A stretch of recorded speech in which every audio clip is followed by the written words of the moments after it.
Good morning, everybody. How is everyone doing? Wow, that yesterday was a lot to take in. Man. Okay, I've been trying to decompress from that since yesterday. Before they get the trial going, I'm going to address a few things. First off, it is springtime in Oklahoma. Now, while it was 86 and not a cloud in the sky yesterday, today, as the day progresses, we're going to be looking at 60 to 70 mile an hour wind. So, you know the routine if you were here last year at this time. If I lose power or I lose Wi-Fi, then I'll use the same thumbnail and we'll pick up where we left off. You know it. That's how it goes. So, the judge mentioned that this trial is going to go on until at least we know May 25th. That's a lot of evidence, guys. That's a lot. I think I pretty much answered all the comments that were left on all the shows from yesterday, but one that was really, really common was the death penalty. Now, this is a death penalty case, hands down. In Oklahoma, she would get the death penalty. Every state is different, just like every state has a different criteria for Amber Alert. States treat death penalty differently. This governor, I don't know if it was in 2019 or 2020, opted to not use the death penalty. The DA expressed his disdain for that decision because it is the ultimate accountability in America. You get the death penalty. Well, we know. Sarah said it was in 2020. Okay, thank you, Sarah. Now, it doesn't deter against crime. It doesn't.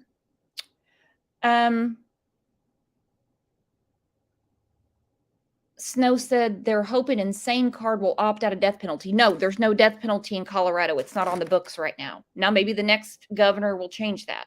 It doesn't deter crime. We know that because criminals don't check the law books. A common phrase that's used is we need tougher laws. Well, you can't get tougher than death. You can't get tougher than life behind bars with 20 minutes of sunshine a week. You really can't get tougher than that. But we care about the law. Criminals don't. They don't care. Sarah said they need to get the firing squad in Colorado. I'm on it. I'm telling you, they do. Because if anybody deserves the DP, that would be Letitia. I put on the community tab yesterday. I'm back and forth about the year. I'm seeing two different things. But either way, before 2020, she took out a life insurance policy, a USAA, which is military, but I mean, anyone can use it. She got a USAA life insurance policy on Gannon, but named herself as the beneficiary, not her husband, Al. Of course, she's not going to put Landon on there. Absolutely crazy. Absolutely crazy. So we saw yesterday her attorney he's I guess trying. And sadly, he has to defend her and he has to use the defense that she wants. If she had a soul, she would just plead guilty and go away, but she's not going to do that. Because if he's not trying, it could be a mistrial. And judges know when someone has not got a defense attorney that's not working with them. And we want everyone to have a good defense because then we know for sure that they are guilty. I don't need a lot of convincing in this case. I don't need too much. As we were listening to this yesterday, I'm thinking to myself, and Barb put a post in the Crime Lines and Lies Facebook group. How many times did she move his body? She moved him umpteen times. She cleaned his room. She had Harley pick up cleaning supplies for her.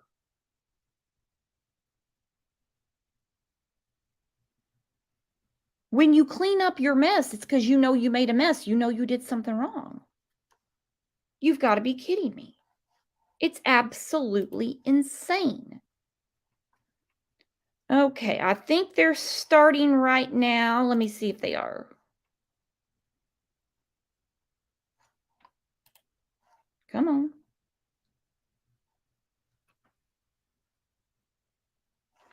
Nope, not yet.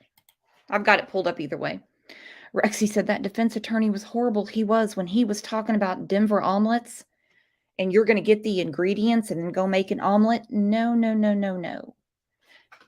No, no, Bedro. No, there's plenty of ingredients here, but this was deliberate. This was deliberate.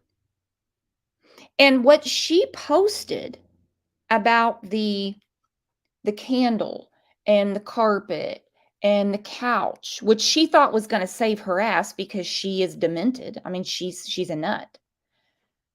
They played more of it where you clearly hear him say he's concerned about his burns. So she had been abusing Gannon for quite some time. 100%. I have a feeling that any time Al was at work or she was alone with Gannon is when she unleashed on him. And he didn't say anything to his father. It's common with kids because they think when they're going through this, they believe it's their fault. They believe they've done something wrong. It's disgusting. She's a horrific person.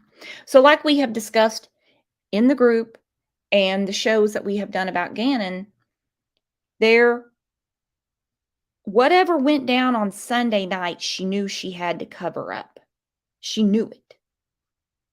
She drove around and had all those silly errands on that Monday. And she was working it up. She knew he needed medical attention. She knew it.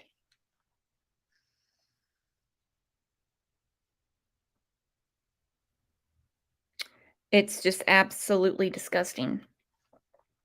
Snow said, I believe she was a military family and they have mandatory life insurance policies on family, not on minor children. I'm a military family. Every one of my children have a life insurance policy. But now for me to insure a minor child, that's the same procedure you use when you're insuring the life of your spouse. Christy says she is awful. Her pleading insanity is her admitting that she did it. And I think the jury will make the right decision. She's gonna see through this. Now, as far as the USAA policy, they have filed an interpleader in this because the policy is legitimate. It's 100% legitimate. But they had to file that interpleader because, well, she's the beneficiary. I don't know how that's going to shake out. She's not going to get the money, but we'll see. All right, I think they are starting now. I hope.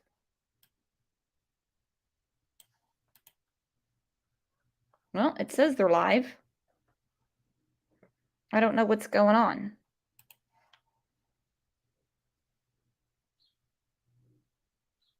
Absolutely disgusting.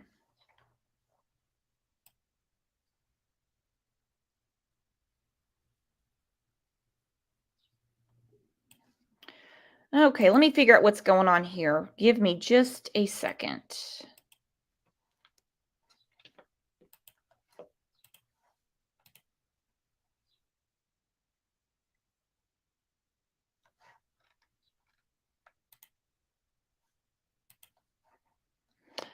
Okay, I'm subscribed and I paid my money. I do not know what is going on. I just saw someone said that Al is taking the stand.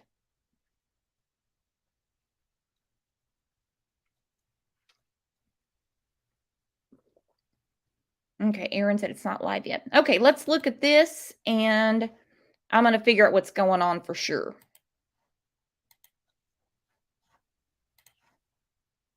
More than 3 years that the family and friends of Gannon Stauch have waited for justice. He's the 11-year-old El Paso County boy who was killed by his stepmom, Letitia Stauch. And she is pleading not guilty by reason of insanity. And today, opening statements were heard in the courtroom. Denver 7's Colette Bordelon joins us not live now from El Paso County and walk us through what happened in court today. Colette. And Micah, today is the day when we get a small glimpse of what the rest of what this long trial will look like. It's slated to last more than a month. But first, I want to tell you what we know about this case so far. 11-year-old Gannon Stauch was living in the southern part of El Paso County in a neighborhood called Lorson Ranch. His stepmom, Letitia, called 911 to report him as missing in late January 2020. Prosecutors claim Letitia stabbed, beat, and shot Gannon while he was in his bed, then moved his body into a storage unit before she called the sheriff's office. His body was found in a suitcase under a bridge in Florida in late March. Defense attorneys aren't even contesting if their client did it, since she's pleading not guilty by reason of insanity. And that's the central question of this trial, is whether or not Letitia was sane when she killed Gannon. The trial is being streamed online, so we were able to pull this quick bit of the opening statements today. All of her actions were purposely designed by her to distance herself from what she did. Throw off investigators, buy her time, escape accountability for what she did to Gannon. But defense attorneys are arguing that Letitia Stauch suffered extreme trauma as a child. They say that includes physical, emotional, and sexual abuse. They also say that what she did was horrible and wrong, but they claim that she was not sane at the time it happened.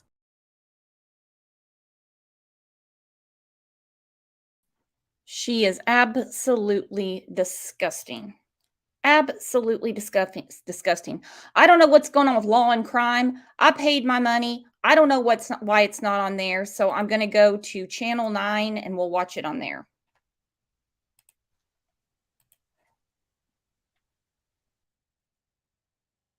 Thank you. You may all be seated.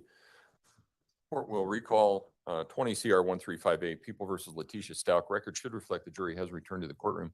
Good morning, ladies and gentlemen. We're going to start the day, as we will every day from here on out, with a question. Has anything occurred since we were last together that causes any of you to believe that you could not continue to serve as a fair and impartial juror in this case? If so,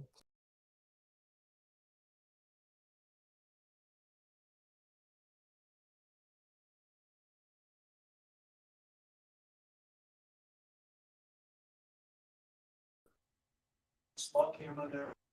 Stand in front of me.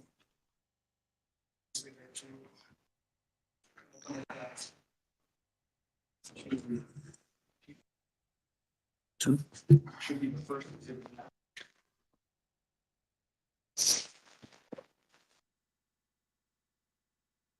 Yes. What is Keeble's exhibit? Excuse me, that's a picture of Lena. Yes, sir, that would have been probably 2018 at our house in Myrtle Beach. defense, exhibit number 2 will be admitted. All right. Oops. There you go. Where was that photo taken? Like I said, we owned a house in Myrtle Beach at that time, and I believe that would have been the fall of 2018. So how old was Lena? 2012, so 6.5. Yeah. Right, thanks. Yeah, about 6.5 years old. Was she also born early? She was. She actually tried to come out a little earlier than Gannon. They were, always competitive with one another. But Gannon was born at 24 weeks. She tried to come out at 22. But I think it was actually 34 weeks of, being with her mom in her tummy there before she came out. So she was about 2 months early. What was the relationship like between you? Oh, obviously as much love as a sister and brother can have. I think a famous quote Lena said after Gannon died was, "I'm just going to miss getting on his nerves." So if that sums it up for you right there. But yeah, he loved his sister. And one thing I always urged him to do, and I know his mama did too, was to look after his little sister. And even getting off the bus and walking home, I used to fuss at him if he let her walk home alone. And it was 3 houses away. So that was kind of the theme for us. Just be with your sister and be together, you know? Were you and you can? How long were you and Wayne married? Just shy of 10 years. But dating and all, I think we were together 11 or so, 12 years. You know the defendant in this case? Yes, sir. I was married to her for 4 or 5 years, whatever it was. When did you meet her? I met her, I think somewhere along the way playing softball on one of the various teams we played on. But I didn't really get to know her until beginning of 2014, so January timeframe. January, you said? January of 2014 is when when I like met her and went out with her and started to get to know her. This is not intended to embarrass anybody, but were you still married to Wayne? Yes, sir. We were separated and, you know, with the intent of getting divorced, going our separate ways. And that's when I met and started dating Tisha. Did the defendant have her own? She did. Harley. You move in that binder to People's Exhibit number 3. That picture of Harley? Sure is. Picture of her. Yes, sir. When was that photo taken?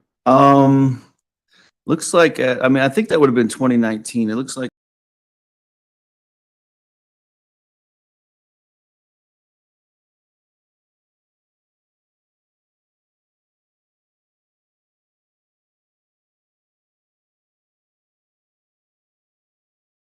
Yes, sir. Where was that photo? I believe it was in Columbia, South Carolina, where the graduation was, somewhere in South Carolina. Because she would, go ahead. I'm sorry. I was gonna say she finished her high school at an online school that was based in South Carolina. So she went back for the graduation. When you began your relationship with South Carolina? It was, yes, sir. Myrtle Beach.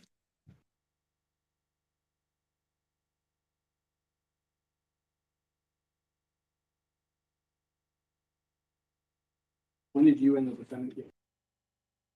January 2015.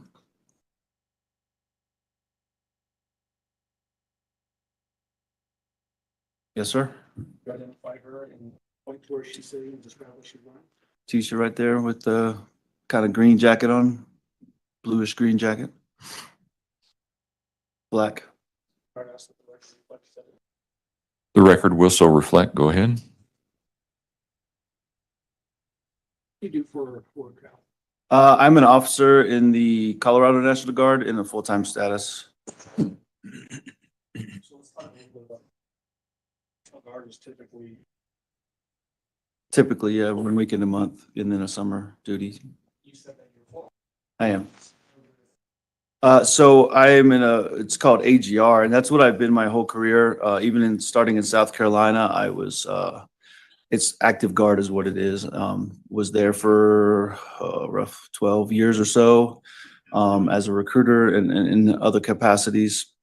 And then I took my commission as an officer and moved states. I didn't necessarily get transferred, but I moved states to Alaska as an officer, and then spent about 2 years there, and then been in Colorado since 2019 as an officer in the Colorado Guard. So my main duties are right now as a missile defense officer. So let's talk a little bit about the family history. You said you got married in January 2015. Sir. Was that in South Carolina? Yes, sir. Alaska, when did you? I got hired and went there. I reported in June. I had to come through here for some schooling. We call it TDY en route, but I got hired, went to school here, and then drove up to Alaska to be permanently stationed. June. 2017. Did the family to Alaska? Somewhat. It was when I initially drove there, I had my 2 children with me, Lena and Gannon, and we made that trip, and one of the most memorable trips of my life.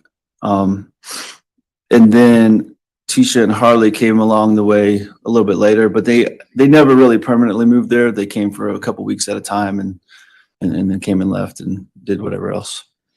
Just a little bit. When what was the custody status? Initially, well, I'll talk about during our separation, they both stayed, the kids stayed in the house and me and Landon alternated time in the house so the kids could be as stable as possible during that tough time. Initially, the custody status, Landon had the majority time, but we were both in the same local area. So, you know, we did the best we could at sharing that time. But I think she moved in initially with her mom and the kids stayed there with her. And that was the initial agreement. And when you said she, just so that the record is clear, you're talking about when Landon, I'm sorry. Yes, Landon specifically had the custody arrangement. at some point, custody. Yes, that would have been in March of 2018 while I was in Alaska.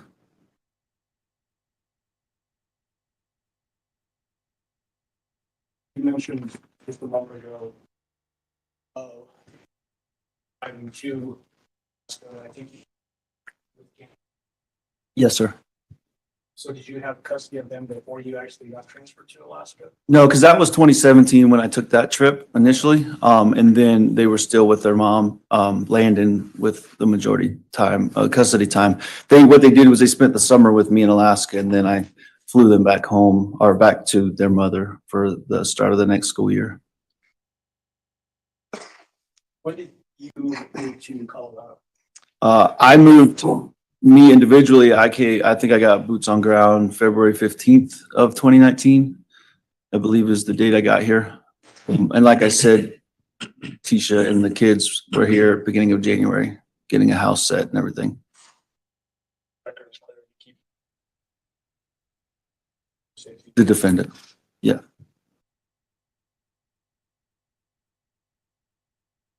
You may.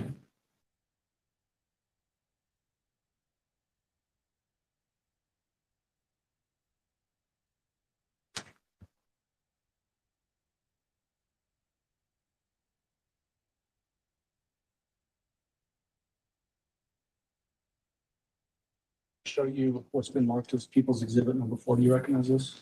Yes, that looks like a map of Lorson Ranch neighborhood. Does it have a specific address notated on that map? It does. What's that address? That would have been our house at 6627 Mandan Drive. Is it a Colorado Springs address? It is. Is that in El Paso County, Colorado? It is. You're going to move for admission of People's Exhibit number 4. Mr. Tellini, exhibit number 4 will be admitted. Go ahead. For a moment. Can you point out the label where the 6627 Mandan Drive address is? Right here. Is that where you lived when you moved to Colorado from Alaska? Yeah, I think just to be clear, initially, I think they had a little temporary housing on base as you do when you PCS. And then Tisha, or the defendant, found that house for rent and we moved in. And I think they were already in the house when I got here. When did you all move into that house? I don't remember the specific date. I know they were already in the house by the time I got here in the middle of February. So February 2019, when you came from Alaska to here, you went to that. I went directly to the house from the airport.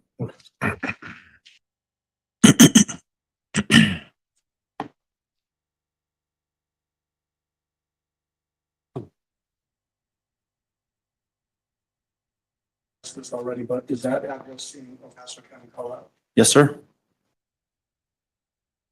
How long did you all live in that house?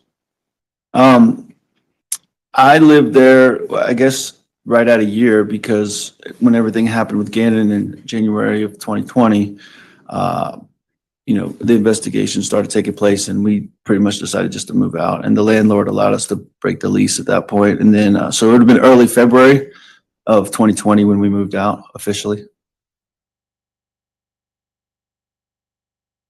So let's just go through just a general description of that house. Was it a 2-story, a rancher with a basement? I'm not too savvy on specific style of houses, but it had a main floor to basement. Was the basement finished? It was. Was there also an unfinished area? I mean, in the closet was unfinished, but all the areas we frequented in the house were finished. What about where the furnace room was? Yeah, when I said closet, that's what I was referring to, the furnace room, yes. I call it, yeah, because we kept the luggage and boxes and stuff in there. And there was another unfinished closet under the stairs as well. I'm sure we'll see that as well. Where was the bedroom that you ended? On the main floor, And then was there a level above that? negative, Okay, so it's just the main floor and then a basement. then the basement, yes, sir. Who else had a bedroom? Initially, it was Gannon, when we first moved in, but at one point we switched Lena and Gannon to what we'll see as Gannon's bedroom, and Lena moved upstairs. And how many bedrooms, other bedrooms were upstairs? Just that one bedroom when you walk in the front door. So 2 bedrooms. 2 bedrooms total. Yep. And then kid bedroom. Yes, sir. Is there a living room on that main level? Yes, sir. Kitchen, Kitchen. Yes, sir. access to the garage on that main level? Yeah, and the access included the laundry stuff, the laundry room. So, And then what about downstairs? downstairs was, as soon as you come down the stairs to the left was the, I call it the closet, but the boiler room or whatever. And then Gannon's room right next to that. To the right was the I don't know, living room area in the basement. And then behind that was a bathroom and what was Harley's room, Harley's bedroom. Have you look at the exhibit book? You will look at details 5 through 12 and just give me a heads up when.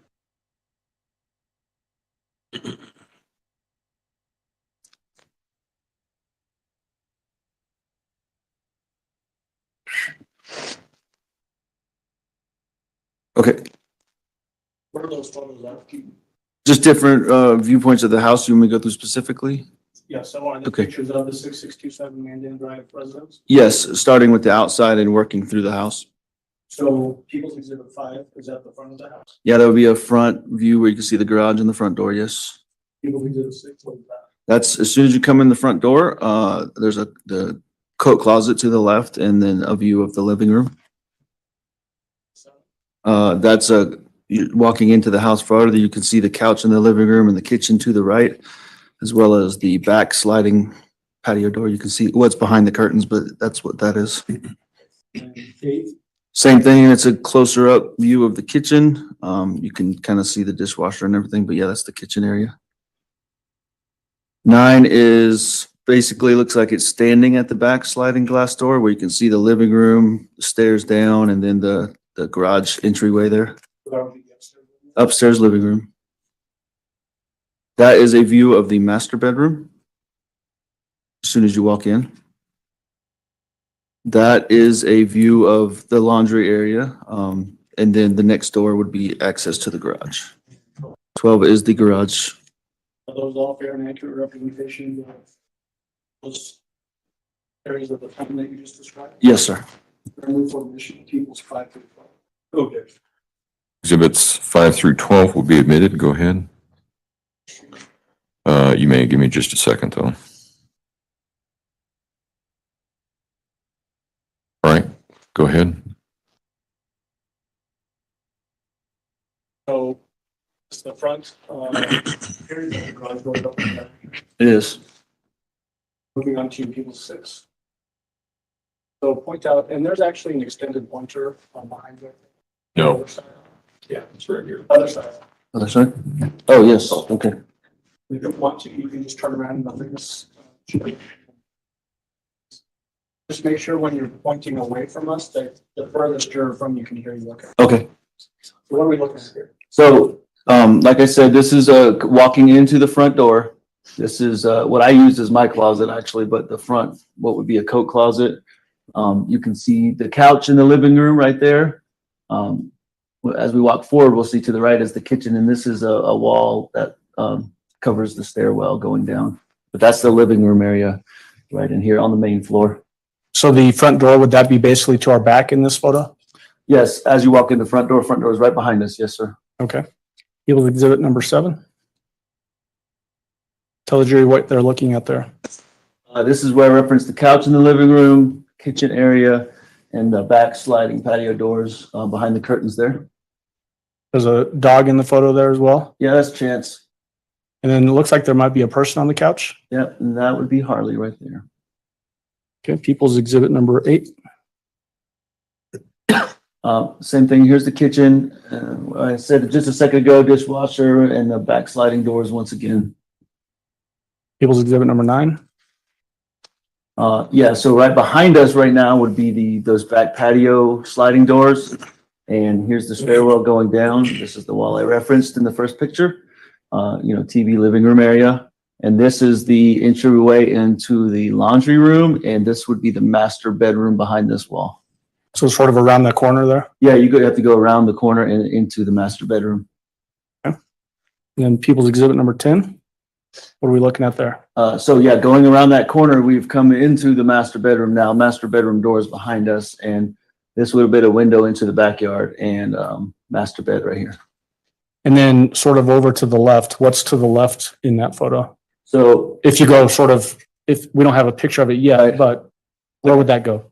So if I'm standing looking at this back door and I turn my body to the left, there'll be the bathroom, the master bathroom, and then through that master bathroom would have been the defendant's closet. Okay. And then People's Exhibit number 11. Once again, looking from that living room view, this is the garage entryway we discussed, and the laundry facilities right here, and then into that through that door would be into the garage. Okay. People's 12. And that is the garage.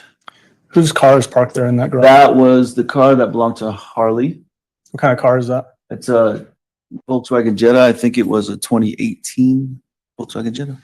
Looks like maybe somebody's a woodworker. Somebody. Who's that?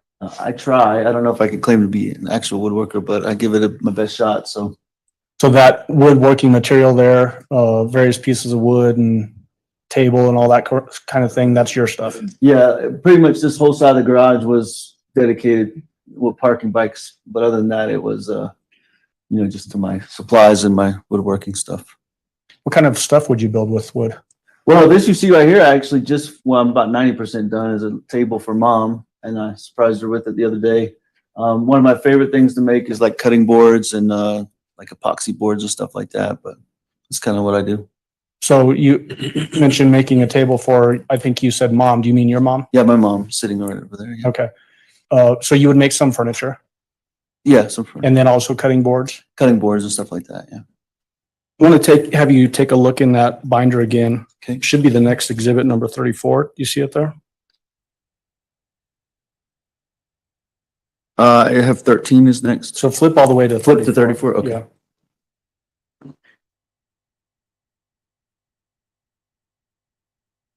Yes, sir. Is that a photo of a table that you built? Yes, sir. Who'd you build that table for? I built that for Gannon, so he'd have a place to put his, Legos and his, his little toys and stuff in his room. Is it a fair and accurate representation of that table that you built? Yes, sir. You want to move for admission and permission to publish People's 34? Mr. Tellini? No objection. Exhibit 34 will be admitted. Go ahead.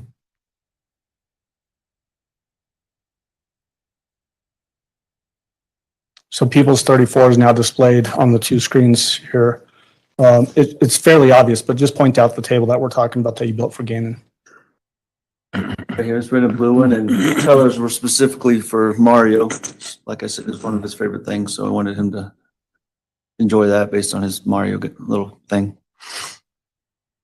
And then there's some scrap wood in that photo just to the left there. Can you point that out? Yeah, so a little piece of like OSB board, and then my circular saw here. There's more of that same OSB up there. I used that to build those in the laundry room. You saw that little shoe container, it was gray. Built it out of that wood. So you used a term that I'm not familiar with. I'm not a woodworker. OSB, what does that mean? OSB is like plywood, different types of plywood. It's a generic term. Okay. For it, so. Particle board is another word that's used. Okay. And if you could pull that down the picture. And then I want to have you now flip back to People's 13 through 31. Okay. And then just flip through all of those and tell me when you're done. 13 through, 31. thank you.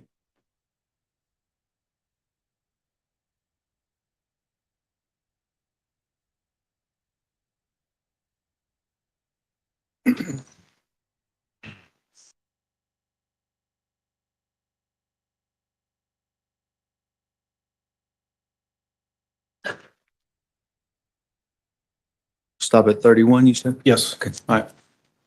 Are those basically just more photos of the 6627 Mandan Drive address? Majority of them, yes, sir. Are they all fair and accurate representations of that house? Yes, sir. I move for admission of 13 through 31 and permission to publish. Mr. Tellini?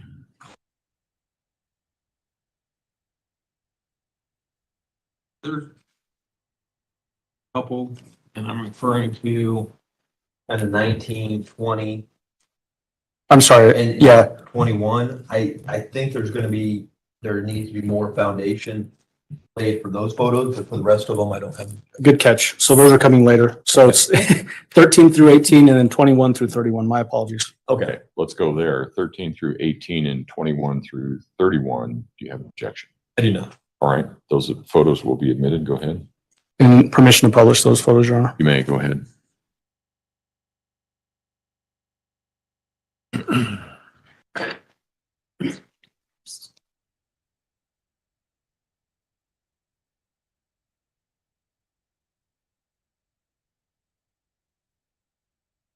All right. So we've got 13 displayed on the screen there.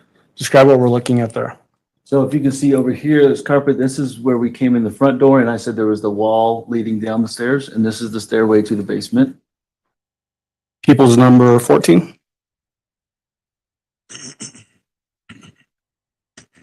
So, yeah, I forgot to mention the stairs kind of do a wraparound. So we came down the stairs and now we're looking down into the basement, and we had a little computer area here. But yeah, that's the basement entryway. And 15. So coming down the stairs to the right, this is what you would have seen, the little, I call it the downstairs living room. So TV, sofa, that kind of My thing. bike, and then the dog's kennel was over here. And then, you know, mementos, you can see college degrees and pictures of the family and stuff. Was it typical that you all would spend time as a family in this room? Yeah, I mean, I watched a lot of movies with the kids down there, but we did upstairs as well. So, Would the kids spend time on their own down there? oh yeah, a lot. Because again, you can see his Nintendo Switch right here, as that was his pride and joy. And we also had a PlayStation, and they would watch movies, and so all the gaming and stuff typically took place downstairs. Just to the right of that photo, was there a hallway that went back to that back bedroom? Yeah, It's you hard can- to see. You can kind of see a little crease right here. That's the corner, and it goes into Harley's room and then her bathroom area. And there's another closet right there. And then People's Exhibit 16.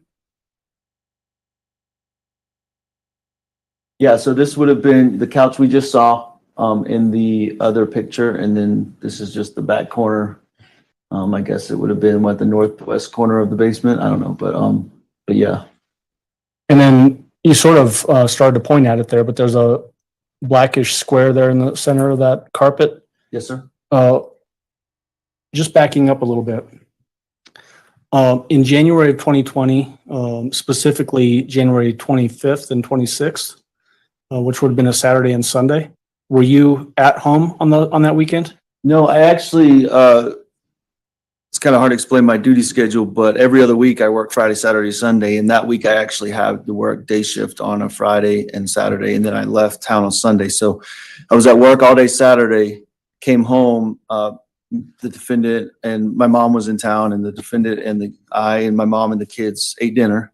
And then my mom was leaving that night, so I took her to the airport in Denver for her flight. And then I stayed in the airport. I slept across from the ticket counter on the floor there. And then because I had an early morning flight to go to Oklahoma for training for 2 weeks. So when did you actually drive up to Denver? And I'm assuming you mean DIA. Denver Airport, yeah, DIA. So, I mean, I get off, I don't think I got off early that evening. I usually get off at 1800 or at 6 p.m. And it was a 15-minute drive home or so. We ate dinner, and then no later than 8 o'clock, I would assume. I don't remember exactly what time mom's flight left DIA, but. So you drive mom up to the airport, and then you just stayed at the airport because you had a flight the next day? I had an early morning flight to through Dallas, I think, to Lawton, Oklahoma. But yeah, I did. I just slept on my duffel bag or whatever right there. There's a little seating area right across from the American Airlines ticket counter at DIA. And I just laid down on the floor right there. So when you left on Saturday evening, whatever time it was, Who was left at the Mandan Drive residence? The defendant and then Harley and Lena and Gannon. Any other adults there? Not that I know of. No. How old was Harley at that time? She would have been, let's see, 5102. And that was, so she was 17, How old was approaching Ga- 18, How old was Gannon 11. and Lena? Lena was, her birthday's in January. So, sorry, I'm doing math here. So 8, she had just turned 8. Okay. You're doing math better than I could if I Right. was sitting on the stand, so thank you. So, when you left the house on that Saturday evening to drive mom and yourself up to the DIA, was that carpet like that when you left? It was not, no, sir. Did you talk to the defendant about that? I believe she, Well, first, did you talk to her about it? I did talk to her. She said there was an accident and a candle spill. Okay. I don't know if it was, let me clarify. I don't remember if it was over a text or over a phone call, but there was a conversation about it at some Okay. point. Do you remember when you learned about a candle spill and a burn or whatever? Confident that it was that Sunday night, which would have been the 26th. Okay. Either that or the next morning in those Okay. text messages. And is that what we're looking at there is sort of a cutout area of that carpet as a result of whatever burn happened? Yeah, what I was told was, there was a spill here, but you can also see that she claimed the defendant claimed there's supposedly some candles spilled on the couch as well. You can see those little spots there. That's what she claimed that was. Did she ever say who cut that square out like that? When I got home, I think there was something over it. So I don't know if the defendant ever told me that she had cut anything out. I cannot remember specifically on that. Okay. Let's move on to People's Exhibit 17. What are we looking at here? So basically, you're kind of standing by the TV almost now, and then you're looking back to where we came down the stairs, and this would have been that entryway into Harley's area. Once again, the dog kennel, we referenced that in the computer area, and this is when I called it a closet. I forget how you referenced it, but the boiler room or whatever. I call it a storage room, but Storage room, okay. unfinished area where furnace and that kind of thing? Yes, sir. Okay. And then where's Gannon's room in relation to that? So you'd have this behind this wall. There's a small little hallway. As soon as you get here, you take a right, and it leads into his bedroom. Okay. People's Exhibit 18? Is that just a closer up view of into that storage room? Yeah, now we're walking towards the storage room here, and then you can see this little, gap here. That's how you get into Gannon's room. People's 21? So, Judge, we'll have to turn the screen off for just a moment. Okay, we're ready. Hold on.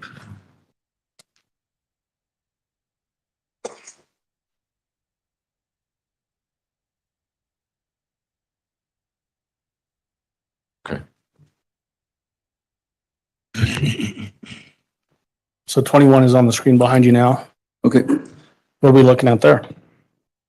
So we've taken probably 2 or 3 steps into Gannon's room now because we're kind of in the center. This was his bed.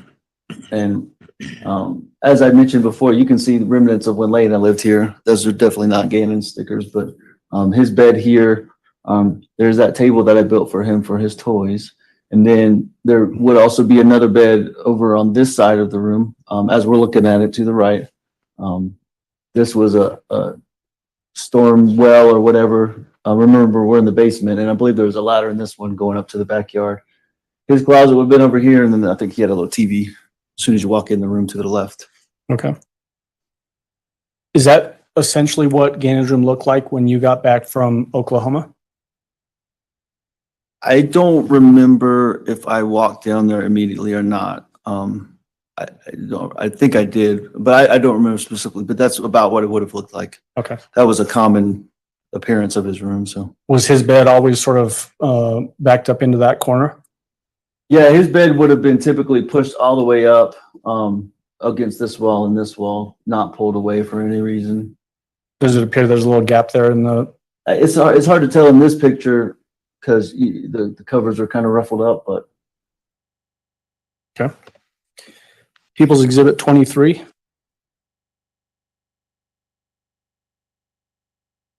Do we need to pull it down? Can you just not do it? All right, yeah, be 22 first, but you can't just. So People's 22, what is that a picture of? So now we're back in the master on the first floor, on the main floor, and we've walked into the master bathroom. You can see the shower right here with the tile and the glass door, and this would have been the defendant's closet, master closet, if you will. So all the clothes in there and whatever other things were in there pretty much belong to the defendant? Yeah, so as I referenced earlier, the coat closet, which is normally called as when you walk in, that's where I kept my clothes in her, because the defendant had a closet full of clothes and there wasn't room for mine. So, Okay. And then People's 23? yeah, this would have been just taking another step in where you can see, just her clothes, the defendant's clothes hanging up, shoes on the top rack there. People's 24?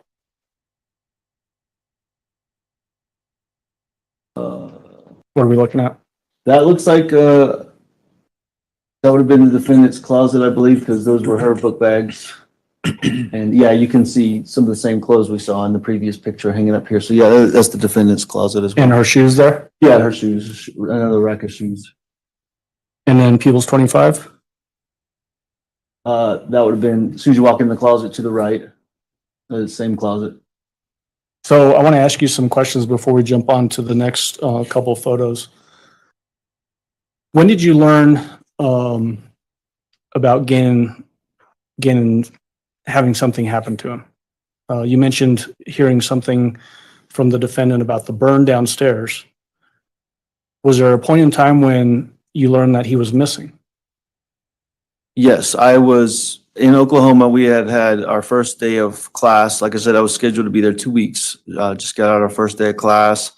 I went and ran a couple miles, whatever it was. And then I was already back in my hotel room preparing for the next day and whatever. And then we started the conversation back and forth about he's not home yet. We had specific times for them to be home. Typically it was the street lights. It's something I used to do as a kid. I had to be home by the street lights. So we just implemented that, and he hadn't come home in time.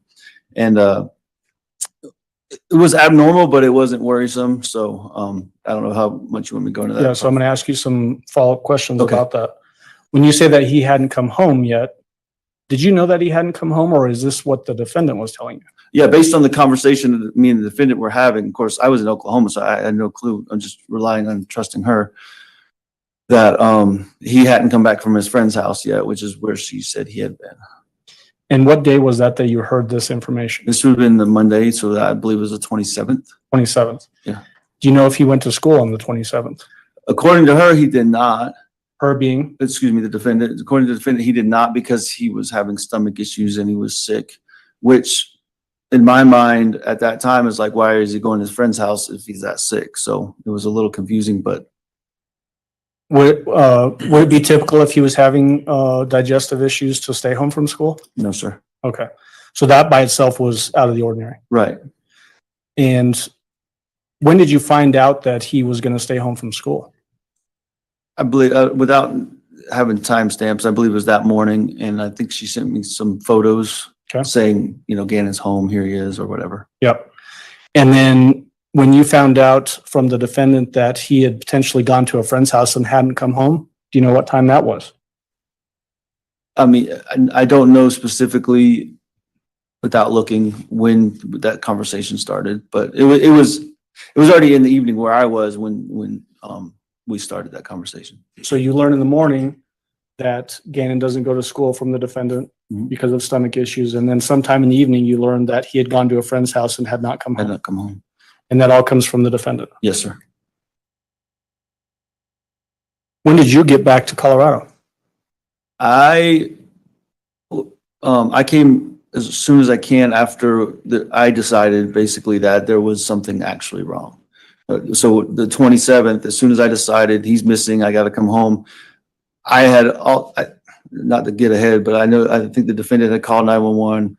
I don't know about when the police came to the house, but I know I also called them and said, hey, what's going on? My son's out there somewhere. And at that point, I called our travel people and said, hey, I need an emergency ticket home. And I left. I had a buddy drive me to Oklahoma City, and I left from Oklahoma City airport early the next morning. So let's unpack that just a little bit. Sure. So to your memory, the defendant tells you that she called 911? She did. Was it that specifically, or was it an accumulation of things that made you worried and decide that you need to get back home and see what's going on? Yeah. So, and like I said, I didn't know how deep you wanted me to go at that point. I had also contacted numerous of Gannon's friends' parents in the neighborhood that I knew. He would typically frequent their house and play with their kids and stuff, and none of them had even seen him. So then it started to become an issue. There was also another claim about some new friend on the school bus and some other stuff surrounding that. I'm sure we'll get into. Do you want me to go into that? Not right now. All right.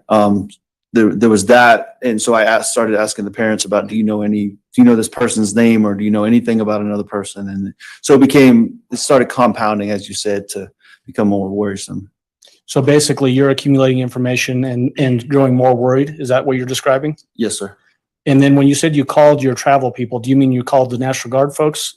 Well, we have like a central billing travel type agency that does all of our flights and stuff like that. So I just called them. I think it's called Sato. I don't remember exactly, but I called them. On my orders, it has the emergency number. So I just called that, say, hey, I got to go home.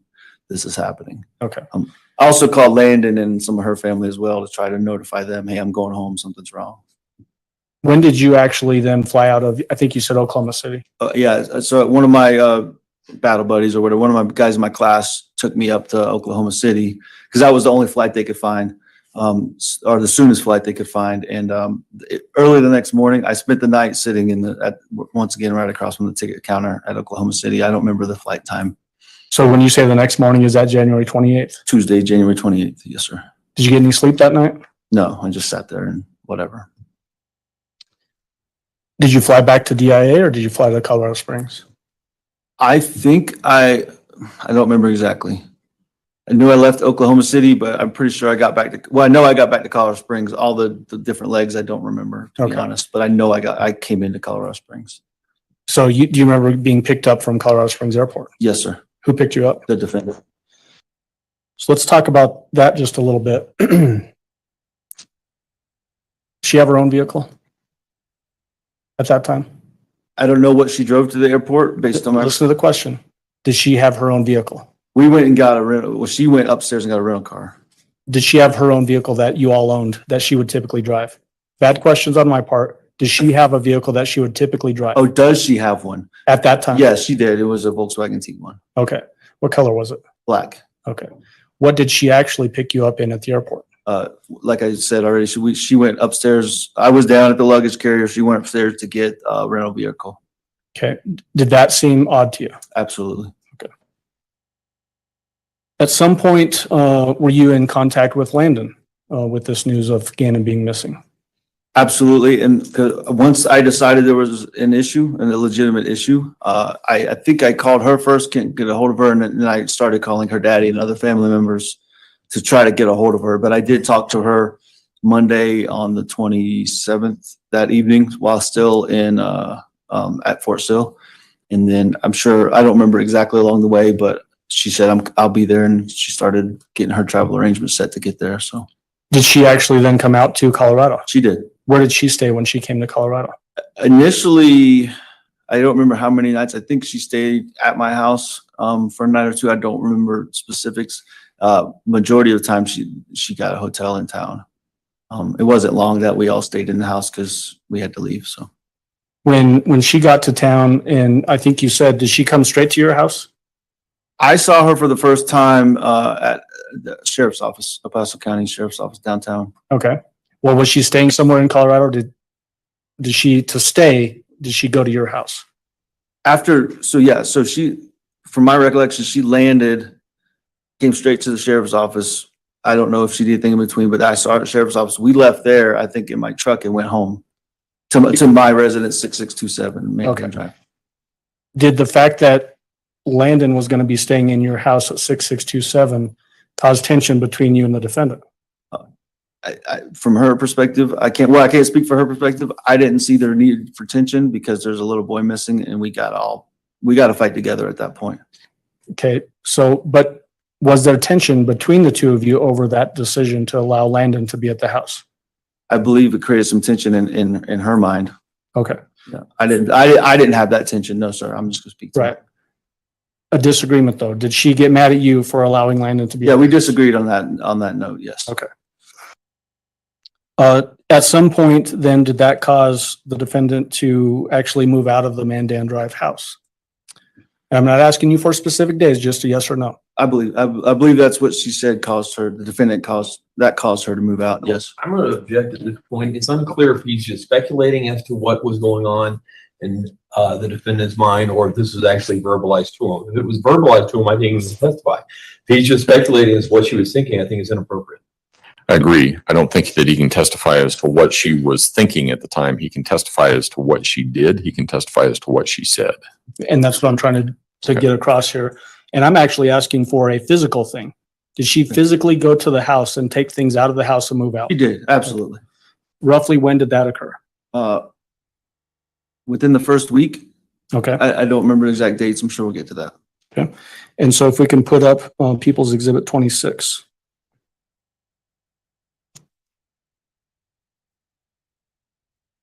'26 hasn't been admitted yet. I move for admission of 21 through Oh, you're right. 31. That's right. Yep. I'm sorry. Whoops. Go ahead. All right. What is depicted in People's 26? This would have been the defendant's closet in the master bedroom, bathroom area. Looks like it's been emptied out. Okay. So did you move anything out of that closet? No, sir, I did not. Who did? The defendant. There's still some things that were left behind, it looks like. Yes, sir, it appears so. Are those some of the defendant's items as well? It may be hard to tell, It's but hard to tell. I mean, that, you want me to be specific here? I mean, some of that stuff is my items, but so I'm asking more about the things hanging. It looks like there's a belt or something and then some sort of a jacket maybe. this belt looks like it would have been mine. Actually, I remember it because I had that little crease in it, and I cannot tell what jacket that is, to be specific about it. Okay. And then People's Exhibit 27. Is this another view of that same closet? Yes, so that would have been my sweater. I don't know whose sweatshirt that is. And those are linens from our bedroom. Linens from your bedroom? Yeah, up here in the top corner from our bed. Okay. And then, so looks like, you said the defendant came in there and moved all those things out. Yes, sir.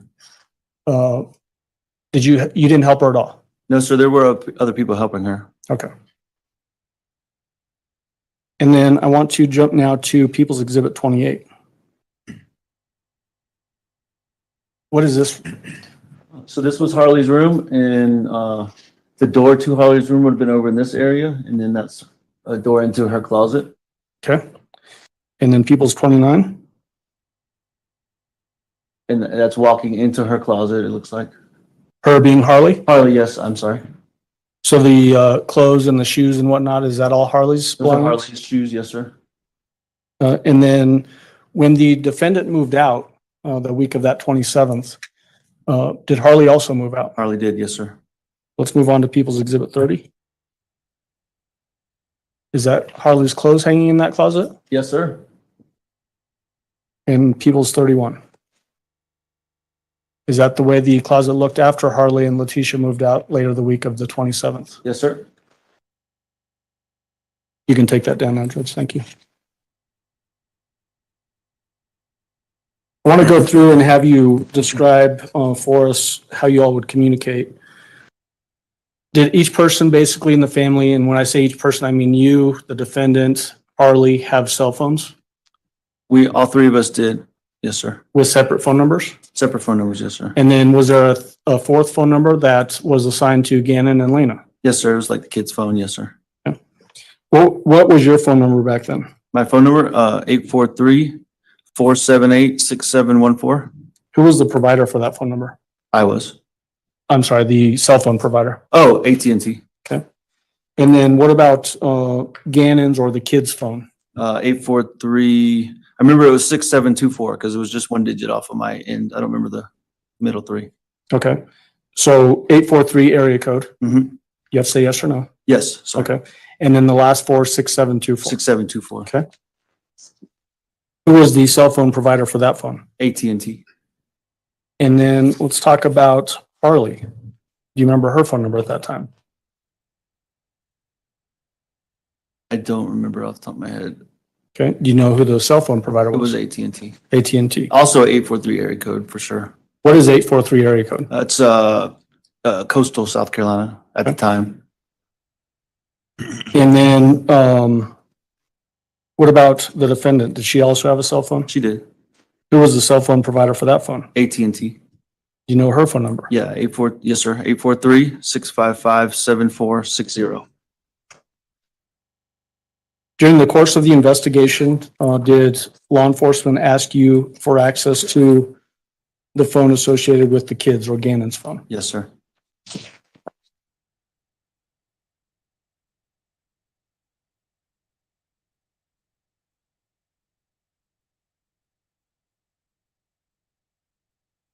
We'll come back to that. We've already talked a little bit about vehicles. What was your vehicle? I had I believe it was 2016, but Nissan Frontier. It was red, had a 6-inch lift on it, some big mud tires. Was it a Titan? No, it was a Frontier. Frontier? Nissan Frontier. And you said what year was it? I believe 2016, either 2015 or 2016. Who typically drove that vehicle? Typically, I did. Anybody else drive it? The defendant from time to time. Did she like driving it? I don't remember ever enjoying driving it. Okay. And then what about Harley? We saw a picture of it, but that was a white VW Jetta, I think you said. Yes, sir. 2018, I believe. And then what about the defendant? She had, I think it was 2019, but a Tiguan, a black Tiguan with black rims and kind of blacked out tint on her windows. Did you all own that vehicle? No, that was a lease. So now I want to jump back to what we were talking about earlier when she picked you up at the airport. Did she give you a reason? Did she say why she wanted to drive a rental vehicle as opposed to her normal vehicle? Yeah, her reasoning was we would be doing a lot of searching and driving around looking for Gannon, and due to her vehicle being a lease, she didn't want to go over the mileage on whatever those requirements or allotments were. What kind of vehicle did she rent? A little small. I don't remember. I think maybe a Kia. I don't remember exactly what it was, but it was a small little sedan. What color was it? I believe silver, Was it white maybe? maybe white. You don't have a good memory of that? I don't, because we just parked it in the driveway and drove my truck around. So, which made totally no sense. So let's talk about that. Did you actually own the pickup at that time? I did.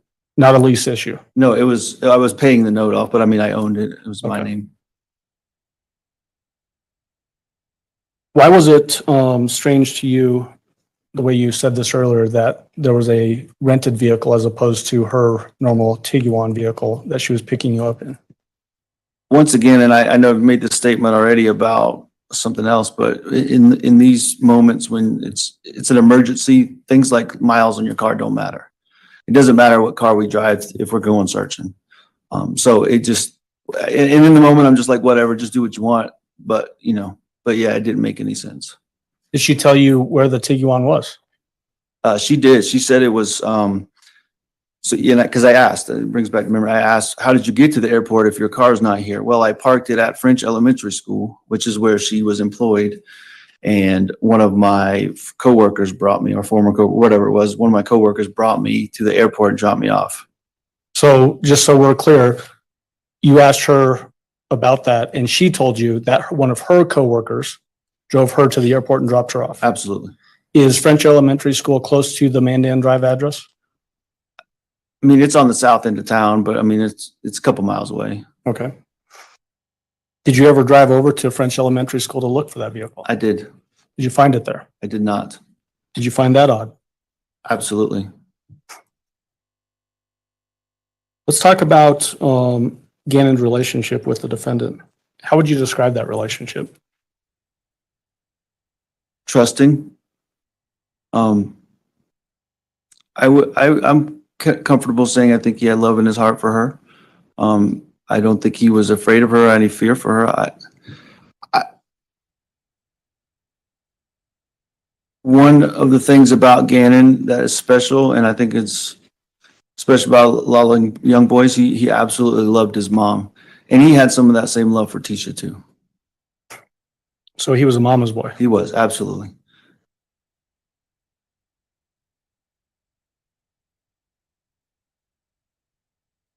How was, I guess, who would discipline the kids? And when I say the kids, I'm talking about the little ones, so Lena and Gannon. Both of us, both myself and the defendant.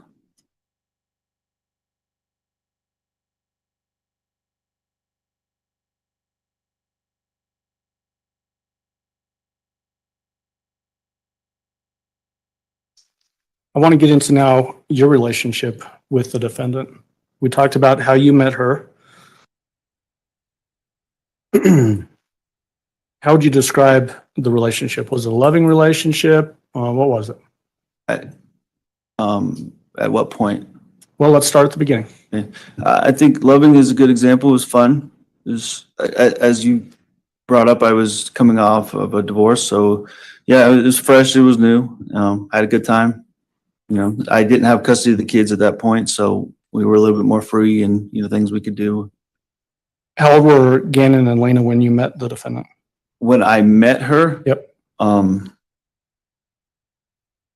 2 and 5, I believe. I think that's right.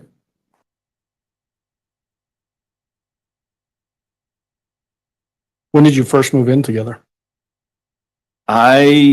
So my officer school took me through August. I had to go to a 2-week phase in Alabama. Landon and I sold the house, and it was I think I signed the papers and it sold while I was gone, but right in that same time frame, late July, early August, when I got back is when I might have moved my stuff into where we started renting a house, but I moved in late August. Of what Something year? like that. 2014.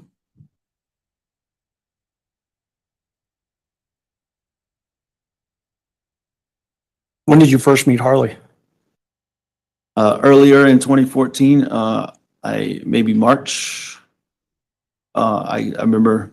Well, let me back up. I had exposure to her at the softball games and stuff, but I never really, had a conversation with her. But when I first met her, I actually remember helping her doing her homework the first time I met her.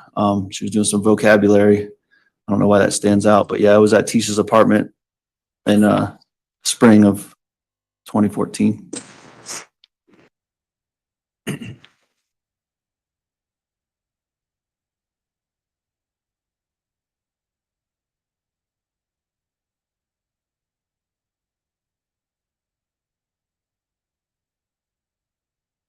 When were you officially commissioned in the National Guard? I took my commission June 9th, 2016. Did you change your duty assignment roughly around that same time? Yeah, I was in National Guards, as you mentioned, is mostly reserve. So before I commissioned, I was enlisted, made it up to Sergeant First Class, E7. And in active guard status, I had to resign my full time in order to take my commission. And then I was in the reserve status for about 9 months before I went to Alaska. Okay, so what I'm asking is, did you have to change where you were living and where you were assigned with the National Guard after you took your commission? Not immediately. Did you at some point move to Columbia, South Carolina? I didn't move there. As soon as I commissioned, like I said, it's kind of hard to explain. National Guard's a little different. I resigned my full-time status, but you can get on temporary orders. And so I was on temporary orders in Columbia for a couple months. But I was close enough where I could commute, half the time or whatever. Okay. But I just stayed at the Armory in Columbia, South Carolina. So that's when you say you stayed there, that's where you were working. I worked there, and then I got a cot and stayed in an extra room down the hall or whatever it was. And then the house that you mentioned earlier in Myrtle Beach, South Carolina, did you and the defendant buy that house? Right around that same time, yes, sir.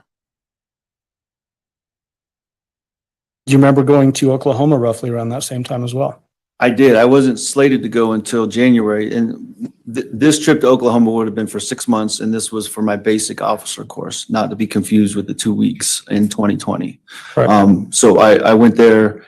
I was slated to go in January, but somebody dropped out, so I was able to go, I think, the end of July, and it took me through December, just shy of 6 months. Did you take either Gannon and Lena with you to Oklahoma for this 6-month period?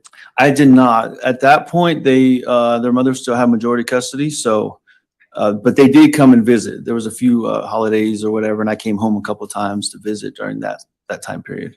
What about the defendant? Did she ever come to Oklahoma to The visit? defendant did, as well as Harley. Did she ever move to Oklahoma during that 6-month period with you? She never moved.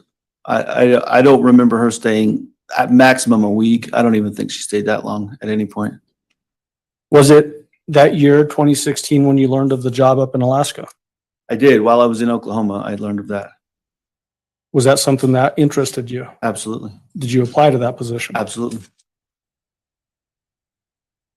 When you finished that training in Oklahoma in 2016, where did you go after finishing that training? I came home, I say home, but came to the house that the defendant and I owned in Myrtle Beach. Okay.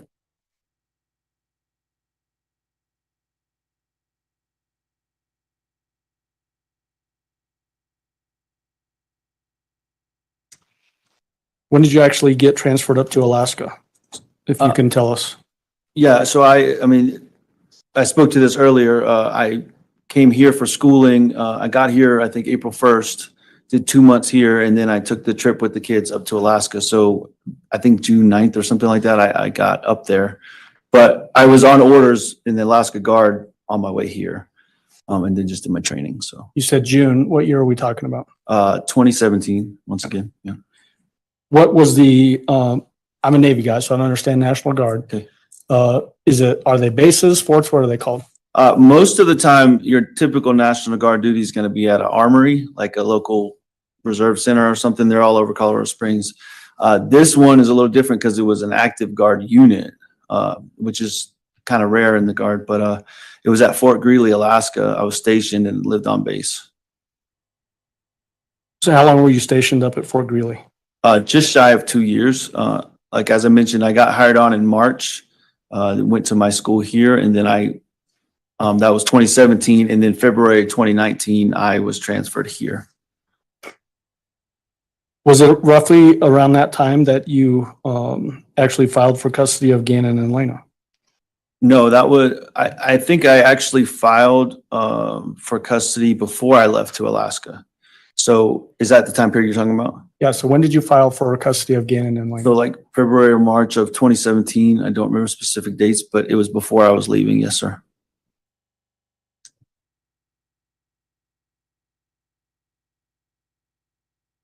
Do you remember a specific incident occurring prior to you leaving for training where you and the defendant got into an argument? Yes, In sir. 2017? In 20.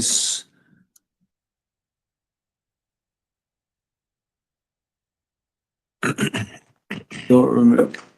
Is there more you can give me? on a I specific- can't ask you leading questions, so I Okay. got to ask an open-ended question. Yeah, I mean, yeah, so I think we did get into an argument, a verbal argument about me taking the job in Alaska. That was it's a point of tension for sure. Did she tell you whether she was supportive of you taking that job in Alaska or not? I don't remember specifically if she said supportive, but all indications were no. Was that the sort of the source of the fight? I would say yes. That was the source of many verbal disagreements and arguments in that time period. Were you all living together at that particular time? Yes, When sir. when this fight occurred? Yes, sir, in the house in Myrtle Beach. Okay. Did the defendant take specific action regarding your belongings in the house? Yeah, yes, sir, the day I was supposed to leave to come to Colorado for training, which would have been late March. I don't remember the specific date. Yeah, she threw all my stuff in the front yard and whatever, just said, I'm done with you kind of thing. Said that, so you said, she said, I'm done with you kind of thing? And I'm not quoting directly, but that's the theme of it. I'm done. Take your stuff and go and whatever. Obviously the relationship didn't end then, is that right? No, I think it was actually about a week or 8 or 9 days before we talked again. not a lot of communication in those. I did talk to her the whole trip here, and then it was a couple days after I got here, I think. So, yeah, it was tough times. You mentioned earlier that the defendant actually did come up to Alaska. Yes, sir. When did that occur? Various times. I don't know. I don't remember specifically when she first showed up. Had already been there for a while. But she did come and then stayed for a week or 2 or 3 weeks here, a month there. I mean, she never moved there. I never felt like she moved there, I should say. Well, and I'm probably just asking a bad question, but was there a period of time where it seemed as if there was a move where she actually brought Harley with her to Alaska? Yes, there was a period of time, and this would have been that first summer, because what she told me was that she was looking for a job at the school and that she had enrolled Harley at the school in Delta Junction is the town, but that she was enrolled there. And then, that's where we're at. Delta Junction, Alaska. Yeah, which is where Fort Greely, the base is located, is Delta Junction. So did the defendant and Harley actually come to Alaska during that time frame? They did. Those have been sometime June or July. I don't remember how long they stayed, like I said, but. Did the defendant ever tell you? Did you say something, Judge? No. Okay, sorry. Did the defendant ever tell you whether she enjoyed being in Alaska? She actually told me the opposite quite a bit, that she hated it there, that we should give it back to Russia. So. Give Alaska back to Russia? Just give it to them because it's so bad up there.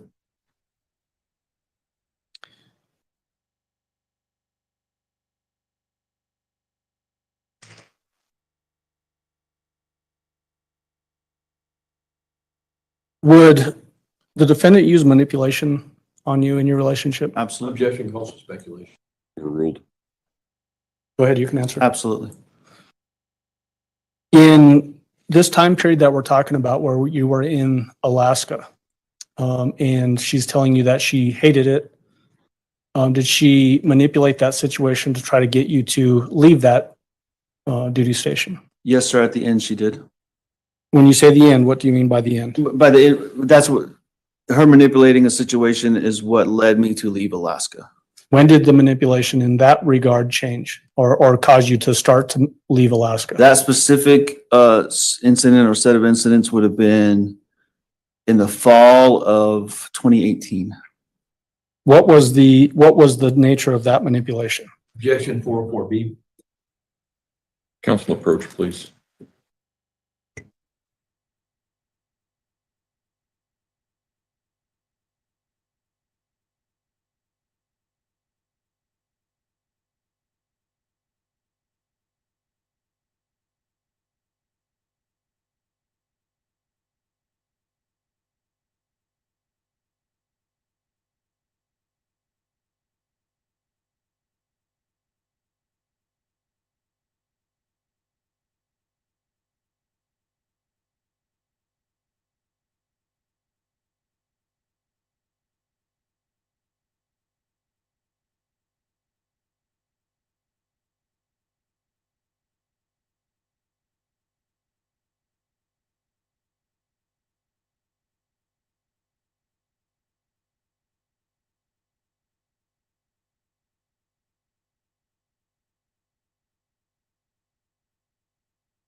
All right, ladies and gentlemen, we're going to take a break until about 10:40.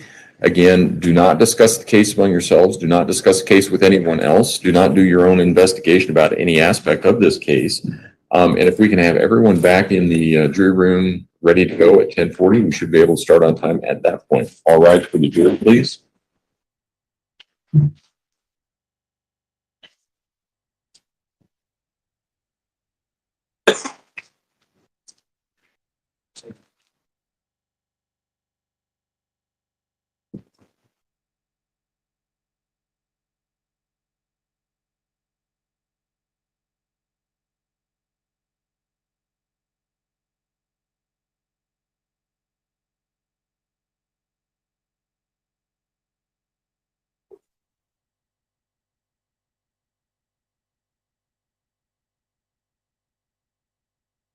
Thank you. You may all be seated. Record should reflect the jury has left the courtroom. We were having a discussion at the bench regarding the permissible areas to go into. And it seems to me, Mr. Allen, that what you can do is, I think it's probably safer just to use some leading questions, talk with your witness as well. But I do think that he can talk, as I understand it, what the evidence is going to be, or the offered evidence is going to be, is that Ms. Stauch made a claim regarding sexual harassment. That's right. Against some other people in his unit that may have made it uncomfortable for Mr. Stauch to remain in that unit, and apparently that's why he decided to change duty station. We're not going to get into what the substance of those allegations were. Mr. Stauch, you would be prohibited from saying or testifying whether or not you believed those allegations, whether or not you thought she was making them up, those kinds of things. You can say that she made them, and you can say that you can testify about how that made you feel and why you wanted to move, but you cannot testify about whether or not you thought they were true unless she told you something different. Okay? All right. Well, Judge, I think it's as I was saying at the bench, it's a form of manipulation to get that to happen. And so I do think it would be proper for him to say whether it was an attempt by the defendant to manipulate him being assigned to that duty station, He can go ahead. leading to him then changing duty stations to Colorado. He can testify that he thought she was manipulating him, but he cannot testify that that's what she thought. There you go. Because in this case, I do think that there's some issue about whether or not the defendant may have manipulated certain events, or whether or not the defendant may have manipulated certain conduct at some point in time. And so I do think that that is relevant. I think it's admissible. I think it goes to some of the heart of the issue of the evidence in this case. So I think that he can testify as to whether or not he thought he was being manipulated, and leave it at that. I don't think you can go any further than that. Mr. Tellini? Yeah, and so I've got a couple different objectives. Go ahead. Here. I mean, one, basically what we're talking about, at least it sounds to me, and I'm making the record, that we're talking about propensity evidence. She manipulated him in Alaska, therefore when she was doing this other stuff in January of 2020, February of 2020, must have been manipulation as well. That is propensity. Further, there has been no 404B notice filed by the district attorney of the prior bad acts. I'm unaware of any case that I've come across that does away with Rule 404B just because we raised the issue of not guilty by reason of insanity. Obviously, we have some different experts that are going to come on that have been provided different evidence. Some of that may be described as 404B. And so that influenced that expert's decision. I think it would be relevant and admissible through that expert. I just don't think it's admissible through this witness we have here. Because whether or not he felt manipulated or not has no real bearing on what was going on in 2020, unless we're talking about propensity, or unless we're talking about other motive, other types of stuff that would need to be endorsed under 404B. Mr. Allen? Judge, they have put the defendant's mental condition into relevance by claiming NGRI. This witness specifically spent a lot of time with this defendant over many years. And case law is clear that he can comment on whether she was sane or not, and if she was having any mental health issues, which I do intend to get into. There is evidence that, as we know from preliminary hearing, that the defendant attempted to manipulate this investigation, and we're going to have evidence from different people on that point as well. And that's sort of the track record of this particular defendant. That's not a bad act. That's mental condition evidence that they have put in play by claiming NGRI. I tend to agree with the prosecution here. I've read I have read all of the psychological examinations, the competency and the sanity examinations. I'm also familiar with the facts that are involved in this case. I don't think it's necessarily propensity, but I also think that it would be appropriate to ask any of the experts that are coming whether or not conduct by the defendant in I think this was fall of 2018, would be an example of manipulation by the defendant. And if this testimony is not permitted at this point in time, or this evidence is not admitted at this point in time, there wouldn't be a basis by which to ask the expert that question when they take the stand. So I understand that you disagree, but I think that I do think that's appropriate. I think it is more of intrinsic rather than extrinsic evidence. So I am going to allow it. But again, Mr. Stauch will not be permitted to say whether or not he believed that those allegations were false or not. And he can testify as to what happened, how he reacted to it. And we're dealing with a relationship between the people. It has a lot to do with his mental state, Mr. Stauch's mental state at the time that the investigation was going on, based on his history with the defendant. It also has something to do with the way that the defendant may have acted at the time all of this happened, based on her history with him. So I'm going to allow it, and you can do it through leading questions. All right. All right, with that, we will take our break. And so if Ms. Stauch needs a break, we need to do that now. Oh, all right. Thank you, Mr. Cook. All right, court will be in recess. Thank you. Mr. Stauch, you may want to talk with Mr. Allen about what the parameters are. Yes, sir. Okay, thank you, sir. Yes, sir.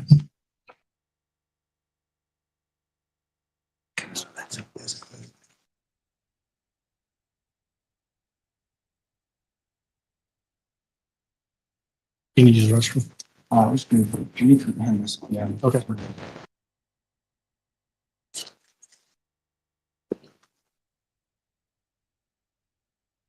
Oh, absolutely.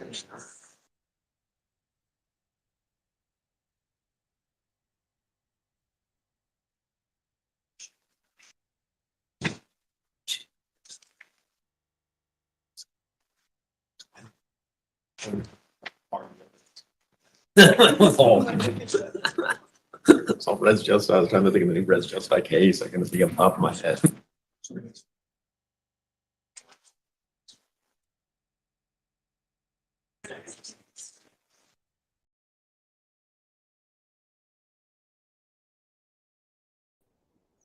Okay. Wow. Wow, wow, wow. We have a lot going on. Hang on, I have to mute that over here. My goodness. Yeah, I would like to hear the hot mic too. So I've been taking all these notes, and I'm going to go ahead and agree with Cherry Piss. We already knew that Al had a wandering eye. We knew that. You lose them the way you catch them, Al. And I wouldn't wish what happened to Al on anybody. We already knew all that. I think Al is really nervous on the stand. He's been, I would say, coached, because he slipped 2 times, I counted, and he called her T. But every other time he would catch himself and say, the defendant, the defendant. See, those are strong words with the jury. She's not Letitia. She's not the stepmother that did nice things for him. She's the defendant. So he did a couple of times. He called her T. That's her nickname. I have another nickname for her. I couldn't imagine being the district attorney. Okay. I just couldn't imagine. Because for one, this is a career maker or breaker for him. And on top of that, you've had to compile, understand, and absorb this evidence for 3 years. Now, it's hard enough getting one person to understand something, but you have to convince 12. And you have yet another attorney who is there to tell them that, look, she wasn't in her right mind. Katie Bird says, I have a lot of nicknames for her. None of that are nice. Nope. Nope. Nope. Sarah said, cheating has nothing to do with murder. No, it doesn't at all. At all. But that is going to be one of the mitigating factors that set her off when the defense gets the ball. So they're going to address it now. I think it's a flimsy ass defense. The sexual harassment that she claimed was yet another pressure point on Al. You know, he had to leave that base and everything.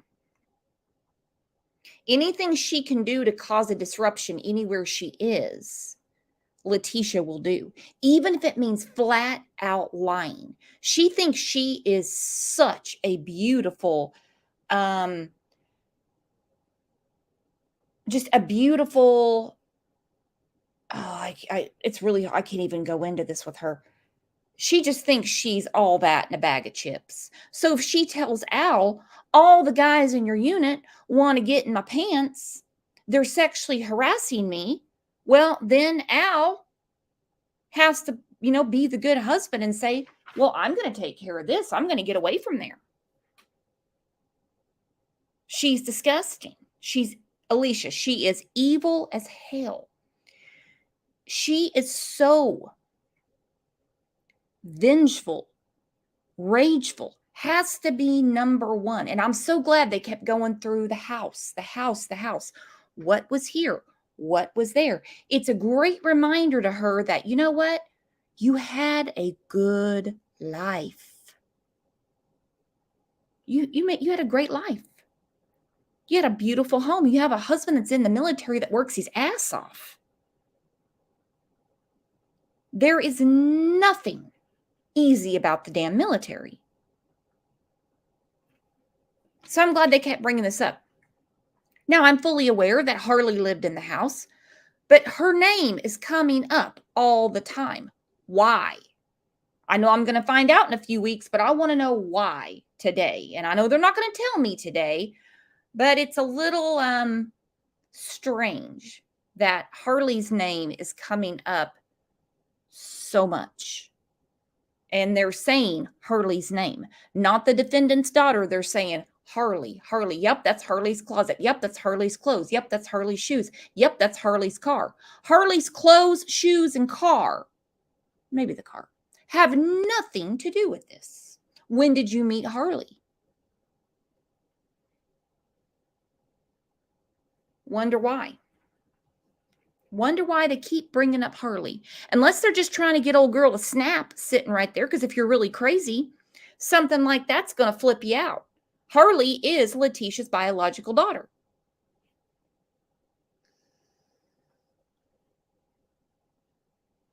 I don't know. I think it's odd. Harley was a little, I'm not going to say a little. She was very defiant in the beginning, and she would not talk to the prosecutors. She would not talk to the police. She was out of it. But now she's on the witness list. So also is Lena, which I cannot believe. Lena is right there. Jeannie sent this to me yesterday. Lena's going to be one of the first witnesses we hear from. And Al can be the biggest sack of shit in Colorado Springs. He is not the reason Gannon is dead. And I just really hope that the prosecutor can hone it in with 12 people, 12 different minds, 12 different opinions, 12 different backstories, the whole 9 yards. I just really hope he can hone that in, because I have a feeling this defense is going to be nasty. I think it's going to get really nasty. That's just what I think. What did Bama say? Hang on. I wonder if Harley will be a hostile witness. I don't know. I don't know. I mean, I know she was in the beginning. She wouldn't speak to investigators at all. She doesn't have to. I have a feeling when she realized that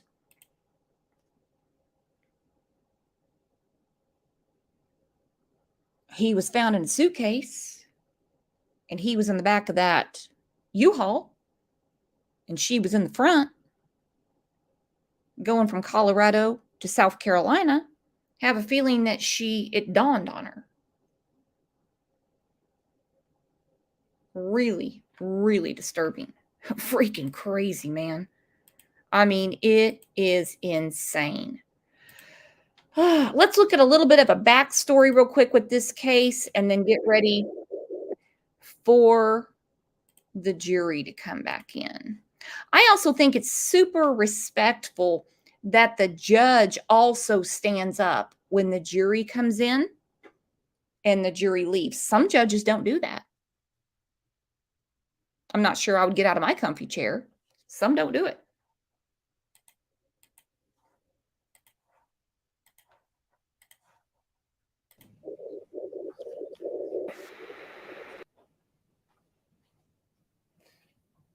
Good afternoon, everyone. My name is Michael Allen. I'm the Senior Deputy District Attorney prosecuting the Letitia Stauch case here in the 4th Judicial District. I'm joined here today with District Attorney Dan May.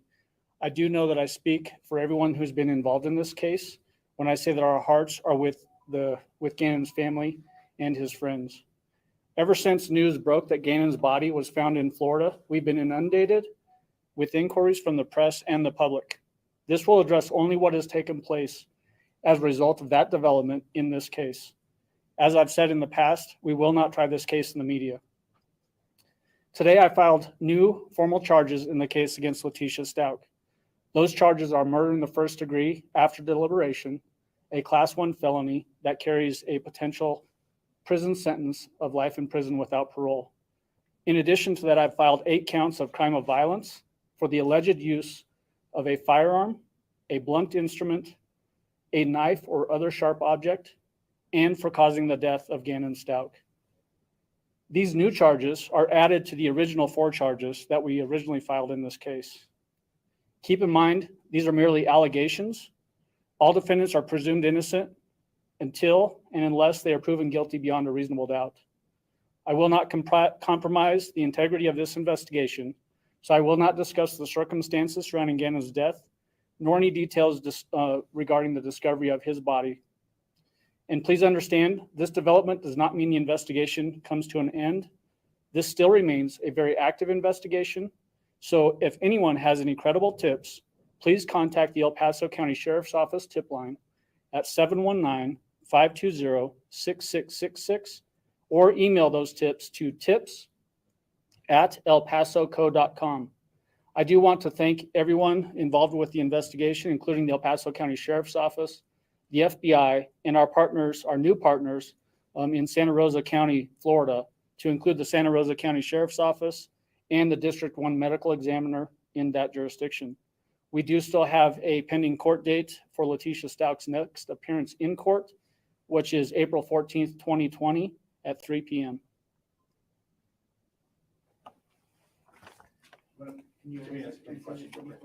I may not be able to answer them, but you can ask them. Can you explain how the coronavirus outbreak here is changing the way this case is moving forward? Obviously, you just said we have a scheduled appointment, but it could be up there, right?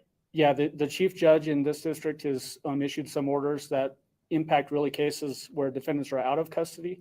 Any in-custody defendants, like Letitia Stauch, those cases are still being heard as scheduled, at least according to the last release that we've received. In the past, we'd asked you about trying to move forward without a body. This changes things, right? It absolutely changes things, yes. You might not be able to answer this, but can you tell us how long Gannon had been passed away for when he was found? I'm not going to get into those details. Can you say anything about how actually finding him or finding his remains now helps the investigation? Well, anytime you have a homicide case, the body has a lot of evidence associated with it, and I'm speaking in only a general sense. I'm not going to talk about the specifics in this case, obviously. Have detectives already been looking in Florida when Gannon's body was found? I'm not going to get into those details. How's the family doing currently? We met with the family earlier today, and obviously they're distraught with this information. They were still holding out hope that Gannon would come home alive despite the original charges that we filed in this case. And they're struggling, and they rightfully would be, considering the circumstance of this case. It's tragic, and we, like I said at the beginning, our hearts go out to them. The sheriff's office said initially there was a tentative identification. Clearly, we feel comfortable enough going out and saying though that we have found his body. Can you explain the difference there? I would just stick with what the sheriff's office released in their press release today. Can you talk about what it means to investigators themselves emotionally to have this? I think that would be a great question as we get further along in this case, probably towards the end of the case rather than right now. Our job isn't done. Timeline on bringing him back and giving him a formal funeral and services? So that will probably go a lot towards what the family's decisions are. I'm not in a position to answer that. Any other questions? When you say the investigation continues, this was one of the big steps we were trying to get to, but we're still looking for more evidence.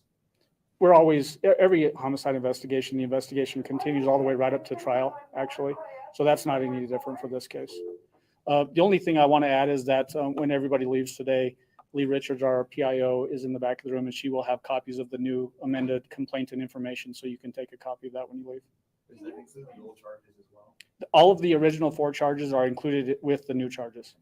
Can you explain the difference? Previously, we hadn't said there was a certain level of knowing that we were trying to approach. You said it was knowing but not premeditated. Now we are at premeditated. The new count of first-degree murder, that class 1 felony that I added, is with intent and deliberation. That's the classic first-degree murder.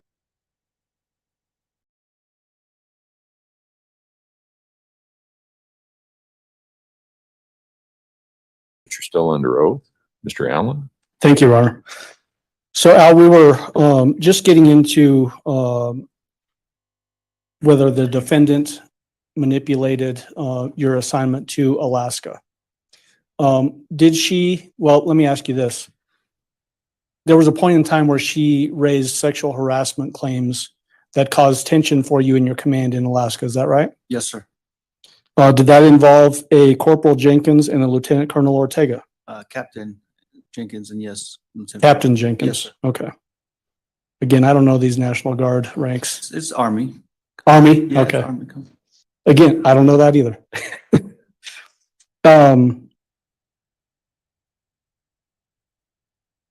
I had asked you before whether she was happy being assigned, having you all living up in Alaska, and I think you said no. Absolutely not. Yes. Did this claim of sexual harassment, not asking you whether it was true or not, but did that lead to you eventually leaving Alaska and coming to Colorado? Yes, sir. It did. Were there 2 specific things that you witnessed that were sort of at the heart of these sexual harassment claims? Yes, sir. Did one of those involve Captain Jenkins? Yes, sir. Was that a time when you were at some establishment and there was some drinking involved? Yeah, me and the defendant showed up for dinner and the other person was already there and had been drinking. Yes, sir. The other person being Captain Jenkins? Jenkins, yes, sir.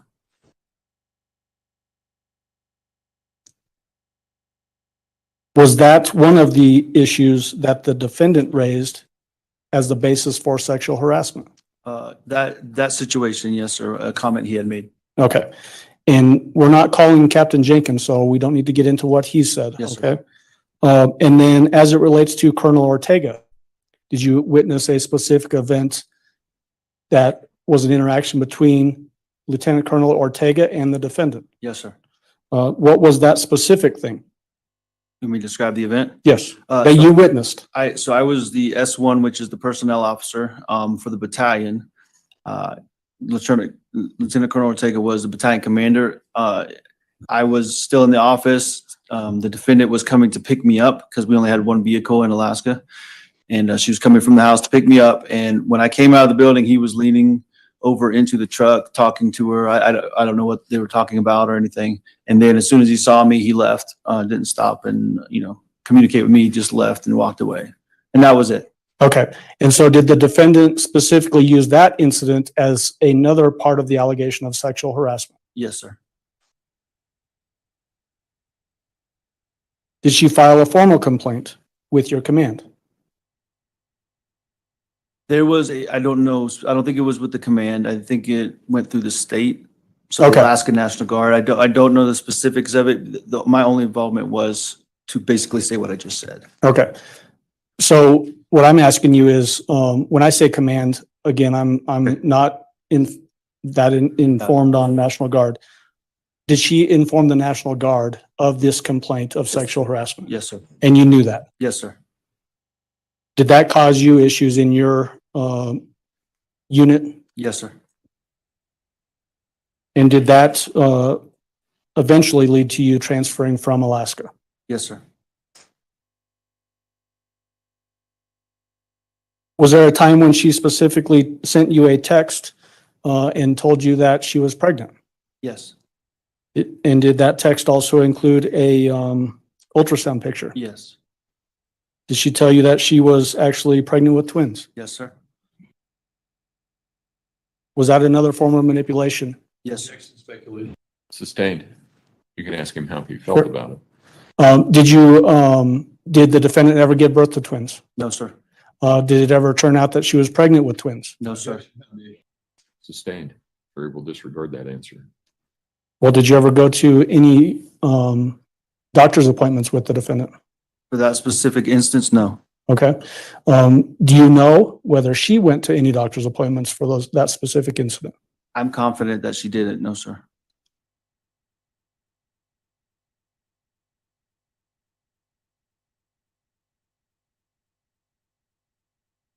So we talked about the sexual harassment claim and that causing tension in your unit, and that eventually leading to you transferring from Alaska, right? Yes, sir. When did that actual transfer occur? Like I said previously, when I say boots on ground, I arrived here February 15th, I believe, 2019. And I think you had previously said that the defendant preceded your move to Colorado. Yes, sir. When did she leave Alaska? So she wasn't in Alaska. She came to Alaska for a couple weeks or a month, I think in December that would have been 2018.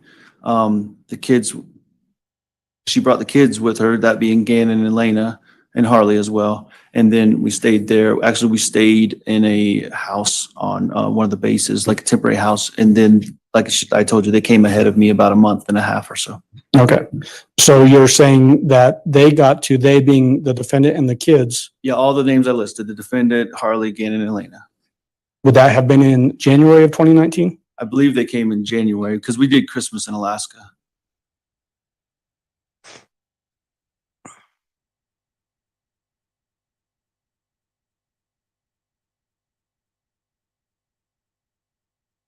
And I think you had previously said that the defendant actually found the 6627 Mandan Drive house, and that's where you all moved into. Yes, sir.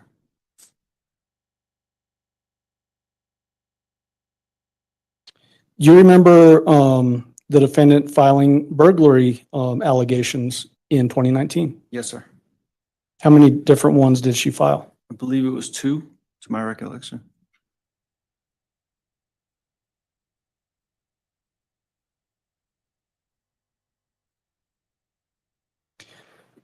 One of those specific claims was a burglary in the fall of 2019, correct? Yes, sir. And there were some things that she pointed to you to support that as being a valid burglary claim. Yes, sir. One of which was a hammer hanging from a string in the garage. Yes, sir. That included potentially somebody had maybe got into the attic access in the garage. A squatter is how she referred to it. Was there ever a squatter in your house? No, sir. No one was ever found. Did you have an ammo can in the house? I did, yes, sir. Was it dumped out on the floor and made to look as if someone had rummaged through it? Objection. Sustained, you can ask him what he found and what it looked like. Okay. Tell us what you remember about this ammo can. In this specific break-in allegation, the ammo can, I kept it, I think next to the bed or under the bed or something, and it was open and dumped out like somebody had been rummaging through the ammo can. One of the clothes hampers was dumped out, and the bed was kind of pushed. The mattress was pushed off the box spring, just enough to look like somebody had forced their way through that area. Did the defendant tell you that that was another piece of evidence or sign that there had been a burglary in your house? She did. Was there also a gunshot claim? There was. Did this come from the defendant to you? Yes, sir. What did she say about that? She claimed that she fired one of the weapons, I don't remember which one, up the storm well.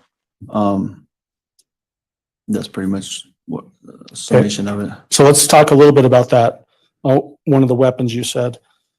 Did you have firearms in the house? I did, yes, sir. What kind of weapons? I had a 9mm, a Smith & Wesson 9mm compact. I had I don't remember the brand, but it was a black and Tiffany green 9mm full size. I also had AR pistol type gun. There was a 20 gauge Benelli youth shotgun and a 12 gauge. It was all black shotgun. I forget the brand. And then I think there was at least one Smith & Wesson little 380 compact as well. So when she's telling you that there was a weapon that she fired in I think you said the storm well, is that the window well? Yeah, and the specific one was the window well next to, if you remember the picture where the computers were, there was a window well right behind those computers. That's the one she said that she fired it out of. Did you ever find a shell casing associated with that gunshot? No, sir. In that particular, those pistols that you're talking about, the Smith & Wesson 9mm, that what sounds like a Tiffany green or blue 9mm and that 380, are those semi-automatic handguns? Yes, sir. Are you familiar with semi-automatic handguns? Sir. Have you fired them? I don't know specifically the 380. So what I'm asking is generalized. Have you? Yeah, absolutely. Okay. Yes, sir. When you fire those weapons, does the slide automatically slide back and eject the shell casing? Ejects it and then loads the next round into the chamber. Did you ever see any evidence that that gun had been fired in that window well in the basement? No, sir. Did the defendant ever admit to you that she made up those burglary claims? Yes, sir. What did she say? I don't remember specifics, but I don't know how much you want me to elaborate, but I had to do some digging, and eventually I found out that most of the stories she had told was just not accurate, and then she finally admitted to making up the claims of break-ins. I don't remember if she gave a reason why either. In your mind, was that another attempt or attempts at manipulating what was happening in your relationship? Absolutely.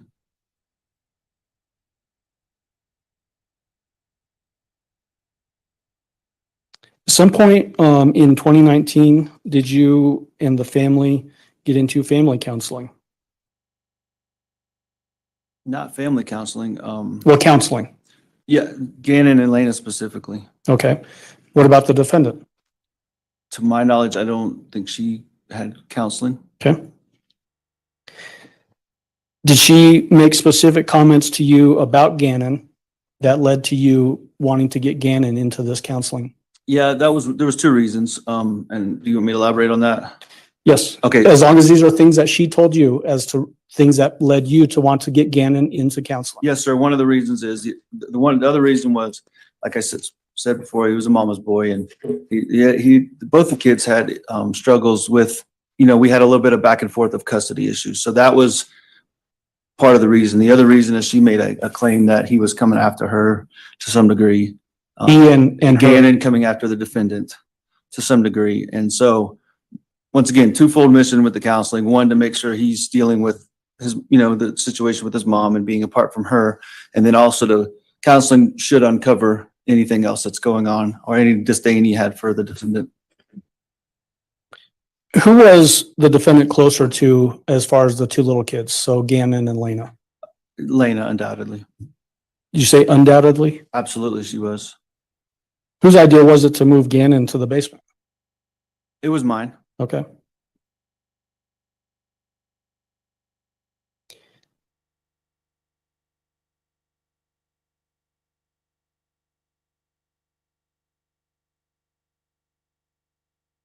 Did you ever witness Gannon displaying any behavior that would support the claim that Gannon had it out for the defendant? Absolutely not, towards no one. I absolutely never witnessed that, period. Did you ever take family trips together? With the defendant and the 3 children? Yeah. Yes, sir. Okay. Specifically, was there a trip in early January January of 2020? That would have been just myself and the defendant. Okay. What was that trip? It was to celebrate our anniversary, and we went on a cruise out of Southern Florida. Did you need a passport for that cruise? I don't believe so. No, sir. Did you ever take any trips with the defendant that required a passport? I don't remember specifically. We had one when we went through Canada just to get it stamped, just for, remembrance. I don't remember specifically. Well, we did. We went to Mexico. Yes, sir. Okay. Yep. Sorry, I forgot about that. That's okay. So that leads to this question. Did you have a passport? I did. Yes, sir. When you said you went to Canada to get it stamped? Mhm. You have to say yes or no. Yes, sir. When you went to Mexico, did you get your passport stamped? Yes, sir. Did you see her with a passport?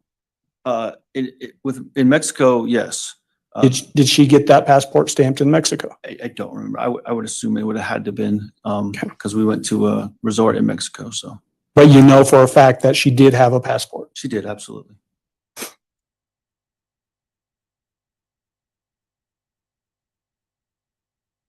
In this, and I'm going to ask you to give me a more specific timeline, but in late 2019, early 2020, where was the defendant working at that time? Early 2020, I don't know, but late 2019, she was employed, I believe it's Whitefield School District 3 and French Elementary School, as I referenced earlier. She was attempting, is what she Well, told. let me get to that. I'll get to that in just a second. So she was working in late 2019 at Whitefield School District. Mhm. That's sir. it. Yes, Okay. sir. And again, that's for our court reporter. She'll get mad at me in a minute if we keep doing that. Was she enjoying her work there? She was not. Did she tell you that? Absolutely. What did she tell you? She had a conflict based on her educational status. She had a conflict with a principal where she thought she was more educated and should have more of a leadership role. And then just other stuff surrounding that. I don't remember specifics, but. So let's unpack that a little bit. When you said that she had a conflict because she felt like she was more educated, you mean the defendant felt like she was more educated than the principal? Yes, the defendant. Yes, sir. Did you ever go to French Elementary School? I did. Yes, sir. How many times did you go visit her there? I don't remember exactly, but I would cook lunch and take her lunch for her and her coworkers. And you can elaborate on that a little bit.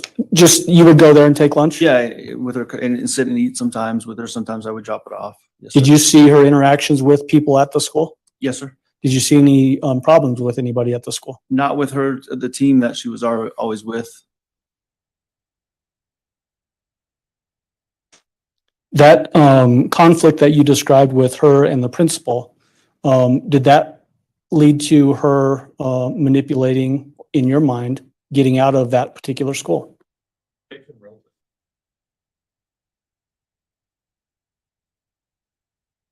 Allow it, overruled. In my mind, it did, in accompanying with an injury claim she had as well. Did she, okay, so let's ask, I'm going to ask you about that. Okay. Did she specifically tell you about some allegations she made about being injured at the school? Yes, sir. What did she tell you? That she was standing on a bench or standing on the bookshelf or something, but she fell and a bookshelf fell and hit her in the head, and she had a head injury from that. Did you ever see any signs on the defendant of being injured from either falling or having a bookshelf fall on her head? No, sir. Did that lead you to believe that this was another manipulation by the defendant? Yes, sir. Did she tell you what kind of work she was hoping to get into? Yes, sir. What was that? She always had just talked about wanting to be a airline flight attendant. And so I think from what I understand, she started pursuing that late 2019 through the Christmas holiday and into early 2020. Who was she pursuing employment with? Spirit Airlines. Where is Spirit Airlines out of, to your knowledge? I have no clue. I know she went to Orlando, Florida for Spirit Airlines training is what she told me. When did that happen? I think shortly after Christmas, within a day or two after Christmas, 2019. And it was a short trip.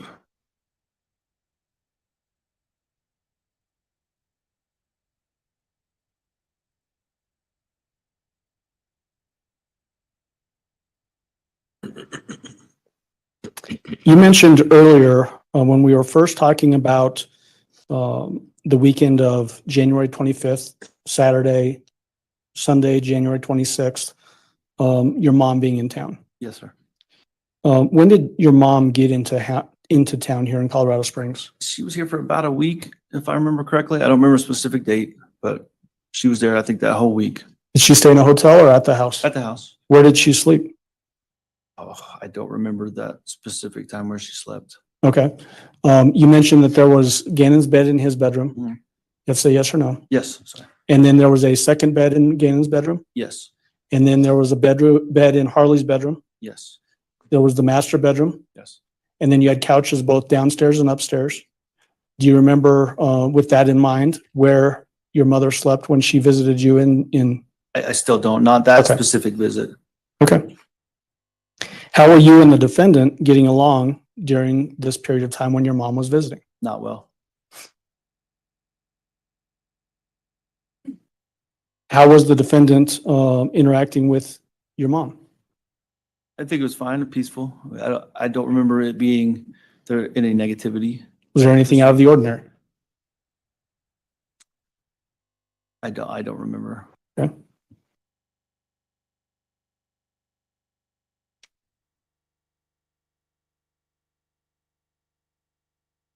You mentioned going up to DIA on January 25th after having dinner and all that sort of stuff. Is that the last time you saw Gannon alive? Yes, sir. Did you say anything to him?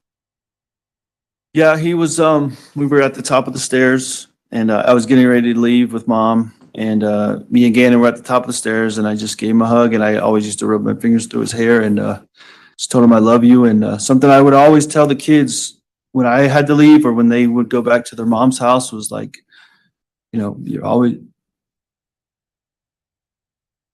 going to be in my heart and I'm always going to be in your heart. And I'll see you when I get back. And he's like, okay, Daddy, love you. And I'm going to finish watching Pokemon. I remember it like it was yesterday. Yep.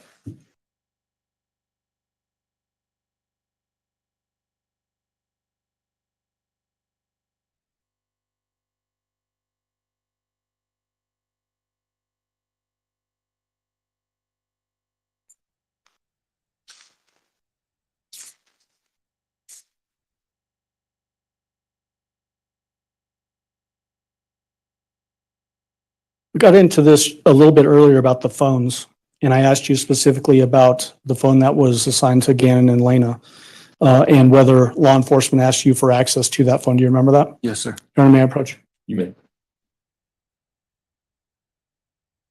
30 people, 28.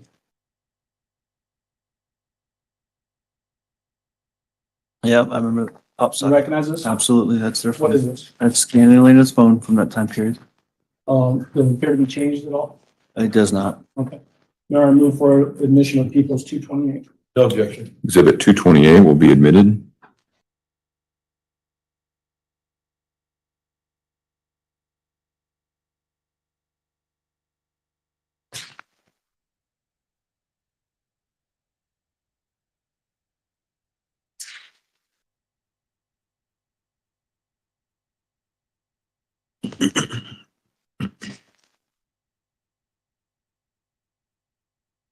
I asked you earlier about when you would take trips together. Do you remember taking a trip to Hawaii? Yes, sir. When did that occur? You okay? Yes. Is there Kleenex up there? Yeah, I got some. Okay. I think 2018, spring, it was right before that volcano erupted. So I think it was spring of 2018. Who went on that trip? The defendant, myself, all three children, Harley, Gannon, and Elena. You remember taking a video of Gannon in Hawaii? Yeah, we took multiple pictures and videos. Yes, sir.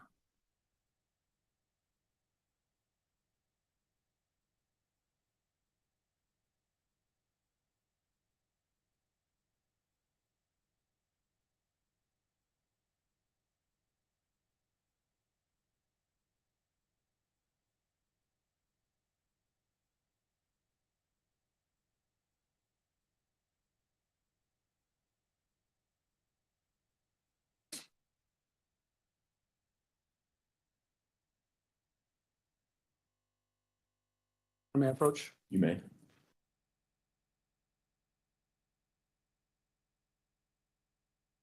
People's Exhibit number 15. If you need to take it out of the sleeve, you can do that. Excuse me. I recognize it. I recognize my initials right there. What is People's Exhibit 50? Now I also see the date of when I initialed it. It says Facebook video of Gannon Stauch. Is this a video of Gannon in Hawaii? I believe so. Yes, sir. And you saw the content I from did. this disc? Yes, sir. Is it a fair and accurate copy of that recording from Gannon in Hawaii? Yes, sir. Or move for admission of People's 50? Laney, Your approach. is there an objection? Yes, it's relevant. Alan? Do you want me to say it from here? Yes. Yep. All right.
Mr. Allen? Yep. So we'll come back to that in a moment, Al. I object to the witness by Yeah, Mr. Allen, you need to refer to the witness by Mr. Stauch. Okay.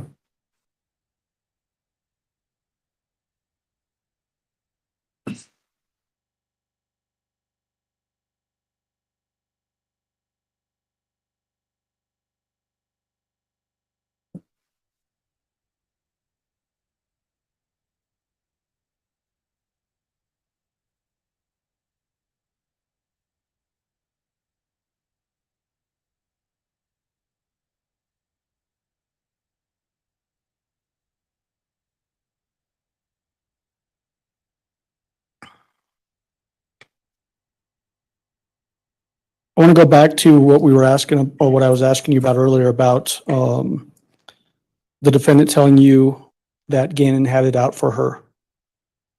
Did she make a specific comment to you about Gannon and a knife Yes, sir. to you? Yes, sir. What was that comment?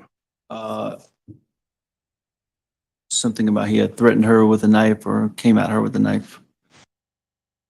Did you ever see Gannon threaten anybody with a knife? No threats ever out of Gannon, knife or no knife. And was that right before you got Gannon into counseling in 2019? Yes, sir.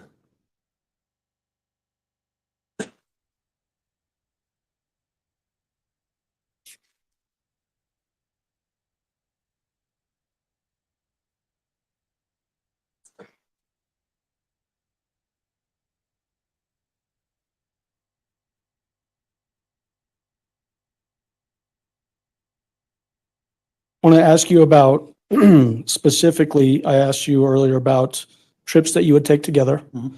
You also mentioned that the defendant was trying to get a job with Spirit Airlines. Yes, sir. Did she like to travel? She loved to travel. Yes, sir. Did she like to travel to Disney? Yes, sir. Did you ever go with her to Disney? Yes, sir. In various configurations of family, I should say. Did she ever take any other trips that you were aware of, either with you or without you? Yes, sir. Did you take cruises with her to the Caribbean? Yes, sir. Did she ever take any cruises to the Caribbean by herself that you knew about? I don't know about by herself. I know with just Harley, I know she took a few. Okay. What about to Australia? Never heard of a trip to Australia. No, sir. What about a trip to Bogota, Colombia? Never heard of a trip to Bogota, Colombia either, sir. What about Jamaica? Don't know about Jamaica. Like I said, she went on trips to the Caribbean, so I can't attest to that. Okay. You mentioned that cruise in Florida in, I think you said in January 2020 to celebrate your anniversary. Sir. That was just you and the defendant. Yes, sir. Did you take other cruises together? Yes, sir. Did you take a cruise in Southern California? We left out of Southern California, went to Ensenada. When was that roughly? Mexico. While I was in Alaska, I don't remember exactly. So between 2017 and 2018, somewhere. Did you take another cruise with the defendant in the summer of 2019? We did, yes, sir. Who was on that trip? Myself, the defendant, Harley, and Gannon, and I think one of Harley's friends as well. You mentioned taking a trip to Mexico. When was that? That would have been right before I went to Oklahoma for 6 months. So 2016, Where in Mexico did you go? Cancun. Was the defendant with you? Yes.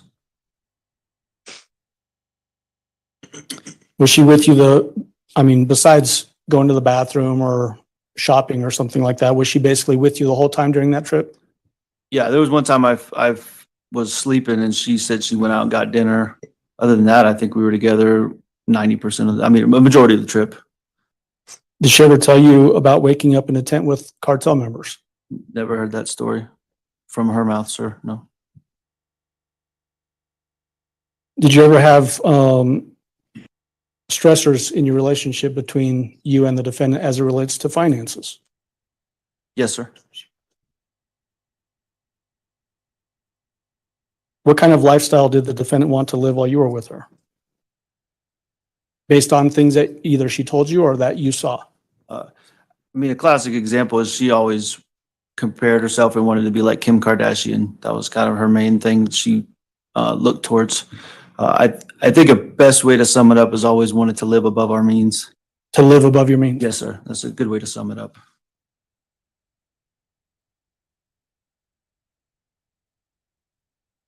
Did you agree to being living above your means? There was examples where I gave and there was examples where I didn't. But was that ultimately a source of tension between you and the defendant? Yes, sir. Did she ever accuse you of infidelity or cheating? Yes, sir.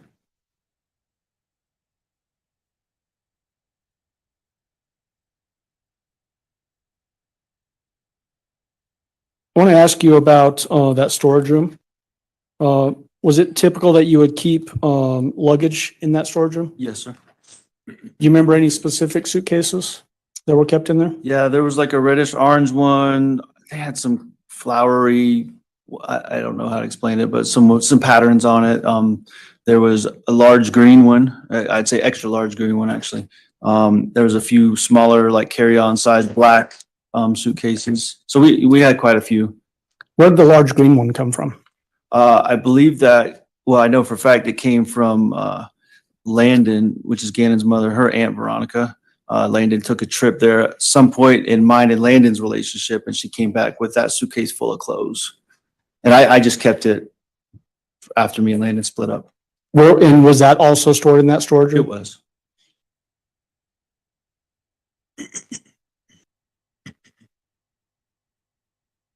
Did you ever use that large green suitcase on trips? I used it more so when I moved or PCS'd. I don't remember using it on a trip or vacation because it was just too big. Do you remember being shown a picture of a suitcase under a bridge in Florida? Yes, sir. Did you recognize that suitcase? Yes, sir. What did you recognize it as? That same extra large green suitcase from my house.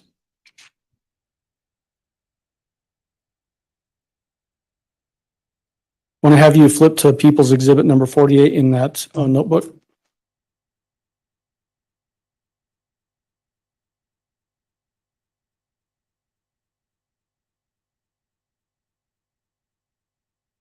Yes, sir. Do you recognize that? Yes, sir. What is that a picture of? That's a picture of that extra large green suitcase we've been discussing. Under a bridge? I can see the footings of the bridge. I can't really see the bridge structure itself, but Does that appear to be the same suitcase that we've been talking about that Landon's Aunt Veronica gave to Landon when you and Landon were married? yes, sir. That was stored in the storage room. Yes, sir. Now I move for admission of People's Exhibit 48. No objection. Exhibit 48 will be admitted. Go ahead. May we publish? Oh, there we go. What do you remember about that suitcase other than it being large? There was a few things that were broken on it. I don't know if I don't know if the wheel was, but I think the handle on the other side was broken. There's a few things that had just worn down over time on it. But the size is the big thing. I remember how large the suitcase was. So. Okay.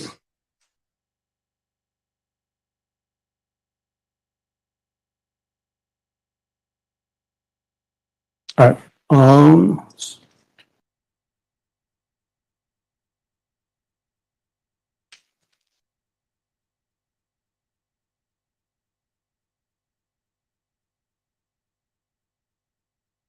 All right, may I approach? You may. What's been marked as People's Exhibit number 33.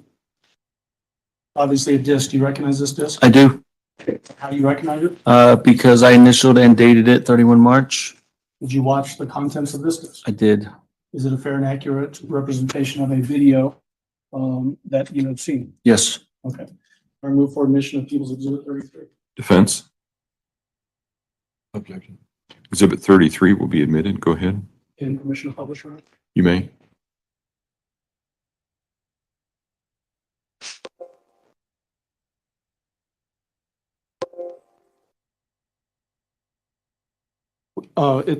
We need the screen, Judge. It's not, you're not feeding yet. I have a pre-screen up here so that I can see. Okay.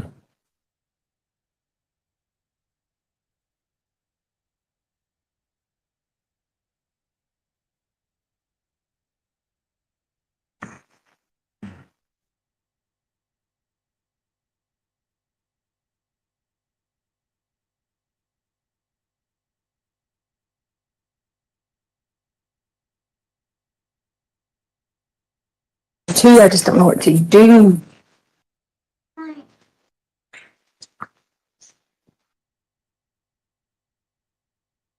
Well, devastating. Initially, Scott, I can't lie when the TMZ information. Gannon, I promise it's the last time I'm gonna ask you. I'm just freaked out, okay? Are you sure you didn't do it on purpose? Okay, you promise. You promise. Pinky promise. Okay, all right. So listen. We're all right. We're gonna have to sell stuff to fix it. Okay. So we figure out what we gotta sell. We can sell the sofa. We can sell whatever, because we gotta get it fixed. So, lady, don't be mad at us and kick us out of the house. Okay? You got it? You got it? I'm just worried about my purse. Okay, shh. Listen. So tomorrow, Tell us a couple of.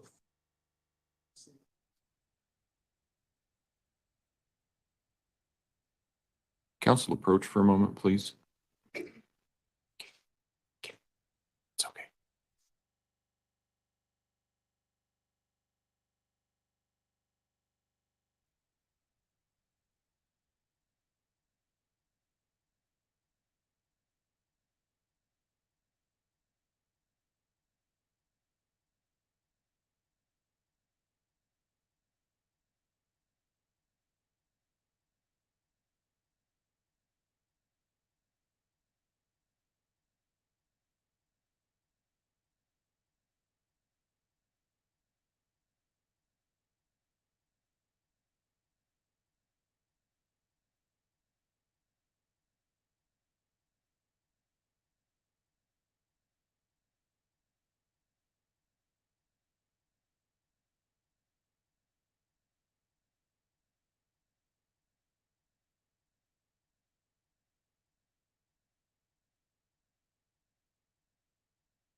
All right, Mr. Allen?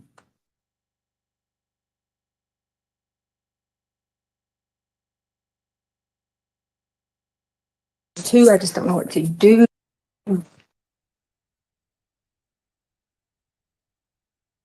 That you can see. Who is that? Who's That's that? Lena, absolutely. And then the email voice that you hear on that recording, who is that? Tisha, excuse me, the defendant. And then the other voice that you hear towards the end, whose voice is that? Those are the last words I ever heard Gannon speak.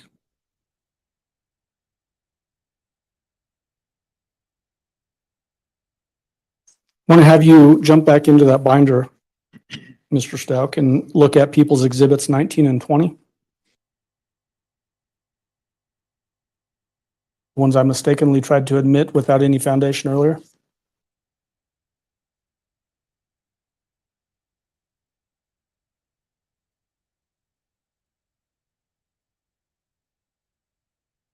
Okay, Do you recognize those? 19 and 20, yes, sir. Are those, well, what are they? Those are two different angles, pictures of Gannon in his bed. Have you seen those pictures before? I have, yes, sir. When did you see them? I don't want to mix it up. I know I've seen them in, through various things, but, one of these specifically, or at least one, if not both, the defendant sent to me that morning, which would have been, Monday, the 27th. Okay, so we're talking about January 27th of 2020? Yes, sir. And then you received those specifically from the defendant? Yes, sir. What method did you receive them from? Text message. Text message. Are they fair and accurate, copies of the photos that you received on January 27, 2020? Yes, sir. I move for admission and permission to publish 19 and 20. Mr. Tellini? Exhibits 19 and 20 will be admitted. So I think we have People's Exhibit 19 up on the screen now. Tell the jury what we're looking at in People's 19. So once again, that's Gannon in his bed. I referenced the TV off to the left. You can see it here, a TV in his dresser. The table we discussed earlier, and then once again, there's Gannon in his bed. Is that typically the way Gannon would sleep in his bed with the blankets just piled on top like that?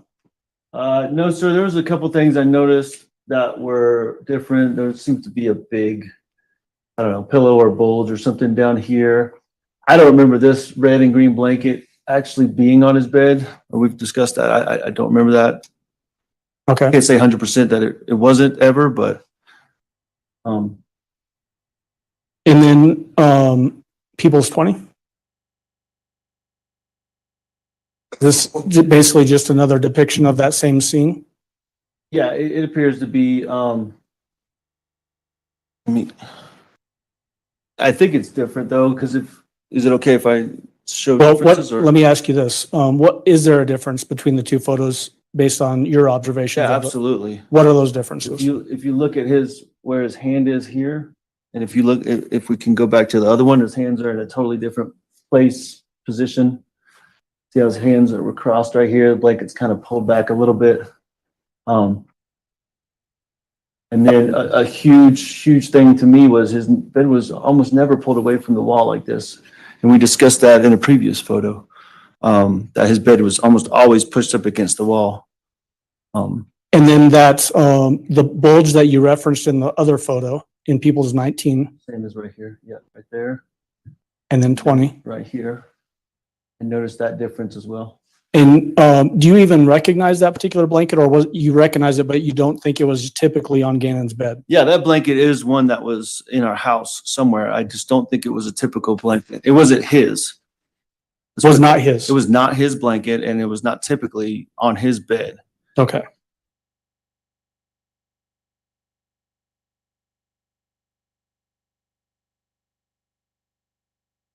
You can take that down for now.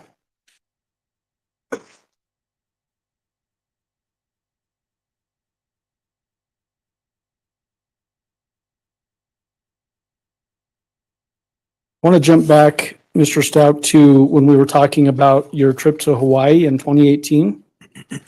And I previously showed you People's Exhibit number 50, which was that disc. I think I might have left it up here. Let me check, actually.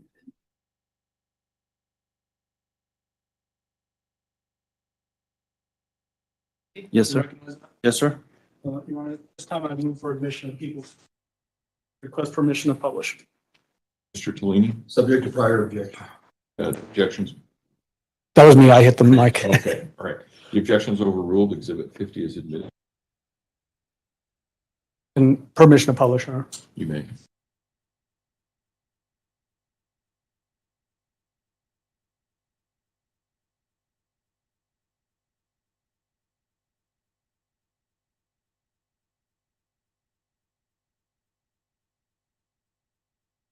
So before we start playing People's Exhibit 50, who do we see on screen there? That's Gannon. Go ahead and play it.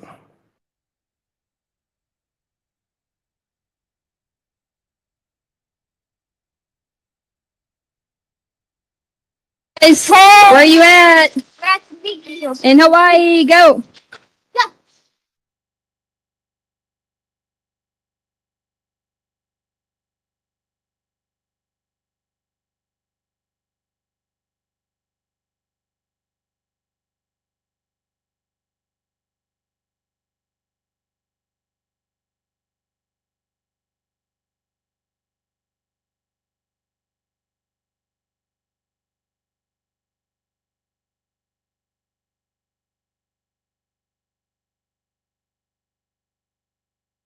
When you got back from Oklahoma, Mr. Stauch, did you participate in searches for Gannon?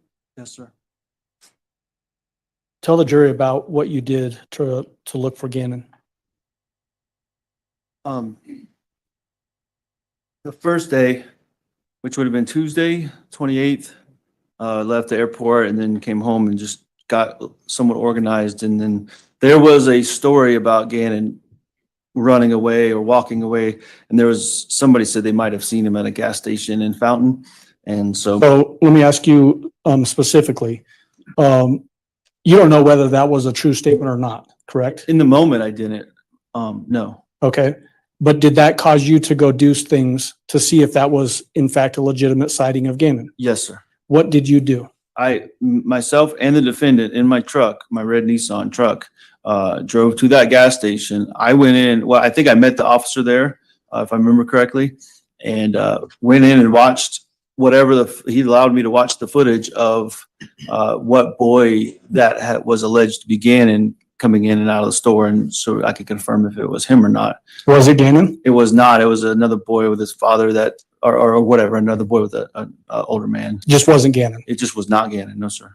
What else did you specifically do to look for Gannon? There was times when after the day was over, I'd drive around at night just seeing if I could spot him. That specific, I believe it was Tuesday as well, I had been downtown to the sheriff's office, given an interview, and then came back home and checked on the girls, being Harley and Lena, and then told them I was going out searching again, and went to the Walmart in Fountain. I was heading to the Walmart in Fountain. Just maybe he's in the video game section or GameStop or something. Was thinking of places he would be, and then it occurred to me, or I remembered that the defendant had said her car was at French Elementary School. And so I never actually went to Walmart. I went directly to French Elementary School to look for her vehicle. And you previously told us that you didn't see her vehicle there. Absolutely not. I drove around the school 3 times just to make sure I wasn't missing it. Did she ever tell you where her car actually was? Never did. That was the only thing she ever told me, was that I left it at French Elementary School. At some point, based on things that you're learning, in your mind, did it change from Gannon didn't come home from a friend's house to something different? That was really the key moment. There was a lot of things we've discussed, a number of them, some discrepancies in the pictures, the rental car situation. I think I had already known at that point that I had talked to my neighbors, and surveillance from their house, he had never walked. Sustained. Well, I think what he's describing, Judge, is what he saw on surveillance. You can't talk about what your neighbor said to you, but you can describe what you saw on the surveillance tape. Okay. So 2 different circumstances. This is not the surveillance tape of the truck. This is. Let me ask a question. Yeah, thank you. Did you have an occasion to see surveillance video from neighbors in your neighborhood? Did you? Yes. Okay. Did you see Gannon ever walking away on those videos from your house and never returning? I did not. No, sir. Okay. So back to. I have to ask a question. Okay. So you were earlier describing an accumulation of things that led you to change your opinion or your mind as to what actually happened with Gannon. Yes, sir. And you said, I think one of the big things was the defendant telling you that her car was at French, you go to French, and it's not there. Yes, sir. Is that accurate? Yeah, that was the key moment when I switched from, she knows more than she's telling me she knows. Did you also participate in interviews at the sheriff's office as it relates to the investigation into Gannon's disappearance? I did, yes, sir. How many times did you go to the sheriff's office? Twice on that day, once before the driving to French, and then immediately following that, I called them and said something's wrong, and I went immediately back to the sheriff's office after that. In that same time frame, did the defendant add any additional information that she told to you as it relates to Gannon's missing? I don't believe so. I don't think so. Well, did she at some point tell you that she was raped? That was the next morning. Okay. Yes, sir. What did she say about being raped? I'm not sure the date. Sure, I'll clarify. We were talking about January 28th. Yes, sir. Just now about you doing interviews at the sheriff's office. You said the next morning, so that would be January 29th. Is that accurate? Wednesday, January 29th. Yes, sir. What did the defendant tell you on January 29th as it relates to being raped? So I slept on the couch. She called me into the room, and then she proceeded to tell me a story about how a man got in the house somehow. I don't remember that specific version, but he got in the house, raped her, abused her, beat her, and then beat Gannon up and took Gannon. And you want me to keep going on that specific? I want you to tell what she said in that particular story. Right. And then, she also said, he had got burned, and that, and then she said that, well, I said, well, where's everything at? Like all the mess, the blood and everything. She said, well, I cleaned it up. I got scared. And so, okay, well, where's the bloody mess, the clothes, the rags, whatever. Well, I disposed of it. Well, where did you dispose of it? It wasn't in the trash can at the house. It was somewhere else. And it was just this long string of stuff. Okay, so let me break in there. Sure. It sounds like the way you're describing that's a discussion that you had specifically with her, where you're asking her questions and she's responding to your questions. Well, there was two parts, and that's why I asked you about elaborating. The first one was just her talking. Okay. And so, but the last part that you just described, it sounded like you were describing an interaction where you're asking questions and she's answering questions. Yes, and at this point, Landon was also sitting in there talking with us as well, just to clarify. When you had the opportunity to view neighbors, I guess ring doorbells or surveillance videos, did you see any strange men on those videos going to your house? So to clarify, I did, and it was stopped because it was hearsay, but I never saw surveillance of him leaving or not leaving on foot. And I'm sure we'll get to the other surveillance later, but I never saw that. That was just what the neighbors told me. So What I'm asking you right now, Al, or Mr. Stauch, I apologize, is did you see on any of the neighborhood video any strange men going into or out of your house? Sure. When I think he just said he'd never watched any videos. This was just what the neighbors had told him. That's not what he said. No, he overruled. Re-asked the question. Yep. Just so the record is very clear. Okay. Did you watch surveillance video from neighbors in your neighborhood to see anything as it relates to Gannon's disappearance? No, sir. You didn't watch any videos? Well, I did watch the one video with the truck, but I don't think we've gotten there yet, or we're there. I don't know where we're at. Okay. Mr. Allen, I'm sorry. Yeah, you're fine. What I'm asking is very specifically, did you watch some neighborhood video from neighborhood surveillance video about the time that Gannon went missing?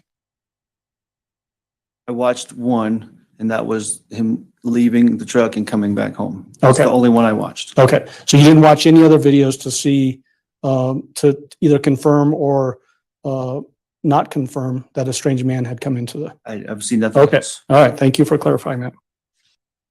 At some point, did you become involved in the investigation? Yes, sir. Tell the jury about that.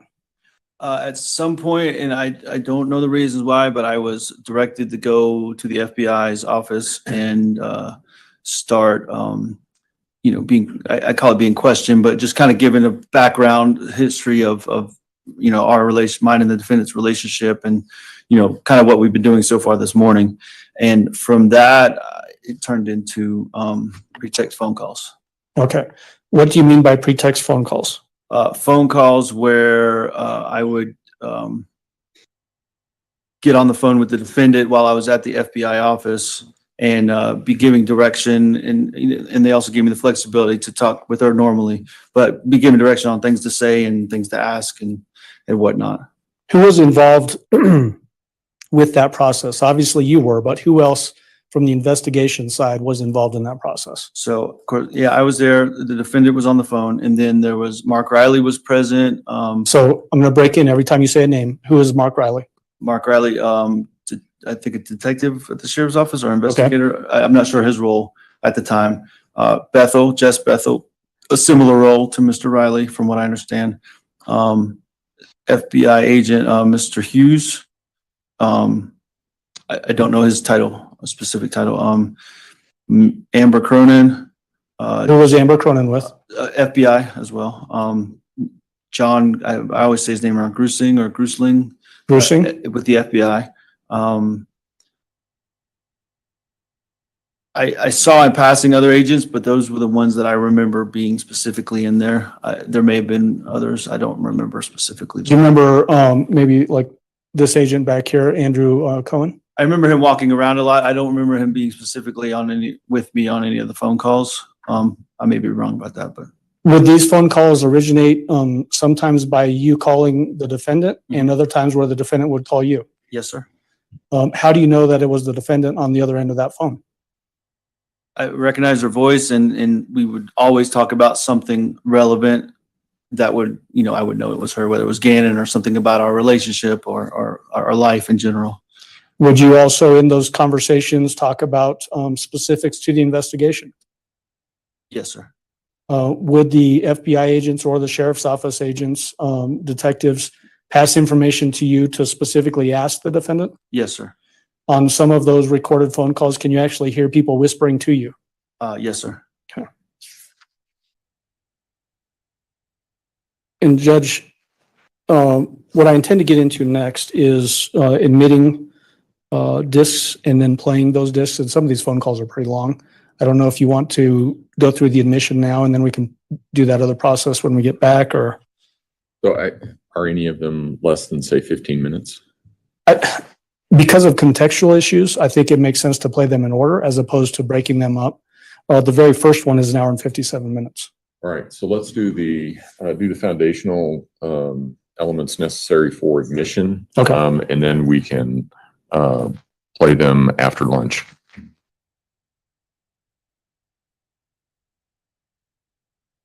And probably just admit all of them at the same time. Yep. And then go from there.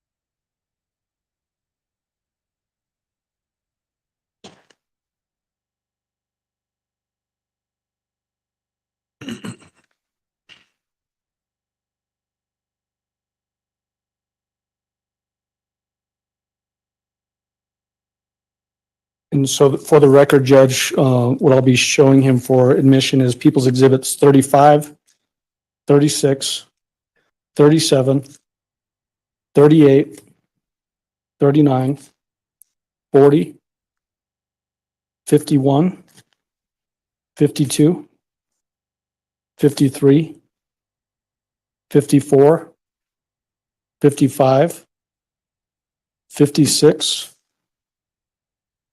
57, 58, and 59. Okay. May I approach the witness, Your Honor? You may go ahead. Can I just stay up here with this? Yeah, that's fine. People's Exhibit 35, obviously a disc again. Do you recognize it? To the front of it. Yep. Yes, my initials and the date. Have you had a chance to listen to this recording that's on this disc? Yes. Is it a fair and accurate representation of that phone call? Yes, sir.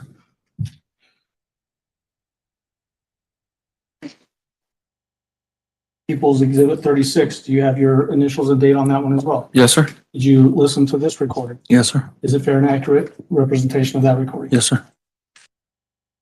People's 37, are your initials and date on this? Yes, sir. Have you had a chance to listen to this item? Yes. Is it a fair and accurate representation of that recording? Yes. Equals 38. Do you have your initials and date? Yes, sir.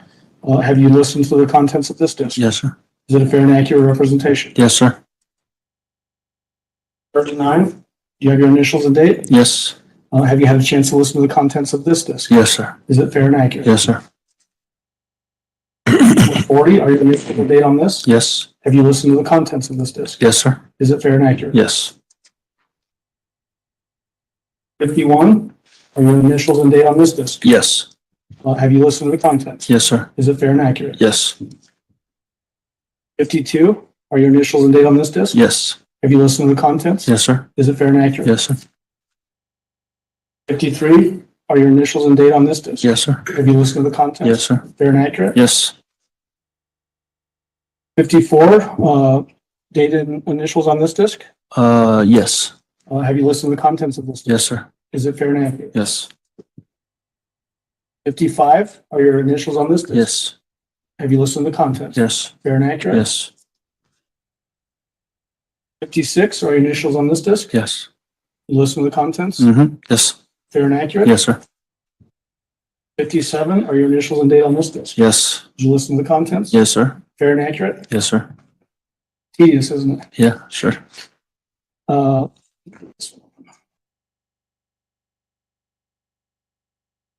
your initials and date on this disc? Yes, sir. Have you listened to the contents? Yes. Is it fair and accurate? Yes, sir.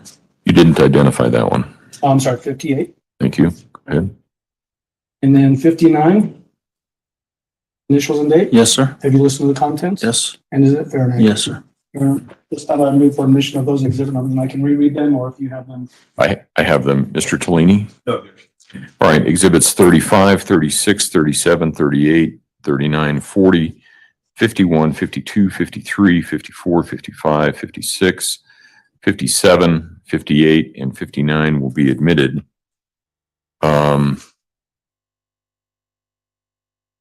Council approach, please.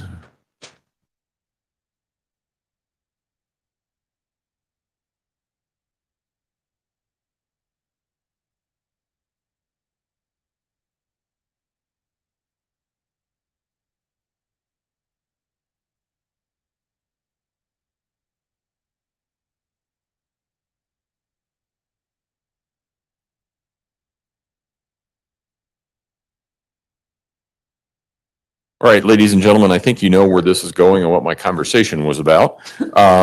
We are going to take our lunch break a little bit early. We'll have you come back a little bit early too. And when we come back, we will be playing, it sounds like the telephone calls one after the other.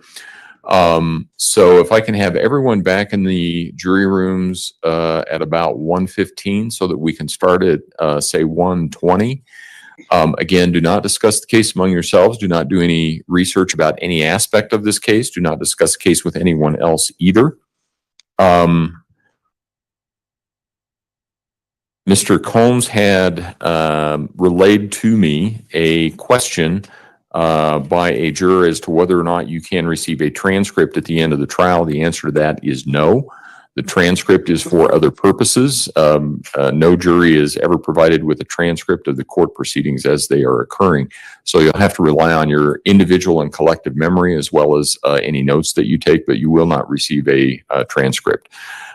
So with that, I think it's still a nice day. We're not to tomorrow yet when it's not supposed to be. So if you want to take a walk around the courthouse, something like that, that would be a good thing to do. Again, you already know where all of the eating joints are here in Colorado Springs, and we'll see you back at about 1:15. All rise for the jury, please.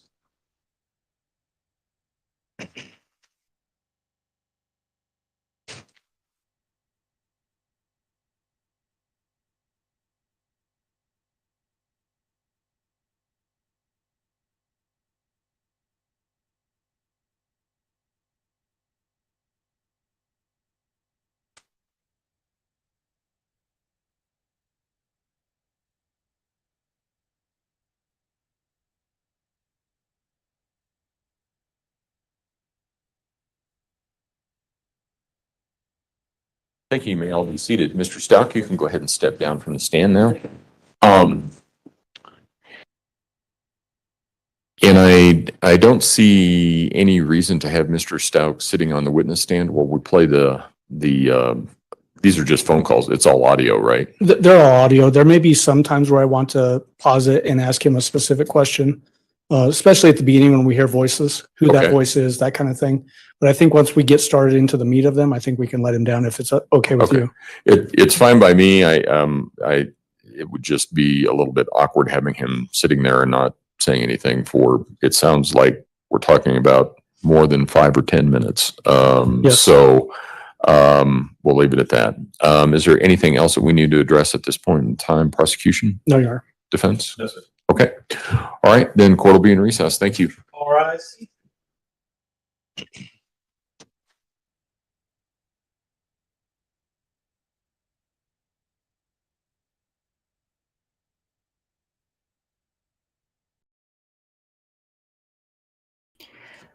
Woo! What a morning. My goodness. All right on the screen, JM said, how'd she gain so much weight in jail? According to her, she's not afforded a proper diet, right? Looks like she's eating something that's a lot of preservatives there in the jail. I mean, that is nothing but preservatives. I mean, I guarantee she is constipated up to her neck. Nasty. Because who would be putting money on her books to get her beefaroni, Diet Pepsi, ramen, all that stuff? Yep. Pug Mom said ramen noodles. Yeah. She has gotten, I mean, she has. I'm not fat shaming. And people will come at me and say, you're fat shaming her. No, I'm not. I just want to know how, when you have such a limited diet, and we're talking the bare bones, how you can gain that much weight. That's insane to me. All right, so for people asking where she was in the courtroom, I took this screenshot. If you look at that yellow smear to the right of your screen, there she is in all her glory. Now, during the hearing this morning, which was intense, I'm not going to lie, that was horrible to listen to. God.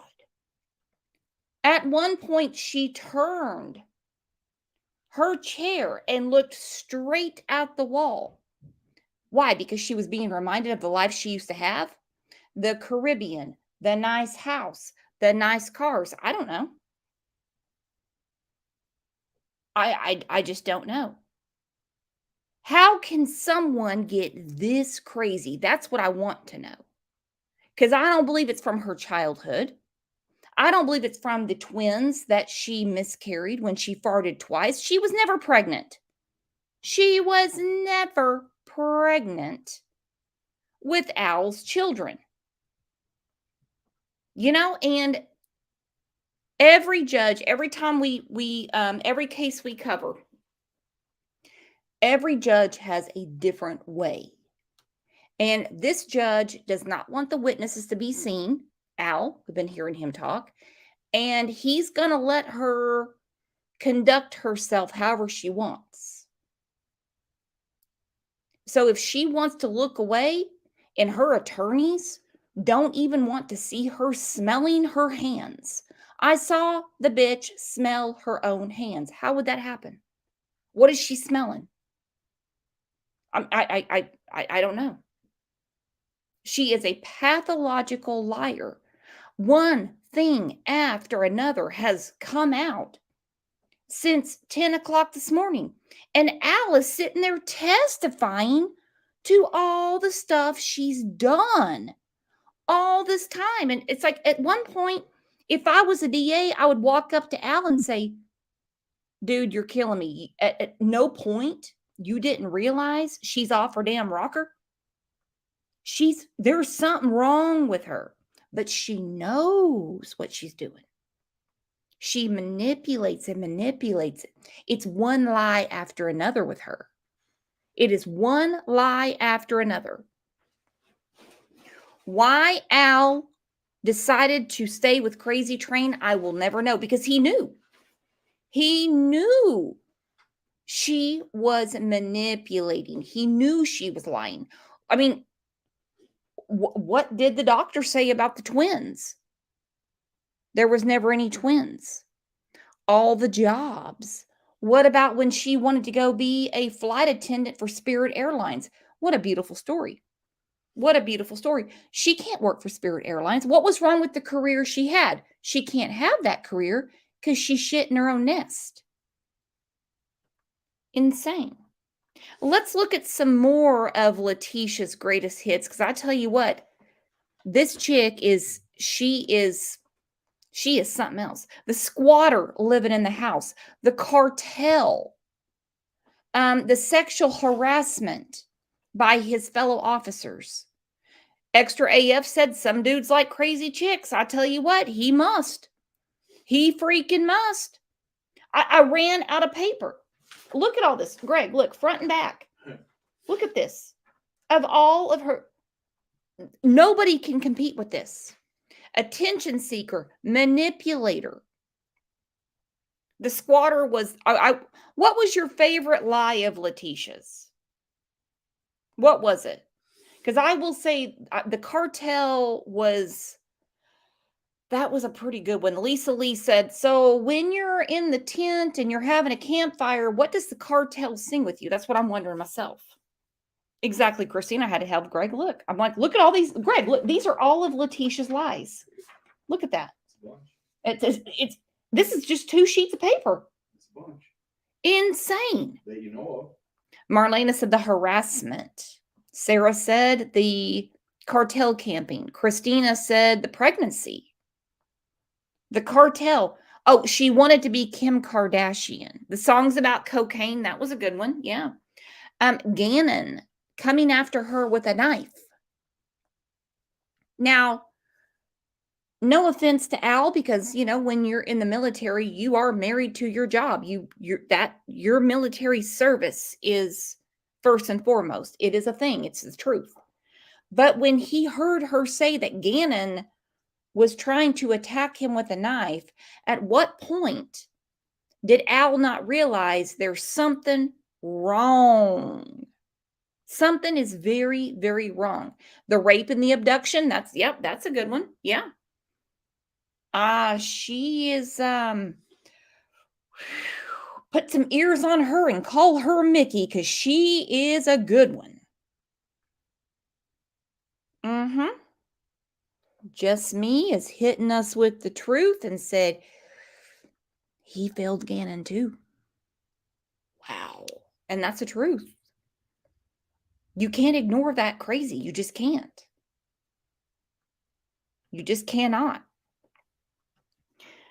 Cherry Piss was in here and I couldn't make sense of what she was saying. Cherry Piss is around? Yeah, I don't know what she was saying, but there was just she kept saying that if I could read through all the capital misspelled words, she was saying that he was fine as long as she was taking care of his kids and other things. Summer Thunder, exactly. Cleaning up the blood. Think about that. She's supposed to not be in her right mind. But after she committed what the FBI called a violent event, she cleaned the walls, she cleaned the carpet, she fluffed up the bed, she put his clothes away. What Crazy Train didn't understand is everything was so violent that his blood seeped through the mattress, through the padding of the carpet to the foundation of the house.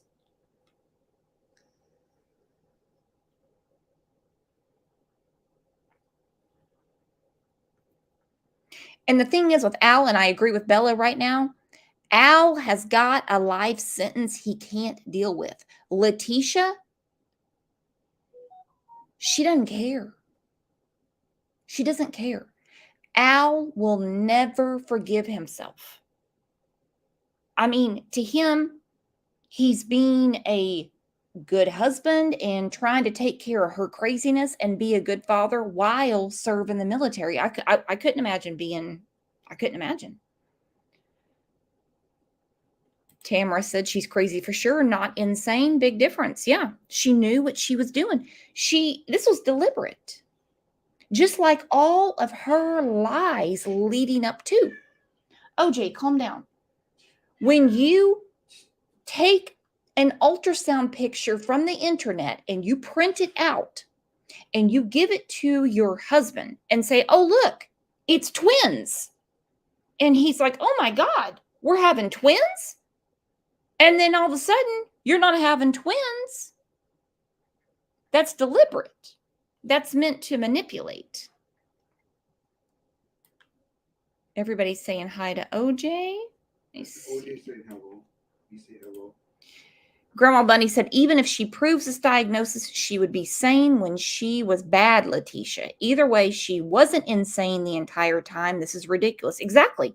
But we're going to have 2 months of them battling back and forth. Is she crazy or just crazy? And that's what it comes down to. What is she? What is she? Let's look at the interview she did with Spencer Ware. And this is just a few days after the violent event in Gannon's bedroom. I also think about what Al said on the stand, that she had to have the best of everything. She wanted it. She wanted, I mean, there's no accounts. How did they pay their bills? Al could not have possibly have covered that bill. These are nice cars. This is a $2,700 a month rent payment. He doesn't make that kind of money. What the hell is going on? Let's look at this.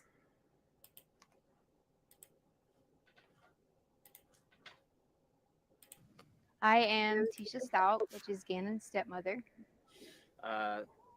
You've been a part of the investigation since the very first time. You were the last person to see him. Is that right? Correct. What did you see when you last saw him? Well, I'm not allowed to talk about anything with the case. I would more so be willing to talk about how the community needs to have faith and continue to work together and not make these false accusations, like the things that have been said, that I've disappeared from the community. I haven't been there to help, but there's lots of reasons behind that. Reasons like death threats, right? Right. Death threats are one of them. My family's getting lots of death threats. We counted over 20 some death threats already. Two, my husband's ex-wife is living in our home. And of course, I'm not coming home to do these things and to help with the family when I was kind of like told I couldn't.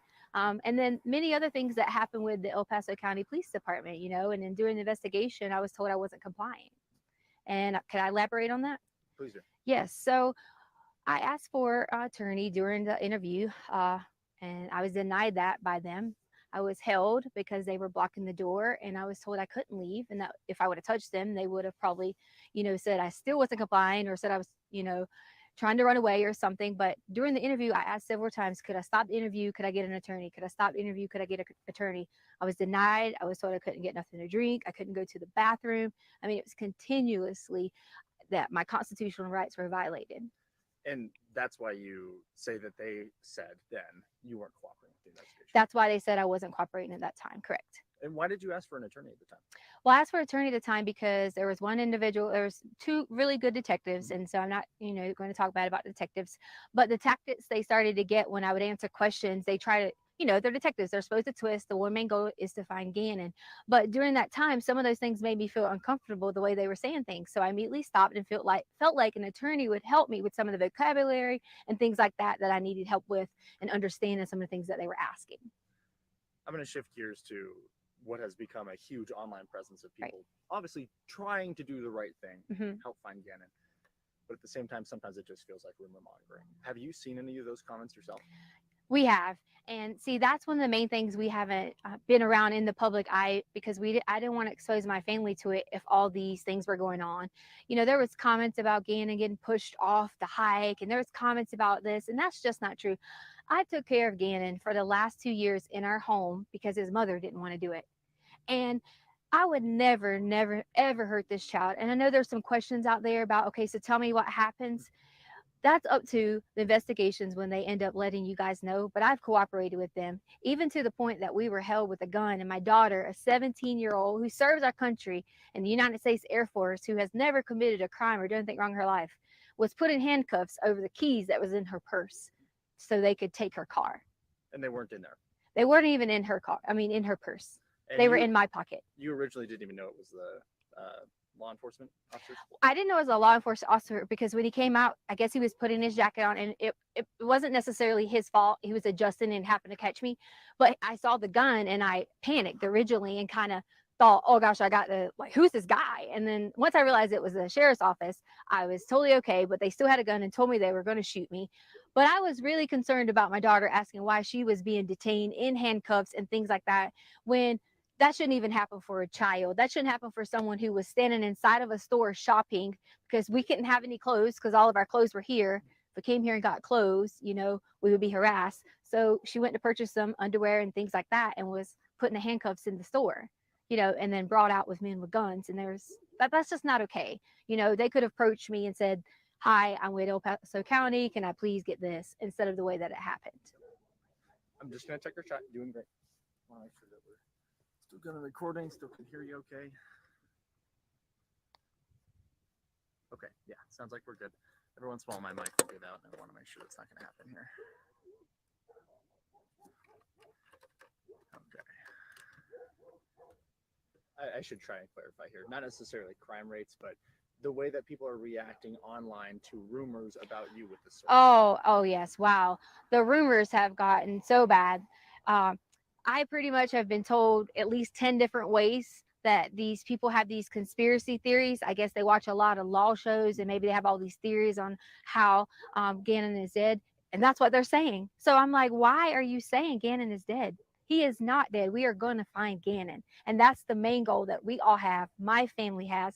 Just because you haven't seen us, we have that same goal. And we've been out searching. My aunt has been out searching. My family has been out searching. We all have been doing that together so that we could protect each other. How does it feel when not only you have a lost child who you are in care of, but then people blaming you for that child not being there? You know, I'm just ready for Gannon to come home. Most importantly, for him to see his family. But second, I am going to be so ecstatic when I'm able to say to people that I hope they have a really sincere apology for all these theories that have came out online, for all the things they said that I have done or people have done. And I just want everyone to know that we're going to find Gannon. And I love him so much. I've helped taking care of him for so long. Can you talk to me a little bit about him? I don't know him. Gannon is so kind and he loves to play video games. That's one of his favorite things. He loves Sonic and Mario. And, you know, he's always helpful. And he was always so helpful with the dogs around the house. Okay, right there where she says was. The district attorney that you see in the trial is when he was watching this at home when Spencer Ware put this on. And he said she used past tense. Now, he didn't care about all the crazy stuff because she's under immense stress and he knew he couldn't do anything with that. But the minute he heard was. So when people get irritated, and you've seen them in chat, I can't do anything about them, and they're like, Brooks, you're hammering this too hard. It's not a big deal when people use past tense. Yes, it is. When Diane Downs used her children's names in past tense, it was a big deal. When Susan Smith used her children's names in past tense, it was a big deal. When Megan Boswell used Evelyn's name in past tense, it was a big deal. You can't process someone dead unless you know they're dead. Chris Watts, that's another one. Dawn Wells, Candace Wells, Megan Boswell, Susan Smith. Hell, she had makeup on, lip gloss, a bow in her hair, and kept saying, oh, my boys was. Now, mind you, that was in 94, 95. When someone says was about someone, it's because they know. So when you see people come into chat and you see me get irritated with them when they say, that's not a big deal. It damn sure is. Leilani Simon, and I hate to point it out because people get upset about this, her own mother, Billy Joe Howell,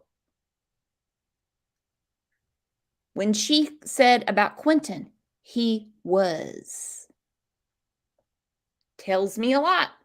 Tells me a lot. Listen to it again.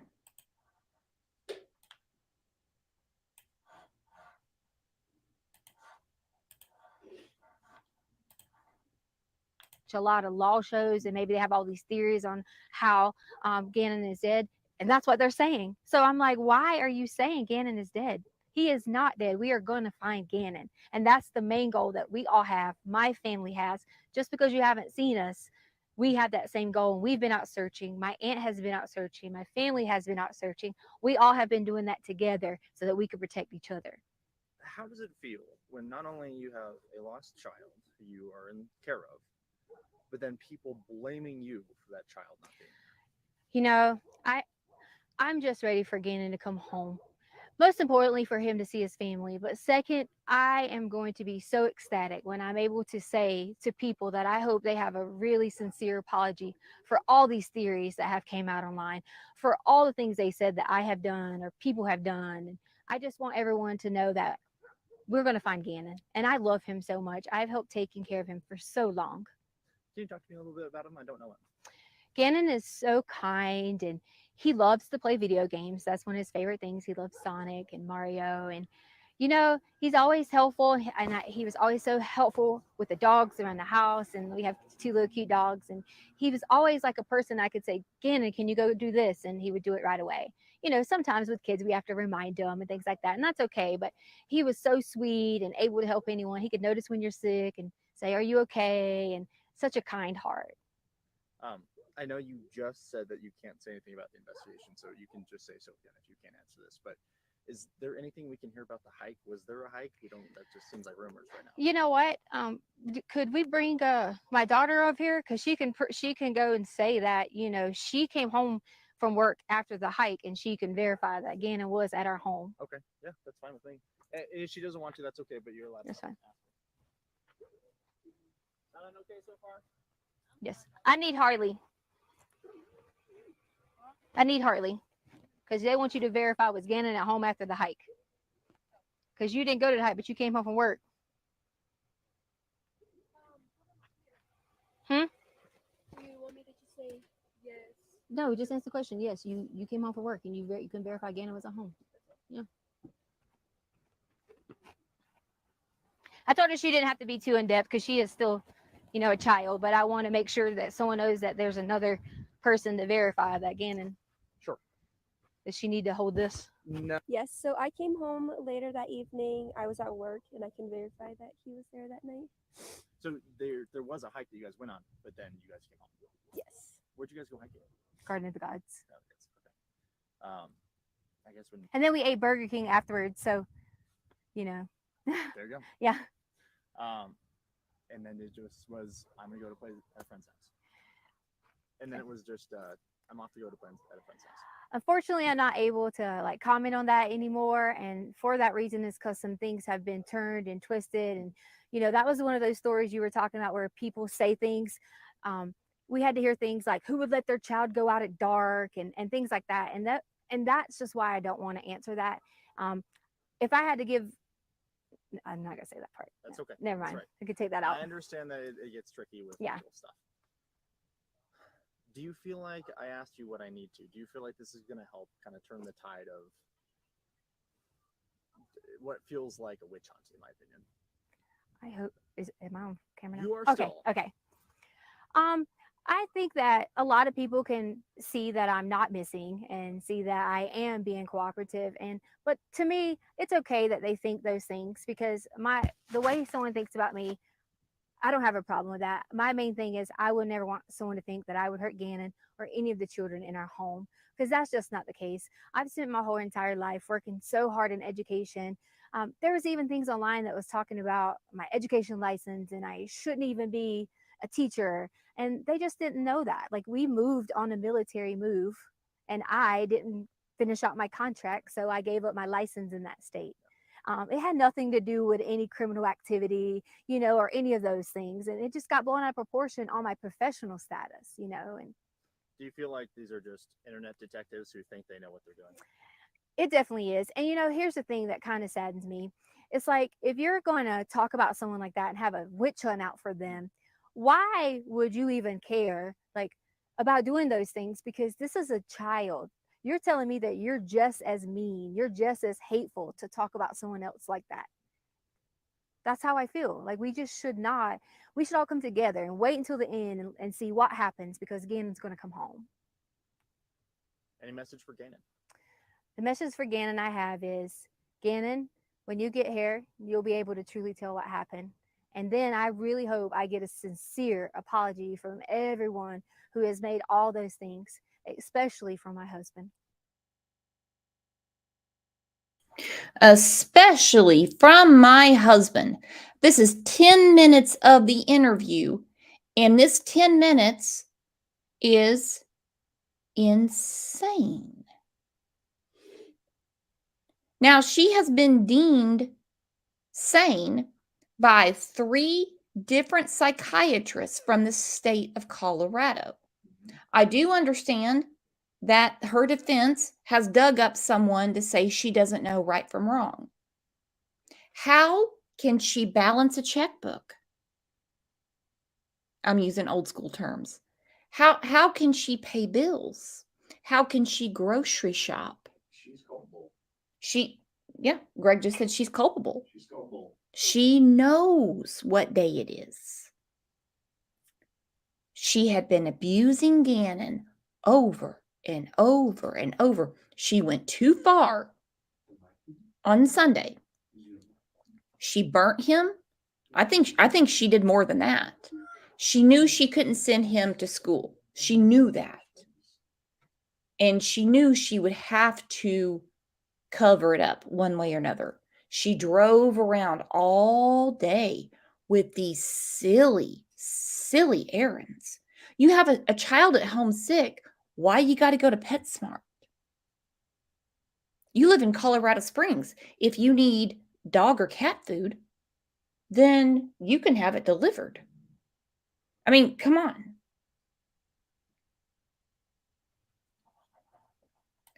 Sarah says, which car rental? Angela said, maybe one of her personalities is an accountant. That's what I want to know too. Dog sweaters. Who buys dog sweaters the same day that they execute such a despicable act? Look what she did to him. She crushed his skull. She stabbed him. He was burnt from the night before. She shot him. She shot him 3 times. Let him rot in a suitcase. Put him in a suitcase. And how many times did she move his body? Wow. It is just too much to even fathom. It really is. Let's get to, let's talk about this. She is a psychopath. I agree. She is. Let's look at her goofy ass. Now, in this one, she's looking right at the camera. Rebecca, you're exactly right. He had defensive wounds. At 11 years old, he knew what was going on. He knew he was in danger. He knew she was trying to kill him. He had defensive wounds.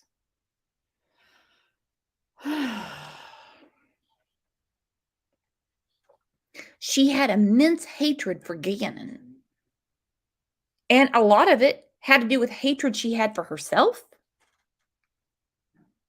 hatred for Al, hatred for Landon. She had many, many, many Facebook posts where she complained about how Landon was not helping out in their happy home. It's crazy. It's absolutely crazy. Understands that this is an emotional case for a lot of people. Almost all cases involving a charge of first-degree murder are. The judges in this district handle a number of first-degree murder cases all the time. This case is governed by the same rules of law, evidence, and procedure that apply to all of those cases. In addition, please remember that audible comments and emotional displays or outbursts are strictly prohibited. If at any time during the proceedings you feel that at the onset of an emotional reaction that may violate the court's order, please quietly and discreetly exit the courtroom. There is no in and out. Once you leave, for whatever reason, you will not be permitted back in. With that, filing of charges, Mr. Allen. Thank you, Your Honor. We earlier today filed the formal charges through the court system, and I'm handing you a paper copy to the defense team now. Yeah, when did you do that? It was earlier this morning, Judge. I don't think it's made it out of the clerk's office. Okay, I can advise the court of what those charges are if you'd like. Yes, because it hasn't made it out of the clerk's office yet. So Okay. when you file it downstairs electronically, it takes roughly about a day or so for it to get to us. Looked at it, and it's, oh, it just got filed. magic of the digital age. Yeah. I looked like it wasn't there yet. So what I have is 4 counts, is that correct? That's exactly right, Judge. All right. Ms. Stroller? We have received that, Your Honor, and we have advised Ms. Stauch. Sorry. Okay. Of the 4-count complaint and information, wait further reading or advisement. Okay. All right. And there's a couple. I want to proceed this case because of count 1, the first degree murder. This would proceed. There's some water over there. I have some water, I'm sorry. This case would normally proceed to a proof evident presumption great hearing. Is that what you want to set at this point in time? Judge, we're actually asking for a review hearing to be set in 21 to 30 days. Mr. Allen has let us know that it's unlikely that we'll receive any discovery in this case until 21 days from now. And so as a result, we are not in a position where we can set the case for preliminary hearing and proof evident presumption great hearing. We also don't have access to the arrest warrant affidavit. I'm going to deal with that in a moment. Right, and so we have no idea, we are not in a position where we can tell the judge. And I know that. I know that you don't have the PC affidavit. What's going on with this? Judge, this case spanned the investigative portion of this case. It still actually is ongoing to one degree, but it spanned roughly 5 weeks before the arrest affidavit was given to a judge. I have seen the PC affidavit. Yes. Okay. And so the discovery in this case is very voluminous. We're over 1,000 pages already, based on what I've been told from the sheriff's office and the FBI. There is tons of video evidence, electronic data from cell phones and that kind of thing. So we are working, they're working on it now, and we have advised them of what that 21 days looks like as far as when we need to turn over discovery to defense. I just know that because of just the sheer volume of this case, I don't even have reports yet.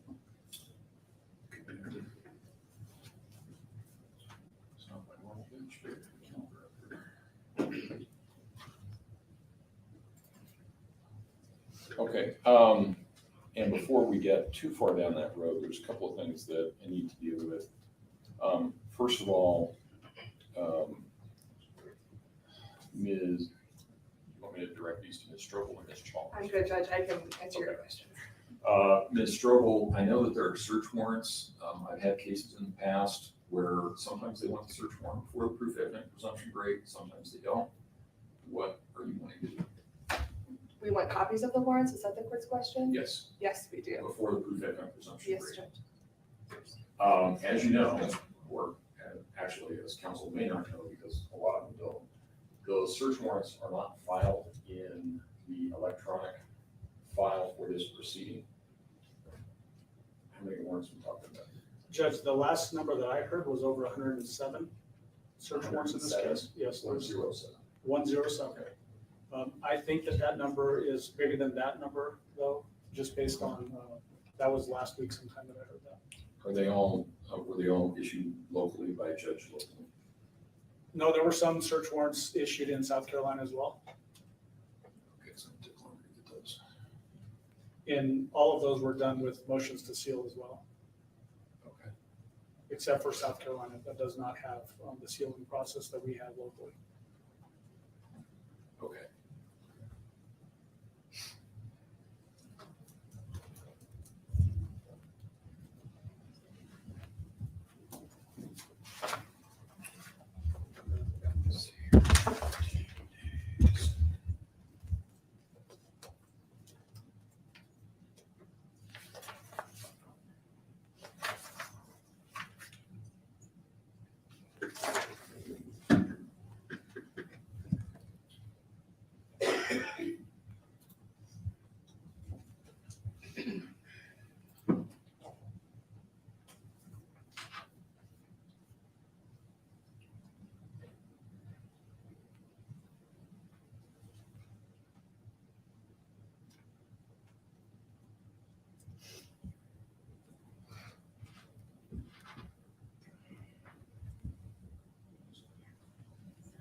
All right. This would be my thought. First of all, I am going to order that the PC affidavit itself or a copy of the PC affidavit be released in discovery to defense immediately. That I think would give them some idea about what the investigation is, what it is that they think they may need to have at some point in the future. You have it? No, my request, Judge, is that the court order it be emailed to us rather than it go through the discovery process. It will just take longer. If we could, If that's what you if want. they could email it to us, we would get it directly. Yeah, that's fine with us too, Judge. I don't know if it's actually in ISIS. It is, but it's sealed. Okay. And I'm not going to unseal it just yet. That's a different issue that I'll deal with here in a few minutes. Okay. I didn't know if you could just leave it as protected so that only defense can get it. I didn't know if that was an option or not. We can certainly email it though. Probably, let's email it just to make sure. That's probably the best logistic way to get it to them. Because that way at least they'll know sort of where the electronic issues are, where the search warrant issues are. So email that to them by Monday. I'll do it when I get back to the office. Perfect. So they'll have that.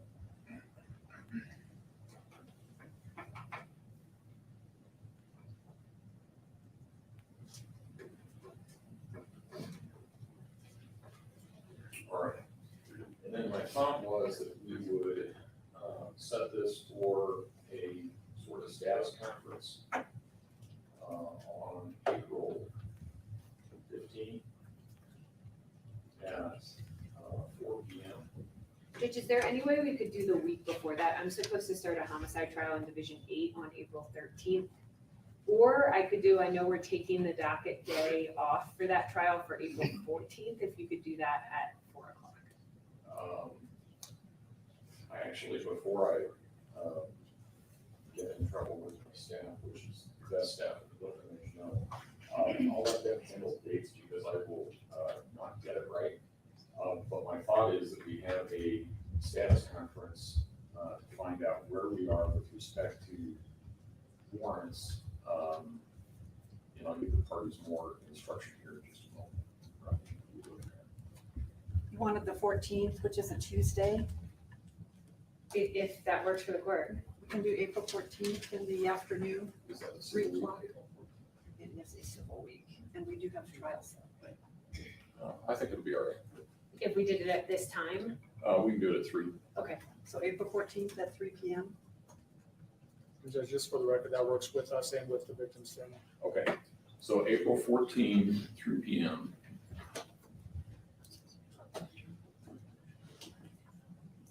Okay. We're going to do a couple of things between now and then. First thing that Mr. Allen's going to do is release the PC affidavit by email to Ms. Strobel. Second thing that Mr. Allen is going to have for me no later than April 14 is the number on the warrants and where they are. The ones that are here are going to be easier to access than the ones that are in South Carolina. And I want to know what kind of warrants we're talking about in South Carolina, whether it's, I mean, I have no idea. Could it be anything from wiretap to a search of a car, phone, like, whatever. Those were search warrants, Judge. Well, I know that, but a search of what? So I just need to know that, so I have some idea about what that plan is going to look like. So we'll deal with that on April 14th.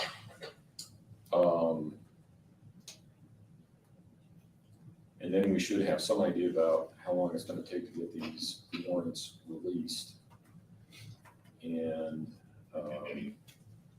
my read on, as I said, I've read the PC affidavit. My read on some of this is that there's going to need to be some significant redactions as a result of Chief Justice Directive 0501, because there's dates of birth, Yes.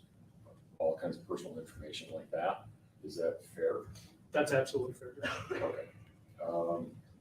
When we come back, if you can give me an idea about how many pages we're talking about, because it's going to be our clerk's office that has to deal with the redactions on search warrants.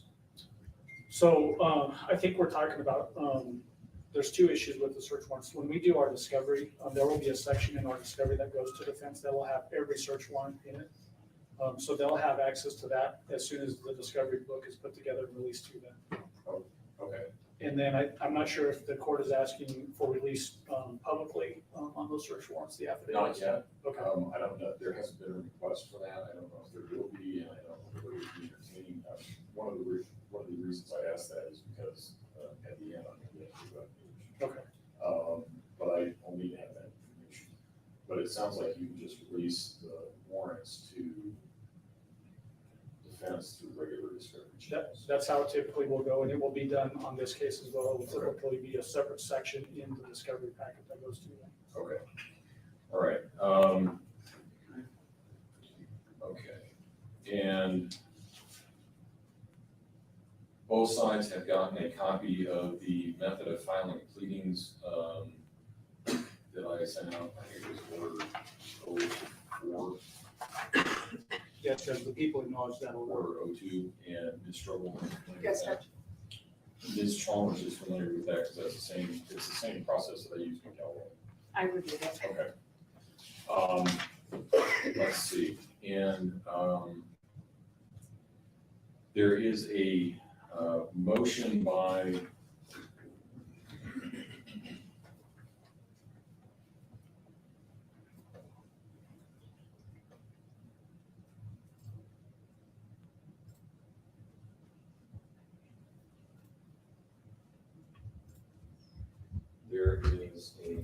motion from Mr. Zansberg on behalf of the Associated Press to release the probable cause affidavit. Ms. Strobel, have you seen that? Yes, Judge, I filed a response a couple hours ago. Oh, okay. Well, that takes care of that because I was going to order a response to be made. So I will get an order out that the response is there. And I will give Mr. Zansberg an opportunity to reply. And then I will deal with that. One of the other things that I wanted to confirm, because it's represented in the motion, that the prosecution does not object to the unsealing of the probable cause affidavit. Is that accurate? That is accurate, Judge. The status of the motions to seal were based on the investigation during the formulation of that investigation. That issue for us has expired. We don't have that same concern that we had before. So that's why we have no objection. Okay.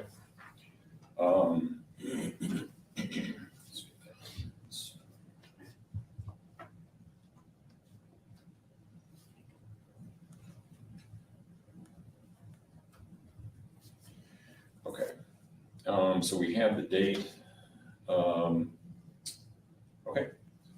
I know that there are some members of the press that are here. I hope you'll listen to this part and follow it.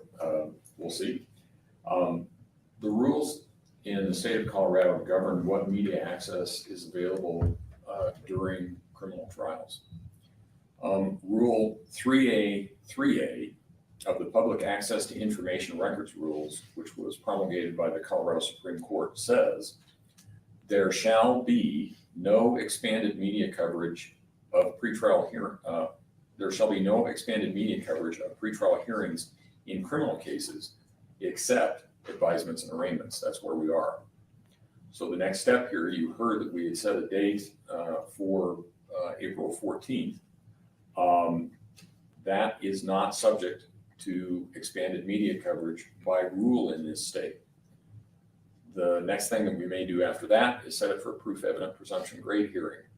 There will be evidence presented at that hearing, but that hearing cannot, we cannot allow expanded media coverage by rule in that hearing either.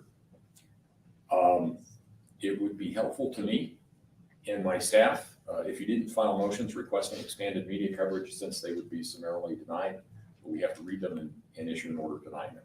But it would be helpful if you didn't do that, because by rule, it cannot be granted. I think that resolves all outstanding matters that I had. Mr. Allen, is there anything else that you wanted the court to address? Judge, I guess just formally for the record, it sounds like defense is waiving the requirement to have that proof evident presumption grade within the time requirements. Good point. Ms. Strobel? Judge, we would just like to reserve our right to proof evident presumption grade at this time. No, and we'll waive the 35 days. Okay, right. Okay, as I understand it, I think I didn't interpret your request for a delay as a waiver of the hearing. I get it. You got to see what the PC affidavit and perhaps the search warrants have to say before you can make a determination about that and be prepared for a proof that presumption right here. But you're waiving the time requirements related to that, is that correct? Okay. All right, is there anything else that we need to address from the prosecution standpoint, Mr. Allen? Both the defense and people filed some motions. Are we gonna take those up at the next court setting? Yeah, we'll take them up at the next court setting, unless there's something immediate that you want me to answer. I mean, I looked at the motions and they appear to be the fairly standard stock motions. The defense, as far as I know, has always filed in first-degree murder cases. There wasn't anything specifically directed to a specific fact in this case. It was all preserved notes, preserved evidence, those kinds of things. So if there's something immediate that you want me to address?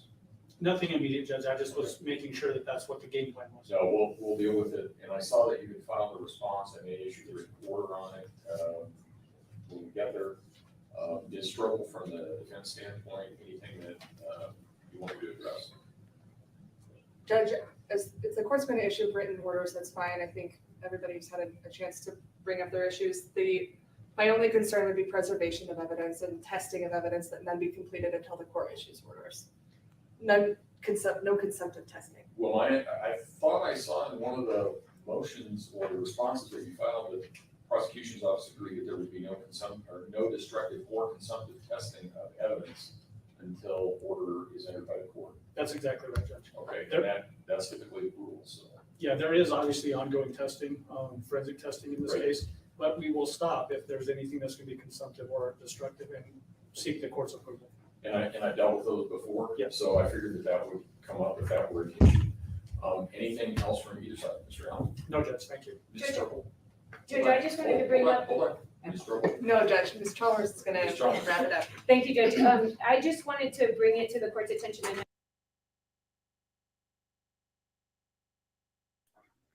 Okay, that is the disconnected evilness. That is Letitia right there on the screen. They're talking about her. It should be the best day for her, right? Because everything's about her. Everything's about her. But look at her. She's checking out her lawyer's ass or something. Like she's looking away. You know, the prison soap didn't do very good for her hair. But for some reason, you see Leilani Simon, and she's got these silky locks going on. It's such a weird thing going on. I can't with her nastiness either. I am enjoying going back and forth in chat about Gen X and the child abuse that we were subjected to every day. I think one of my favorites was if you answer the phone, say, my mom's in the shower. That was my favorite. My mom's in the bathroom. My mom can't get to the phone. The 11-foot slides that would give you third-degree burns. Could you imagine kids on this planet right now, if they were subjected to what we were subjected to? Our parents praised themselves on tell us no and beating down our self-esteem. So a lot was brought up, and during lunch breaks going through this, I'm going to bring up other trials and other cases we're going to go through. Kind of a 2-for-1 deep dive. You know, we do our deep dives around here. Karma said they would not survive. No, they would not. They would not. Grandma Brunny brought up Saks Fifth Avenue. Yes. Renberg's. Oh, I do. Don't forget Renberg's. Answering machines. There you go. Yeah. Yeah. Alicia said, we learn respect. Yeah. If we didn't learn respect, our parents would slap the taste out of our mouth. That's how we were raised.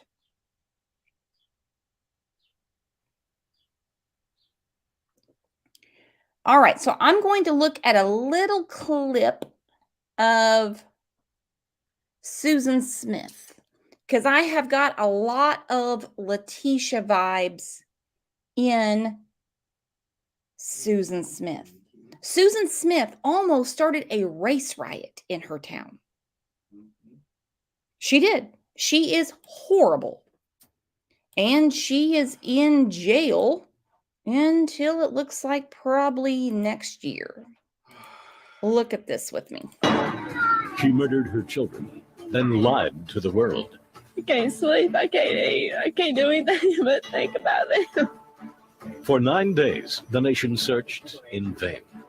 Susan Smith has been arrested and will be charged with 2 counts of murder in connection with the deaths of her children. She slammed the door on him and let him roll. Deliberately, premeditatedly murdered Michael and Alex.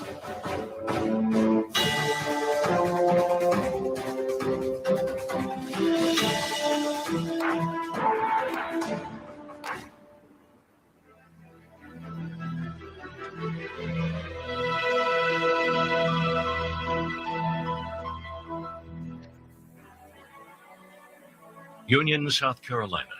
They call it the City of Hospitality. A typical small town where neighbors know one another and life revolves around family and religion. Downtown, only 5 blocks long, is quiet on Sundays, except for the occasional passing train and the ringing of church bells. The nearby textile mills provide steady work for many Union residents. And 60 miles of highway and winding back roads isolate the town from the dangers of the nearest big city, Columbia.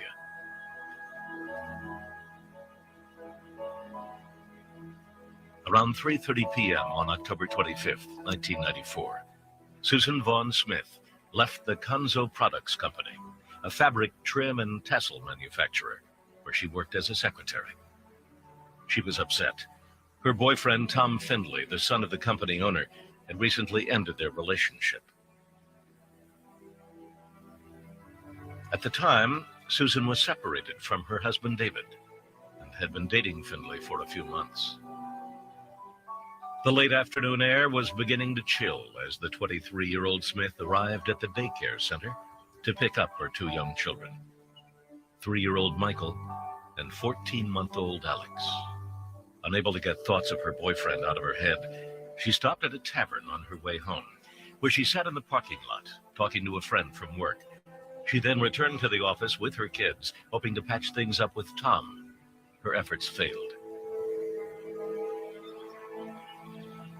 At around 6 p.m., Smith finally arrived at her small house on the northern edge of town. After making the boys a dinner of pizza, Susan called her friend at the tavern to see if Tom Findlay was there, and if he had mentioned her name. He was, but he had not. Between 7:30 and 8 p.m., Smith strapped her 2 sons into their car seats in the back of her 1990 Mazda Protege. She would later say she thought a drive through the countryside might help clear her head. That she stopped at Walmart to do some shopping, and then got back into the car, intending to drive to a friend's house, but she never made it there. According to the story Smith would later tell, she was stopped at a traffic light behind the Monarch Mill textile plant, 2 miles from quiet Main Street, where a black man broke into her car with a gun in hand. "Drive or I'll kill you," Susan would later report the man as saying. Panicked, Smith said she did as she was told. They drove east on Highway 49, she said, away from downtown Union, the gun pressed against her ribs, the boys crying in the back seat. After about 10 minutes, they reached the access road to John D. Long Lake. Susan said the man abruptly told her to stop the car and get out, then stuck the gun to her side. Smith said she pleaded frantically for her children, but the black man pushed her out of the car and drove off with Michael and Alex. She ran to the nearest house, sobbing and crying for help. The family called 911. Did he have any weapons, gun, anything? He's got a gun. Got a gun. Yes, ma'am. Within minutes, Union Sheriff Howard Wells was on the scene. He immediately notified the FBI and the South Carolina Law Enforcement Division, known as SLED, a highly trained state police investigative unit. They dispatched agents to Union to assist the sheriff in the search for the alleged carjacker.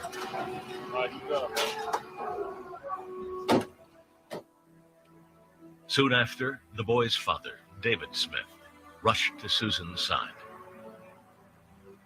When I got there, she was hysterical. I had to literally pick her up off the floor and take her into the other room and sit down with her on the couch. Later that night, David called his father. I said, she ain't holding the bumper. I would have, they wouldn't have drove off of my kids. I was something when that car would have still been in my hand and he drove off, But there was never any doubt, in his mind that the kids were kidnapped. I believed Susan. As I've stated before, 100%, completely. Never beyond that I didn't believe her beyond a shadow of a doubt, never. David, like most people in Union, believed Susan Smith's story. By the next morning, word of the kidnapping had spread rapidly. Many residents would dedicate countless hours to a 9-day search for Michael and Alex Smith. A search that would end not in the safe return of the boys, but in the exposure of a lie that would shock the nation. On the surface, there was little reason to doubt Susan Smith's story. By all accounts, she was a dutiful and loving mother. In high school, she had been a member of the National Honor Society and was voted friendliest girl by her classmates. But as the search began for the two little boys, the image of their tearful mother pleading for their safe return turned into a sickening lie. Police would later learn that 5 days before the disappearance of her boys, Smith had said to a friend, "I wonder what life would be like if I didn't have kids."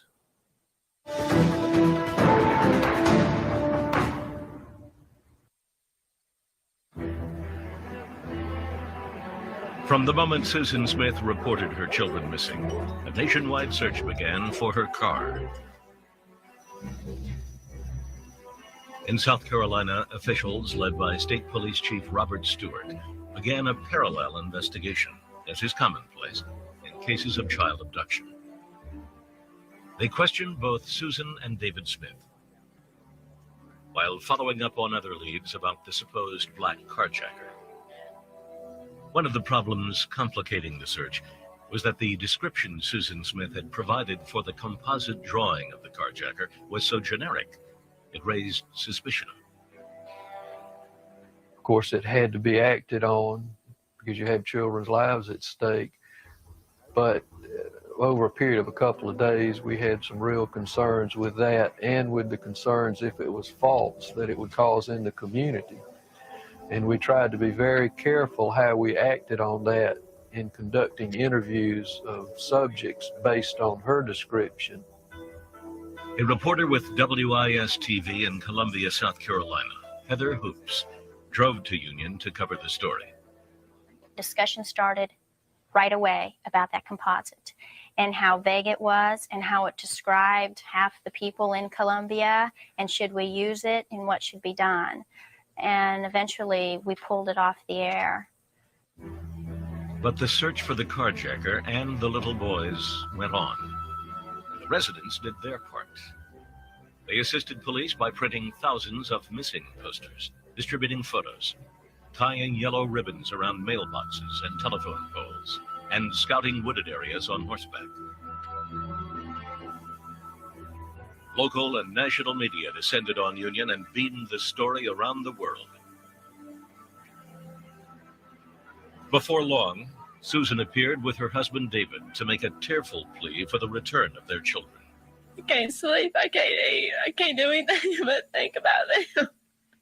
And I just want to hug them so bad and tell them I love them. But doubts about Smith's sincerity grew rapidly. On the second day of the search, she took a lie detector test and failed.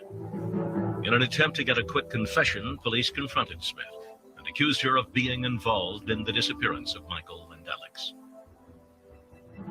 She immediately became belligerent, cursed the agent, and that was the end of it. So we knew she was the kind of person that we would have to very easily work into a confession. You couldn't intimidate her into it.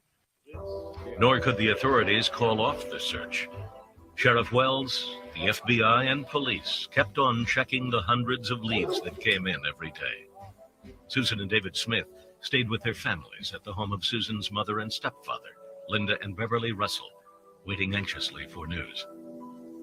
it was very long days, very long, waiting out at the Russells, watching people come in, watching people go. You're like on a roller coaster, up and down, because there's so much hearsay. On the third day of the search, there seemed to be a breakthrough. A car matching the description of Susan's Mazda was spotted in North Carolina. But it was not her car. In vain, divers searched the waters of John D. Long Lake from the shoreline to 100 feet out. And the FBI searched Susan's house, but came up with nothing. After almost a week of silence, Susan and David Smith appeared before the television cameras once again. I want to say to my babies that your mama loves you so much, and your daddy, this whole family's love you so much. And you guys have got to be strong, because you are, I just know, I just feel in my heart that you're okay, but you got to take care of each other. And your mom and daddy are going to be right here waiting on you when you get home. As the daily interrogations of Susan proceeded, police discovered inconsistencies in her story. The greeters at Walmart didn't remember seeing her on the night of October 25th. The friend Susan claimed she was going to visit wasn't even home that evening. And there were more. She said there were no other cars in the intersection, no possible witnesses there, when in fact that light will only turn red for the direction she was traveling if there was cross traffic. On day 8, Smith changed her written statement when police confronted her with new reasons why her version of the supposed abduction didn't add up.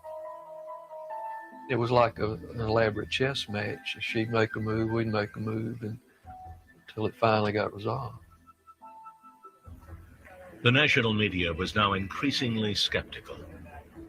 I would do live shots for stations around the country, and they were asking the question, well, hey, did they think the mom did it? It was a question that was on a lot of people's minds. Susan said things like, I loved them, I really did. Well, that's past tense. I mean, are they dead? Do you know something we don't? On the 9th day of the search, Susan and David appeared on all 3 national network morning news programs, declaring their innocence and pleading for the return of Michael and Alex. My first reaction is it hurts to know that that I would be accused or even thought that I would ever do anything to harm my children. As a mother, it's only a natural instinct to protect your children from any harm. And the hardest part of this whole ordeal is not knowing if your children are getting what they need to survive. And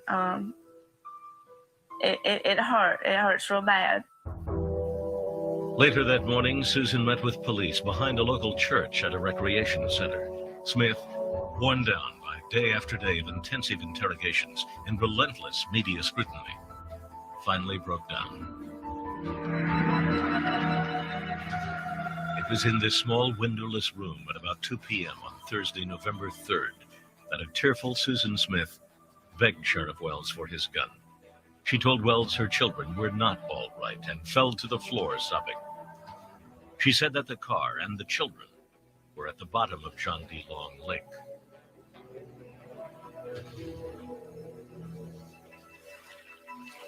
Divers found the car 122 feet from the shore, upside down, under 18 feet of water. Through the murky darkness, the beam of a diver's flashlight illuminated a small hand pressed against the window. As the car was pulled from the water, the bodies of Michael and Alex were visible through the side windows.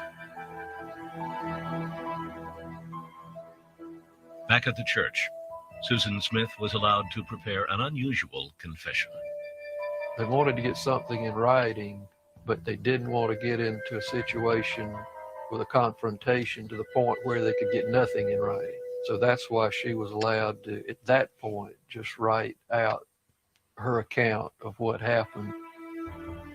In her written confession, Susan Smith claimed that she was suicidal on the evening of October 25th. that she was living in what she called a vale of tears. Not wanting her children to live without a mother, Smith said she was planning to kill herself and take her children with her. After driving around Union for over an hour, she pulled into the access road at John D. Long Lake. She let her car roll down the boat ramp, but soon stopped it by pulling up the emergency brake. Later, she got out of the car, released the brake, and let it roll down the ramp into the water. That evening, Sheriff Wells made the shocking announcement. Susan Smith has been arrested and will be charged with 2 counts of murder in connection with the deaths of her children, Michael 3 and Alexander 14 months. I was heartbroken. It was a sickening feeling that I've never experienced in my life before. I felt empty. I felt hollow. I felt betrayed. Later that night, as the car was removed from the lake, the bodies of her 2 children remained in their car seats, grossly deformed from being underwater for 10 days. South Carolina decided to pursue the death penalty against Susan Smith. Her defense attorney would say that execution made no sense, since Susan wanted to die. And the worst punishment she could face was having to live with what she had done. Back in a moment.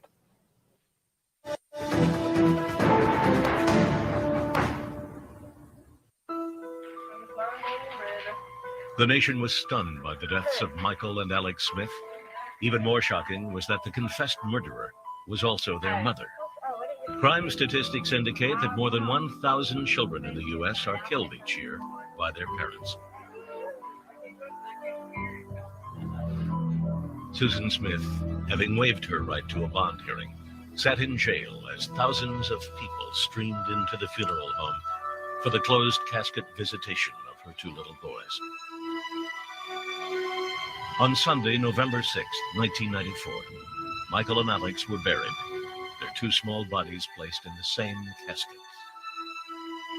It was heart-wrenching. I mean, that was a tough one. I mean, I don't think there was a dry eye. It was 7 miles from the church to the funeral, and by the time we got to the burial site, the cars were still coming out of the church. It was the hardest thing I ever had to go through.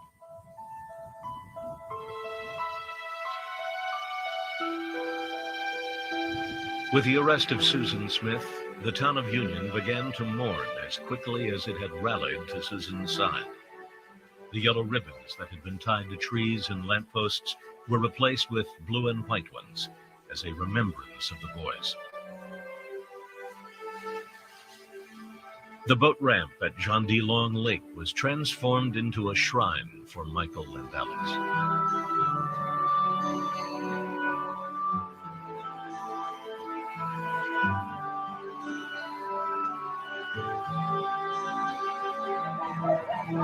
Overnight, the love for Susan Smith turned to hatred. You need to cry!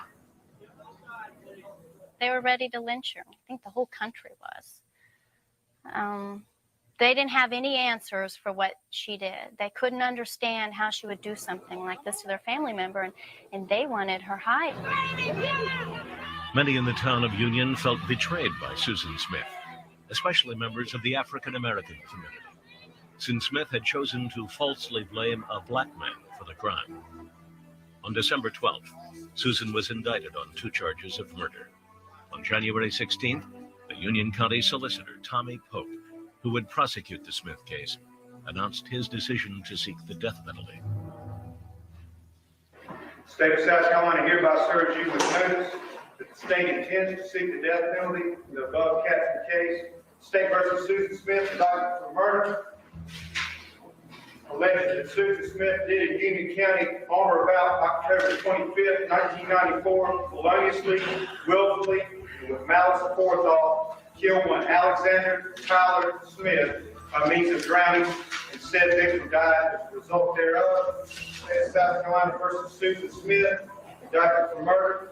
And the document alleged that Susan Smith did in Union County on or about October 25th, 1994, feloniously, willfully, and with malice aforethought, killed one Michael Daniel Smith by means of drowning. Said victim died as a result thereof. Smith was appointed a public defender named Judy Clark. Susan's mother and stepfather mortgaged their house to hire a second defense attorney with experience in death penalty cases, David Bruck. The death penalty is, for her, beside the point. She says over and over again that she wishes she could just die so that she wouldn't have to hurt anymore.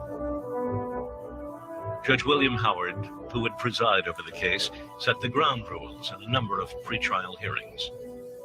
He started by imposing a gag order on everyone involved in the case, and ruling that cameras would be banned from the courtroom.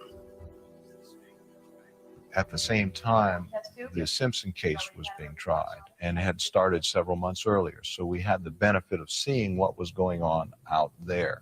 I felt every time I came into the courtroom that the level of anxiety that I saw was greater than I had seen before, and that it was affecting the way people were addressing the issues, the time that was involved. The media coverage had been so intense, many believed it would be impossible to find a fair and impartial jury in Union. Under the law, defense attorney David Bruck could have requested a change of venue, but he decided that a local jury would most likely work to Smith's favor. And the prosecution's image of her was of a non-human, a Beelzebub-like character, of just unimaginable coldness and evil. And I thought it would be easier to sell that to a jury of strangers somewhere across the state than to a jury in Union County, because they would be asked to believe that this diabolical figure had grown up in their midst for 23 years and no one had noticed. Jury selection began on Monday, July 10th. By Saturday, 9 men and 3 women had been chosen. 4 jurors were black and 8 white. Judge Howard sequestered them in a nearby hotel. He had set the stage for speedy and efficient justice. In comparison to the O.J. Simpson criminal trial, which took 9 months to reach a verdict, the fate of Susan Smith would be known in only 17 days. With the guilty verdict all but inevitable, the real question in the courtroom was whether Susan Smith would face the death penalty. Next, the defense, with a clever move, takes control of the trial.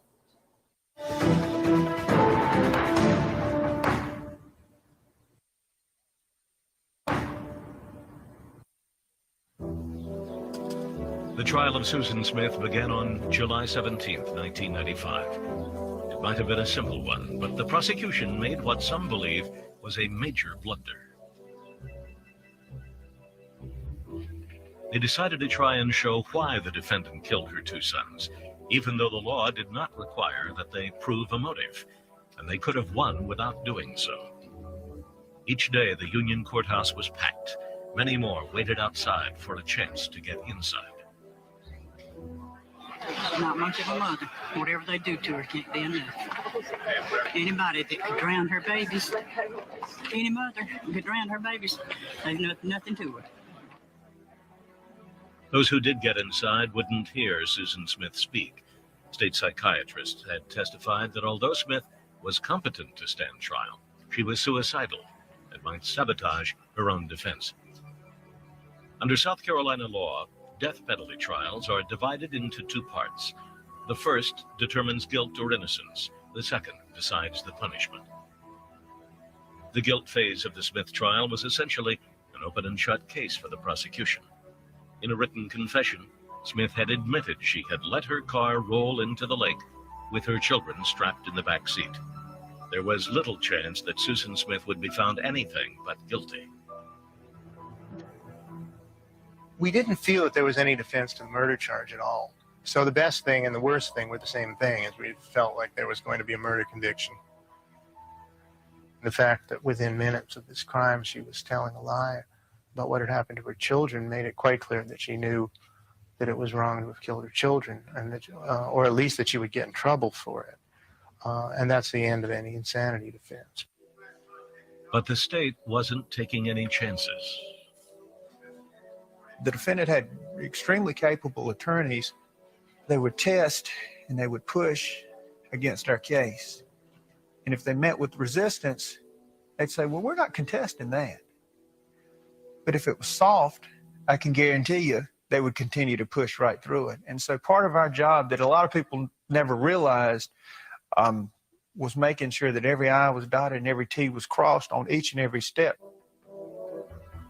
As part of their thorough approach, prosecutors began the case with a motive. They argued that Susan Smith murdered her children in order to win back her wealthy boyfriend, Tom Finley, who was known throughout Union as the most eligible bachelor, lived in his family's mansion, worked for his father's company, and was Susan Smith's ticket to the good life. Much of the prosecution's case revolved around a letter that Findlay had sent to Smith a week before the murders. In the letter, he outlined the reasons why he was ending their brief relationship. One of them was her children. Findlay wrote, "There are some things about you that aren't suited for me. And yes, I am speaking about your children. I'm sure your kids are good kids, but it really wouldn't matter how good they may be. The fact is, I just don't want children." When you've got a letter that says, you know, we could be together, but I'm not ready to have kids, I mean, you know, it's pretty clear cut as I see it. Under South Carolina law, the prosecution did not need to prove a motive to win a conviction in the murder case. They only had to prove it was premeditated by a mere second. Smith had conceded that in her own confession when she wrote, "I did go part way down the ramp, but I stopped. I went again and stopped. Then I got out of the car. I dropped to the lowest when I allowed my children to go down that ramp into the water without me." Really, the state was going to get a murder conviction just for showing up. She had confessed to capital murder. We knew that the confession was not going to be thrown out. However, the state made the decision to try to prove motive at the guilt phase. We expected them to do it. We thought it was a mistake, but we thought it was a mistake they were going to make, and they did. A mistake, according to Bruck, because it opened the door for the defense to present its own counter-argument about Smith's motive. That she was not a cold, evil killer, but a loving, immature, and troubled mother who could not cope with life. That the deaths of Michael and Alex were actually a result of Smith's botched attempt to commit suicide. An argument for which there was some evidence in Susan's past, according to the spokesman for the hospital, that evaluated Smith's mental fitness to stand trial. Susan had been suicidal in high school to the point that she was briefly hospitalized in a psychiatric unit. Her father had committed suicide, and we know that individuals whose parent commit suicide, they're higher risk for suicide. These facts were brought out in the trial. Also, she had depression. It's plausible that she was very depressed that evening.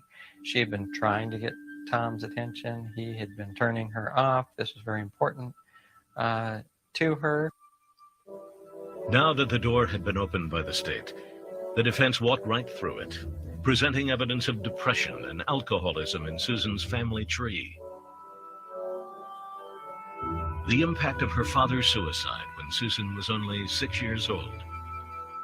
And most shocking, the admission of sexual abuse by Susan's stepfather, Beverly Russell, head of Union County's Christian Coalition and chairman of its Republican Party. His abuse had begun when Susan was 15. The most recent incident was 3 months before the drowning of Michael and Alex. We had the opportunity to show that on the available evidence, suicide was a much more likely motivating factor than a premeditated, cold, deliberate substitution of her children in favor of this remote chance of snaring a rich boyfriend. So it brought out sort of the good with the bad. It toned it down and made it into a much more complex emotional case right from the start, instead of allowing the state to portray it in a very stark, evil way and then have the defense try to reconstruct it in a different setting. The defense took control of the case with the state's first witness and never let go of it from that point on. Because the defense was arguing that Susan's abusive past made her suicidal, but did not make her mentally ill, the prosecution was not allowed to have its own psychiatrists examine her. That's one thing that makes those abuse defenses extremely difficult, at least under the structure of our law in South Carolina. It's the lack of an opportunity for the state. You know, you're basically using the defense of something unusual in the defendant's mind, but then you don't give us a chance to peer into their mind. It's almost like you putting up a witness and getting to get direct examination, but not allowing me to cross-examine them. The defense psychiatrist did say Susan intended to kill herself and, quote, take her children with her, a point which the prosecutors really jumped on, saying, well, she didn't commit suicide, and you can't suicide a child. Now, it's plausible that someone could decide to commit suicide and take their children with them. This has occurred in other instances. However, her method here of committing, quote, suicide is very unusual. There are so many opportunities to get out. Now, her kids are strapped into the car seats. I mean, whatever's going to happen is going to certainly happen for them unless she rescues them. The defense psychiatrist conceded something else about Susan Smith that for some members of the jury proved her guilt beyond any doubt. His testimony led me to believe, yes, she is guilty. He said that she understood right from wrong. The way she made decisions was not rational, but she understood that it was wrong what she did. So she should be held accountable for what she did. After a week of testimony, it took the jury only 2.5 hours to come back with a verdict. Guilty of 2 counts of murder. A verdict that didn't surprise anyone. But the defense had won a victory as well. It had presented evidence about Smith that might sway the jury against the punishment the prosecution was so eager to achieve: the death penalty. To that end, the state would produce an unusual videotape that showed just how Susan Smith had drowned her 2 sons. The prosecutors wanted to prove to the jury that Smith had almost 6 minutes in which she still could have saved them. Back in a moment. You tell us at aetv.com.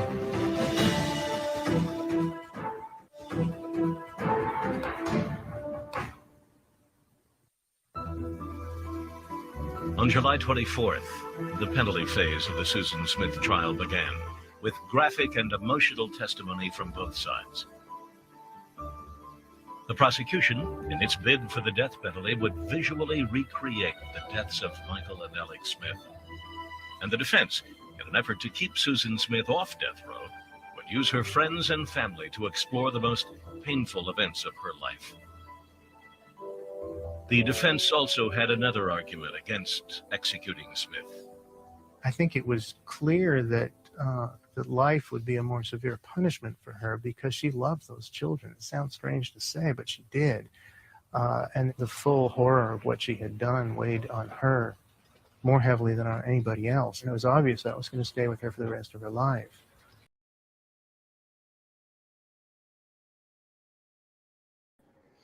All right. If you guys are ready, we are coming into the second part of the day. And if anyone needs to check out, they can't hear it, I get it, because today was painful, horrible to hear. I mean, horrible to hear. But I actually, even though we were listening to the whole thing about Susan Smith, because I'm going to try to showcase like a different person every day during the lunch break. I had fun talking with you guys back and forth about memories and things like that. Here you go. Sarah Adams, Video Killed the Radio Star. That is the first video MTV ever played. And Christina, you're right. It's only going to get worse. So anyone, nothing personal. And exactly, JM, it's nice to chat about lighter things. And I was cracking up at you guys. I forgot Hug-a-Bunch. Remember the Hug-a-Bunch kids? That was awesome. JPL, she's right here and she says MTV. Yeah, MTV. MTV used to actually play music. They used to play videos. That Kurt Loder is the man, I think. Honestly, I do. Insane. All right, so let's get to it. I'm afraid these phone calls are not going to be nice, but let's get to it.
Right, court will call 20 CR 1358, People versus Letitia Stauch. Oh, we're missing the defense lawyers. Okay. There we go.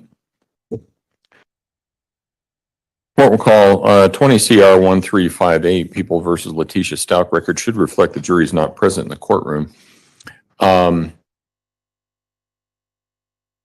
I hear that.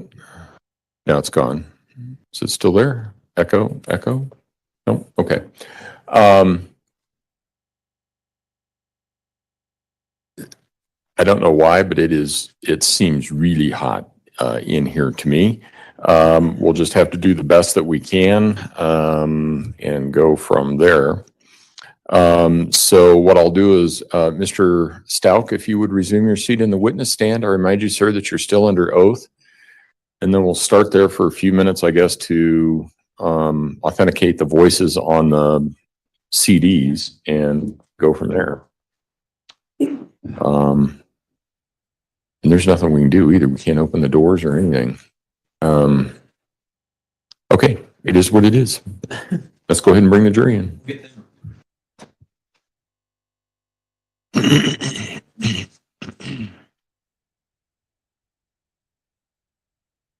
Are you okay, Beck? Yes. Okay. Does seem warmer than this morning. A lot warmer than this morning. And it's like a meat locker in my chambers, but so I.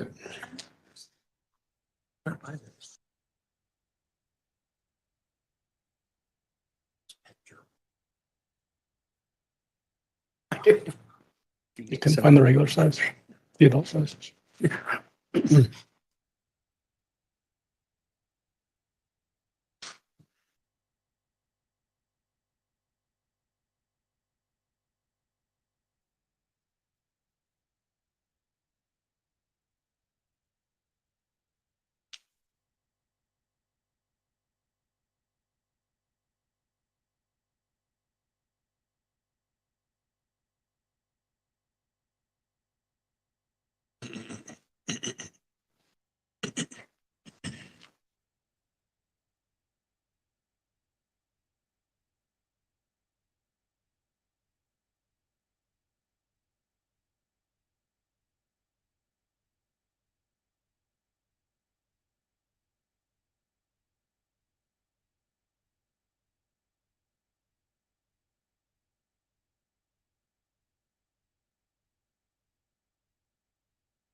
All rise for the jury, please.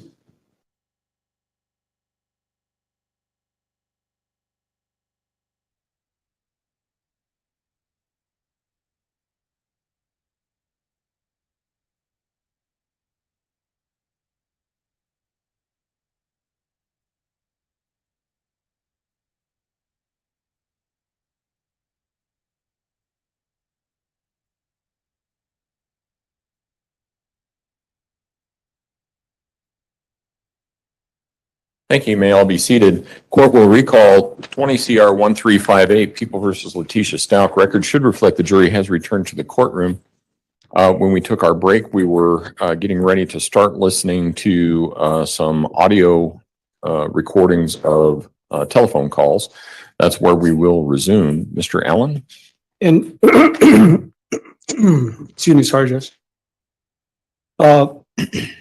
What I would like to do before we actually jump into those phone calls is clean up some of the timeline, any confusion, Judge. And what I want to start with first is showing the Mr. Stauch, People's Exhibit number 32. May I approach the witness? 32. That was not one that was, so that's new. That's new. Okay. All right. Yep. Go ahead.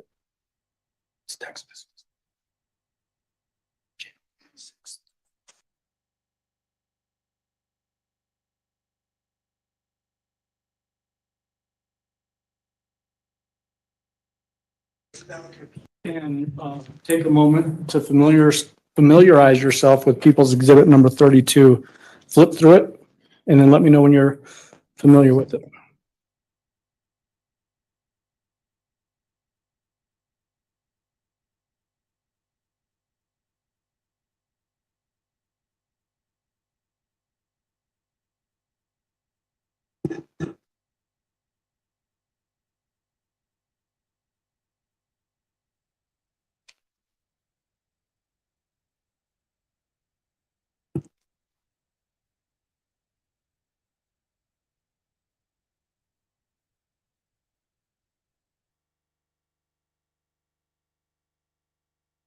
Had a chance to look that through? Yeah, I've looked it through. Kind of thumbed through it. Okay. What is People's Exhibit 32, just generally speaking? Generally speaking, it's multiple text message threads between myself and the defendant.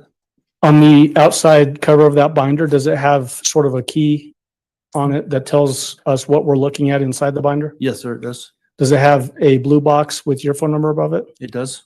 And again, just to remind the jury, what is your phone number? 843-478-6714. And then the other side of that cover sheet, does it have a green box that would signify defendant's text messages? It does. And does it have her phone number also listed there? Yes, sir. What is that phone number? 843-655-7460. In the date range, so you'd have to go to the very first text message in that binder and then look at the very last text message in that binder. The first one, is that on January 26, 2020? Yes, sir. What time? Should have the time on it. I have a timestamp of 12:59:05.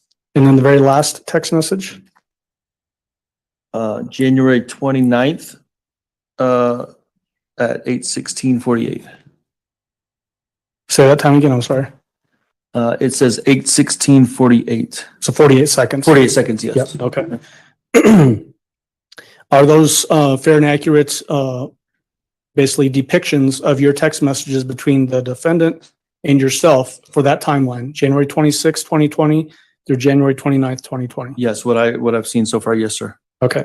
Your Honor, at this time, I've moved for admission of People's 32. Defense? I don't mind if they use this exhibit to refresh his recollection as to time and dates and so forth. I don't think the proper foundation has been laid as far as the admission of the exhibit, as far as where these text messages came from, how they came into being and so forth. I think they'll probably be laid through a different witness later on. I don't have Exhibit 32, so all I know is that they are generally described as text messages. Let me see them. Okay. And that's accurate. I don't have 32, right? No. Okay. What you have is photographs. Oh, that's what I thought. Okay. Assume you want us to.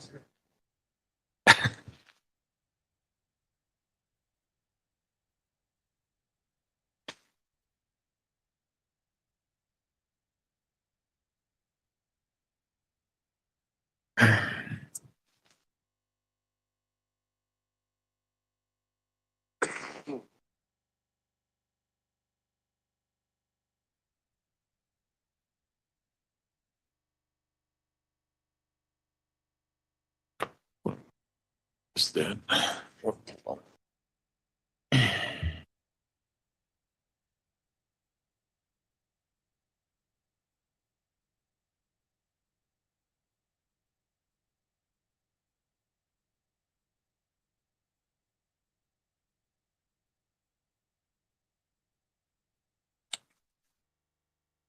Mr. Allen?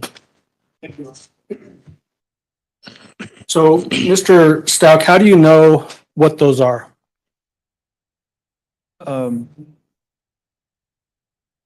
Just some of the ones I've looked at so far come back to my mind of text messages and conversations myself and the defendant had in this general time frame.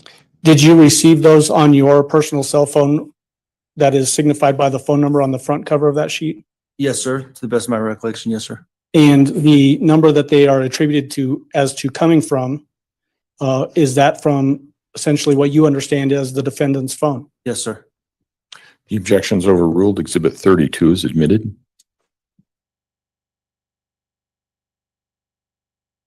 If you, I'm not going to have all of these displayed on the screen, Mr. Stauch, because it would be obviously a lot of text messages there.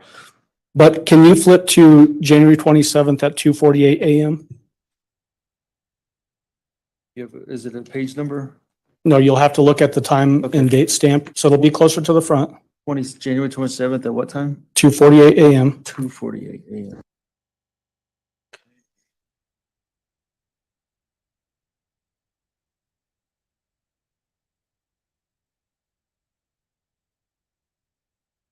Yes. Do you see a text message from the defendant's phone at 2:48 a.m. on January 27th? Yes, sir.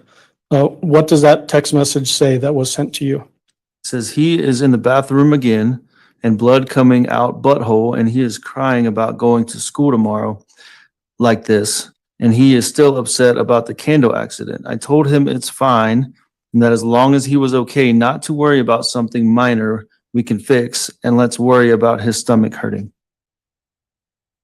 So when the text message in your mind says he is, who is the he is in that text message? Gannon. How do you know that?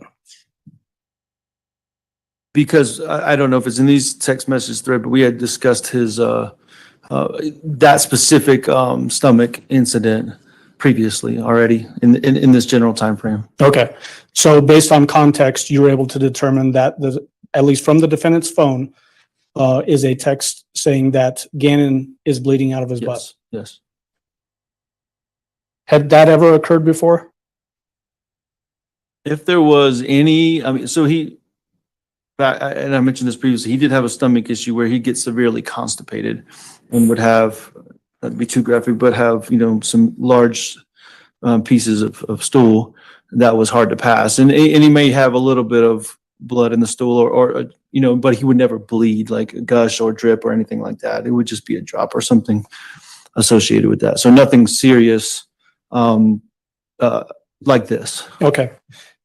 Can you find a text at 8:10 a.m. that has a reference to lighting a candle, Gannon lighting a candle? What date, Mr. Allen? Same day. Same day. If I change the day, I'll tell you, but Okay. 8:10 a.m. Thank you. 8:10 a.m.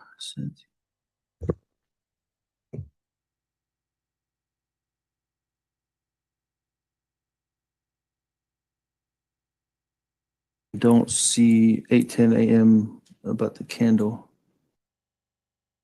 Well, do you generally remember getting a text from the defendant's phone referencing that Gannon lit a candle because because the smell from poop? Yes, I remember that. Was that odd to you that purportedly Gannon would light a candle? Yeah, I don't remember him ever playing or lighting candles on his own accord. Okay. If he was directed to, maybe, but never, going in and doing that on his own.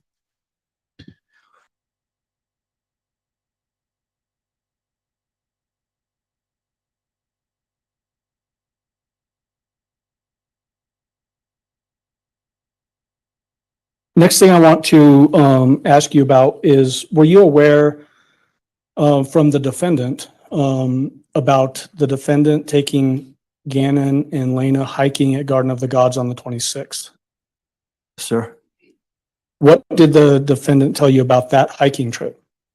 I believe there was some talk about him pooping in his pants or having an accident during that hiking, somewhere in that afternoon that they went hiking. Did the defendant express any frustration with that incident? I don't remember, I don't know if frustration is right word. I don't remember what the feeling was that she displayed, but there was a conversation about it. Well, how would you characterize the way that she was expressing that story to you? I mean, I can speak more generally. I just know that it was always a frustrating or she didn't like to have to clean it up or deal with that part of Gannon. Having to clean up after? When he had an accident. Okay.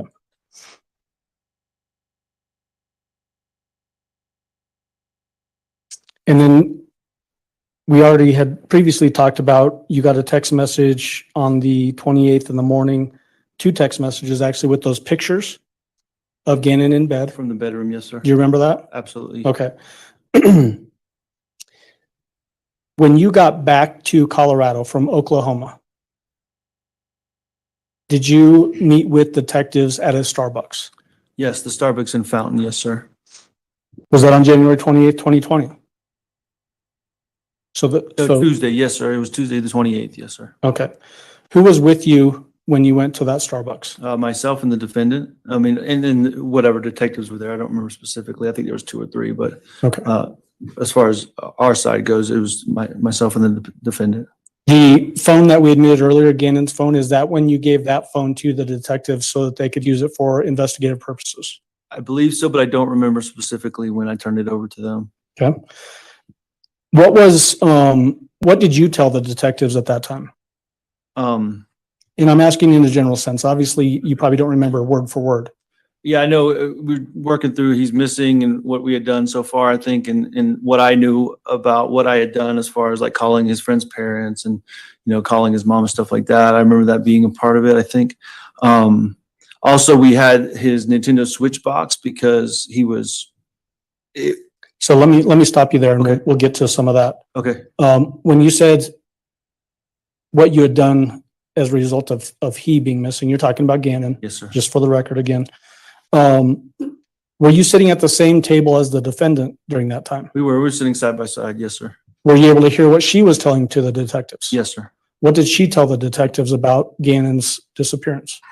I don't remember specifically, but it was all centered around him being missing or running away, not coming home. That the storyline up to that point. Well, okay. So what we had talked about earlier was that he had gone to a friend's house and had not come home. Right. Yes, sir. Same thing. Yes, sir. She was telling the same story at that time. Yes, sir. And then we talked earlier about you going to the sheriff's office to give an interview. Do you remember that? Yes, sir. And then you had a follow-up interview at the sheriff's office as well. Yes, sir. Did those both occur on January 28th? Yes, sir. When you went the first time, where was the defendant at that time? I do not know. I went because So okay. Yep. So you don't know where the defendant was? I do not. Did she go with you to the sheriff's office? No, sir. Okay. What did you tell the sheriff's office detectives during that interview? I don't remember all the specifics. I have heard the interview, but I don't remember all the specifics. I know I was more vague with what I was telling them about mine and the defendant's relationship, because I didn't. This was before I went to search for the black car, or before I went to search for the defendant's car. So I didn't really suspect anything for you. Like I mentioned previously, that black car was really, or the search for that black car was really what changed my mind about what was going on. So I was just trying to find my son at that point. I didn't think anything else really was going on. I thought he was just missing. So once again, I don't remember all the specifics. I just remember I was more vague about whatever was going on in my life. So again, just to make sure that we're all clear, the defendant didn't go with you to the sheriff's office? No, sir. Did you reiterate basically the same story that Gannon was missing and hadn't come home? I believe I did, yes, sir. And it sounds like what you're describing is that you were telling this in a more general sense because of all of the things that you were talking about. Yes, sir. Okay. And then it was after that, based on the way you just said that you went to look for the defendant's car at French Elementary School? Yeah, like I said this morning, I left that first interview, went home, checked on the girls, and then went out to search again to Walmart, planning on going to the game section or whatever. And then it hit me to go look for the car at French Elementary School. Wasn't there, and I didn't get too far out of the parking lot of French before I called. I think I got a hold of Bethel's, who it was, and said, "Hey, something's wrong." And I was actually freaking out pretty hard. And they're like, "Calm down, just come back downtown." And that's when I did the second interview. So what was it about you not finding the car at French Elementary School that caused you to, as you just now described it, to freak out? Well, two things. It was a flat out lie in my estimation. That's my perspective. Because she told me the car was there and never told me she had moved the car. And a few other things, and once again, I don't want to get into the hearsay, but things I didn't see that people had told me. I was putting all these pieces together, and then that was the first lie I in my mind I had confirmed. So yeah. Hold on. Let's just think. Yeah. Yeah. I'm trying. So there's a lot here. Yeah. And obviously we're talking about your son, and understand that this is a stressful moment for you, having to recollect this from 3 years ago. Really listen to what the question is and just answer that question, okay? When you went to look for the defendant's car at French Elementary School, did you find it? No. Did that cause you to change your opinion as to, along with other things like you said this morning, as to the nature of Gannon's disappearance? Absolutely, yes, sir. When you went to the sheriff's office that second time, so later in the evening on January 28th, did you specifically tell the detectives what you thought was in the defendant's car based on the information you had? Yeah, I made a statement to them about, they asked me that question and I just replied with what I thought I was going to find in the car. What did you think you were going to find if you found the car? I think my hope was to find Gannon. That was the whole point of searching, was to find Gannon. So you thought Gannon might be in that car? I had no clue, but that's what I said to them. Absolutely. Yes, sir. Okay.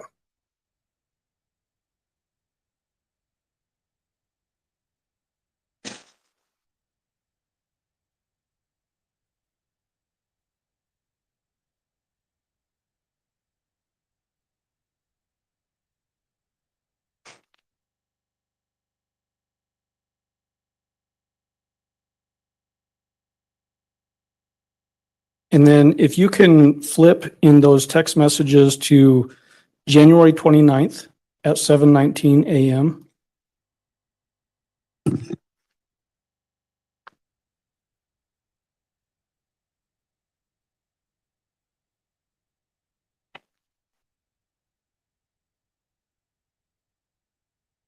Sir, I believe I'm here. Do you see text messages on that time frame from the defendant? Yes, sir. Do you see any text messages wherein you're getting text messages about a rape? About what? Rape. You said January 29th, 7:20 a.m. or 7:19 a.m. We're not publishing. Oh, you did. Oh, sorry. Had been admitted, so I thought that's what you wanted. I thought we did it, Judge. Oh, no, it was me.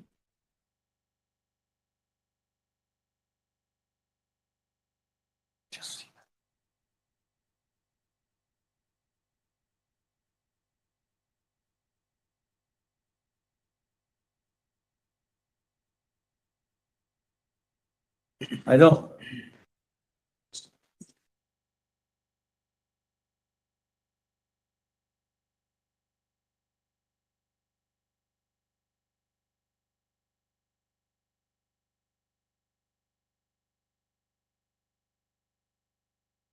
And is always the case with technology, now the screen is black on this computer. So while I'm trying to get this computer up, Mr. Stauch, do you remember when it was that you were notified from the defendant about a rape story? I'm not asking you to look at the text message. Yes, absolutely. It's in relation to these texts. She was asking me to come talk to her in the bedroom through the text message. As I stated this morning, I was sleeping on the couch. She was in the bedroom. And then I finally gave in and went in and accepted her request to talk. And that's when she started telling the first rape story. What did she tell you about a rape story? The first story was that, like I said, she had got raped. The person, there was, not just the sexual part, but she had been beat up or whatever. And then Gannon also had been beat up. And, he talked about his burns and all that stuff as well. And then Gannon was taken by this person, that it happened in Gannon's bedroom, and that she cleaned up the mess. And I think that was the brunt of the first version of the story.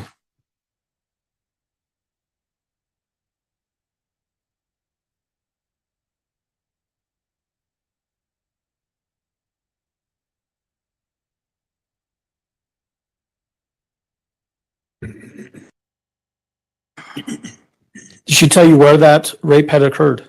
Yes, sir. I think you were messing with computers, but Yeah. it happened in. I was. Yeah, absolutely. She said it specifically happened in Gannon's bedroom.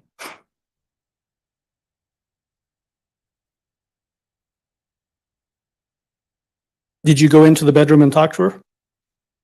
Yeah, but prior to this first rape story, I did, yes. What I'm saying is, you were describing that you were in the living room sleeping on the couch. I think you said that she was inside the bedroom texting you. Yes. Did you go into the bedroom and talk to her? Yes, sir. Prior to her starting the rape story. I see. Okay. Yeah. I got enough computers here. What was her demeanor like when you went into the bedroom? She seemed a little frantic, a little, I mean, that's the best way to put it, just frantic and, but I don't know even whether to describe it. It was just kind of all over the place. Well, let me ask Freaking you out, this. but- Let me ask you this specifically. Did she appear to be crying? No, sir. What about her voice inflections? What was her voice doing? I mean, it seemed normal, not normal, but it seemed, I mean, she was frantic, like I said, freaking out. So it was kind of rushed, and, you know, she was telling me about how she got raped allegedly, so. What did you do with that information, now that you're hearing this for the first time, that there's potentially a rape that had occurred in Gannon's bedroom? So 3 specific things. Well, before those, first I asked her to stay in the room, that I'd be right back. My mom and my sister had slept the night before in Gannon's room. So I immediately went and told them they need to get all their stuff and get out. And I told them very limited. I don't know what all I specifically told them. I just said it's maybe a crime scene now. I think I notified the authorities to some degree.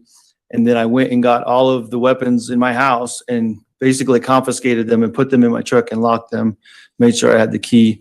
I think, my one Smith & Wesson 9mm compact, I handed to Landon's brother, just for safety and keep it on his side. I trusted him. He's like a jailer or a police officer or something. So, All right. So let me break in there for just a moment. When you say you went to gather all the weapons, are you talking about those firearms that you described earlier? yeah, every single one of them. And I did it in a specific order. I got all the ones that were mine registered to me. And then I went back and asked her, said, I need you to. Who is her? Excuse me, the defendant. Okay. Went back directly to the defendant, said, I need the ones that are in her name, which the 12-gauge shotgun and one of the pistols possibly. And I said, you don't have to because they're yours, but I need these and I'm gonna put them away for safekeepings right now. And she did, she complied, and I went and put those in the truck as well. So what was in your mind? Why did you think you needed to lock up the firearms in a vehicle? Because my first impression was a bullshit story, and that something else was going on, and then something happened in the bedroom that I just wasn't sure. And I guess it's my military training, I don't know, but safety was the first priority for everybody. So get all the weapons out of the house, put them somewhere safe, and then I went back and talked to her again. What did you do after you put the guns in the vehicle? I went back and directly went straight to her and asked her to retell me the story. Who else was in the bedroom at that time? Landon was also in there.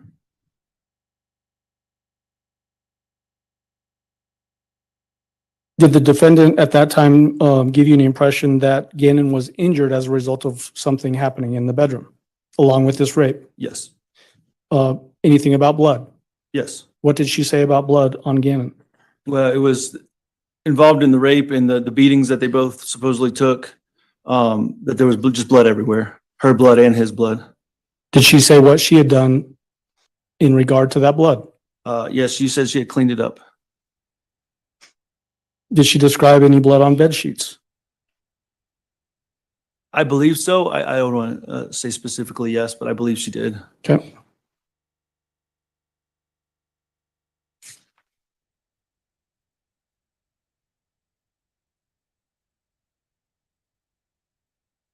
I want to jump ahead to January 31st. You remember sharing some text messages with the defendant about her coming back to the house, so this would be after she'd moved out, to collect things from the house, or phone calls. So let me clarify this. You said after she had physically moved out, or came and got her stuff and moved out? Where she had physically removed herself from the house, but wanted to come back and get her belongings. All right, I just want to clarify. Yes, yeah, absolutely. There was multiple phone calls and text messages throughout those few days. And I remember specifically, we scheduled a time for her to come, and I scheduled a time that way I could ensure a deputy would be there to kind of monitor the situation, because it became very volatile by that point. So did the defendant in fact come to the house? Not on that first time. I think it was the second scheduled time, but she did. Who did she come with? The defendant came with, herself, Harley came, her mother, and her brother, Dakota Lowry. What is her mother's name? Deborah. I don't remember. I don't know exactly what her last name is.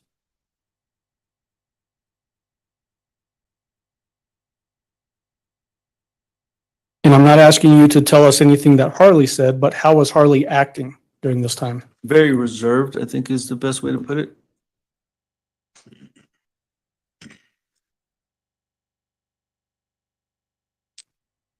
As far as people that were already in the house at that time, not talking about who came with the defendant, but who was at the house separate from that group, who was at the house? My brother Les, Stauch. I think Landon would have been there, and Veronica, the deputy. Veronica being Landon's aunt, to clarify, whichever deputy, I think it was Berklich, I'm not 100% sure. I was there, of course. I think my sister Becky would have been there as well. Rebecca Lynn. I think that's it. Where was Lena? Elena as well. Yeah, Elena was there. Thank you. Were you watching what stuff was being carried in and out of the house? I stayed in two main areas. I stayed in the kitchen for a while. So I did see, when I say traffic, coming up and down the stairs from Harley's room, bringing stuff. And then I went into the bedroom at one point while Tisha was gathering some of her belongings. And I do remember the deputy followed me in there. He was in there as well the whole time I was in there with Tisha. So the defendant, excuse me. So that suitcase that we talked about earlier, that green suitcase, did you ever see that come out of the house on that day? No, sir. Did you ever see it come out of the house in relation to this investigation? No, sir.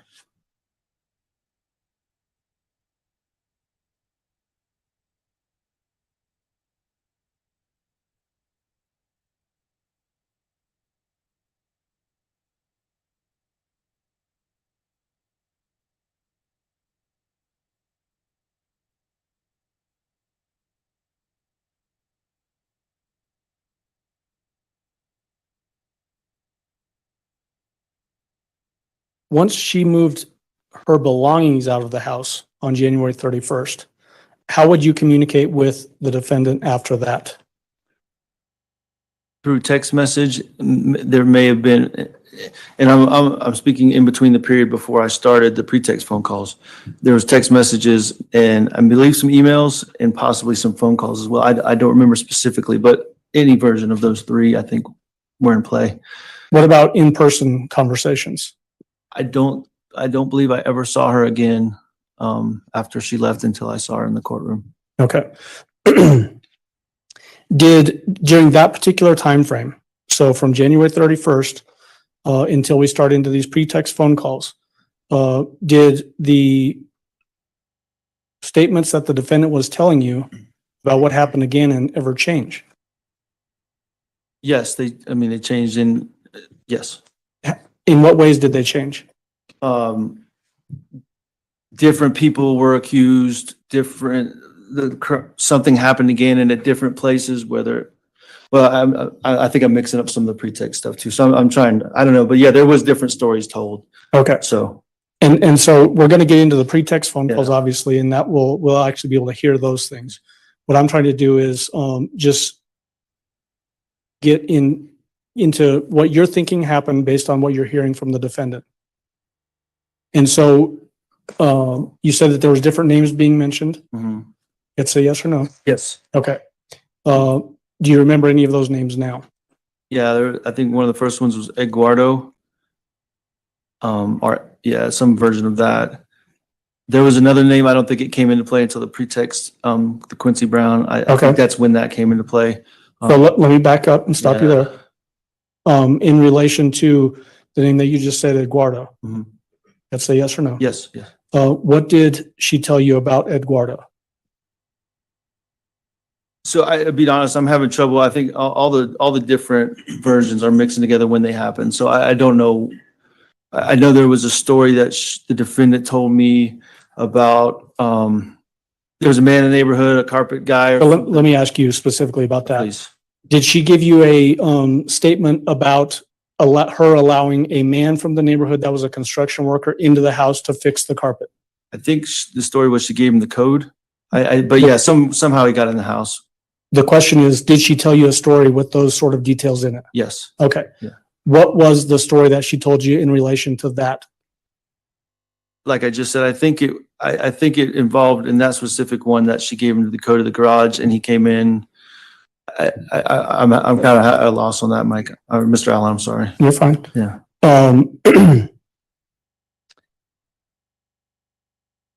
Did you know anybody by that name? Absolutely not. I don't believe. Did she allege that that's the person that raped her in the first time that she tells the story? Yes. Okay.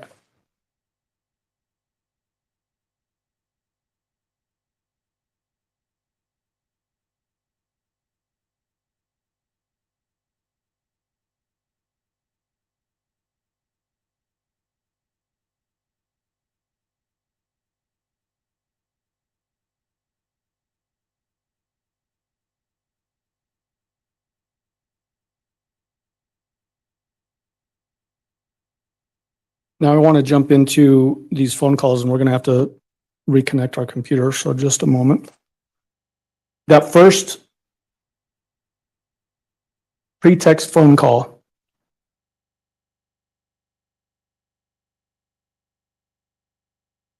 which is People's Exhibit number 35, previously admitted.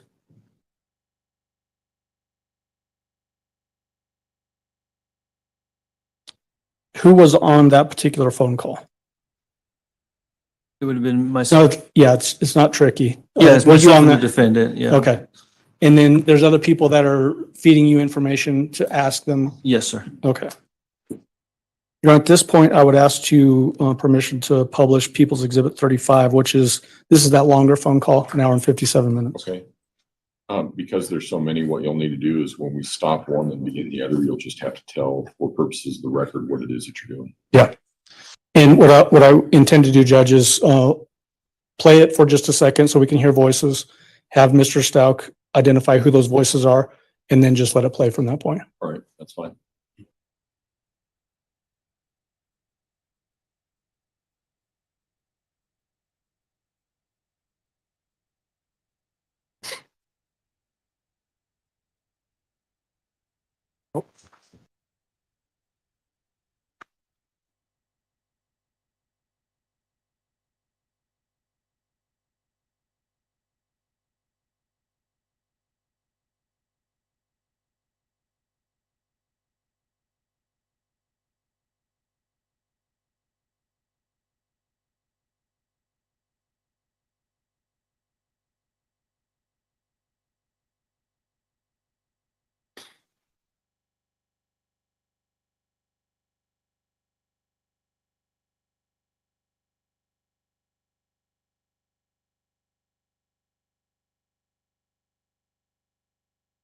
Judge, you would think after COVID, we'd be more adept at our computer skills. It's my fault. All right. They'll have our technological issues, but it's not mine.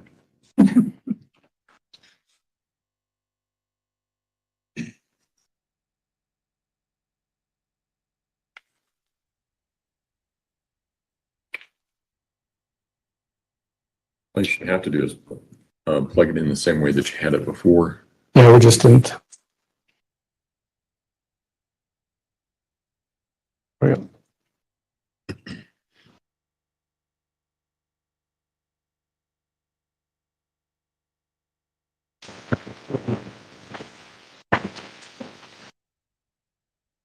Hello? Whose voice was that? That was my voice. Okay, go ahead. Keisha?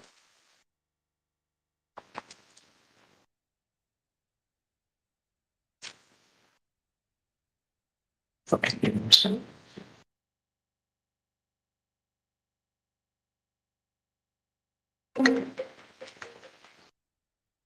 Hello?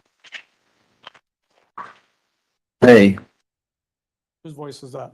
That was the defendant's voice. Okay. So Judge, at this point, we'll just let it play. All right, Mr. Stauch, you can go ahead and step down. Thank you.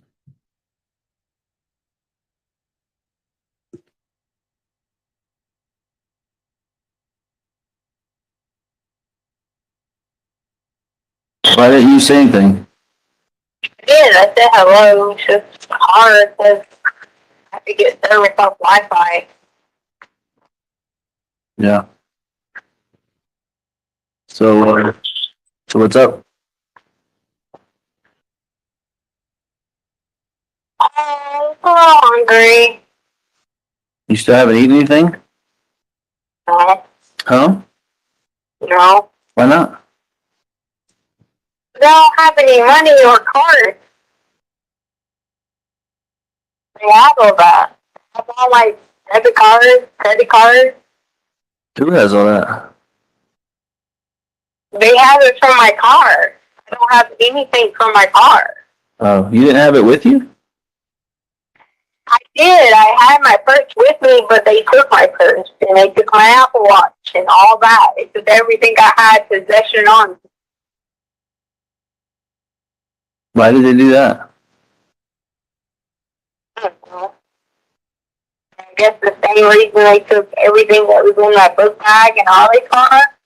I mean, they even took the dog paperwork and my social security card and my birth certificate. My passport, which is why I can't be at the airline because I have to have a passport. You're not working at the school anymore? I thought you had the early college thing going on. Right. They took my laptop and they took my car. So I called them and said, hey, I don't have a way to get to work right now. I'm going to work on this. I should have a car back in a day or two. I'm still waiting and I don't have a way to get to work. Sure as heck, I don't have a way to drive to Denver. And I don't have a passport because I have to have my passport and my crew badge to get on DIA. So you still Need to help me get any of it. who's no one, like the police or whatever? Like I've called the evidence department several times and just been like, can I at least get my can I at least get anything that deals with my everyday life of operating, like my cards, my passport. And then the guy was like, well, why do you need your passport? I said, well, it's required by FAA to have it with you at all times, or you cannot even get to the airport, can't do anything. Yeah, you told me that. I forgot. I'm sorry. I just want to get my content like that because how am I supposed to work if I don't have any of it? Yeah, I know. Placed on hold. Please wait for your contact to return. Hello? That was weird.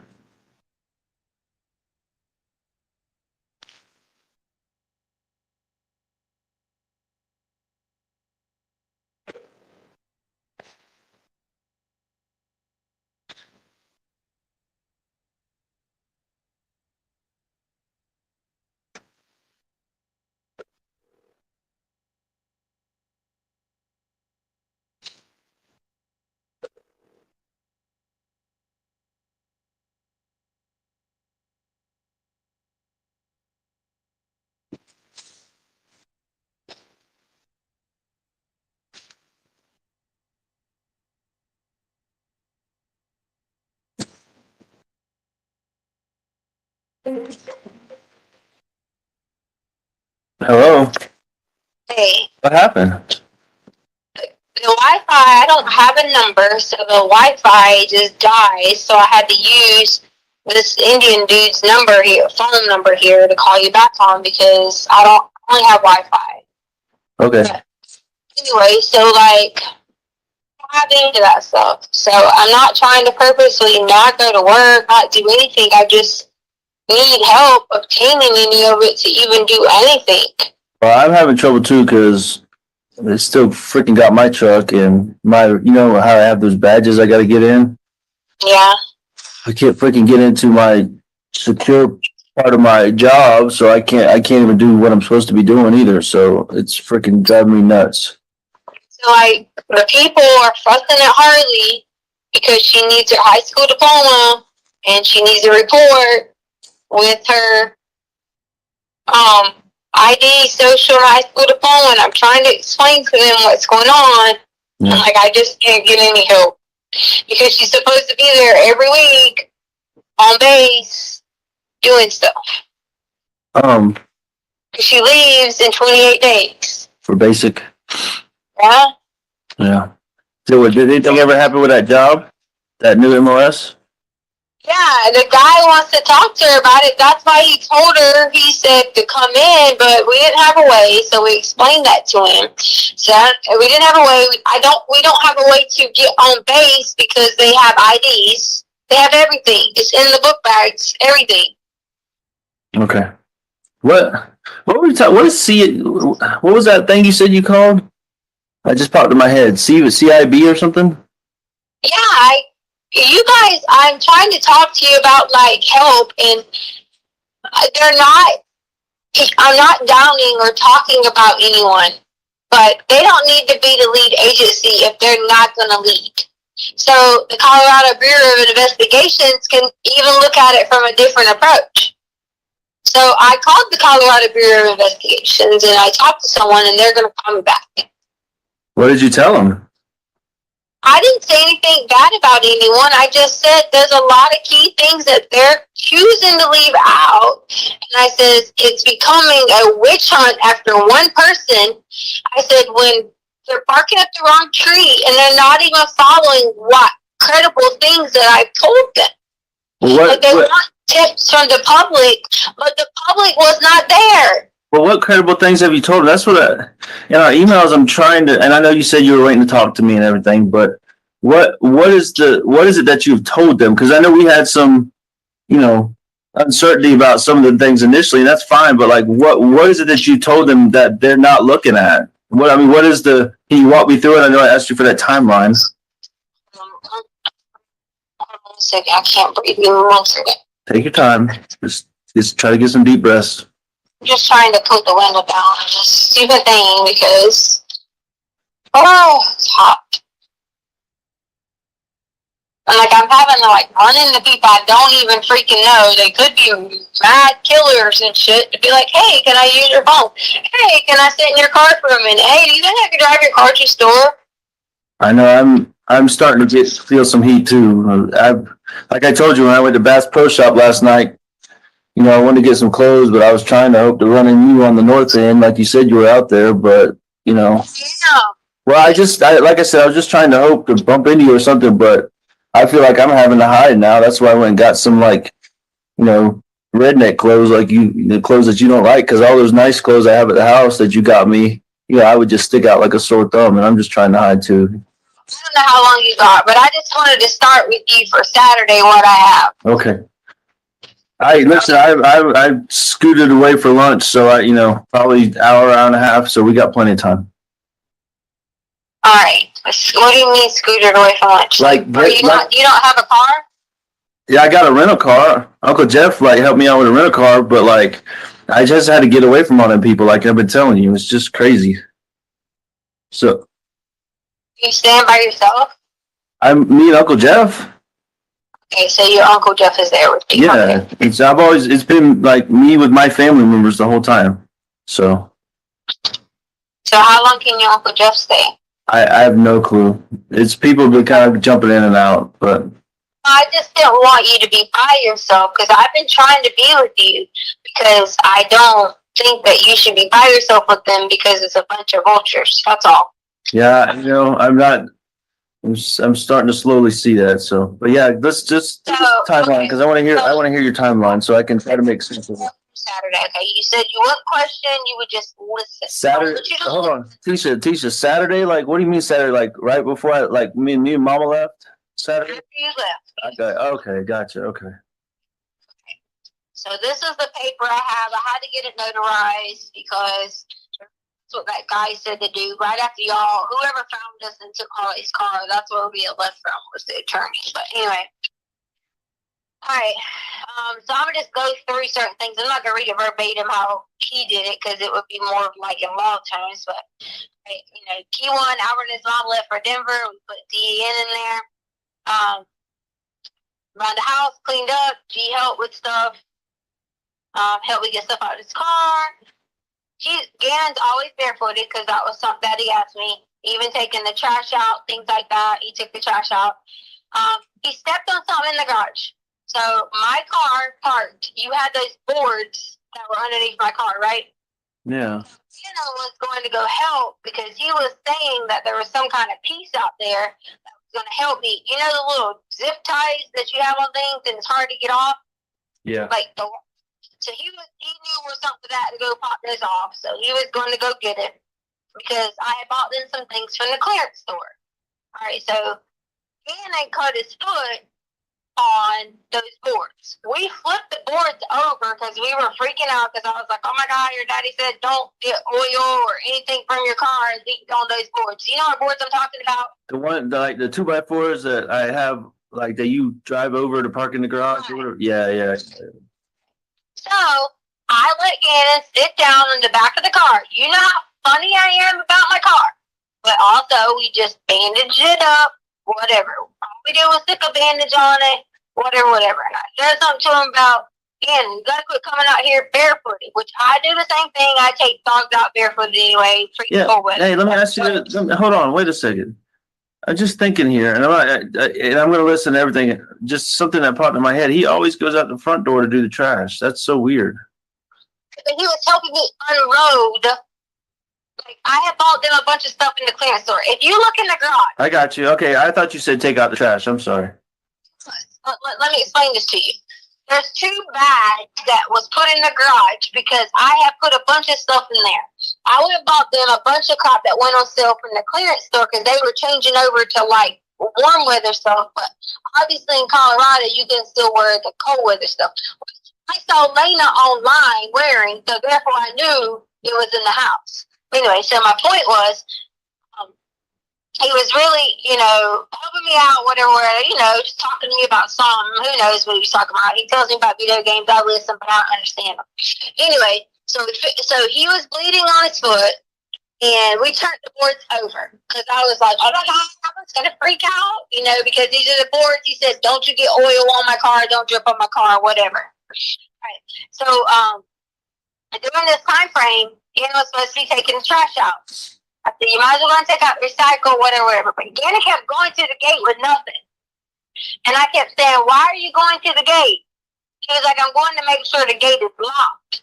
Well, okay, this is the first I'd known. I knew we were talking about locking the gate, but I didn't know Gannon had the key. I thought maybe you just had the key yourself, whatever. I didn't know Gannon had the key. Babe, he didn't, but hold on. He had the key was in our room in the on top of the dresser the whole time. Remember, he kept. Yeah, I didn't pay attention or remember. All right. So he kept going out there with the key and saying that he was checking to make sure the gate was locked. Okay, benefit of doubt, maybe he was, because we had talked about making sure that gate was locked, or talking to somebody. I don't know. I'm not speculating.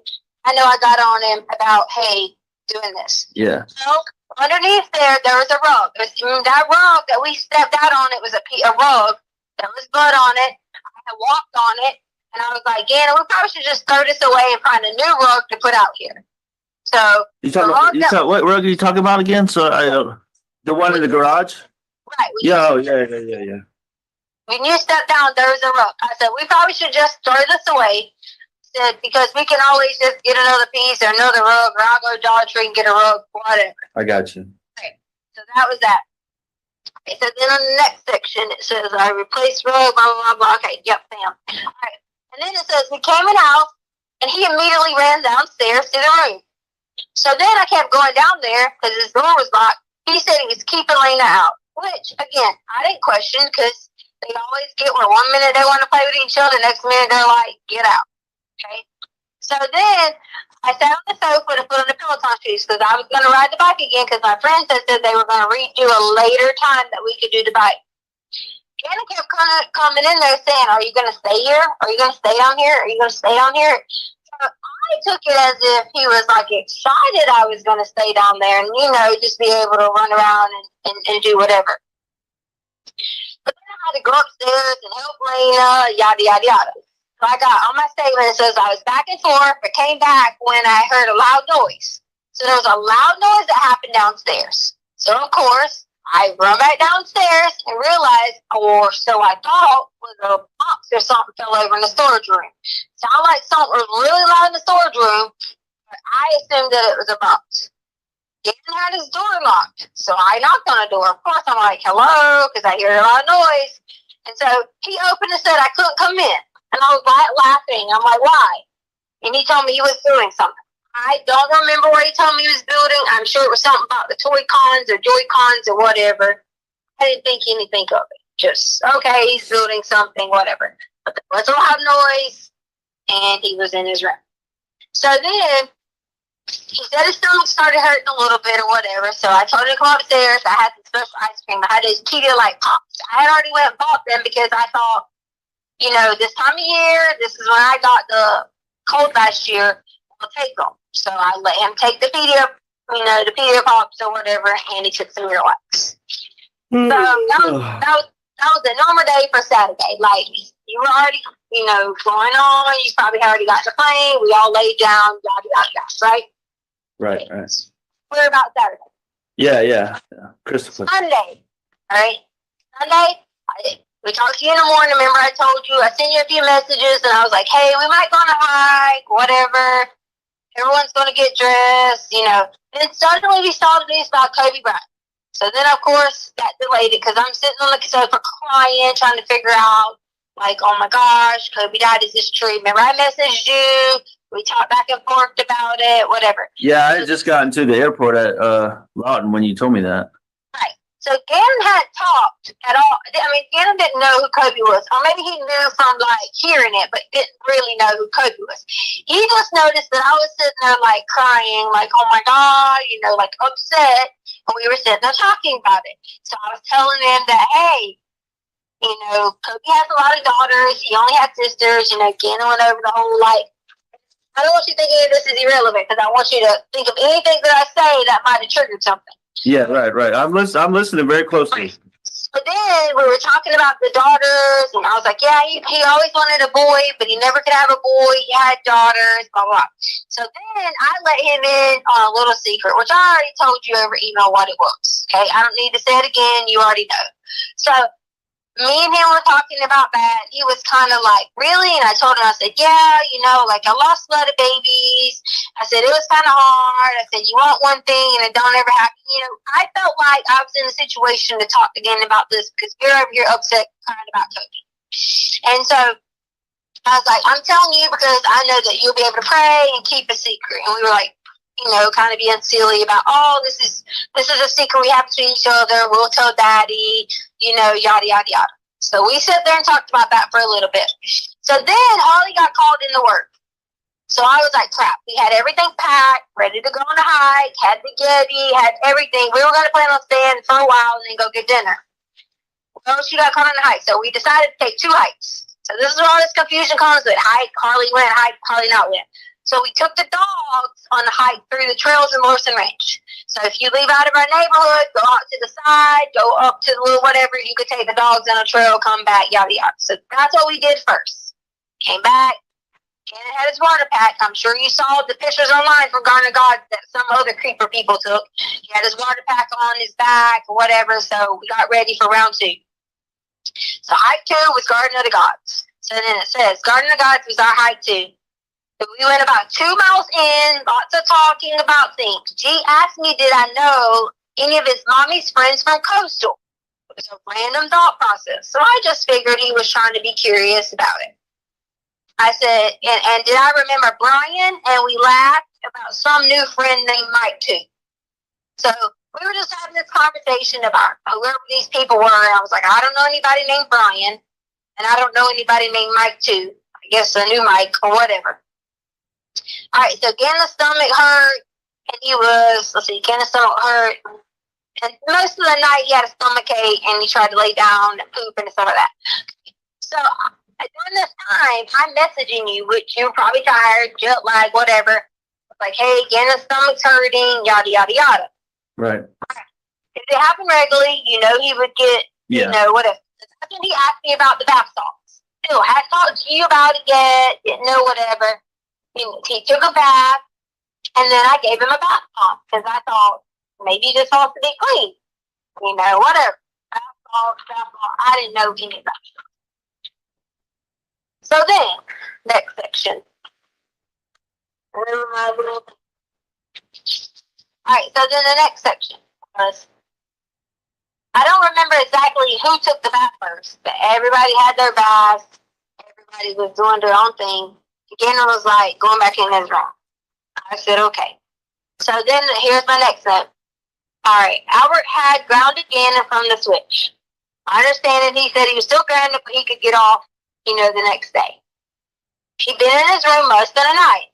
I knocked on the door. He said he was playing with Grayson. I ain't never heard of fucking Grayson before in my life. So again, Grayson? He said Grayson? he said Grayson. Okay. So in my mind, I thought, who the hell's Grayson? But I didn't see anybody in the room.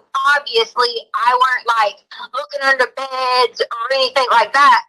Honestly, I thought, those kids at 11 still have imaginary friends? Or are they talking? Is he talking to somebody online because he's not supposed to have, like technology? Yeah, right. Giving I said right, yeah. them benefit of the doubt.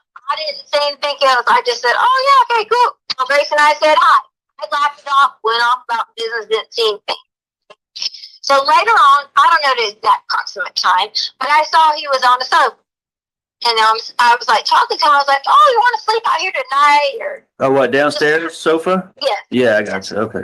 I'm like talking to him about tonight, whatever. He told me that his Uncle Matt was going to visit. Okay, so I don't know who the hell Uncle Matt is. So I was just sitting there like, okay, that's when it dawned into me that he had to be talking to someone on something, because Grayson, I have no clue who it is. Matt, I have no clue who he is. Then I was like, this can't be characters in some game, because it didn't sound like some game characters. I don't know Uncle Matt, and I don't know Grayson.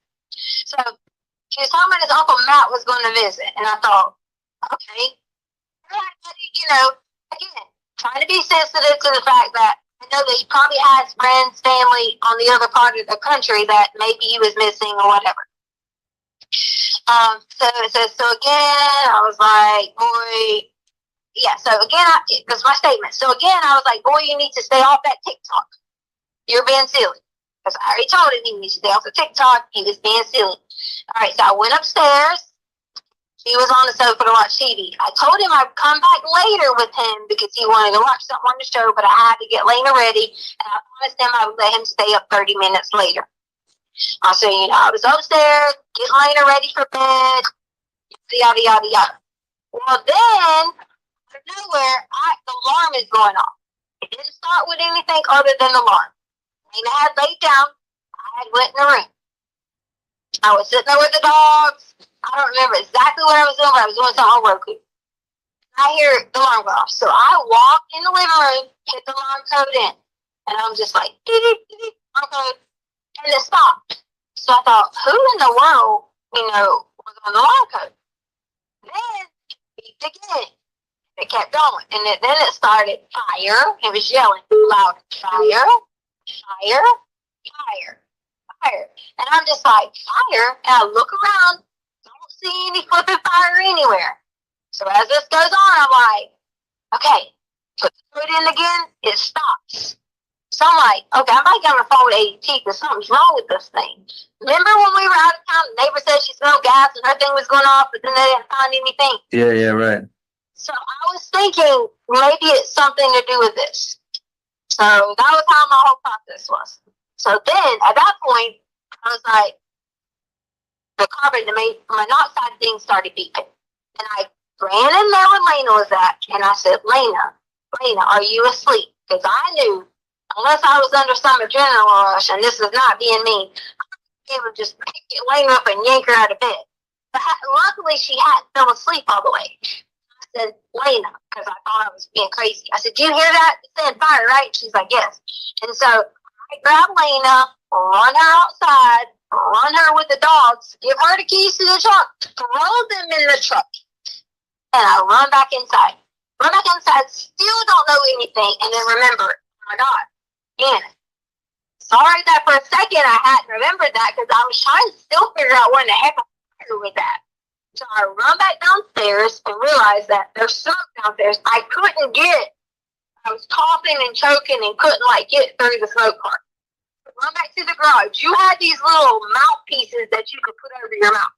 Yeah, dust protectors, whatever. So I grabbed one of those, put it over my mouth, ran back downstairs, and when I ran back downstairs, again, I was still asleep, not knowing this was going on, and there was fire. I took the cover. There was a whole bunch of tons of cover that was inside that little tan thing and Gannon had on or whatever, and I just dropped on them. I don't know if that was the right thing to do. If it was the wrong thing to do, I'm sorry. But I just jumped on it and kept jumping on it, and Gannon was right in one of the covers. So Gannon did burn his arms. Wasn't bad. It was like it's like, you know how you get a little bit of oil on it and it's just like underneath the skin, but as long as y'all peel it, it's fine. Yeah, but hey, Tisha, which arm was it? Both arms or like this inside? I mean, but like, how was it? So, because I remember we talked about that before a little bit, but we never got it. I feel like it was across the arms. Like I feel like it was, and I told the investigators this. I said, and I don't want to skip to this part, miss this part, but remind me to say this later. I told the investigators later that I said I probably should have looked a little more in depth at his arm. What if he's hurt? Yeah. Because it could have been, you know, like he wasn't complaining like, oh, it's hurting. He wasn't saying anything along those lines. But I should have looked a little bit more in depth. Honestly, we ran. So we ran out. I'm sure they got the footage of us, me running out first because Gannon was grabbing his cover, running out behind there because he was calling. Hey, what time was this? So I can maybe tell somebody to look at the footage. Well, I mean, I told them originally, I don't have access to the ADT now, but I told them because the ADT said it had an alert for fire. So I would imagine whenever that alert went off from ADT, it would have been within that few minutes. Yeah, like fine. I got you. 15 minutes. Hey, tell me about it. So I'm really concerned about these burns because, you know, he's freaking hurt. Like what were they big? Were they small? Like what was it? Was it from the candle wax or what? Let me get to that part. It's not going to worry you in a minute when I get to that part. Okay, because I'm freaking out right now because. I understand. So when he runs to the car, he runs in because I'm running. He's running behind me. I jump in your truck. The only reason I jump in your truck is the keys were laying there. Okay. I jump in your truck. He jumps in on the driver's side. He's screaming, crying, whatever. Elena's in the back seat with the two dogs. We turn your truck on and we drive the hell off. Ask me why we drove off. I was freaked out because I was like, oh my God. Like it was the carbon, it was the smoke was more scary and terrifying than actually the fire. So okay. What we did was we drove around the block and I kind of had to be like, okay, what do I do? A, do I need to call the police department? B, does anybody need medical attention? So then we go back in the house. Lena's freaked out. I put Lena in our bed. I said, Lena. So you drove around for how long and then came back? No, I drove around the block. I'm sorry. I didn't hear that. Yeah, I didn't hear that. I'm sorry. Yeah, I drove around like the block, like Wando, that area. Yeah, I know. Pull back up in the drive. You didn't have much gas because I hadn't put gas in your car yet. You didn't have much gas. Right. My process of driving was thinking, oh my God, like I was in shock. So I pulled back in the driveway and parked. We all get back out, go inside. Lena's freaking out, crying. Lena and I are standing there looking at Gannon. At that point in time, I didn't see anything on his hands, arms, or anything other than take your hand where you're holding your phone and look on the insides where the edges are. That right there had little bubbly spots. Okay? So they had bubbly spots on both sides of his arm. And I think that was from when he grabbed the cover and I was trying to grab him up and he came down with me with the cover because he was like latched onto the cover. Yeah. And I was trying to grab the whole cover to put out the fire. So from the inner parts of his arm had these little bubble spots. So you said both sides or is it just the inner parts? I'm just trying to, because this might be key information. Like both sides, left arm, right arm. I got you. Okay. So both sides of both arms? From what I remember, both sides of both arms, because he had, when Gannon was laying down, I grabbed him to get him up, okay, because I remember it was that, oh, God. It's one of the covers. I grabbed him to get him up, whatever. He gets in the car, whatever, we're talking, he's explaining to me that he thought I was coming, and he was grounded from the switch. So he thought I was coming, and when he thought I was coming, he knocked over the candle. Okay. Because apparently he was playing the switch when he shouldn't have been playing it, which is fine. But he had the candle on the couch, I guess, right? No, he had sitting on some kind of little, that little white thing that was sitting next to the couch. Okay. Oh, I got you. I got you. I got you. I don't know if the candle fell over. I don't know. I know that when I got there, there was a fire and it was on his cover. So I was trying to rip the cover out of his hands to get him up and like jump on the fire. They have pictures of where there's burn marks on my elbow where I jumped on the fire. So we get in the car and he's crying and screaming and telling me he's sorry and he don't want to get in trouble because of the switch. He was on the switch and he shouldn't have been on the switch. And so we drive around the block and I'm like, it's okay. We'll figure it out. Honestly, I flipping lost my mind because I thought in my mind, like, had I not gotten downstairs when I did, had I not heard it or the alarm system or covering outside or whatever, if I would have hit that couch, I don't know that I could have gotten to Gannon. And that was my biggest thing that my brain was sitting there like freaked out on. Come back inside. Lena's terrified. I said, Lena, go lay in the bed. She's laying in the bedroom. And I was like, he doesn't want to go back to his room. I said, okay, will you lay in Lena's bed? He said yes. He started to say he was cold and had a little bit of shivers. And so I was like, Gannon, I took him and put more clothes on top of him now. Blame it on me. Whatever. I didn't take his clothes off to go through anything, but I asked him, was he hurting? And was anything else, whatever. He told me it was just his arms. So I didn't see anything that would have thrown a flag that I had to be like, oh my God, emergency or think like that. I didn't see anything like that. But if his arms was bubbling, that's not an emergency? Well, it hadn't broke skin. Like, it was just like underneath. It hadn't broke skin or whatever. Okay. All right. In my mind, I'm like, okay, let's evaluate the situation, tomorrow and see or whatever. It wasn't burn marks like carpet burn or like, anything like that. It was bubbly. And I told them from that, I said, I honestly probably could have, got him in the car and said, hey, can you just check this out to make sure? Because in my mind, in his arms, I didn't see it as a bad thing. I just knew he was like, it's not hurting. We put aloe on it, and I assumed, okay.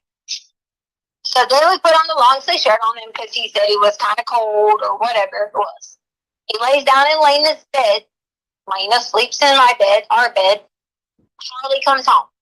I go in, and I had already prepped Charlie for what was going on. I was like, hey, don't panic when you get here. I was like, there's smoke, the house is smoky, Gannon, this happened, yada, yada, yada, yada. Lena was scared to go to sleep, so we both went in there and checked on Gannon. We went in there, we gave him water in Lena's bed. We gave him water, we set him up, we were like, are you okay? He was more scared of anything. And so I panicked. Of course, I was like, whoops, someone said something because I said sell the couch. I wasn't talking about sell the couch to fix the daggone carpet. I was talking about, like, I would get rid of that couch and get a new couch. Don't panic. Like, my point was, honestly, I wasn't even going to tell you because I was like, Gannon was scared of being grounded a year. And I was like, I'll buy a new couch. We'll fix the couch. We'll replace everything in here. Don't worry about it. And that was my hope. That as long as you promised me you didn't do it on purpose, you didn't purposely do this to hurt yourself or hurt somebody, we will fix it. And that's how we ended on Sunday. So Gannon was still like, upset. He was not only emotional about the situation, his foot was hurting. So that's where we were at with Sunday. Okay. You give me 1 second to pee. Yeah.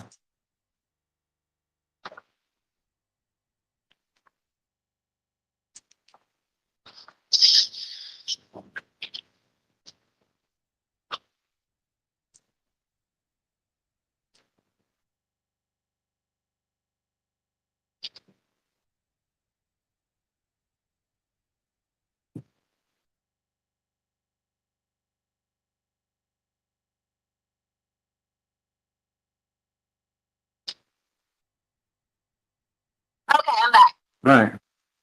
All right, so later on in the night, Gannon woke me up a few times. He said his stomach was getting worse. He hadn't pooped yet. I messaged you, but you were already asleep. And I was like, hey, can Dennis Gannon wants to know if he can stay out of school tomorrow. He's scared of pooping in his pants. I think you probably were still asleep. You might didn't get it until the next day, which is not your fault, my fault. It was time zone and tiredness and whatever. Yeah. I stayed up with him a few times in the bathroom. Finally, I was like, okay, I wrote you back. I said, I'm just going to make the decision that Gannon can stay at home tomorrow because he is so terrified about pooping in his pants. So the next morning, I called the nurse's line and I asked the nurse's line about his stomach and giving him Miralax and yada, yada, yada. You talking about the TRICARE nurses line? No, the urgent care nurse's line right in front of Fountain and whatever that road is. I got you. So I called them and I said, hey, I know typically people are constipated, you give him Miralax, yada, yada, yada. He hasn't really went to the bathroom. He has blood coming out his butt. And so they just basically explained to do the best she could to get him to pass. And if not, then we needed to call our care provider, whatever. They started beating me up over that, saying you didn't need to have a referral to do this. That wasn't what I was trying to say. I was trying to make the point of, does the boy need to have, anything done? Or can I just give him, an enema or something like that? Because I already talked to him about that. So if this don't work, you want me to give him, an enema or something? Because it was a big old turd he was trying to get out. Yeah. So then, that morning, I said, Gannon, I'm going to stay at home with you today because I don't want you to stay by yourself. Now remember, we let Gannon stay by himself. He's been responsible, whatever. But in this state, as in his state that he was in, not feeling well, stomach hurting, bubbling a little bit here and there, and being embarrassed, I made a decision that it was not okay for him to stay there by himself if he was sick. If he's on normal terms, taking care of his sister, playing his Switch, doing his thing, then that's fine. But I said, Gannon, you're going to need to go with me. I said, there's a few things I need to handle today. He asked me what, and I was going to look at a bike for you. This guy that was on Craigslist, because he had this bike, like a touring bike, and I said, Yeah. you're going to go with me to look at this touring bike or whatever. And that was Monday? Yes. Hey, so did you give him Miralax or the enema or anything like that? What else did you give him? I have in this notes what day I gave him Miralax. All right. Trying to poop regularly took, that was the bath salts day, to Saturday. He had Miralax on Saturday. Yeah, here it is. I gave him ice cream and said it had special stuff. Because I was telling him it was really those Pedialyte ice cream. Yeah, right. Yeah. And took Miralax. That was on Saturday. So hold on, I'm trying to just, because obviously I'm worried to death about his little arms. Did you rub any cream on it or give him anything for the pain, or did he pain medicine or anything like that to help him? Pain medicine, because I didn't have any pain medicine gift. What I gave him was the aloe that was in our bathroom, that green aloe. We even made a little silly joke about it because he wasn't hurting. Remember how I was wrapping Sadie up with the little thing? Yeah. I wrapped it around his arms too. Oh yeah, the little bandages or whatever. So I put the green aloe on it, and I said, "You can, or do you like Sadie?" And we laughed about it. Yeah. Laughing about it, being, yes, it hurt a little bit, but being silly about it on his arms. So that. So he you didn't give him any children's Tylenol or anything? I didn't give him any kind of he wasn't saying that he was hurting in any kind of pain to give him any kind of Tylenol, to give him anything at all. And if you feel like that would have been a lapse in judgment on my part, then I'm sorry. No, I'm just trying to sort through it. I know how both of them are about, every time they scrape their finger or something, they want a Band-Aid. So I would have just assumed that if his arm was all bubbled up, did his arm stay bubbled up until the next day, or was that did that go down that night, or how that's worrying me too. Okay, so to get to the next part, Gannon started to peel it. Wait, when did he start to peel it? Gannon started to peel it because I guess he was either asleep, I don't know, anxious, I don't know. Monday, he started to peel it. Okay. like peel his skin. Yeah, like Monday morning or whatever. Again, I swear to Jesus told detectives this. I said he started to peel it. When he started to peel it, it had like I don't want to say like not gooey stuff or whatever, but it's almost like it was like popping it type thing. And I said, Oh yeah, like a blister or something. Yeah. I said, listen, if it gets worse, we're gonna drive straight. And that was already the plan. That's why I didn't go to school. I said, if it gets worse, after I put all that stuff on there, whatever. I'm not that type of person where something happens immediately, run to the hospital. You know, you and I've had that conversation before where you would say like every little thing later ran to the hospital. I was trying to evaluate it to see as long as he was talking fine, normal, acting normal. I didn't see at that point in time that he was under any kind of pain. I got you. Or say that to me. Okay, all right. That was a lapse in judgment on my part. I apologize. But he started to peel it because, you know, obviously he starts to peel things. So along with peeling that, he started peeling his fingernails. So, and I'm like, that morning, I sent you a picture of Gannon laying in bed on Monday morning to your phone. Yeah, right. Gannon was laying in the bed, whatever. I went back in there, checked on him, gave him some more water, made him drink some more Pedialyte because he wasn't eating because he was so upset. And that's when I noticed he started peeling things like on his arm. And I said, and at that point in time, which I told you, like I told them, Gannon had blood that was on his arm and on the side of his wall. I guess from sleeping through the night, whatever it was, peeling it. We toted him back down to his room after Lena decided to go back to bed. On the side, you said on the side of his wall. You never told me that. No, I told detectives this. Oh. You never talked to me about this. Okay, fair, fine. I mean, I'm just. This is new. I've never heard that before, so now I'm even more worried about him. So they should have told you this. So then I went in there that morning, sent you a picture. I said, Gannon, why do you have blood on your wall? It wasn't a lot. Don't panic. It wasn't like. Oh, so it wasn't like a lot, like all over the place. It was just like a little streaks or something. Oh. I said, Gannon. Says, did you peel those things? Yes, he did. I said, okay, here's what we're going to do. We're going to re-bandage your arm. I says, and if you're feeling bad or it starts bleeding, you get a fever, anything like that. I says, as soon as because I was going to go talk to the man about the bike. Right. I said, you have to go there first. You want to go to the hospital now. Of course, maybe I shouldn't have asked the kid that, but based on my judgment and what I was seeing with him, I didn't think that he needed to go right away.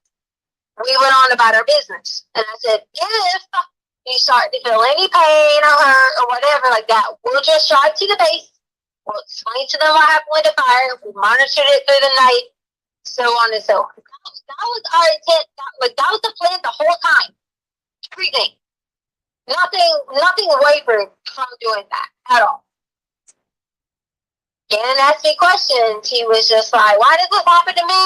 Why do I always get hurt? Because, you know, he had hurt his foot on the boards outside. And I said, Gannon, we're going to figure all of it out. Don't worry about it. We will replace it. Okay?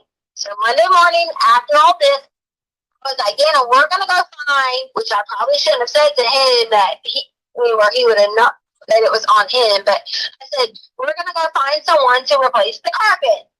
He says, and then we'll get it fixed. We won't worry about it. We'll monitor your arm through the day. Yada, yada, yada. So we're going to go get some coffee. Just hang out. And I said there were some things I need to get for the pet store, and we need to go meet the guy about the bike. And it was, that's the reason we drove the truck, because if I end up blocking the bike, I was going to put the bike in the back of the truck. Yeah, I got you. And also knows that when we left, we took my softball bag, Charlie's softball bag with that, stuff like that in it, helmet, because I was asking him, did he want to stop by to look at those hockey skates? So we took any of that old equipment that I had, and we loaded it in the back of the truck, which was the long Easton bag I have. Yeah. So you took Harley's bag? Charlie's bag, because she don't use that bag. The little book bag, the softball bag that's like a book bag. Right. Oh. So we were going to take it to that sports place and see if they did like trades, whatever. Yeah. We were going to surprise Lena when she got home if I could got him 2 new things of skates or hockey skates or whatever. Cause You talking about play it against sports over there right. that we went to? That's why we were so far across town. Gotcha. All right, so that was our plan for Monday. Go to play it against sports, get some coffee. We needed to get gas, and we were going to monitor his arm along the way. Go check on the thing about the bike. Right. We go to, drive around. I think we went to Dunkin' Donuts first, and then the gas store, or it might have been by its first. Like over by our house, Dunkin' Donuts. Went to Dunkin' Donuts by our house. Hey, Dunkin' Donuts Sharon lady already released the video of us going there. You can see my arm reach out the window. I can grab. Sorry, I didn't mean to say effing. I'm just over all this. Grab the coffee out the car. Then I turned around because I was about to get Gannon a frappuccino, but he said he didn't want it. So then we drive off from the Dunkin' Donuts. So then we drive from the Dunkin' Donuts and we go up. Turn 87 somehow, but meant to turn on 25. Needless to say, I went up the bottom. 80? You mean 85? Yeah, 85, 87. Yeah. Oh, okay, all right. I went up towards Nevada, which is where like Holly gets her eyelashes done, that type of area. What, like past? Wait, you talking about past Walmart and all that? Like not towards Fountain, the other way, right? Where the roads. Okay, remember when we went to the recycle at before and the road split? Yeah, way down there, close to. Yeah, okay. But that's towards Walmart. Turn. Yeah, okay, I got you. So that's the route that I take, which I'm sure they have because I'm not hiding anything from them or the GPS that I took. So I went that way first, and I realized I was like, oh crap. I was like, I probably should have got on the other exit because I really didn't know. Lately, I've been trying to find my way around, like what exits to get off of, things like that. So I get off and realize, like, oh, this is the way to where we went to the recycle thing at. So I just kept driving and ends up making a curve and turning you back to 25, Nevada, and all that. And I was like, oh, there's the Petco. I was going to go to PetSmart, but we ended up Petco, so whatever, same thing. Petco? You went to Petco like way over there? That's the only Petco there is. I don't know. The only one I know is the one we went to by Target that one day. I might know Holly's work. Yeah, that's PetSmart though, isn't it? Right. That's what I was saying. I got you. I was going to go to PetSmart, but I went to Petco. I got you. So I go to Petco and walk inside. Gannon wanted to stay in the car playing the Switch. He was like, he wanted to stay in the car playing the Switch. Again, Colorado law is he could sit in the car at 11 years old. Oh, so he took his Switch with him. Right. Oh, I didn't know that. Yes. He had his Switch, playing his Switch in the back of the car. You talking about a truck, right? Yeah, I'm sorry, in the back of the truck. Okay. So he was playing his Switch in the back of the truck.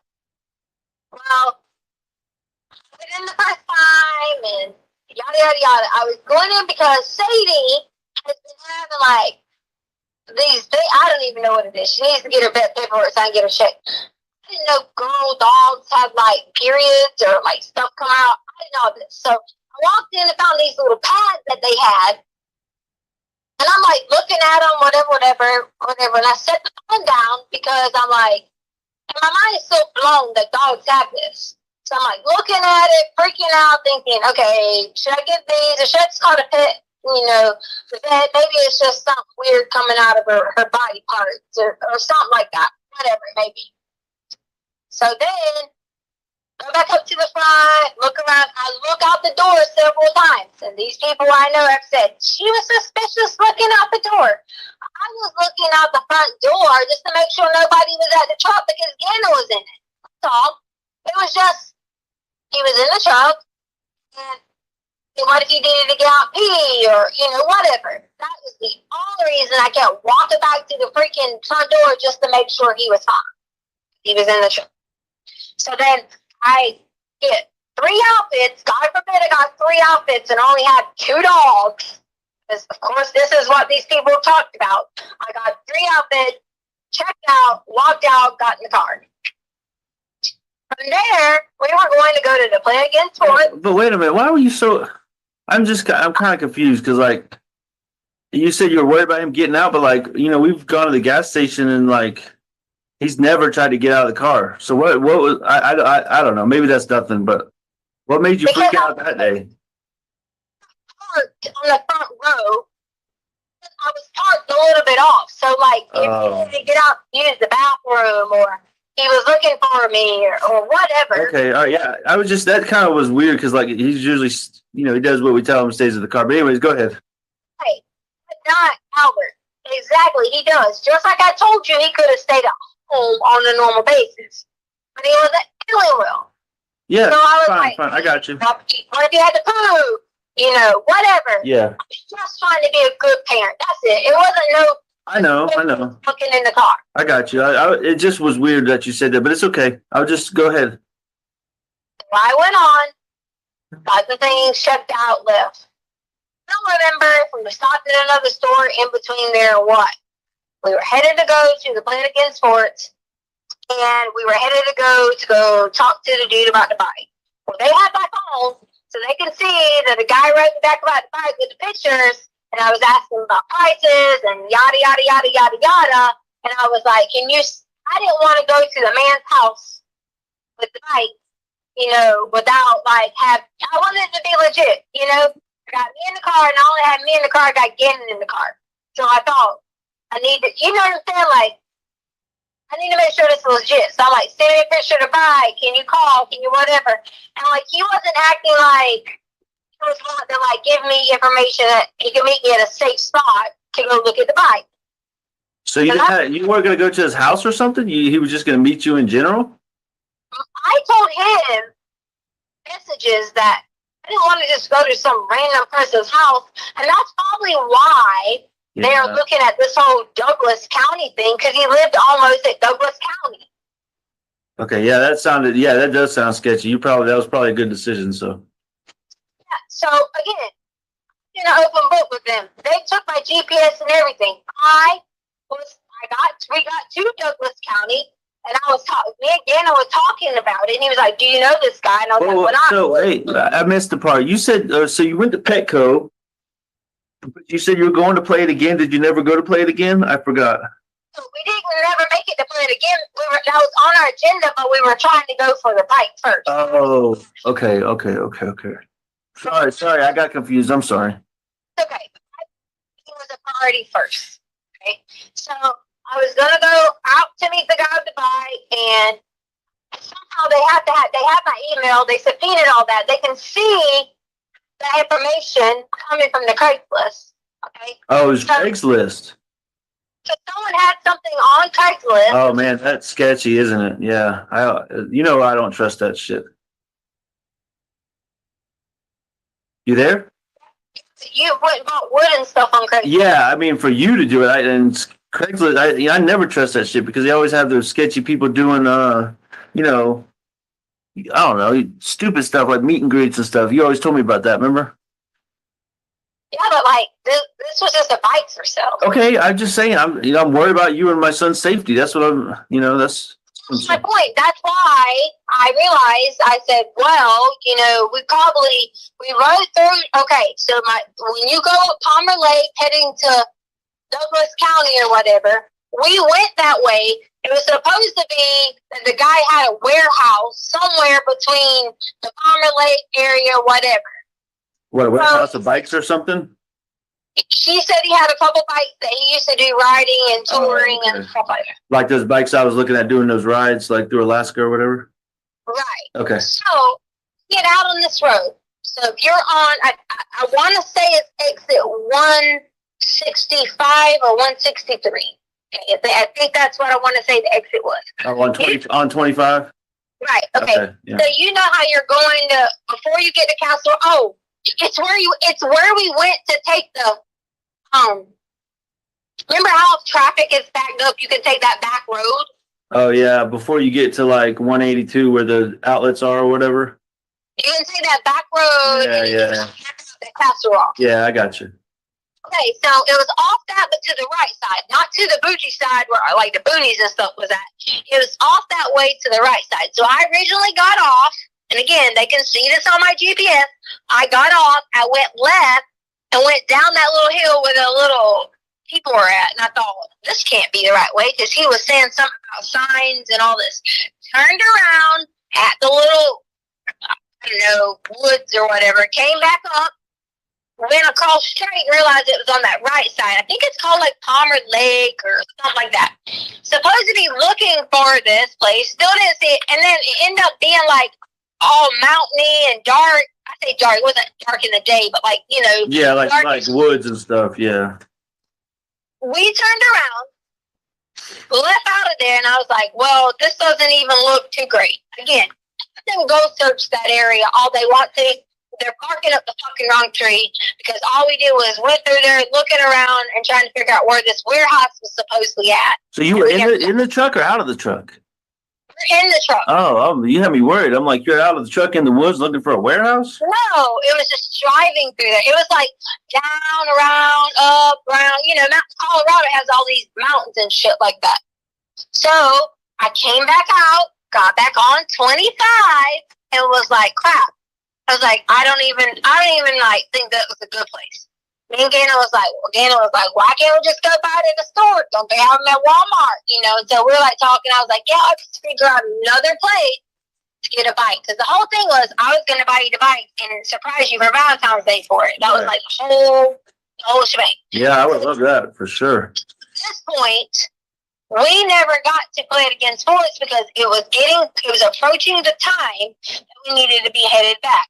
Okay. So I said, Gannon, I'll just come back and go to play it against Sports again later. Don't worry about it. Your daddy and I have been talking about getting hockey sticks. So we come back up, heading back towards the house because, we had to get back to Atlanta. Oh, I forgot to tell you a point that we left that day because I put my notebook down. Let me go back to this. On Monday. Okay. On Monday. If you would want to take afternoon recess now, we've still got a long ways to go on this particular phone call. It's 3 o'clock. Do you want? Yeah. How much longer do we have to go? That had crossed my mind. So we got about another hour to go. Oh yeah, no, we'll take a break now. So ladies and gentlemen, we'll take a break until about 3:20. If I can have everyone back in the jury room at that point in time, we should be able to start on time. Again, don't discuss case among yourself. Don't discuss case with anyone else.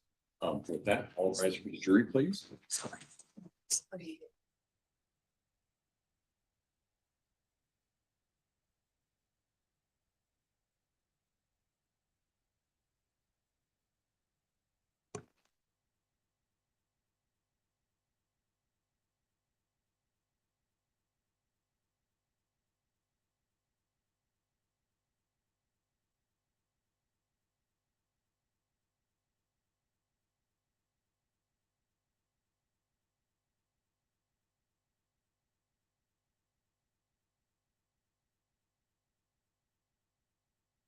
You may all be seated. Record should reflect the jury has left the courtroom. We'll take a recess until 3:20 then. Mr. Cook is already dealing with that issue. Okay. All right, and we'll see everybody back at 3:20. Thank you. All rise.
What'd you?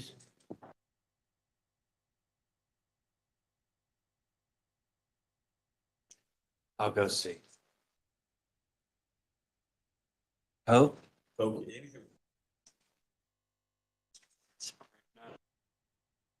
Dave, I see you looking longingly over at all our binders over here. What's that? I see you looking envious at all our binders over here. Yeah, it's old school stuff.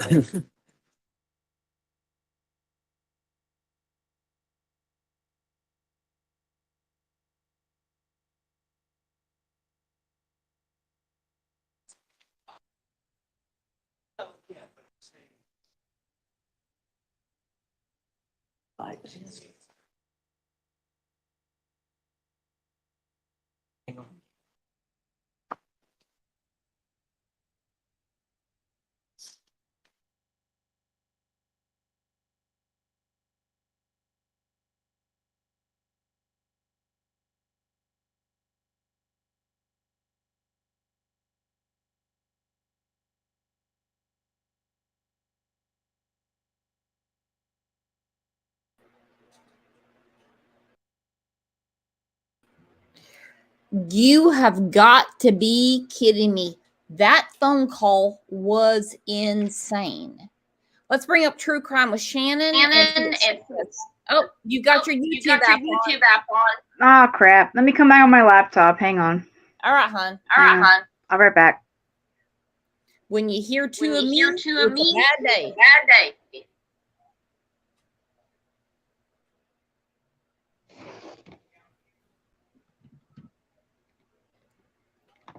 We're only through part of the. I'm going to take True Crime with Shannon out of here. What in the hell? Is she manic or what? I don't want one juror to buy that she's crazy. Not even one. Put the link back up. Rowena, come up. Sunset, Fine Art, Sarah, Whisk, come on up because we have to discuss this. This is insane. This bitch is crazy. And who called who? Babe. Wonder Woman, thank you for becoming a new YouTube member. I appreciate that. And I'm so sorry that I timed you out. That was meant for Cherry Piss. I apologize for that. And as long as Cherry Piss is being nice in here, that's fine. Everyone gets a say.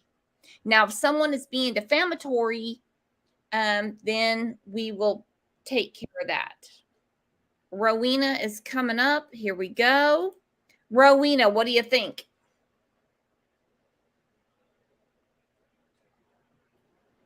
Rowena is not connected. What is going on? Rowena, can you believe it? Yeah, she is such a maniacal liar. Seriously, I couldn't even look at the chat. I hadn't had a cigarette in 14 days, and I'm about to smoke one. She made up that whole story. She had sections. Did you hear her say that? She goes, hold on, let me get to the next section. The next section. And then she goes, wait a minute, it's in my notebook. And you could hear the papers rustling. She wrote down all this shit. If this doesn't say premeditated, you're crazy, but you're not insane. And let's look at this. How can a dog be on the freaking rag and get blood everywhere? And how many times can one woman be raped? Come on. Girl, I thought I was going to throw up. I was making dip. I ain't had nothing good to eat in 2 weeks, and I was making dip. And she started talking about that damn dog. It's gross. She's gross. She's disgusting. And I tell you what, I hope she gets the biggest dose. There is no way that she is going to a mental hospital. She can sit there and act crazy, batshit crazy in front of that jury and turn her back. I think that is a sin. I think that she should have to sit there and look everybody in the eye and not have the privilege of turning your back or sticking your damn hands in front of your ears. Because you know what? Silver bracelets will take care of them fingers. You won't smell them and you won't stick them nowhere. Exactly. Yes. It's disgusting. And this is the reason that I say all the time, I if just want to you cry. if you Oh, if you watch a case to the end, every puzzle piece comes into place. So what we were talking about a year and a half ago, 2 years ago, 3 years ago, it's all right there, and it's all Letitia and her lies. Mm-hmm. Oh And my I God. like. Sorry, go ahead, Could Marina. y'all hear? Could y'all hear the detectives telling him questions? Because I couldn't. I even turned up No. my earbuds, and I couldn't hear anything because I was gonna try to see if I could pick up on like what questions. I think like the difference, like you went to Petco, oh you went to PetSmart. Okay, on the one, you went to Dunkin' Donuts here, not the Dunkin' Donuts there. So that way they could kind of coordinate her little whatever she was, whatever. It just makes me sick.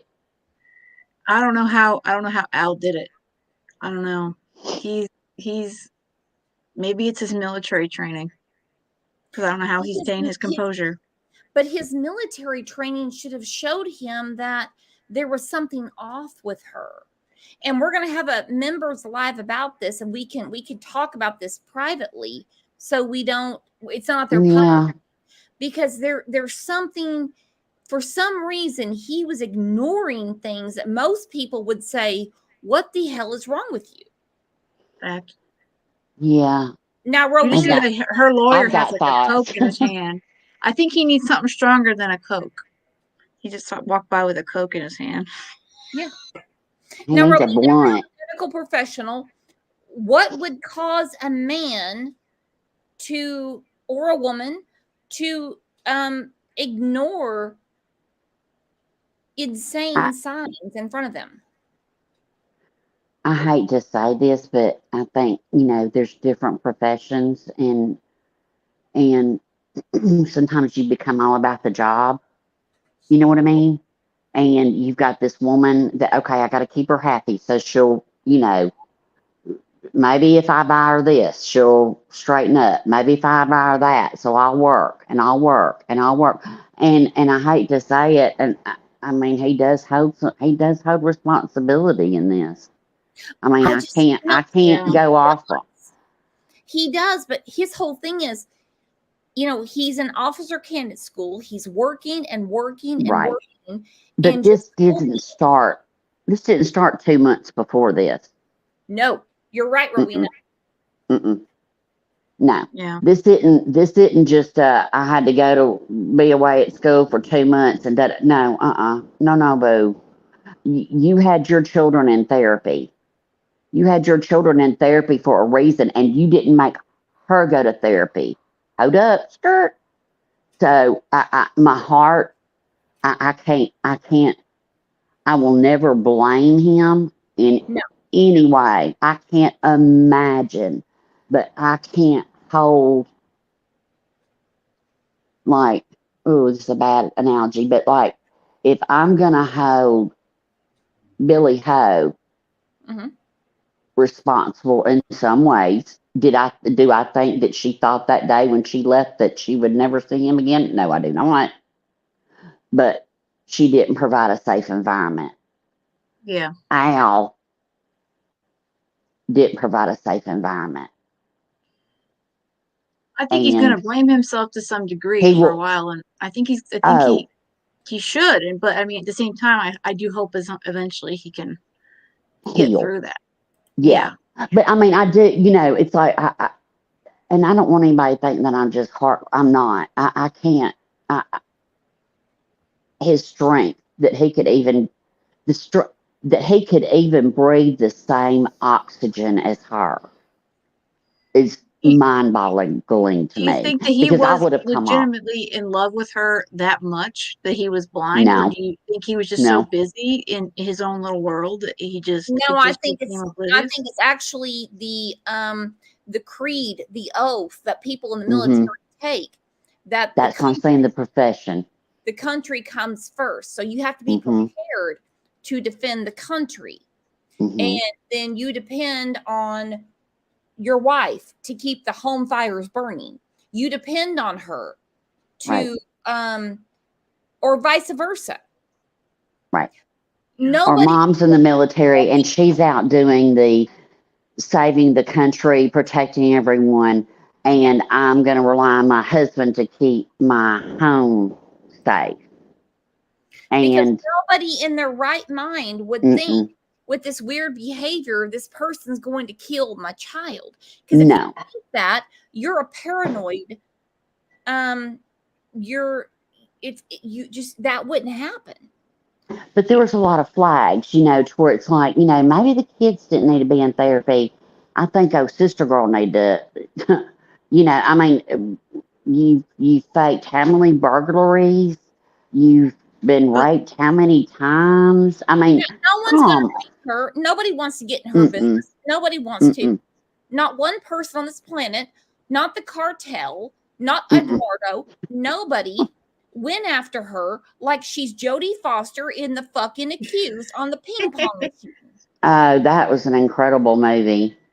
Yeah. Yeah, to miss that part that you guys were talking about, I can't believe she was facing the wall. I cannot believe the judge is letting her pull that crap. That just, and the way she's sitting there, I hope the jury sees every damn thing she's doing, because she's, I mean, it goes to show she doesn't care. And if she thinks it's helping her look more insane, I think it's helping her look more like, well, I don't really care that I killed him. I really don't. Well, she looks manipulative. Not a bad dad because he's still raising Lena. Yeah. Right. And he's not a bad dad.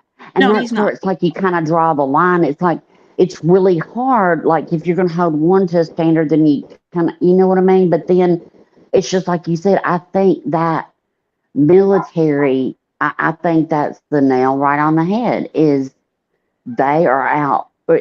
You take that oath and you serve your country. You serve God and country.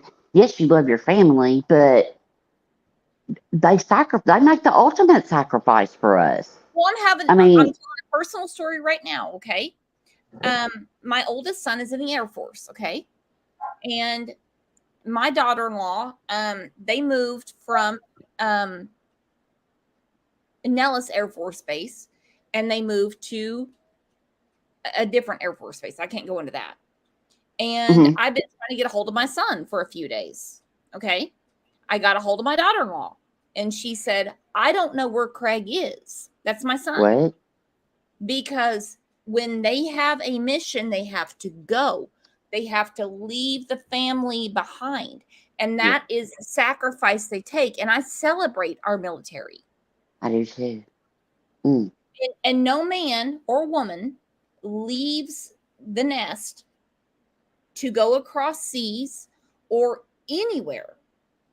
And they think behind them, there is some psychopath that's going to kill the kids. Right. Now let's go through some other behaviors of Letitia's right now. The cartel was after her. Sexual harassment from other military members. That is bullshit. We know that. Gannon coming after her with a knife. That is bullshit. Yeah. That would have been the huge flag for me right there. Yeah. If you know your son wouldn't hurt a fly, and she's telling you, then I need to take about a week off, and we need to go check in somewhere and get you a little help. Yeah. Because, but I don't know. It's just so hard. My heart breaks for him. My heart breaks for his mama, grandma. I mean, can you imagine your son coming in and looking at you and going, get up, get everything. This is a crime scene. What in the hell? Yeah. I feel awful for Al. I do. Oh, I do too. And hey, I'm going to it right now. Cherry Piss says military don't do it. No, the military will. With your active duty, Cherry Piss, I understand all of your fucking kids are in prison, okay? Because you failed as a parent, and you're coming into my chat trying to read me the right act. No. When people are in the military, you serve the country before anyone else. And I apologize to you, Cherry Piss, but here's the whole thing. That's what happens. So when I hear Al talking about officer candidate school and I hear all these things, I know what he's talking about. And when you say the military doesn't do it, of course they do. They do it. And that's the reason, you have the life you have. If you don't like it, then you can move to another country and let somebody else defend you. Yeah, I mean, if you don't like it, then move to I don't know. I mean, good Lord. Canada.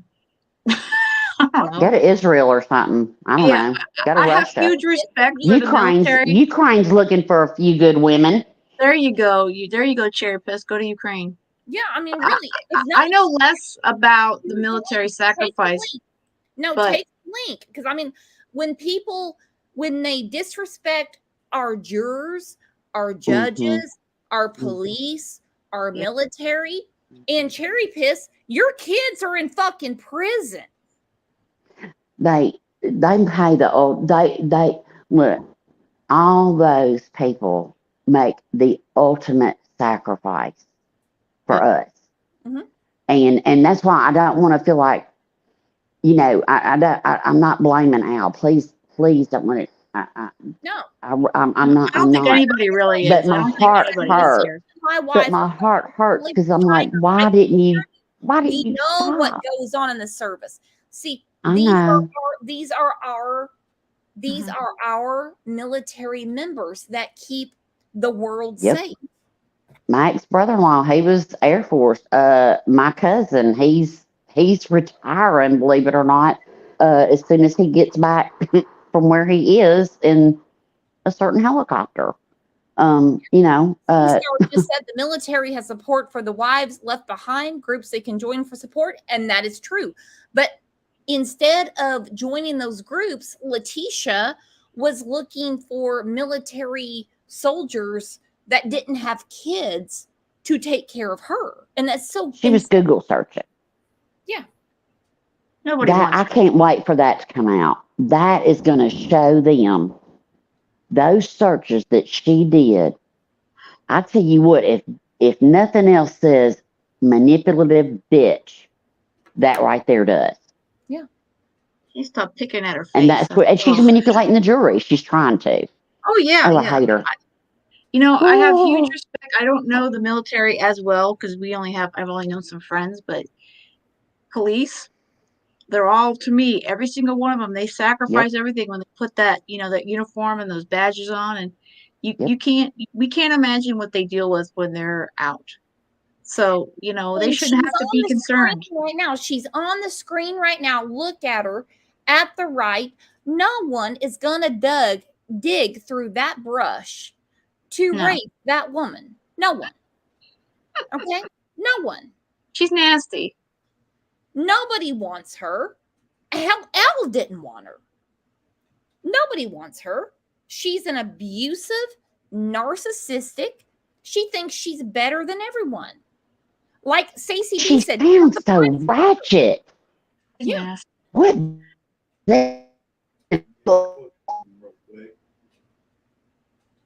Her attorneys don't want to be a part of her, but and she's not sitting near them either. So, well, I hope they do a good job, because if they don't, I know. I keep telling people that deserves a great defense. That's our Constitution. And if they don't get it, amen. That's the thing we have to. No. As much as we hate these people like her, they have a right to have a good trial and a fair trial. Period. Yeah, and maybe that's why he's letting her sit there, and smell her fingers and look at the wall or whatever she's doing. Or she was licking her hand. Oh, nasty! Gross. Her armpits So and everything. disgusting. She's trying to look crazy. She is. She's not doing that crap when the jury's out. No, she is. You notice that. She's not doing it. I'm sorry. I don't know. Oh, this case is just, oh, Lord, Lord. This is the worst one I've ever another heard. 30 minutes? As they said, what did they say? 30 more minutes of that call? I'm like, oh, God. Yeah. And if anyone needs a break from this, let me know. Because, and I won't cover it. I won't do it. I feel like we owe it to Gannon, but everyone does need to take their Oh own no, health I'm their mental health first, and that's always been because I know my mom when I started covering this one, she says I can't watch that, and I said, well, don't watch those videos. I said because I'd rather you not. If it bothers you, she said, how do you do it? I said, I don't know. I just feel like I yeah. want justice for this boy, and and if I feel like I can't listen to something, I'll tune out for a little bit and come back. Mhm. But I mean, I feel like I've always kind of had that in me, and I think a lot of us have. Oh, they're coming back. And I have to say this right now. I really respect the judge that he stands for the jury when they come and they go out. A lot of judges don't do that. Yeah. Yeah. All Judge right, well, we're gonna Newman pop didn't, back which I was down. kind of surprised he All right, didn't. they're coming in. We'll be back All on the right. next break. All right. Okay. Bye. Thank you, Rowena. Thank you, Shannon.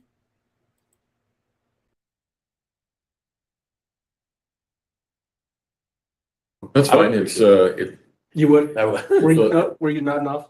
It's a little better now than it was when we first started. Yeah. It's not quite as hot, but I don't know why, but it is warm in here. Yeah. So, yeah, let's go ahead and bring the jury in then. Yeah, it's a little cooler, but it's still hot. That's true. That's true. That's true. The refrigerator that I have is warmer than my chamber. What? Just like right now. I will tell them about the 520 snow. What? I will tell them about 520 snow. I forgot to do that once in May, and we had all that snow and had to continue. The courthouse was closed, actually.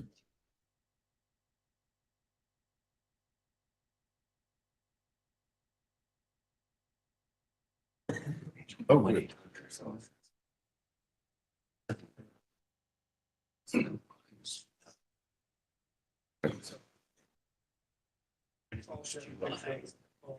Okay.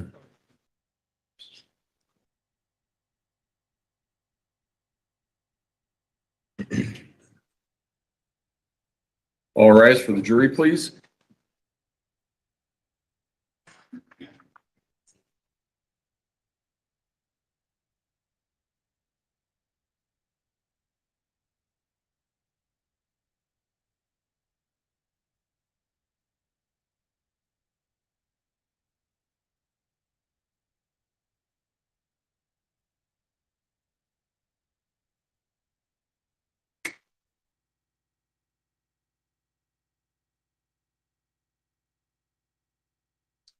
You may all be seated. Court will recall 20 CR 1358, People versus Letitia Stauch. Record should reflect the jury has returned to the courtroom. Before we start or resume playing the, before we resume playing the audio that we were playing just a few minutes ago, I know that there is perhaps a weather change that is on the way, and I wanted to let all of you know the best way to find out whether or not there's something that's going on with the courthouse, 520 snow. And it will have on there if there is, if the courthouse is closed or if it's delayed, and I don't anticipate that. I'm just telling you, so that if it becomes an issue, that's the fastest way to find out. And we'll leave it at that. And I'm giving you that warning because I one time forgot to do that in a trial in May, and we had like, I don't know, 18 inches of snow overnight, and I was going, really? But anyway, so that's where and then I think what we're going to do is we're going to play, we've got about an hour of audio left to go. We're going to play about 30 minutes, and then we're going to stop the audio, and we're going to do sort of a 7th inning stretch and have everybody stand and stretch and things like that. And then we will finish out the audio. So, Mr. Allen? Thank you, Judge. And just for record keeping purposes, we're playing People's Exhibit 35, which is that pretext call on February 13th, 2020 at 1:11 p.m. Yes. When Gannon and I left, we found someone in the neighborhood who was working for the Lorson Ranch people. So this is why I came back to you and said I didn't think it was the carpet guy. I say working for the Lorson Ranch people. I don't know who he worked for. Like whatever that Emory Homes or whatever it's called. He was working for the home company. I approached the guy, asked him, could he go fix the carpet? You know, that was before we even hit the road. So that was before Dunkin' Donuts and all that? Yes. Oh. Yeah, I meant to tell you this. So it was before Dunkin' Donuts and all that. So I gave him the garage code because he apparently worked for the company or whatever. I gave him the garage code and told him I had money sitting on the counter because Charlie was gonna. I remember I've been playing those lottery ticket things. I was tens because I was like, well, he can just have those tens and I'll get more money from. That's why I had one on the lottery. Well, that's why I thought that the carpet person, you know, had access to the house, whatever. Come to find out later on, he didn't even make it there. But I'll get to that point when we get there. Why would you give him access to the house? Well, because he was yeah, but contract like part of the people, and Gannon was with me. Okay, all right. So I didn't think anything was a threat if the children were with me. Yeah, I got you. Someone was going to come in or whatever. But that you know how I am about that stuff too, right? I mean, that's. Anyways, I don't want to stop you. Just that kind of worries me there. But go ahead. You there? I didn't give him the code to be any kind of whatever. No. I was trying to get the carpet fixed so the boy could not be so upset. I got it. I just don't like, you know how I am. I don't like have people having access to our house and stuff. But, whatever. Just go on because I don't think that's a big deal. So. Anyway, so back to what I was saying. Sorry. I wanted to make sure I didn't leave out that point. Okay. So, fast forwarding on, you know, we have to hurry up. We have to get back because I knew that Lena would be coming home at some point. The original plan was we were going to go pick Lena up. That was the original plan. To be like, hey, we're going to go eat sushi tonight because everybody been talking about eating sushi. Yeah. Gannon wanted to stay at home. And I was like, no, Gannon, you probably shouldn't stay at home. You still aren't feeling the best, whatever. You should not stay at home. I said, so we're all going to eat sushi. If you don't like it, you can just get rice, chicken, yada, yada. So that was our plan for the day. We got home about, I don't know what time the alarm got set off. 2:30, 2:45, whatever the whole crap is. Okay. Well, I noticed that during the time frame, I set the alarm to alarm away. And I have it from the ADT. Okay. When we left. Somehow, during some point, the alarm changed from alarm away to alarm stay. What point? I had all this, and which was on my phone that they took. Oh, okay. All right. So I called ADT and I said, "Hey, what are the steps in alarm going to arm away to arm stay?" And they instructed me that if the door was not open with a sensor, it could have been that you accidentally set the house to alarm away, and it would have went to arm stay if it noticed movement that was already in the house. Oh, I got you. Right. But there's a sensor on the garage door. Right. Okay. So keep this in mind. There's a sensor on the garage door? I know, on the door coming in from the garage, there's no sensor. No, you said there was. So there's not. I didn't think there was. Yeah, I was saying there's no sensor. I might have said it so fast. I was saying there's no sensor. Okay. Sorry. I misunderstood you. I'm sorry. So either you can come in, you could set the alarm to arm away, and you can walk in through the garage, and it will immediately go to arm stay. Or you can set it to arm away, and when the dogs move, and it will go to arm stay. As long as that back glass door wasn't triggered, and that front door wasn't triggered, it will not change. Okay. So all right. keep that in mind, okay?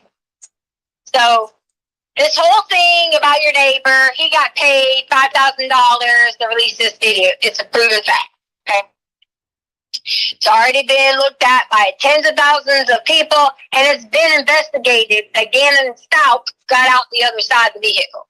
Okay. All right. shadows, movements, infrared, whatever you want to call it. Gannon got out the other side of the vehicle. Okay. So okay, all right. So he's Go ahead, ask he's home with you now, is what you're saying. At this point in the timeline. Yeah, so it's like maybe 2:45 or 2:30. I'm not sure exactly, but in that time frame before Lena got home, I'm getting out, going in the house, or whatever. Gannon goes in, and Gannon goes straight to his room. I go upstairs because I was like, had wanted to try to get on that Peloton the other night. Didn't get a chance to. Put my headphones on, yada, yada, yada. So I'm in there. Gannon had asked me, that you said that he could go with a friend. You then text me, I don't know exactly what time, but at some point in time, you had told me, don't let Gannon go with a friend or something. Yeah, right. Gannon came back and said that you said he could go with a friend and come back later tonight. Again, I said, your daddy said you can play with your friends in the neighborhood, but you cannot go with some friend in some car or whatever it may be. Put my headphones back on. That was where this gets where I have completely parts of the information and not parts of the information. I hear another loud noise downstairs. Not even about, 10, 15 minutes later, maybe 20 minutes. Yes. But I thought you said you were doing the Peloton. No, I said I'd been wanting to go back and get on the Peloton because I didn't get to Oh, okay. the other night. So I had my headphones on and I was kind of like trying to get in the pre-workout mode or whatever you want to call it, because my goal had been trying to get on the Peloton every day. Yeah, right. So then I heard another noise again, and I was like, I pulled them off my ears. I know they're noise counseling, but I also am not stupid. I don't wear them all the way on my ears because they freaking hurt. And I was like, Gannon! Didn't hear anything. And I just thought he's down there bumping and wobbling and, doing his thing, whatever it may be. Still sitting there, just chilling, doing whatever. Heard another loud noise. And I thought, okay, this is it. Like, I thought he was stomping around, doing crazy things, whatever. He's supposed to be going to go play with a friend. When I walked downstairs at that original point in time, I thought that guy was the carpet guy. Similarities? I didn't really remember exactly what he looked like, but I remember some of the details. Now, fast forward, you'll hear me say night after night after night after night, I dreamed of different things that have added detail to this. I thought it was the carpet guy because there was carpet everywhere, boxes, you name it. That was the loud noises that I heard. Next thing I know, I'm out, blacked out. And which I told you this. Yeah. So what I'm concerned about with that is, did he take all those boxes and carpet with him when he left? The carpet was already in the house. Oh, but what about I just don't remember seeing any of that stuff when we got there. Did you is that part of what you cleaned up or whatever? No, the carpet was, I saw it there when the police watched me take my stuff out.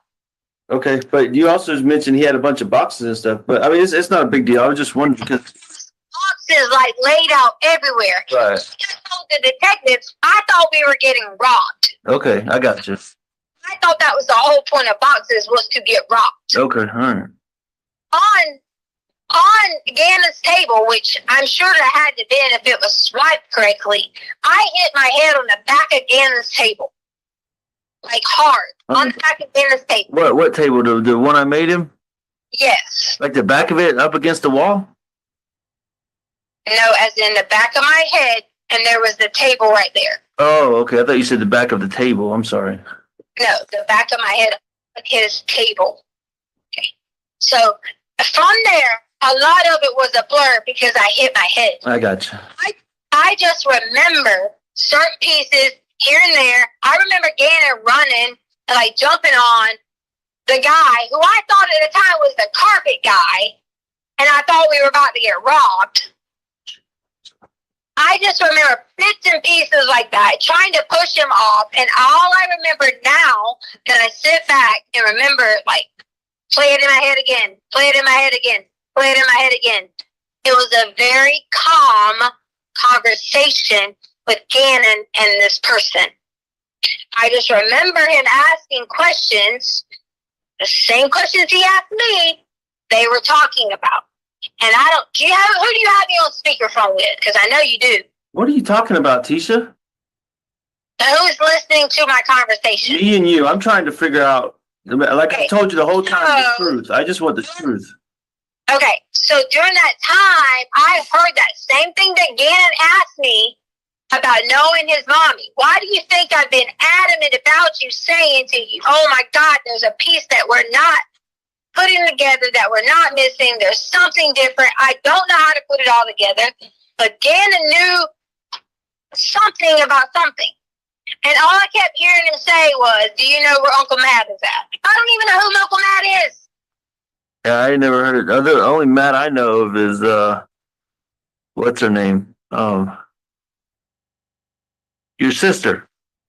Well, that would be his uncle, and he wouldn't know him. Yeah, that's what I'm saying. That's why when you said that 20 minutes ago or whatever, I just like I had never heard no Uncle Matt. So when I woke up and like out of this state of confusion, going crazy, whatever was going on, I remember Gannon saying he will be back later. okay, like the Uncle Matt saying he'd be back later. Gannon said he would be back later. Oh, Gannon said, okay, all right. So in my mind, I'm like, did I really like what the fuck just went on? Okay, hit my head twice. Had to fight off some dude that I explained to them and gave them a description of the whole entire time.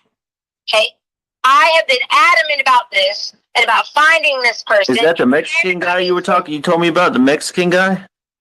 He was dark skinned, and I say Mexican because I assume Tisha, you just said she. You mean he was dark skinned? I never said she. I said he. Okay, all right. I'm sorry. It sounded like you said she. I'm hearing things again. I'm sorry. Mexican guy. Okay. I gave him the description of that, but to me, dark skinned. I mean, their own stepfather could look Mexican. Are you talking about Mike?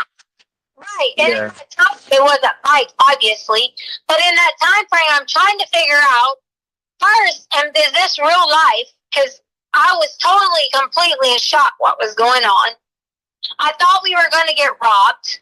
I thought they were about to take everything. I thought someone was trying to hurt Gannon. I hit the head. I didn't really know back and forth what to do. I was a little bit out of it. I'm not even going to lie. My body system was already weak because you know how it is in the first 4 to 5 weeks of being pregnant. That's my mind was completely fucking gone. And my mind jumped up after everything. And I said, okay, Gannon's going to be back. Gannon's going to be back. I paced up and down the stairs. During that So, babe, hold on. Why did you tell me you got raped, and now you're not telling me you got raped? You think I want to tell you what a man done to me? I mean, but like that first day, I told you I would do everything and within my power to protect you and get you the help you need for that. But that's a key part of the story. I'm just trying to make sure I'm getting it straight. And I went for that. And that's not something that I want to be like. Do you think I want that blasted on El Paso News? Okay, but this is me. I'm just trying to help you in this situation. Make sure you got what you need from that. But if I don't want to get you worked up. So go ahead.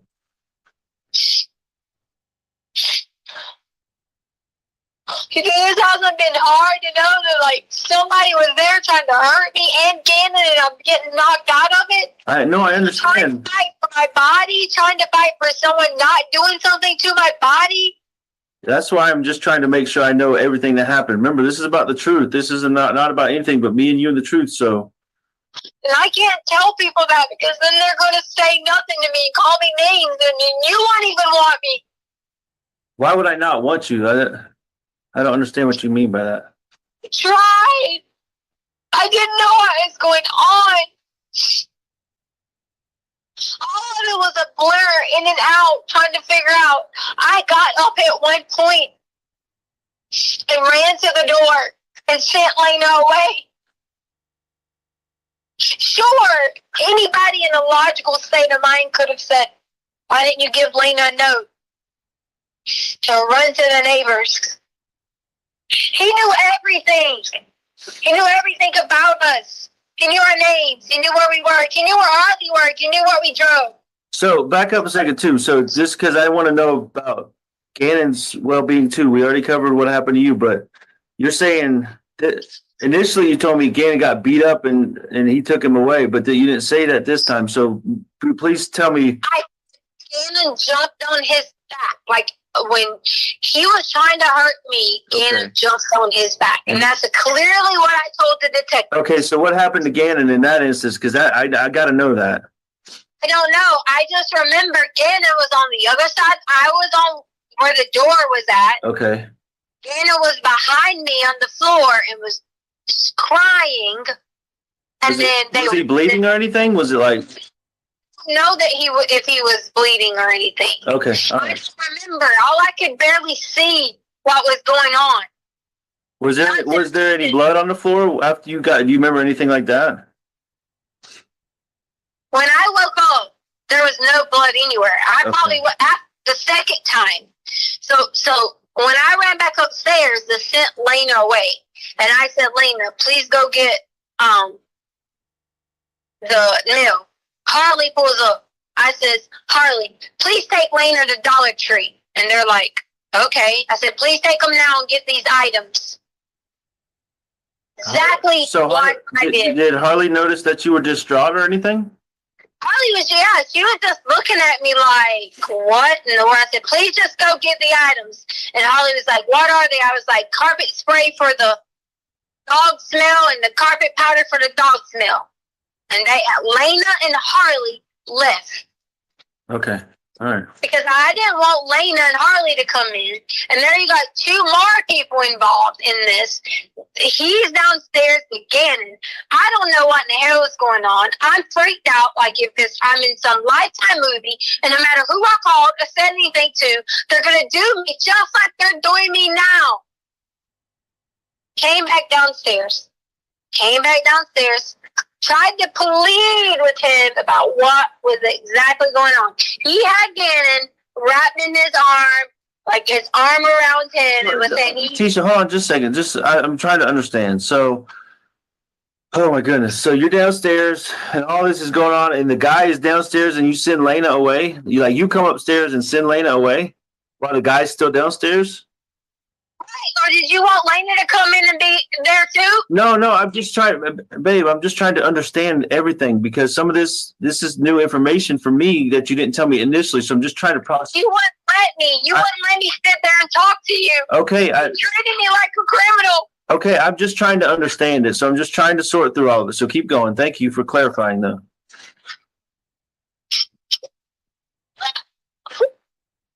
You tried over it. What's wrong? I tried so hard. You tried so hard to do what? I was trying to protect everybody, but I couldn't get back upstairs. Once I let Lena go, I don't know. I couldn't even figure out what to do. If I ran outside the yard, what was I going to do? So you sent Lena to the mailbox, or you sent her with Harley? I sent her to the mailbox, and then okay. Harley gets there, and I sent Harley a message, and I sent Harley a message quickly and said, please get Lena as soon as you get back and go to Dollar Tree. I'll explain later.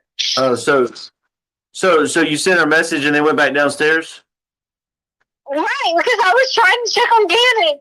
But I thought you said you saw Harley when she got home. I did. I sent her a message to let her know Lena pulled up. Lena came up. Okay. I sent Lena to the mailbox. Harley pulled right up. Look at the camera. Since your neighbor has every fucking camera footage, he should be able to see that they came up and I freaking sent them right away. Well, I'll probably have to pay him another $5,000 to get him to do that, so I don't think that's going to happen. It's bullshit, ain't it? So it's not funny because he did get paid. No, I'm not. It's bullshit. So he went back downstairs. I went back downstairs, and I'm like trying to figure out, and he's just telling him that he had a new family and like all kinds of things, and I'm sitting there trying to grab Gannon, and next thing I'm on the ground again. And you can't overpower someone when they put their fingers on your mouth. And this was in Gannon's room again? Yes. Okay, all right. No one tried to help. No one cared. People treating me like a criminal. When I came through, I woke up. Whatever I could say and look around and think, I thought I was in a dream. And I woke up, and Gannon was gone. And that was the second time you went downstairs and he hurt you. Second time he hurt me, and once I woke up from that, Gannon was gone. Okay, so you blacked out again, is what you're saying. Yes, because I had several times, because I was trying, what I was trying to do, I was trying inside the closet, our closet door in there. I was trying to get in there, because I was like, man, there has to be something in there that I can just like swing, whatever. I didn't know how to use the freaking big gun, so if I'd have left out from sending Harley and Lena away, I didn't know how to use your big gun, like the assault rifle. And my gun wasn't in the spot that it always was, because you know why? My gun was already in my car. But babe, I'm just trying to understand here. You told me initially that the gun was in the house and that he grabbed it in our black gun. He had your black gun. Yours. He had my little pistol, right? The black one, yes. Okay, all right. Because I thought maybe I'm wrong, but I thought initially you said your gun. That's why I was confused. No, my gun was outside. In the car. Okay. Your black gun. That's why I was terrified. He knew everything about us. He was threatening us. Every single thing. He knew what kind of car that your mom had drove there and stayed there the whole time in a rental car. Hey, when did you bring your gun back in after all this happened? You told me to go get all the guns together. No, that was when I was collecting them. You said your gun was in the car. No, Albert. On the phone call with me, you said go check and see and be accountable for all the guns. When I told you because you had stored them downstairs in those. My gun was in the. I don't know about yours, but my gun was in one of the totes. Remember, you had put it there. Because the lady was babysitting. Okay, so the guy had the gun and he put it back in the tote? No, he didn't put the gun back in the tote. The gun was left there. So you put it back in the tote? Gun was left there. Gannon was gone. And it was like I thought he was hiding. I legit thought I was in complete shock and thought Gannon was hiding. Okay. I even mentioned to the girls, I go, because I was shocked, culture shock, thinking, what the fuck happened? Oh my God, like, I don't know how I'm going to handle this. I didn't get the time to even go through any of the emotions of it all to think what happened, because all I could immediately do was go into like the defense mode of being like, oh my God, okay, get the girls out of here. Okay, Gannon's going to be back by the time he's supposed to be back. Because in the end, when Gannon was leaving, I remember him asking him, was he going to take him to Uncle Matt's house? I remember that being blacked out. So Gannon freely went with him. I don't know Uncle Matt. I'm not fucking crazy. So he left with Uncle Matt in a car or something, or in a van, or you don't know? That's why he left in. I just know that the whole thing started to add up. About 30 minutes, Judge. Okay. Well, in that case, let's everybody stand and stretch for a moment.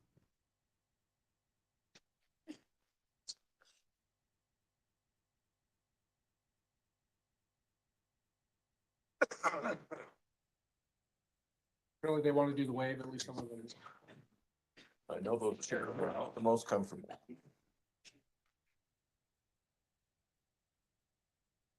Right. And, while this is going on, you can, as I said, during jury selection, if some of you need to, you can stand, you can stretch, you can do what you need to do, and that's okay.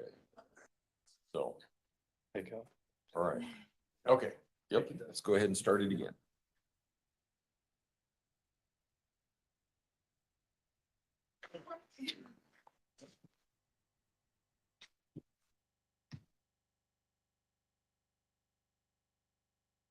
Gannon kept going outside with some gate.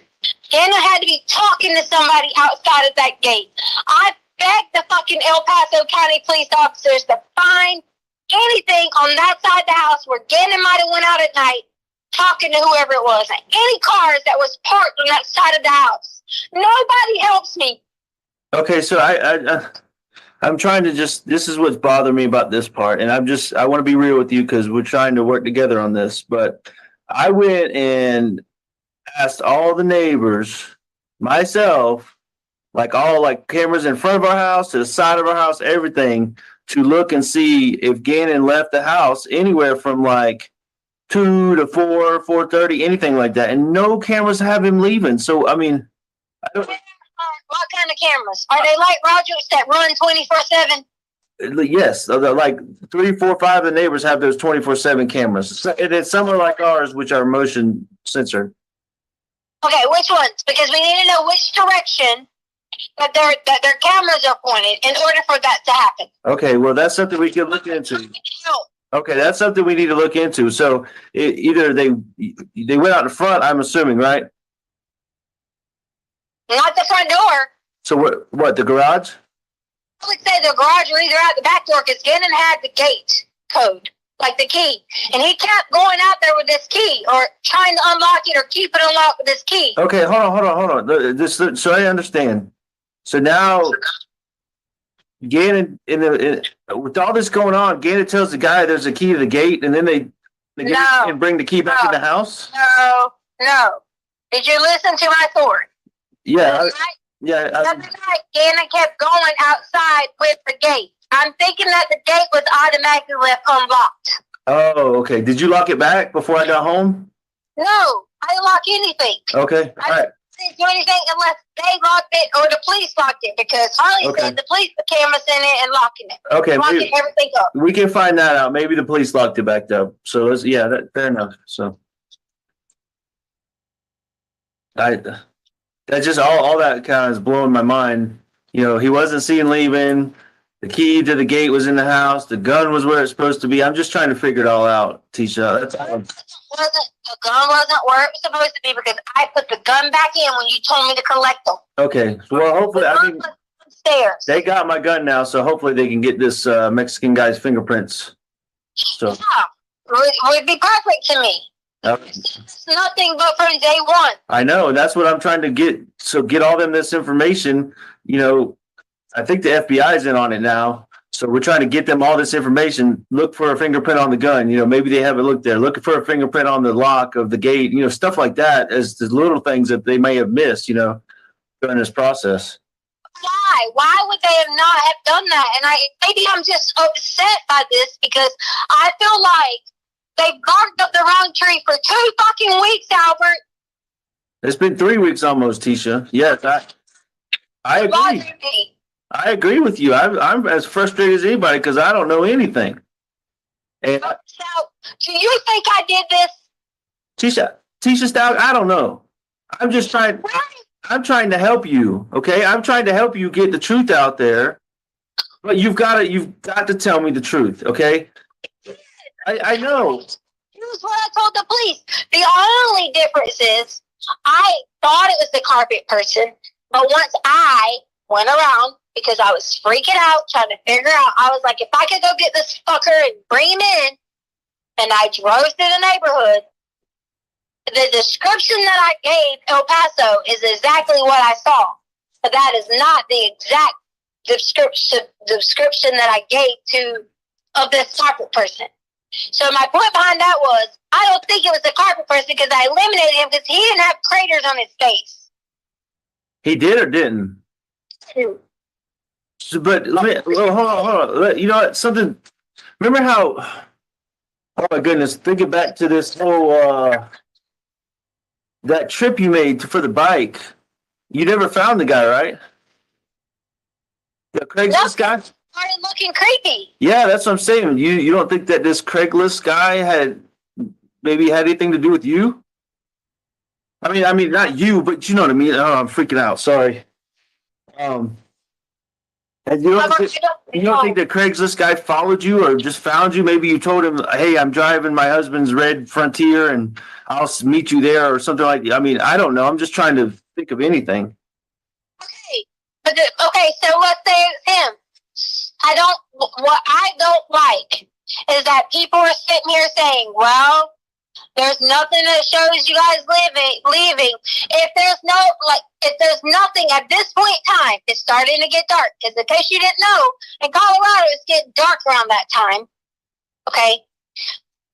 There has to be something that points to that direction that shows any shadows, movement, anything. And if it didn't, it was because the ring sensitivity didn't pick it up. All right, so listen, I want to be clear with you that I don't give a flip about social media. You know that I don't have Facebook. I'm not on there, so I don't know what these people are saying. So let's me and you focus on us getting to the bottom of what's going on. Okay, let's try to block out that other stuff so we can get the truth here. Man, this Craigslist thing is really driving me nuts now. Do you think that when did you go? What was the time frame you went there again? You went to Dunkin' Donuts, right? Because they have whatever time they have me on footage. The first time at Petco. Oh, at Petco. So after that is when you left. Because I went back to Petco to get more clothes. Okay, so you went. So then when did you go back to Petco after the Craigslist trip? Yeah. Oh. And you said the guy was already in the house before you got there, you think? When I got there, the guy was already most definitely in the house or had already been in the house waiting or whatever it may be, which is why I thought it was the carpet guy because that was the person that I gave the garage. Yeah, you gave the garage code to him. Yeah, right. The more I laid and the more I slept and the more I kept worrying about it and thinking about it and yada, yada, yada. Gannon kept having his room door locked. I was even so terrified to think that this person even spent the night in our home. Oh, you think he was there the whole time? I don't know. Do you know how worried I've been about this? I know, that's freaking me out because remember those other stories you were talking about people coming in the back door and stuff while they thought people were away? I've been going through all that in my head too. Albert, I've done nothing but look. I have this book right here. You can hear it. It's like of all anything and everything that I thought of that might have been out of order. So maybe you think I don't want my life back? You think I don't want my family back? I know. Trust me, me too. I'm tired of being portrayed as one. Okay, but you got to help me because I'm trying to sort through all this and put a good timeline together so I can tell this. Somebody reached out from the FBI and I'm trying to tell them a timeline of what I know. All right, I'm trying to make sure they get the truth the first time. This lady that called me. Okay, so.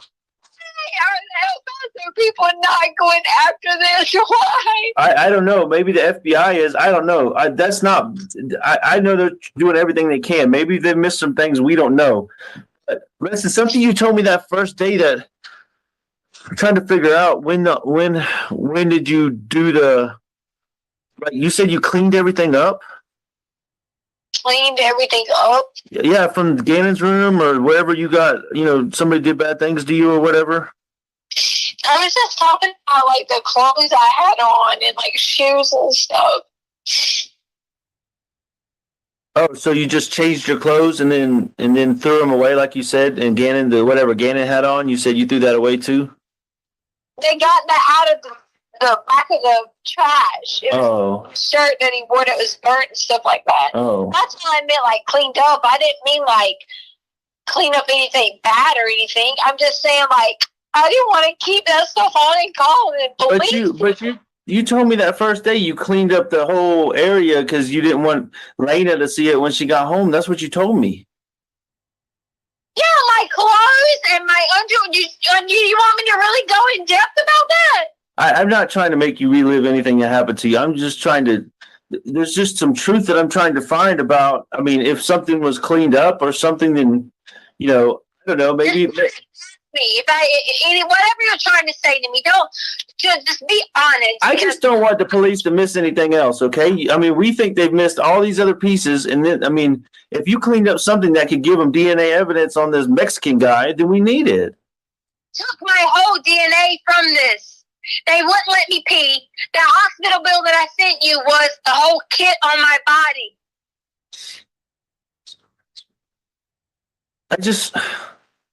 But tell me, why did you tell me? I just don't understand why you told me you cleaned up an area, and then now you're telling me you just changed your clothes. That's When you're talking about cleaning up the area, I'm talking about from Gannon. Like, Gannon had, from his burn marks, there was blood on the wall and on the light switch. So you cleaned up whatever Gannon's stuff, what blood or whatever it was, right? Prior. Oh, where was that at? In his room when he woke up Monday morning. But like where? But where in his room? You did say the wall because he had he was wiping his fingers on the wall or something. I don't know if he wiped his fingers on his wall. I just know his arm probably hit the wall when he was asleep. Oh, I got you. Okay, all right. So you cleaned that up, okay? Because I never saw that. That's the first I heard of it. So you cleaned up wherever his blisters or his burn mark hit the wall. Did you clean something else up? Light switch from where he touched it. Oh, but that was after you showed it to me. Yes. Yeah, you showed it to me and Lena, and then told me that he was picking his fingernails so bad that he bled so bad. Remember? Yes, he did pick his fingernails. Oh, okay. So he picked his fingernails and he picked. I'm just trying to clarify. Picked his fingernails and his blister or his burn mark or whatever. What do you mean? Gannon picks everything that's open. Yeah, I'm not. Why are you acting like you're got me on some trial with this? He picks his fingers all the time. Babe, because it's open. Babe, you're absolutely right about that. But I don't know why you feel like you're on trial. I'm talking to my wife, trying to figure out the truth. And like I told you before, the truth hasn't always lined up. So I just want to find out all the details so we can find Gannon. That's it. Albert, I gave you every detail, but you were coming at me saying, I thought you did this afterwards. Gannon bleeds all the time. Right. Gannon has huge nosebleeds. Did you tell him the nosebleeds from your truck is from Gannon? When did he have a nosebleed in my truck? Oh my God, don't even play. It's been there since Alaska. And the top part of your truck, you have his hands had blood marks on it from like a year and something ago. Maybe. I'm not doubting you. I don't know. I just don't remember that, but that might have happened. I know he has had a nosebleed once in a while. I don't remember that in Alaska. Nosebleeds are like in Colorado, or at least once every week or two. Every week or two, Gannon has a nosebleed. This is where I get angry. Like, people come up here and talk all this shit, and they don't even know him. I don't know. Like I said, I don't know what the people are saying on social media. I don't even bother with that. And I haven't for a long time. But I'm just trying to. All right. Say what you got to say, Albert. I'm just trying to retrace some steps in my head. So the Mexican guy. Did you see like anybody? I'm trying to think of this Craigslist. Did he have a picture or did he like give you any information about him? Like, hey, I'm, other than where to find him at or anything like that. I mean, what was the framework of like how you set up that to meet him? Everything is on my phone, Albert. Babe, I don't know. I guess they got your phone. You keep telling me that, but I'm just trying to figure out how you went about doing this. So maybe we can. That freaking lady that called me bugging the shit out of me from the FBI, maybe that's something relevant. I don't know. I reached out to him. They have access to my phone. Okay. On my phone, I click the Craigslist thing, which generates this whole like number, something, whatever the email they do to protect the people that are selling. I had all that and access to my phone for that. I have limited access because a lot of my stuff didn't load. A lot of it weren't backed up. My emails weren't backed up. My notes weren't backed up. The only thing backed up when I logged in to the icon that it let me in temporarily was pictures. If they gave me my phone, which is mine, it would clearly have everything. And since they've done all these things, they should see this. They should see pictures of what I took with Gannon at home with me later. They should see all this shit, man. And it pisses me to fuck off that no one's even caring. Everybody's wanting to point the finger, but won't let me sit there and show you. All right, Letitia. Okay. You told me to be straight. You on the phone, and I'm trying to sit here and tell my own husband every little detail, everything. You think I don't want my family? All right, Tisha, listen. Like I said the whole time, I'm just trying to help you and trying to keep you and Harley safe from all. I mean, these people are after me now. I don't know who the hell it is, but like I said, I had to go get my clothes changed and everything just so I can blend in better. And I want you to know that no matter what, we can work through this together, and I can help you, okay? But you just gotta let me help you. But you told me to be straight up. I got a very straight up question, okay? Are you ready? Yeah. Did you kill Gannon? I need to know. I need you to answer me yes or no right now. I killed Gannon. The answer is no. I can't believe you asked me this. I just got to know you. I told me to be straight up. I got to know what's happening to my son. Tell me why you would think I killed Gannon. There's a lot of unknowns. I mean, being straight up again, you changed your story again to me for the fourth time. No, I changed my story. You did. This is the fourth version of the same story, okay? Wow. Like half of what you told me today, with the cut foot, and now he's got burned arms and picking it, and his butt's bleeding. All this stuff is new to what you told me the other day. And the other day you told me you cleaned up the area where you got raped so nobody would see it. But now you told me you just changed clothes. I just don't know what the hell's going on. I didn't tell you. First off, you never even listened to me about anything that went on. I did. No, you stopped because I listened to you. I listened to you, and then I went and got the guns and put them in the truck, and then I came back and listened. Me and Landon listened to you, and then I stopped and picked your story apart. So get it straight, Tisha. I listened to you, and I said, if I'm wrong about the rape, I will get on my knees and beg you for forgiveness. Did I not say that? Yeah, but you haven't. Exactly, because I haven't been proven wrong yet. I want the truth. If I'm wrong, if the police, no matter what they're doing, the FBI, the CBI, the CBS, whoever, okay, if they tell me I'm wrong, I will publicly, in front of the world, get on a camera and tell you I'm sorry. But until that happens, we're going to find the truth. How can you tell me that someone didn't I don't understand. How can you tell me that someone didn't do something to hurt me and take Gannon? I'm not telling you that. I'm telling you it hasn't been proven one way or the other. You said you banged your head on the freaking table. Now I got to tell them to go check out the table and see if there's any blood or any of your... You knew that. They had already asked that. Okay, but that's the first I heard of it. You see what I'm saying? You never would talk to me. You literally just sat here in a conversation and asked me, did I kill our child? Yes, I did, because if you say no, then I'll stop thinking that you did it. Okay? That's horrible. I don't know what to think. My son's blood. You're telling me his blood's all over the walls, and now you're telling me the Mexican guy that had the gun to your head or whatever took him away, and he knows him, and he could be anywhere. Hold on. Gun. So where did you get that piece from? That was So now you got me twisting all your stories up because that was from the first time you told me the rape story. He had a gun to your head. You told me it was your gun. You told me, but you told me it was your gun. So that's fine. I'm not debating the points here. But I said the black one. Okay, fine. But I mean, you know in your heart I would never hurt Gannon. I absolutely believe that. But I'm doing everything I can to help you right now. But Tisha, listen. The thing is, if you don't, but it's not just it. I asked you if you killed him. You said no, and I'm sorry. That was a hard question. But if you know anything, or you did anything, or just upset about it, we can work together and I can help you. But I can't help you if you don't tell me anything. It's just there's so many unknowns, Tisha. Oh my God. I mean, did anything happen that was an accident that you're scared about? Really? I'm just trying to, Tisha, you know, with my Army training, I'm trained to ask all these questions to get us in a safe place, right? And that's why I took the guns out from the get-go. That's just my training kicking in.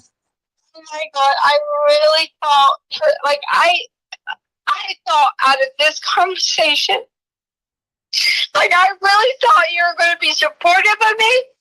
I thought you were going to bring your family back together. And I thought that we were going to talk about everything every single day of nothing but Gannon. That's what I'm trying to do. For a second, you would ask me, did I kill Gannon? I can't believe that. Well, I'm glad you said no. That gives me a lot of hope and peace. I told him about maybe, just maybe, you might have a brother. Maybe. We talked about, we cried about Kobe. We did a lot together. What? Whatever, Kevin. Okay, Tisha, let me ask it this way then. I don't believe you killed him, but did something bad happen to him and he maybe he is dead or not with us anymore and you just panicked and didn't know what to do? I mean, is there anything like that? Just any information is what I need. We can help you. I can help you get through this. But but we got to know the information about Bubba. I mean, just think of, Really, yes, I'm just trying to figure out what happened to him. He's gone and nobody knows anything, but you were the last one to hear him speak. Okay, which was Monday when you were driving around and he left the house. The last time we heard him speak, I don't know. I don't know when that was. Before I left, probably. When I left and he went downstairs to watch Pokemon. That's the last memory I have of him. Albert, let me tell you something. People don't have the life that I have. People don't just be a normal person, just doing their thing, finally have what they want to do and be in the sky, working. Oh, they don't do that. People premeditate things in life. There's no sign or indications of anything that I would have ever heard those children. I fought for you. I fought for them. Yes, you did. You fought for all of us. You're right. I'm not questioning any of that, Tisha. I just did an accident happen? I mean, other than the candle or the burn? I don't know. I'm just trying to ask all the questions. I've worked with children long enough, Albert. If an accident happened, I'm smart enough. I know what to do. I've had plenty of friends who've been in situations where they've been in the classroom. They accidentally dropped the kid. The kid might have broke their leg. You go to the people, you tell them it's an accident, and you work through it. Okay, so all right, you also said something that was calmed my heart, tremendously about Bubba. That basically you didn't premeditate anything. So whatever happened to him had to be an accident, just like the candle. And obviously you wouldn't plan on something like that because you're a teacher and you do all those babysitting events. I know you wouldn't hurt kids intentionally, but whatever happened was an accident, and I know you didn't plan it. I didn't have anything to do with it. Why are you saying this to me? So he would have had to have died naturally then. Other than he's dead. I don't know, Tisha. I can't even believe you are saying that. Gannon is alive. What's wrong with you? Because it's just none of this makes any sense. I mean, he would have been found by now. Okay, he didn't. All the cameras, all that footage shows him not leaving the house, other than in the truck. And I like I said, I'm just trying to help you get through this. Help me? Yes, help you because Help help me get through this. Because yes, I am trying to help you. I want to know what happened to Gannon and try to help you and keep Harley safe and everything that I've said the whole time because that's who I am and you know that. See what y'all think. This is what y'all think. Y'all think somebody's gonna come in here and say something just to appease everyone. Well, a true person who is completely innocent, y'all can keep beating me down in the ground all you want to because I didn't do it. I'm not beating you down. You think you don't want me anymore? Fine. You don't want our family anymore? Fine. You took my car. You took everything. I didn't take anything. They got all my shit too, Tisha. I got 2 cars now because Harley's not going to pay for it. I got 2 cars I got to pay for that I can't even see or touch. I'm begging you. No, she hasn't. That I know. So I. Every day, Albert, why are you not with your wife? Because you want to be so honest and ask questions. Why are you not with your wife and daughter? Because okay, I'm gonna tell you the truth right now. Because of this conversation, Tisha, I don't know, and I've told you that the whole time. I'm confused. I'm all over the place. I just can't. I can't get the truth from you or the police or nobody. And now you know, it's just even worse now because I got another story I've got to try to make a theory from. Another story. You have never talked to me. But you just told me. You told me a few minutes ago we had, and we went over it. You told me the first story. No, first you told me he ran away. Then it was the rape story. Then it was the second rape story. Now it's the third rape story. I can't believe you just said the rape story. I'm just. What do you want me to call it? The story of Gannon disappearing. Okay, you told me the first version of that, the second version, and now the third version. You a second or third person. Yes. You sit down and talk to me. No, that day that I got home. No, the day I got home, that next morning after my mom and sister and Landon and everybody was at the house, you told me you were texting Bethel and you told her the story. I don't know what you told her, and I kind of don't even. Yes, you do. I don't even care. No. It's all there. How where? My God, I can't believe you're lying to me right now. About what? I'm not lying to you about anything, Tisha. Albert, they had y'all at the police department when I was there. Oh, you mean when Landon showed up and then they brought, I was already there or whatever? Is that what you're talking about? Because that's the only time I know. I don't even know when you're there. I just assumed you had finally come in that night.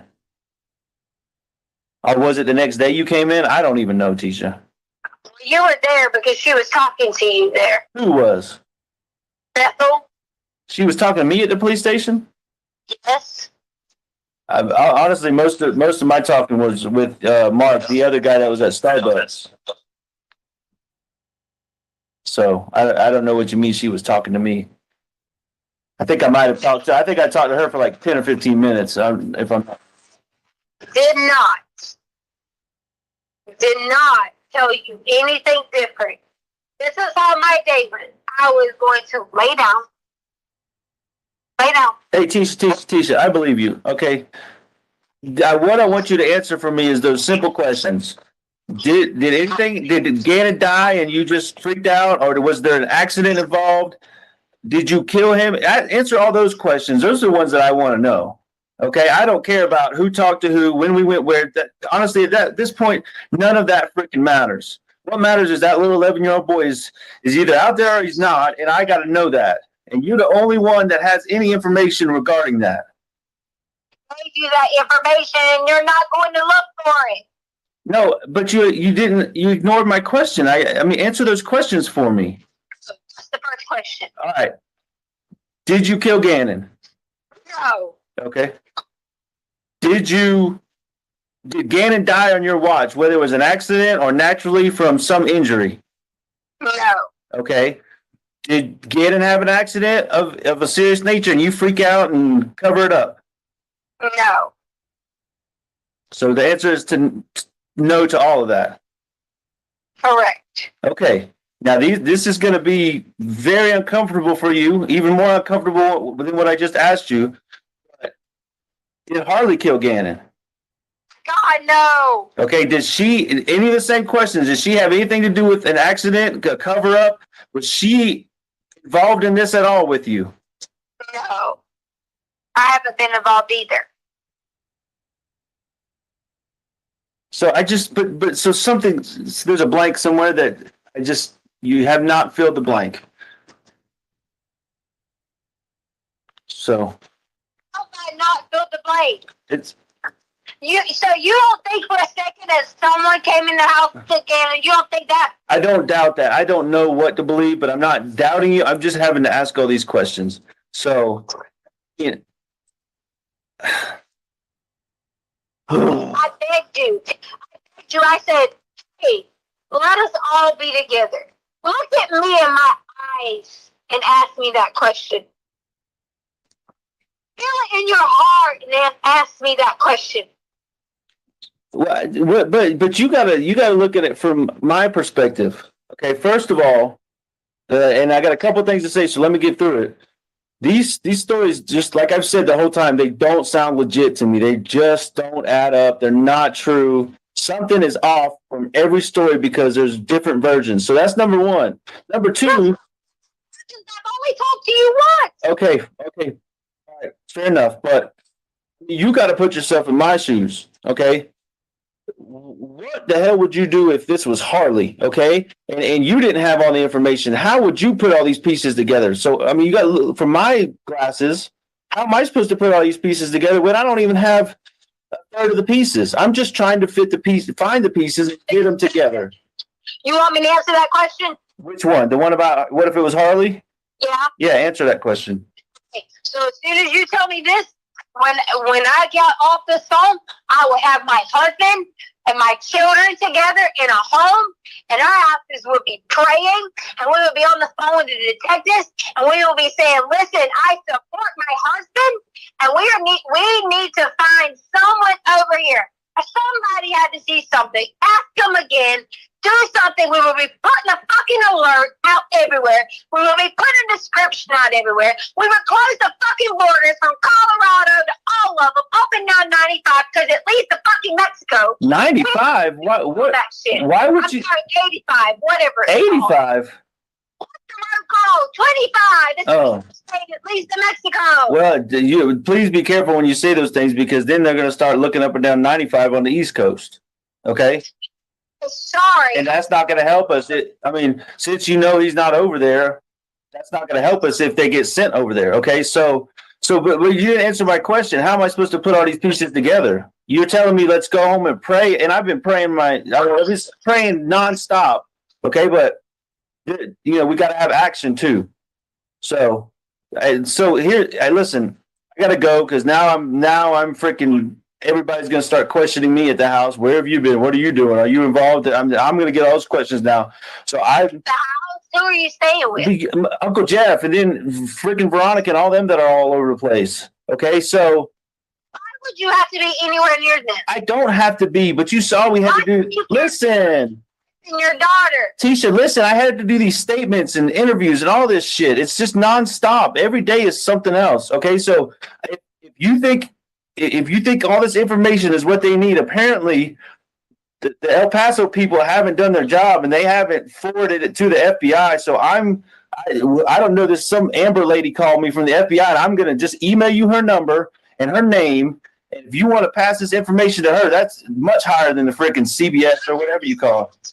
Yeah, because they called everyone I know. Okay, well then that's what you can tell them too. Okay, but I don't have the document you have. So anyways, I'm just going to send you the contact. And if you want it, you take it. If not, I can't make you do anything. But I got to go, okay? Yeah, but that's not how you would say trying to find your son. You would not say, if you don't want to do anything, then blah, blah, blah. No, that's not true because I can't. I wanted you with me the whole time and you left. So I'm going to give you the information you need to pass your stuff along, and then you can do that, okay? Listen to me. We don't have anywhere to stay. I'm asking you to stay with your wife and daughter, and let's do this together. Now, you tell me no if you think that you don't give a shit about us and you don't want that. You tell me no right now. Tell you no? You tell me yes If you want your family together because you believe I've me, wanted my family no, together. but no. Listen to me. Listen to me. I wanted my family together the whole time. And listen, you're not letting me help you. So I recommend that you get in contact with this Amber lady because she offered me help and safety because I told her what I was going through. And I'm sure they'll do the same thing for you, especially all that you've been through with you're telling me about the social media stuff and people chasing you around. You said in the email. So I'm going to send you her contact information. Okay. And then you decide whether or not to contact her to find protection for yourself and get them this information. Okay. But I got to go. Okay. I got to go, Tisha. I got to go. The question. What question? I said I wanted you to be together, but I got to go. Okay. I got to go. Bye. Bye.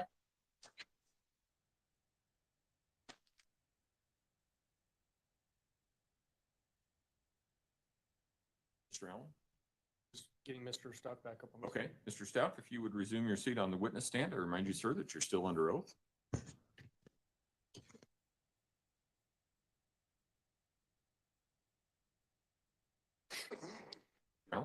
Thank you, Judge. At the time of this call, Mr. Stauch, did you know the defendant's location? I did not, no, sir. You can move that microphone closer to you if you want to, so you don't have to lean over. Right. Yeah, the chair doesn't move. Everybody makes that mistake, but the microphone does. Thank you. At the very beginning of that call, it seemed like there was a disconnect where the phone dropped or something like that. During the process of these recorded phone calls, was that common to happen where for some reason the call would drop and then either you or her would have to call the other person back? Yeah, if I remember correctly, it was. And yes. There were some references in there where you said you were feeling heat and that you went up to up on the north end to buy some, I think you said redneck clothes in that. What did you mean when you were saying that you were feeling heat and that you had to go buy some redneck clothes? So much of this call and many other calls, I was trying to, if you will, stay in character, just keep, I call it keep her on the hook. So saying things that I knew that we had joked around or talked about in the past. I did, in fact, go to Bass Pro Shop and buy some additional clothes because at one point I didn't have all my stuff out of the house and I needed some additional things just to get by. So it was kind of telling her actually what I did, but also using something from our past to keep her on the hook. So, and in that portion of the conversation, you said you hoped that you would run into her while you were up north. Right. For context purposes, had the defendant told you that she was staying with somebody up in the north part of El Paso County? She did. There was some story. I don't remember the specifics, but yes, she was up there, and that's why I referenced that. When I say she, I meant the defendant. Okay, and but you didn't have any independent knowledge whether she was up north in El Paso County or someplace else, even in the country? No, sir. I had no knowledge of her whereabouts. Period. She mentioned in that phone call about Gannon stepped on something in the garage and cut his foot on the boards and got blood on the boards. Yes, I heard that in the phone call. Can you describe for the jury and what boards she would be talking about and where in the garage those boards might have been? So as you saw in a photo, the garage was pretty messy, but there was, depending on what project I had going on, I would stash boards on that. Looking into the garage on the left-hand side, I'd lay them down so she could drive over them. When she parked her car in the garage, I just ran out of room as I had projects stacking up and whatnot. And just so we're orienting ourselves correctly, when you say looking into the garage on the left-hand side, you're talking about from the street? From the street view, yes, sir. Yep. Was it common for Gannon to take out the trash, as was referenced in that phone call? Absolutely. That was one of his chores. Where was the trash? Where would he take it out to? So once again, from the street view, the gate that was referenced numerous times was to the left of the garage. And so he would typically go out the back door, through the backyard, and then around the house to the trash can, because the gate we kept locked typically.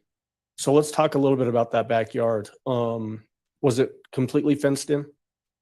Yes, it was fenced in all the way around. Yes, sir. What kind of fence did it have? I believe it was a wooden fence. I think. Yeah. Was it Short fence, tall fence? It was like a maybe 6 or 8 foot privacy type fence all the way around. Okay. And joining, the neighbors had joining sides, so there wasn't 2 fences. It was just 1 fence on each side and the back that joined the neighbors. How many gates in the backyard? Just the one on the, as I referenced already, the left-hand side looking at the garage from the street. There was reference to a key in that phone call as well, a key to the gate. Yes, sir. Did you keep that gate locked, closed? Yeah, we kept it locked. The only time I really remember unlocking it on a regular basis was to cut the grass in the backyard. Where was that key normally kept? I had a little basket of just whatever, just doodads on top of my dresser or somewhere in the master bedroom, and the key would be in there. It was a couple keys on a keychain, and I kept it in that basket. Was the lock on the hopefully I'm going to describe this correctly when I'm asking this question. Was it a padlock, first of all? It was. Was that padlock on the outside of the gate, meaning closer to the street, or on the inside yard part of the gate? No. For instance, if Gannon were to unlock it, he would have had to go through the backyard and access it from the backyard side of the gate to unlock it. He could not reach over from the front yard side. Is that clear enough? Yeah. So just so we're clear, the lock that is locking the gate is on the inside of the yard. Yes. Yeah, on the backyard side. Yes, sir. How tall was Gannon? Oh, I don't remember right off the top of my head. Approaching 5 foot. I don't know if he had hit 5 foot yet. Is it in that range? I guess just to really drive home this point, maybe unnecessarily, but was he tall enough, or did he have long enough arms that he could reach over a 6 foot fence and unlock the gate? Yeah, let me reiterate. I just mentioned that a second ago. He could not open the gate from the front yard. I mean, if he was standing on a ladder or something, but standing on the ground, he could not. He was not tall enough to reach over and unlock it. He had to go from the back. Could you even? I think I could. Or pull myself up far enough to get it. I'm not sure, but I don't remember ever doing that because the lock was a little bit, it hung a little bit lower. It wasn't at the top. So okay. There was mention of Kobe. Who is Kobe referenced in there? Kobe Bryant. He died, as many of us know, he died on that Sunday, which I think would have been the 26th. And I think it was in the phone call I said she had sent me a text message about it right when I landed at the airport in Lawton, Oklahoma. That's what I found out. Okay. So she had sent you a text message in reference to Kobe Bryant dying in that helicopter crash? Yes, sir. Okay. And that's what that references to? Yes, sir. There was reference of bath salts.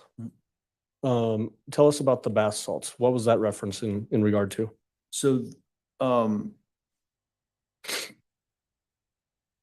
some years ago, bath salts became kind of a recreational drug or something. I don't know much about it. I don't think that's the same bath salts as you put in your bathtub. I'm not 100% sure, but something came up in a text message thread where I referenced earlier about a friend on the bus, this new friend that I'd never found to exist, but he said Gannon could come over and play if Gannon were to bring bath salts with him or some drugs or whatever. And that's where the bath salts were introduced into the conversation.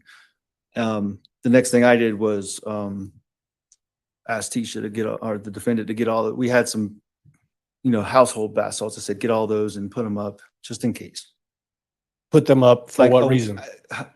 In case that story was true. But put them up so that maybe Gannon couldn't get to them? Find them, or Gannon couldn't get them or whatever. Okay. There was a reference by the defendant to, the way I wrote it down was the Douglas County thing, basically. Were you aware that there were searches happening up on the northern part of El Paso County, southern part of Douglas County line? Yeah, at some point, I don't remember the exact date, but I know the search moved into that area because we were, I and those around me were following the news pretty closely, and getting most of our information from there. So, to your knowledge, the fact that there was a search happening up in that part of the state was actually being broadcast on the news? I believe so. Yes, sir.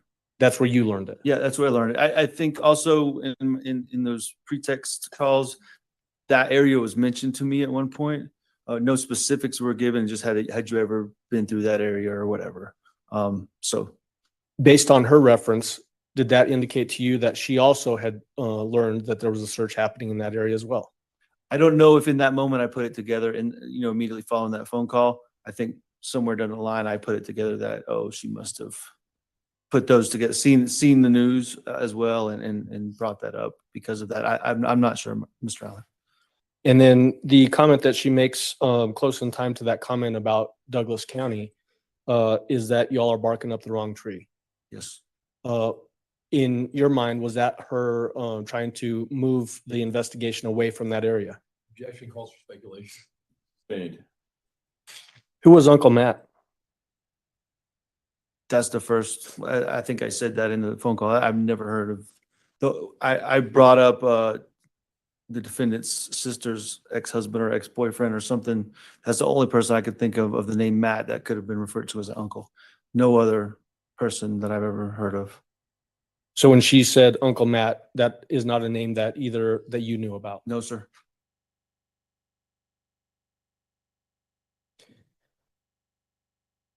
Obviously, it sounds like in that phone call, there was a range of emotion happening on the defendant's part, especially. Was that range of emotion consistent with her personality the way you knew it? Absolutely. In that particular phone call, did she ever change her persona or identity as you were talking to her? Objection calls for speculation. Overruled. In that phone call, was your question? Yeah. In that call? Yeah, Mr. Allen, in that phone call, I only ever was talking to the defendant. You mentioned in that phone call, these people are after me now. What did you mean by that? Absolutely nothing. Just, there was a statement just to put myself in her shoes as well. To once again, try to keep her on the hook. Okay. And again, with this question, I'm not gonna ask you to opine on the ultimate question as to the purpose of this trial. But you made a comment, I don't believe you killed him. Was that a question again that you were asking to keep her on the hook and keep talking? Yes, yes, absolutely. Okay. What about the idea that you made mention in that phone call about even you were not getting truth from her or even the police? Was that again another one of these references to you trying to keep her on the phone and keep talking?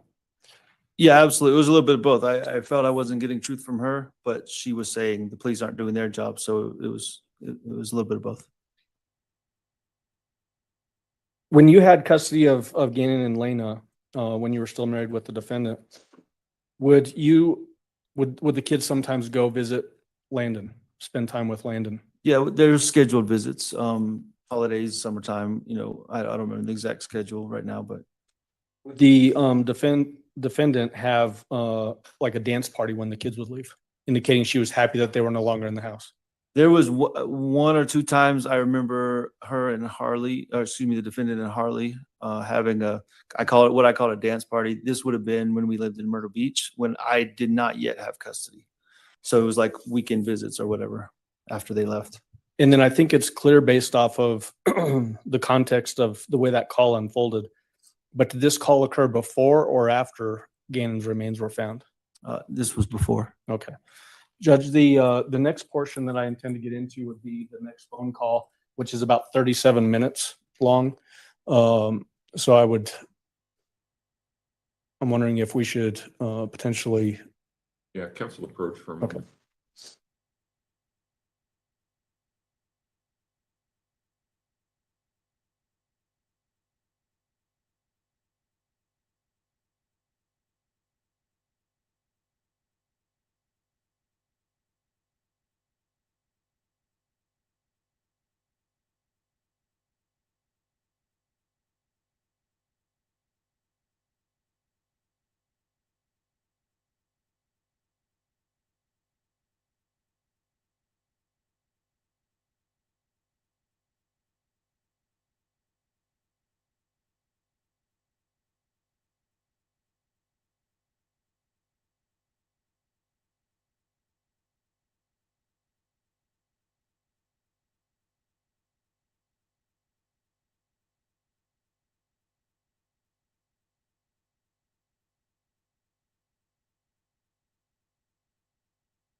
All right, ladies and gentlemen, I have some good news and some bad news. And the good news is that the other phone calls that I think are going to be played are not as long as the first one. The bad news is that we have about 20 minutes, and I don't think we can efficiently use your time. But I also think that we've had a long afternoon, so I think that probably everybody could use a break early. We are still on track. We are still moving things along.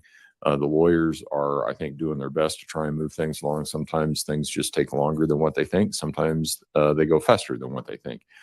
So I apologize that we cannot efficiently use your time today, but I think it's probably good that everybody has a break.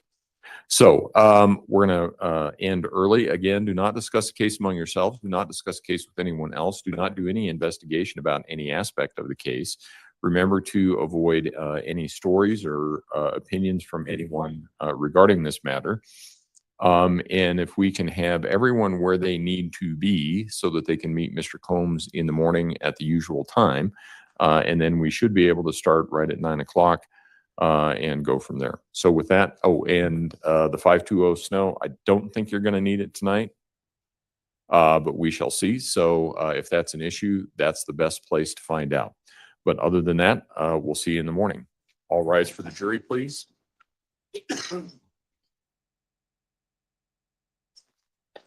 What's your steps?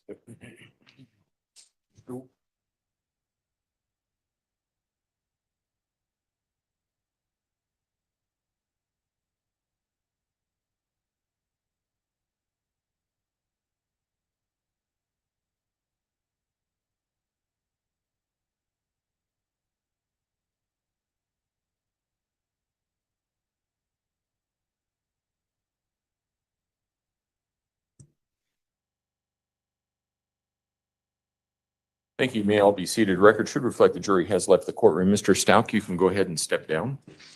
Can you give me a preview of where we're going tomorrow? So it's going to be similar to today with those phone calls. Obviously, I admitted a bunch of those phone calls. We're not necessarily playing all of them with Mr. Stauch on the stand because there are other people involved with the process of recording those phone calls. Okay. So we'll have at some point down the road a different FBI agent for a portion of them, and then a second FBI agent for another portion of those phone calls. We also have some people, I believe. Who do we have? We have two people from the Pensacola area that are actually I think maybe are here now. Okay. That were involved with the discovery of Gannon's remains down in Florida. And that's what you anticipate tomorrow? Yes. Okay. All right. Is there anything else we need to address at this point in time? Prosecution? Defense? No, sir. Okay. All right. Then we'll see everybody at 9 o'clock in the morning. Thank you. Court will be in recess.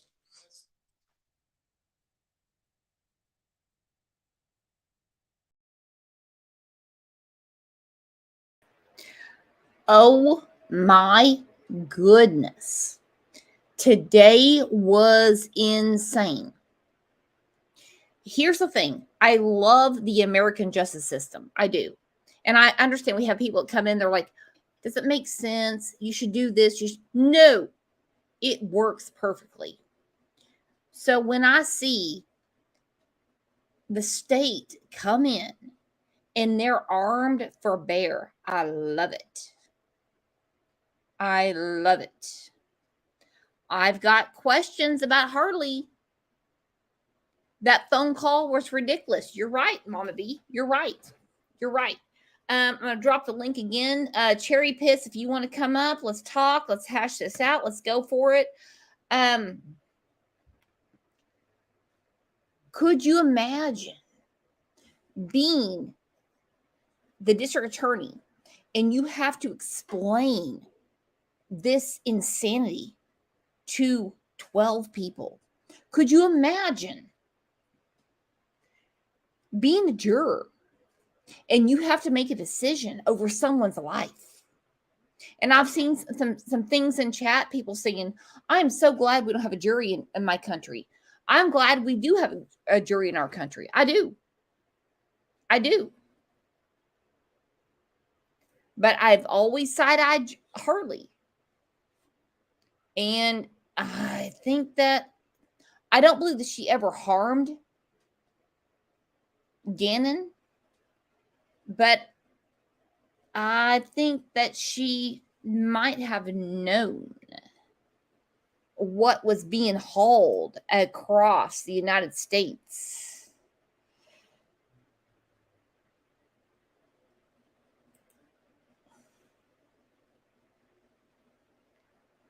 I mean, I don't know. I mean, this is the reason I say all the time, follow the case to the end. And the end, we're right on the cusp of it. And everything I'm hearing is insane. Letitia is insane, but not an insane way that she didn't know better. She knew better. She knows exactly. Extra AF. Grab the link. Tiffany, grab the link. Come up. Cherry Piss, grab the link. And Cherry Piss, I'm fucking super upset with you right now. You have done nothing but cause me problems all goddamn day. Shannon, grab the link. Come on up and let's talk about this entire situation, because we have heard so much stuff today. Snazzy, it's not cray cray, but it's not it exactly. And I think the question is, how did Al not know there was something off with her? And why is Harley's name brought up over and over and over and over? They showed her clothes. They showed her shoes. Here's Shannon. Girlfriend, what do you think? Oh, I don't have an avatar. Okay. I'm on my laptop. Sorry, y'all. I've been messing around, listening and doing other stuff. Oh my God. I know my mom's trying to call me. I'm like, is it an emergency? I'm listening to some drama. Yeah. It's well, I mean, and that's the reason, like, I don't do drama channels. I don't have a drama But channel. this is enough drama. We don't need to make our own. More Yeah. drama than these cases. It's insane. But listen, I don't know, man. I it's like her story is just, how can you not see the crap? It's like, I'm hoping that jury can see right through it. And her behavior, like you said, we said before, she thinks that people are going to think she's insane by sitting over there. I think she's just disrespectful and she don't give a crap. So I'm praying. Vacations, her purses, her cars.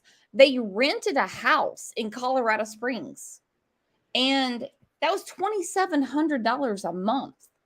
And I will never understand why she was so resentful against Gannon and so resentful against Al. And Landon, I might see that a little bit. I mean, you stepped up, you were the mama, but what are you doing? Thank you, Lisa, for the super sticker. This is insane. I don't get it. I and when they say all, like, there was no motive, there's a motive. There's a motive. And the only thing we can think of is a jealousy thing. But why Gannon? Why Gannon? I don't know. I mean, because Al was cheating on her with a girl named Heather. He could be a jerk too, but that's no excuse. I mean, why would you mess? These are children. They have nothing to do with her. And if, he doesn't seem like he was a very loyal kind of guy. But no, and that's the truth. So we know that Al. I mean, here's the whole thing, ladies. The way you get them is the way you lose them. But you don't kill their kids. Well, a lot of times what they say, these guys in service, I mean, you hear all the time, cops, firemen, military, they're either the most loyal husband or they're totally the opposite. Yeah. Now, what about the suitcase? Her aunt picked up the suitcase and said, why is this so heavy? I don't know. I mean, that's like, there's just so much stuff though that was put out today. I mean, I can't imagine. We're mind blown. Can you imagine that jury? They're like, God, what did we get into? It's like, they already knew it was going to be bad, but they're like, and they're not even in, but one day of evidence, testimony. Barb says, wasn't a life insurance policy taken out on Gannon? Yes, it was. So Tisha did. $10,000. Letitia, she did. $10,000, a burial policy on Gannon in 2017. And she was a beneficiary. So 3 years before? Yeah. So it makes you wonder, was she thinking about it 3 years before? Well, and people say it's motive, but $10,000 is not motive, but rage is. Because when I go through the probable cause, and you and I have done this for a long time, you know that. We have gone through court documents together, and we're like, oh my goodness. The rage built up in her was insane. C-Star says probably. That could have been her motive. $10,000. I don't know. What do you think? I don't know. I mean, seems like there's more to it though. I mean, and I mean, you said the stuff that her team was throwing out yesterday. I don't buy it for a hot second, but I mean, they have to grasp onto something. You have to go back to, like, I hate to say it, but the whole Casey Anthony thing, they decided to blame it on, on George. Yeah. They find someone to blame it on, and they're going to blame it on, oh, it's her. She was abused as a child and yada, all this stuff. And then, so she's a horrible human being because of all this. I'm like, it's like, and then, the kid drowned in the pool. But it's like, okay. So, they don't want to take responsibility for their own, actions. And I am curious what Harley knows. So, well, see, definitely. I mean, in this entire case, I just don't know. Like, what piques your interest the most? The USAA policy is one thing. Okay, $10,000 is one thing. I get that. And she hid that. $10,000 is a ton of money. Don't get me wrong. You're not going to buy a house with that. You're not going to buy a car with that. You're not going to feed yourself for a year with that. It was like another stamp. And from Letitia, she's going to show control. What I wonder is and I'm going to be in trouble. What the hell did Harley know? Because there's no way Harley did not see her mother abusing the hell out of Gannon. She was what, 19 at the time? Yeah. And what is the history? Here's something I just thought of, because I'm later into the case than you guys, but I have read a lot of the docs. But what about her ex, like Harley's dad? What was the relationship like there? Well, I think that case should be reopened because he died of natural causes. Oh, yeah. Okay. How can that happen? That's interesting too. Yeah. Well, this could be another, Murdoch case, and there's other stuff that's coming out of what else has Letitia been a part of? Yeah. Well, Harley was 17 at the time, and Letitia always said she's going to the Air Force, Air Force, Air Force, Air Force. My son enlisted at 16, but Harley never made the cut. And she's been vacationing on GoFundMe money and things like that. It's a crazy situation. She works at like a spa, right? She works at a spa. Yeah, she does massages and things like that. I try to leave good money. Out of good it. money. Yeah, of course, $45 an hour. Yeah, of course. But not like Air Force type money or anything like that. I don't know. But man, and you feel like that we had all that 32 pages just to get her arrested, and you're just like, man, this is day one after opening statements, and you're like, there's so much more that's already it's like just keeps dropping. It's like, how much more? And the defense already looks defeated to me. I don't know if they're just, I don't know if that's just, they're tired or what. It's so weird because the defense is just kind of sitting back like, okay, they're not objecting. They're doing nothing.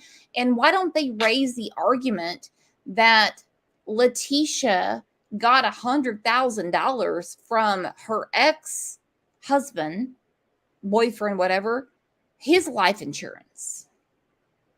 Are they trying to keep that out? Because if they bring it in, it's gonna bring it into the. Yeah, but Are they the not allowed to? state- I'm wondering if it's not allowed to come in there. Well, USAA right now is doing an interpleader for the USAA policy for Gannon.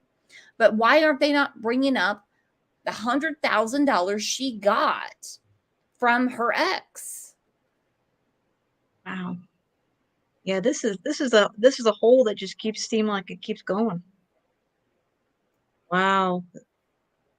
I don't know. It's like all I could think of is this defense team is doing a job, and like we said before, they have to do their job well, but I don't know how much they support her. I think they might just be like, we have to do our job because he said yesterday he's out of steam and I'm like, on the first day? Why? Because you did a 40-something minute, opening statement and you kept talking? Yeah. I'm Well, like, you could have done that in half the time, the man. truth is, she lost her teaching license in South Carolina. She went to Colorado, and she's like, I'm going to be an airline attendant for Spirit Airlines. Their base is in Tulsa. So you can't do that. It's her whole demeanor is bizarre. And I think always has been.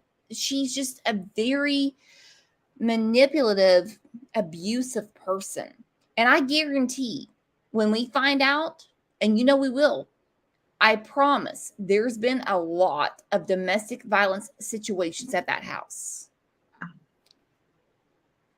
I bet you there has been, yeah. And I feel bad. I'm hoping. Do you know? I don't see her name on there, but they're not making the youngest testify, or are they just using like a deposition from her, Lena? Nope, Lena has to take the stand. Oh, dude, poor kid. Yep, Lena has. Well, to. you know what though? She'd probably do anything for Gannon. Nope, it's right there. there. She is. There It's she on, is. It's on Okay. the screen there. She has to be there. So wow. I look at these names and I'm like, wow, and it just it is quite a list though.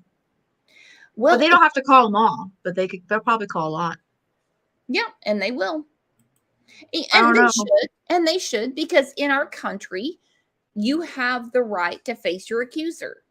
Yeah. I would like to hear what they have to say from down here. Of course, she came down to my state in Florida. I'm like, listen, we already have enough crazy a-holes down here. We don't need you, your ass down here. And she wanted to move down here. I'm like, oh God. And it's like, and then of course she dumped poor Gannon down here. And I'm like, ugh. And when I heard yesterday, I wondered about Harley in the entire situation. How does she not know? Well, because Letitia left the hotel and took Gannon out of the suitcase. How many times did she move him? It's a good question. I'm wondering if they've got any more video, like, of her movements with the truck.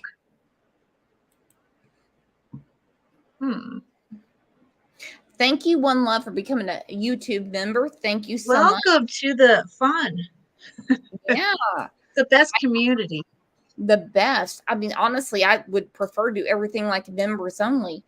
Actually works out best for me. Lena right now is she's 10 now. I was gonna say she's still young, so yeah, she's not even the age that her brother was.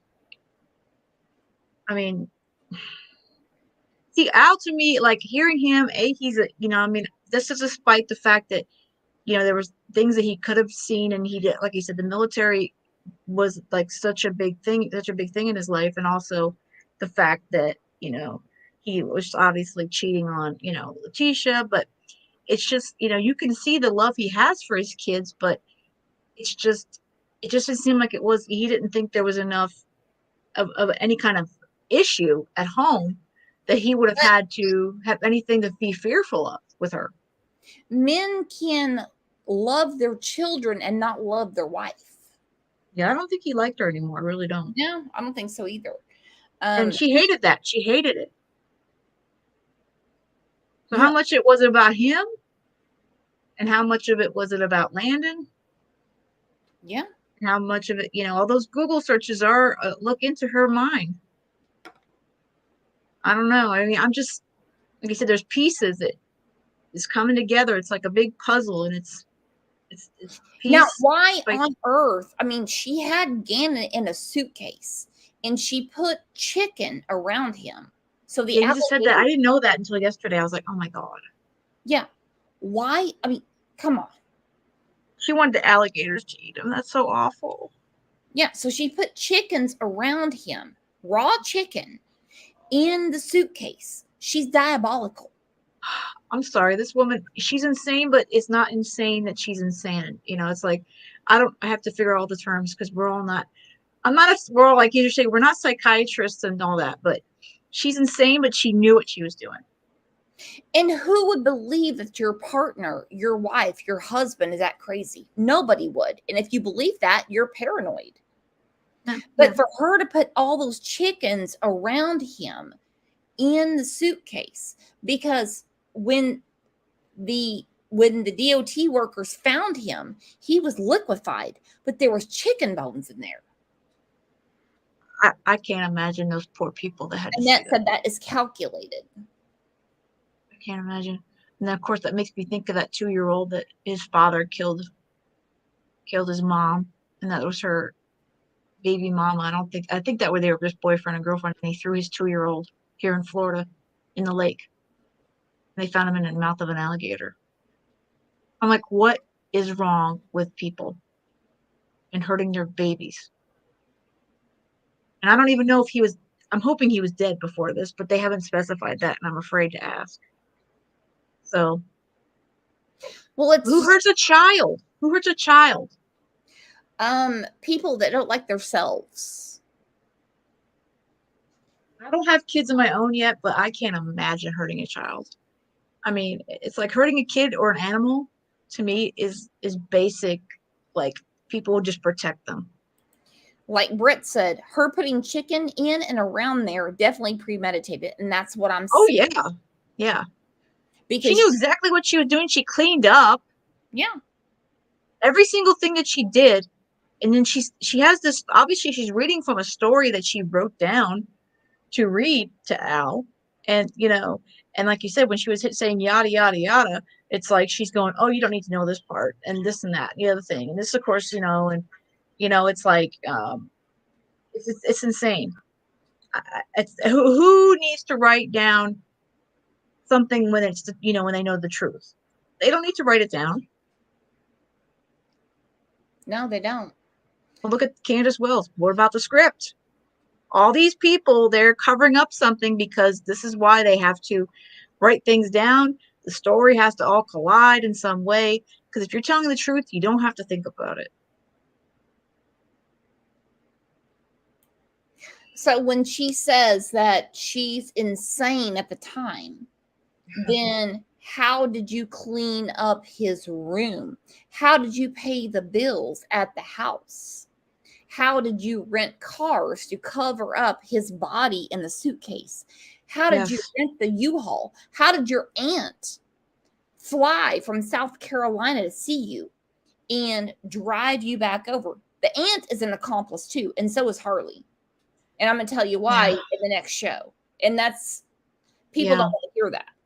No, and like the same thing, like we said, we all feel for Al, but there, and I think he's going to give himself enough, and he has given himself enough blame on it that I don't think that anybody needs to say that to him, because I'm sure he's got it enough.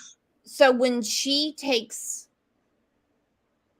her aunt takes Harley to Myrtle Beach, and then she gets a hotel room in Florida, and she goes to the grocery store with Gannon in the suitcase, and she buys chicken to stuff around his body, and the DOT workers find him, and they see the chicken gone and his body liquefied, and all you can identify him with is his jawbone. That is calculated. Yeah, what do they think she did with that chicken? The alligators ate it. C-Star I'm said, saying, but when they went to the store to buy it, what did her aunt and Harley think she did with it if she bought it? They go, where are you gonna honestly, cook it? I don't think that her aunt and Harley were there because she dropped Okay. them off and she went to Florida. C-Star said she enjoys hurting people. She gets off on it. They've got video of her going to the store. Then they've got it, guaranteed. They've got it. They've got it. They've got it. And it's probably a dang Publix. A bad smell at this point, and that's true. And that could be. I mean, she bought 57 Pine air fresheners from AutoZone.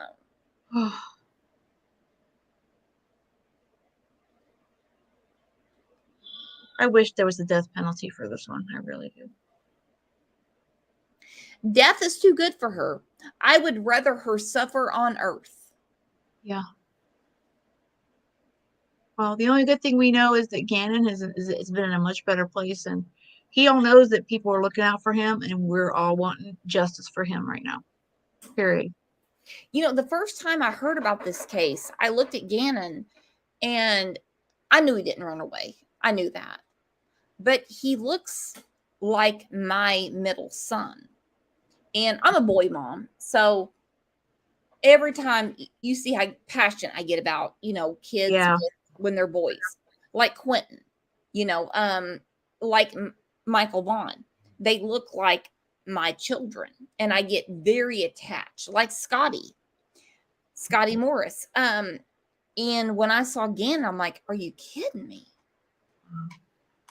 I'm sure he's smart mouther. I'm sure, all these every kid does. Yeah. I'm sure all these things went on, but what happened there? And as things unfolded and the probable cause affidavit, I didn't have a channel at the time. And in August of 2021, I was covering the Tara Strozier case. And I spoke to Mama Kay's husband, Mark. And I went through it with him, and he said, that is called a load of evidence.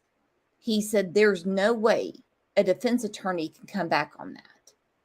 He said, all you can do is just show up. And I emailed it to him, and he said, wow, that's amazing. That's crazy evidence.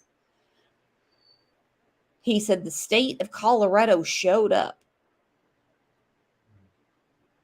Yeah, I applaud them, and you have all the, I'm telling you what, they have so much though on her. Yeah. And I look at, speaking of Little Monkey, he's my second one that I covered. Second one, Summer being number one. He reminds me of my brother when he was little. That's how he was. Little boy, like adventurous, and you kind of look, like the curiosity, and of course I didn't always like him, but siblings do that. But it's like, we had a love-hate relationship. Heck, I banged him in the eye when I was like, when he was a baby, and I was like 2 because he stole my toy. But how can you not look at these children? And it's like the same thing when these people say, I didn't want them, and they hurt them. Well, then you know what? There's places for that. And they say, well, our system is messed up. Yeah, I know that. We how many of us can tell you that? But at least gives them a chance. But is our system not messed up? Because we have, you can't get worse than death or life in prison. It's the criminals that don't get it. Yeah, but I still see a lot of CPS errors. And that's still, I don't know, it's like there's certain states though, like you have Harmony, Montgomery. That was a major. And that's totally fucking disgusting for sure. And then, I just covered Thomas Valva. That was another CPS F up. And they are going after them in a lot of New York right now just for that. Well, so that's it's a tragedy. I will never understand parents that can't get up and go to work and make sure their kids are okay. I will never get that. Yeah. Don't have kids if you're not willing to take care of them, period. But I also believe that Gannon, I think that he gave some signals that no one paid attention to. And that's one thing I can't get out of my mind. And it hurts me. I mean, we're speaking as friends right here, but his mother, where was she? Yeah. Well, I do think that Landon and Al, they have to have come to a conclusion that they didn't do enough. And I really hope it's not going to bring Gannon back, but I really hope that Lana, they can make sure that she's as safe as they can possibly make her. They can't, obviously you can't bubble them up forever, but until they're 18, that's what they have to do. That's what their responsibility is. Yeah. So, would you, I'm fortunate because, my children's stepmother is a wonderful person. And we have family birthday parties together, Christmas, everything. We're all there for the children because we're normal fucking people. Yeah. Yeah, it's normal. Yeah. I will never understand this. No. Yeah. I think, I don't know. Like, I still don't get it. I have my friends, they say, why do you follow this stuff? And how do you understand it? I said, I can't explain it because I don't think like these people. Yeah. And I don't get it. Lena is with Al and his new wife. So if he's such a bastard, then why is he with them? I don't think she would be. No. It's like people get mad at me about, I don't cover the Vallow Daybell case. I don't cover it. I will never talk about it because Lori Vallow was crazy when Kay Woodcock was enabling her drug addicted son and did a family adoption and gave Gannon to Lori and Charles. Yeah. And didn't see the kid for a long time. And she's like, oh, now I'm trying to find him. I'm like, but you got $1 million life insurance policy from Charles. Yeah. They're like, oh, she's a wonderful grandmother, but you're not. I understand he was too much for you to handle, but you chose your drug addicted son over JJ. That's what you did. And that's the reason I will never talk about that case. Sorry, Toby has an opinion. That's my budgie. If you hear him, he's talking. Oh, here comes OJ. OJ is OJ probably heard the bird, so he goes, "Oh, there's a bird." Yep. Sorry, OJ. So yeah, I don't know as much about that one, and I'm just hearing the basics on that one have me kind of wanting to tune it out. It's insane. But you couldn't handle your grandchild, and I get it, and you shouldn't have to, but you chose your son over your grandchild. And so people come after me and they're like, why aren't you taking up for Larry and Kay? I'm like, I take up for Larry because Larry fought the adoption. Oh my goodness. Wow. Thank you. I love you. Thank you so much. But I just tell it how it is. The kids matter more. They do. That's the bottom line. These kids matter. And, well, look at Billy Joe. She's another one. She chose Leilani over Quentin. She damn sure did. And now she's living in an RV at the Love's truck stop in Savannah. Keeps posting damn TikToks because I follow her and I'm afraid to look. Keep getting notifications. I'm going to be like, oh dear. What to do? So well, I think this was as much as this gets you into your head. I think that again we have to get out there for the justice for these kids, and that's what it's all about. It's not about Letitia. It's about Gannon. It's about Gannon. Same thing. When people ask me why do I cover, Monkey, or why do we talk about Monkey, why do we talk about Summer? Because it's about them. It's about the kids. Now, one thing that a year ago when I came in on the Michael Vaughn case, everyone was against Brandy and Tyler. Yeah, I remember that. That was And rough. I said, no, this makes no sense. There's no way that Tyler could have done anything. And people were false reporting my channel. Oh dear. Yeah, and I hate mass reporting. I hate mom mentality. Yeah. All I was saying is the time makes no sense. It makes no sense. Well, I was getting into my channel just when, Monkey and all that was starting up, and I saw all that stuff. They were all, getting on, Brandy, and I was like, I didn't know what was going on. So I was trying to figure out all the ins and outs, and I saw all the people trying to become friends, quote, with Brandy, and they totally stabbed her. Ooh. They had all this stuff and I'm going on, and they made up all this stuff, and I'm like, no, she didn't, they had nothing to do with it. No, she can't be at I work. couldn't see that. Like, no, guys, come on. And like I said to Brandy, I'm like, so there's no way he could kill your son and clean up and dispose of him and call for pizza and call you 2 times and 911 in 20 minutes. There's just no way. He had the baby there. The other kids were there. There's no way. And plus other people. Yeah. I still cannot stand.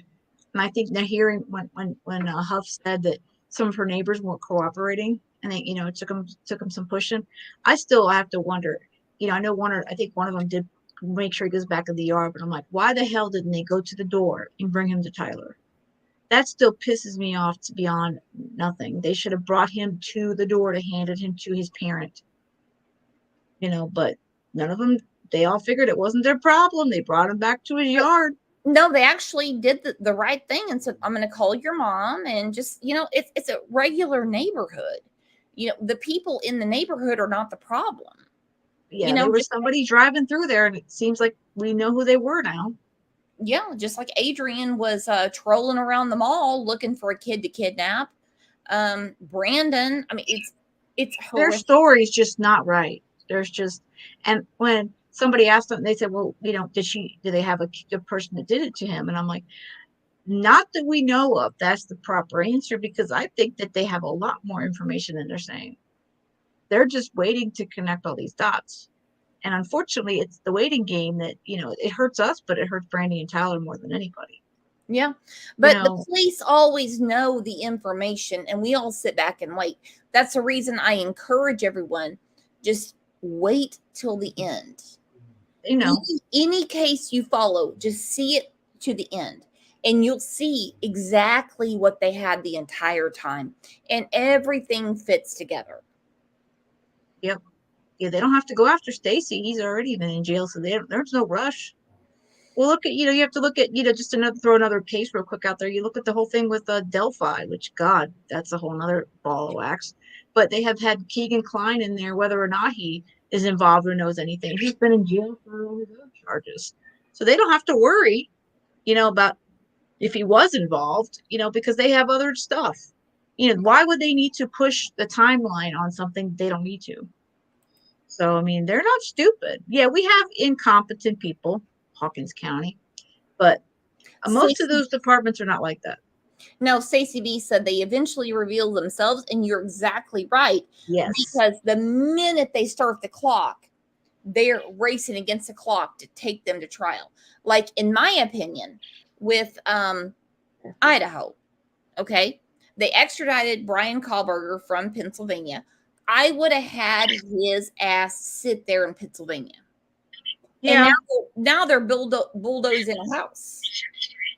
Well, because if he sits there too, if he would have said he wasn't going to be extradited, but of course he probably would have not denied it, but they could have made him wait, because none of his time would count there, from what I understand, for all these cases. because that's usually, they don't count that, but it could be just a state by state thing. Sorry, Toby has an opinion on that too. So, but I don't think it counts. I do wonder what the hell that the TBI is doing and the FBI in Hawkins County with Summer Wells. Odd. It's going on 2 years, and it's so bizarre to me. I don't know. I think the answer is probably, unfortunately, more simple. We've all gone through it. Yeah. And it's the incompetence of Hawkins County. So, I mean, the corruption is a whole problem. So. I think 100% with Summer Wells, it lies with her mother. Oh yeah, she knows exactly what happened to Summer, and I think Grandis may know too. She's sure badass out of hell there. Yeah. What? And I still think everyone's like, oh, there's no money. No, with the fact that Candace's sister Rose Bly disappeared, and that was Grandis's other daughter. Now, do I think there's a what is the probability of 2 people in your family going missing? Very lottery odds. It's got to be like hardly nothing. Yeah. Dropping, I'm like, no. Candace and Grandis, I think the answers lie between those 2 people right there. And Don, God knows what he, but I don't think he was there, but he keeps changing his mind on that one. But I don't know. That one's just gotten so convoluted. Well, the problem with the Summer Wells case is there are so many people that leech on to the drama. They won't look at the facts. And that's what we all like to look at. I like to look at the facts too. I'm like, I want to know what happened. That's why, we've all gone back and looked at the stuff from the beginning. It's like, what do we know? Yeah. Because there's nothing new. Nothing. Because there's no way that anything could be more dramatic than real life. But these people stir it up, and it's crazy. Yeah. Stacey B said lightning twice. Nah. No. Yeah, I know, right? No. When I had looked back, and I was like, Rose Bly, I was like, no way. I was like, listen, I'm like, no. Something's not right there. And, do I think that she's dead? Probably she is, but who knows? I mean, in this, until you have a body or some kind of proof, you can't say they're dead. But they're saying Harmony's dead, and they only have some sort of idea. And that case drives me insane because God. Teardrop and Step Meth. Oh my God. Piss me off to no end. Teardrop is, oh my God, when he's got to charge something else, I'm like, wish he would he's never going to talk. He's never going to talk. Never. Although we never thought she'd talk either, but they threatened her something, but she'll just come back. They're not afraid of her going very far. She's a loser. She'll be back in and out. She's a regular. Yep, she has her dance ticket is full. And they're not afraid of her. I've got a show that I've got everything put up for Harmony, and I don't know why nobody would cover her case. I've never understood that. And the case of Harmony Montgomery, I think, broke just me, Susan, the worst. I mean, it just upset her to no end. When I heard about that one, I mean, I the same thing. I mean, that's like another one I have there's, I like to follow as many as I can too, but to the end. But that one, I took it was like, nope, I'm following it because there's something about her, and she it's like I wore glasses when I was a little kid still, and I don't know, something about her face, and it's like she just looks so. It's like she's so little, and she's so helpless, and the people she trusted, they did nothing for her. Nothing. Well, I mean, Harmony was born into a bad situation. Yeah. Right off the bat. And it's just horrible. Now, what is the first case you ever followed? With this all way before I did this stuff was probably what was in John Benet Ramsey way before I got into YouTube. So John Benet, I tell you what right now. I mean, and I still had to go back now that I heard the DNA stuff, and I'm like, and people are like, that's never going to get solved. I'm like, listen, I said that one's been in my brain since it happened. Yeah, you know, and then of course I watched the O.J. Simpson stuff. Like you and I are about the same age, Brooks. I know. We're bringing you and I are. So we're in the same generation. So all the same stuff. Yep. I remember we ordered a pizza and we're watching the OJ chase. That's what we all watched, the Bronco. My first case I ever followed, and I was a young kid, okay, is my mom was following the Diane Downs case. And that's crazy. Yeah. Of course, I remember Susan Smith, which I caught part of because I had to take part of my lunch and I had to make some actual phone calls while I'm at work today. So I was like, damn, my work gets in the way of this trial. Yeah. You know? This trial is so disturbing. And then, hey, fine art, grab the link. And then, you know, we also O.J. Simpson. We saw that. We saw O.J. Anthony. We saw Menendez brothers. That's another one. I'm trying to think out. West Memphis 3. That was insane. Yeah. That was crazy. And of course, I've looked at a lot of the old, BTK and stuff. I still love what he said about Kohlberger. Yeah, BTK is something else. We saw Dahmer. We've seen all of these things in our lifetime. Yeah, ours is like we've seen so much. What case really rocked you? What case really got to you?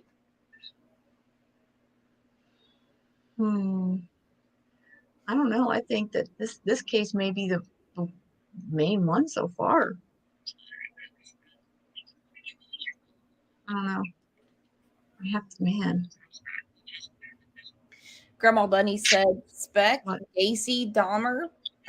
Everyone, tell me in chat. Yeah, what's the case? What case has really grabbed you? Toby, you have an idea? You have to speak up if you're going to be on the. Well, I was living in Chelsea, Oklahoma, and I saw on KOTV News about Susan Smith. Yeah. In South Carolina. And she said that a black man carjacked her and took her kids. Yeah, that pissed everybody off right there. And then they found her car in Washington State. And I'm like, what? And at that time, my children were about the same size. And on KOTV, same station, Leanne Taylor said, I think the mother did it.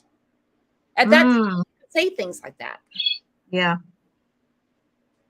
Holly Bobo. Yep. Holly Bobo is a big. I think looking back though, I think Casey Anthony is another big one for me. Because that's also in my backyard because I live in Central Florida and I followed that case from day one. And I listened and I worked in the office and they streamed it and I had it on in my earbuds.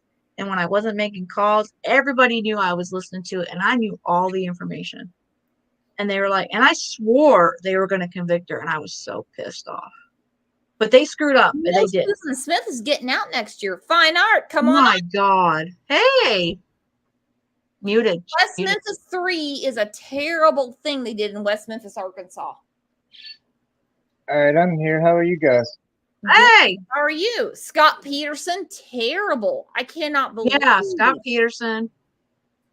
I know my mind. I have to keep thinking of the cases because, when you have these recent ones on my mind, I have to think back. But Quentin Simon. I mean, I knew exactly the minute I heard it. I knew that his mother killed him, and that was terrible. Yeah, I had that was pretty on there. It's going pretty good. How are you guys? I'm good. Well, we're trying to decompress because we're trying to decompress a little bit. Information that's been coming out of El Paso County about Letitia Stauch and what she did to Gannon. It's a rough day today. What was the Indeed. tough case for you so far? I'm pretty wrapped up into the summer case, so that Okay. one Yeah. that hits close to home. It's happened on my birthday, and Ah. it happened real close to where I'm from originally and everything. So it just has a lot of ties. Mhm. But this one's pretty nasty indeed. I've been listening to this lady all day. Yeah. She's just batshit crazy. Yeah. But is she crazy according to law, or did she know what she was doing? Yeah, she knows what she's doing. She's just, crazy is the way we use the words crazy. Yeah, we need to find out she's the terminology differences on this. right. She's legally there. She's culpable yeah. for what she did. And then what about Sarah Boone? She's another one in my backyard. She's crazy as freaking hell. Another suitcase involved. Yeah, what's up with that? Oh yeah, have you heard about Sarah? You haven't heard about Sarah Boone? No, I've heard of it. Absolutely have. Yeah. It just what's up with the suitcase? That's She's kind gonna. of She claimed they were playing hide and seek, but I think it was more like we were saying truth and dare when and I'm like, they pushed her case back to July. So we'll see if they actually they're having trouble finding a expert to help to work for the fees that the state's willing to offer because she's got a state appointed defense attorney for her and we defense. have another case on the screen. Josh Powell. Have you heard about Susan Powell? Josh Powell, what he did? Mm-mm. Oh my goodness. This dude was out of his mind. His father was out of his mind. He was videotaping his daughter-in-law, and she had 2 children, and she was married to Josh Powell, and CPS said you can only see the kids supervised, and he blew the house up basically. Wow. So he killed them all? Yep, he did. Oh my God. Hey, MJ, I know you're listening right now. I sent off the OJ t-shirt for Georgia, but there's a crack in it. So I'm going to make a new one to send to her. It's a different design.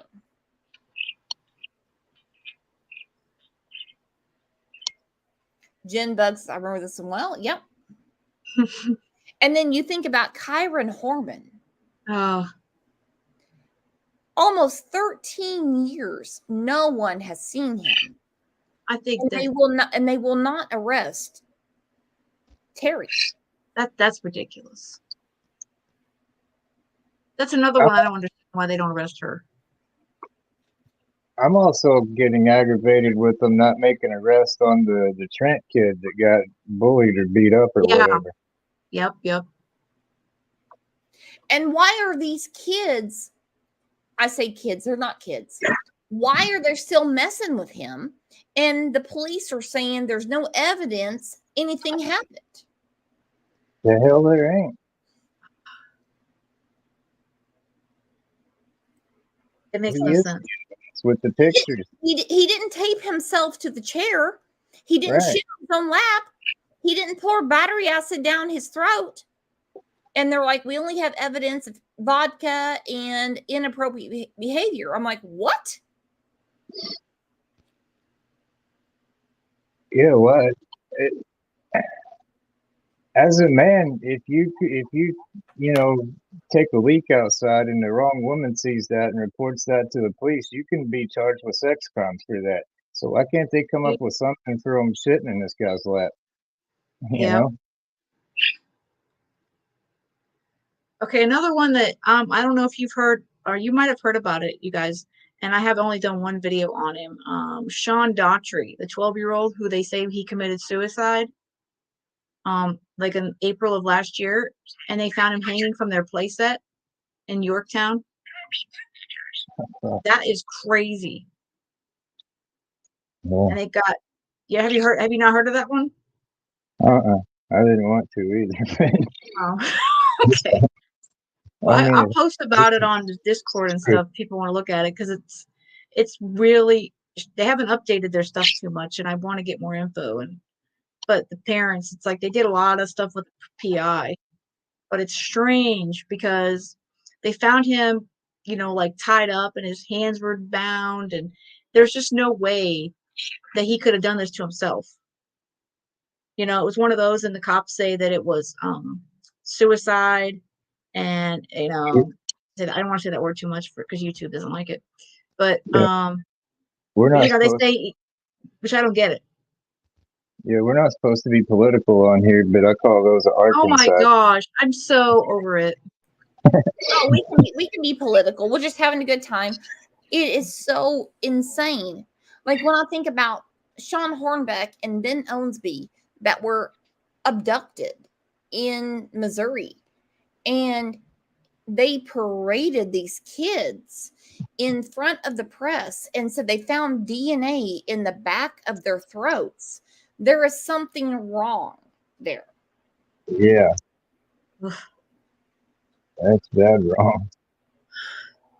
Let me tell you, you start doing this true crime stuff, you start to learn things about people, and the same thing like missing kids, horrible kids, and things happening to people. And I usually, they go, why do you cover all the kids? I said, because they're helpless, and it's like, it seems like all these horrible things happen to them. And there's another one that I'm blanking on the kid's name, but I don't know if you saw that too, Brooks. They found out her cousin attacked her. They were supposed to be riding home on the bike, and I'll have to find it and post about that one too. And he ended up, because he attacked her and he assaulted her and he killed her because so. But there's more and more and more cases like this, and I'm like, what is going on with this world? I don't know. It's horrible. It's horrible.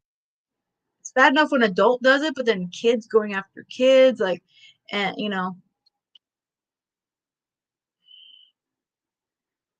I feel like we need more positivity in this world. And I know a lot of folks said it too. We need more faith. I'm like, absolutely. More faith, more positivity, more friends. And I'm so sick of people saying we need more laws. Are you fucking kidding me? Criminals don't care about the law. Right. They don't care about the law. What criminal says I'm going to check the laws before I break the fucking law? Right. Yeah, how many cases could we all name that they've all been criminals for this whole time, and they've had major past? Almost all of them. Yeah.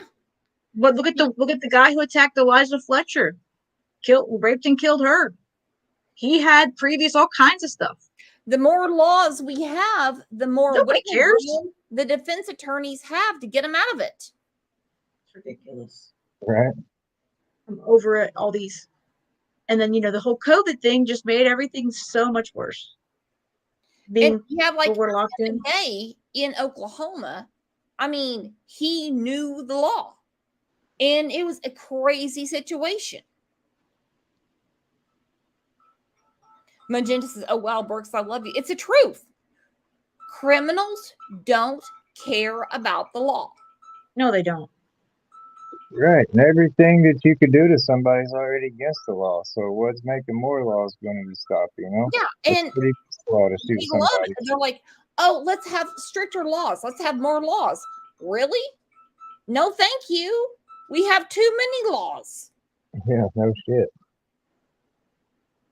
We need to go back to doing harsher stuff. I mean, I'm all for the death penalty.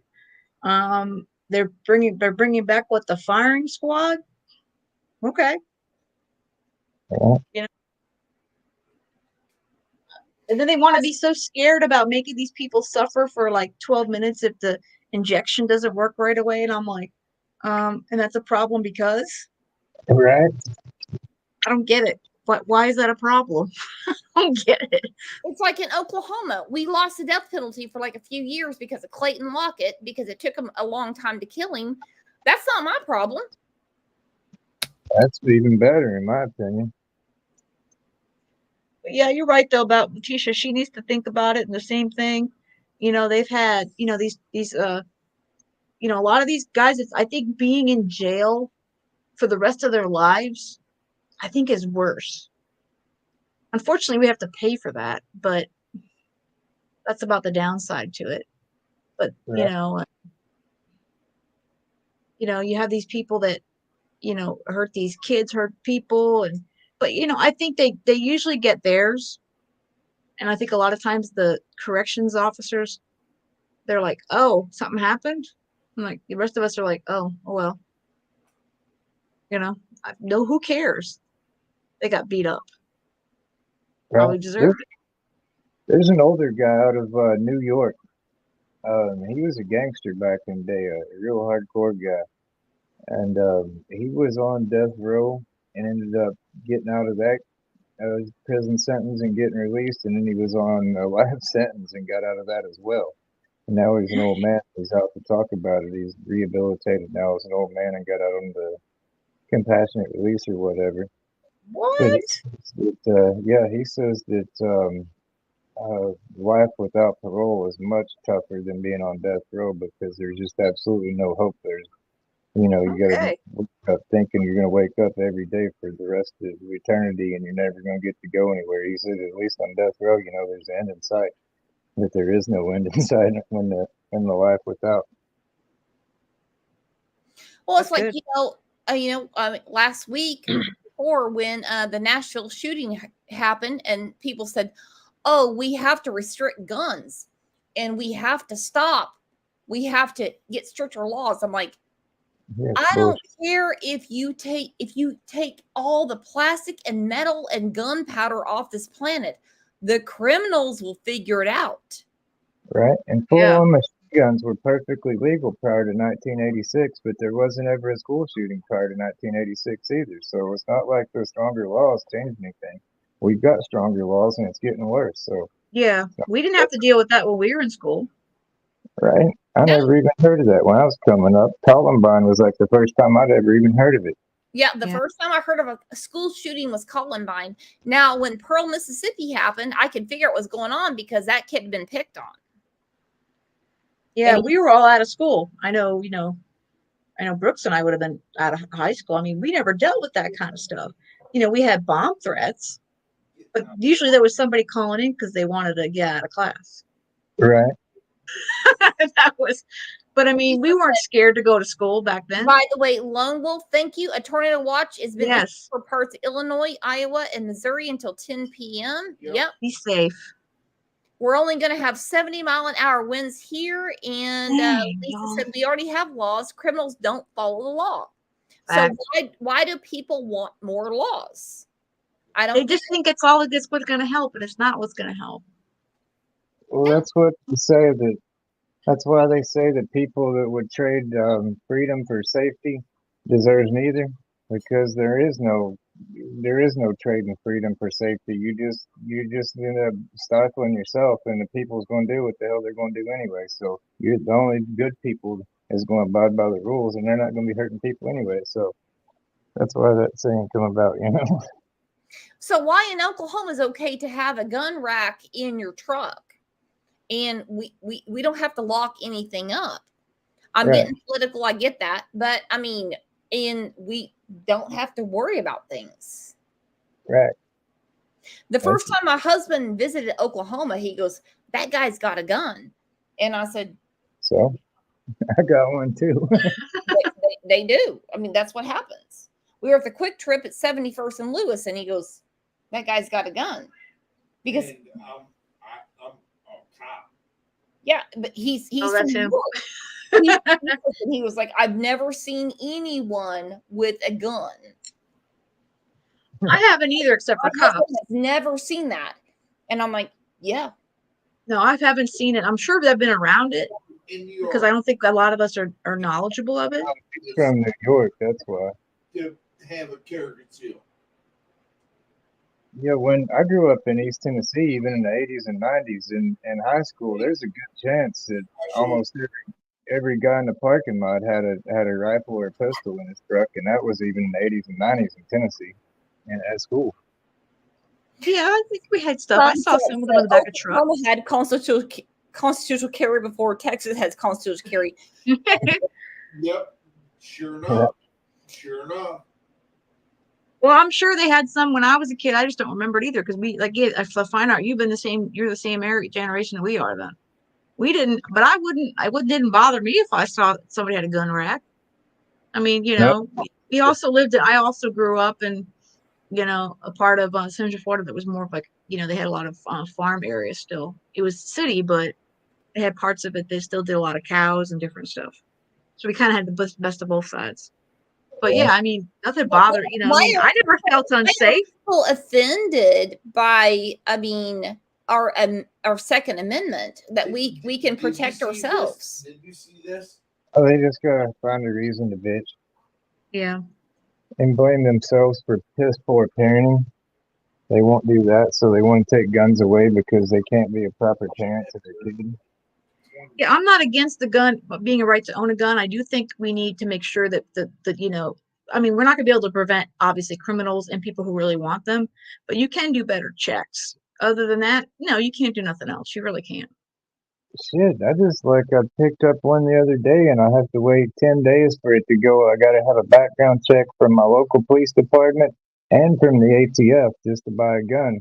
And I had to wait 10 days to pick it up. And it doesn't matter. I buy them quite often, so it doesn't matter about, 1 week before. I gotta do the same thing all over again every single time. Well, I think that's the way it should be. Money. At least If they you don't make have any bad reason to get it, then you probably like, cool, okay, I'll see you in 10 days. it right. I mean, what's the big deal? But if you're doing it for something bad, although I suppose if you're going to do something bad anyway, you'll probably wait 10 days. I just go buy the gun 10 days before you need it, I guess. I don't know. You're like, okay, my plans aren't for 2 weeks anyway. It's all good. There is hell to pay in upstate New York right now. What'd he say?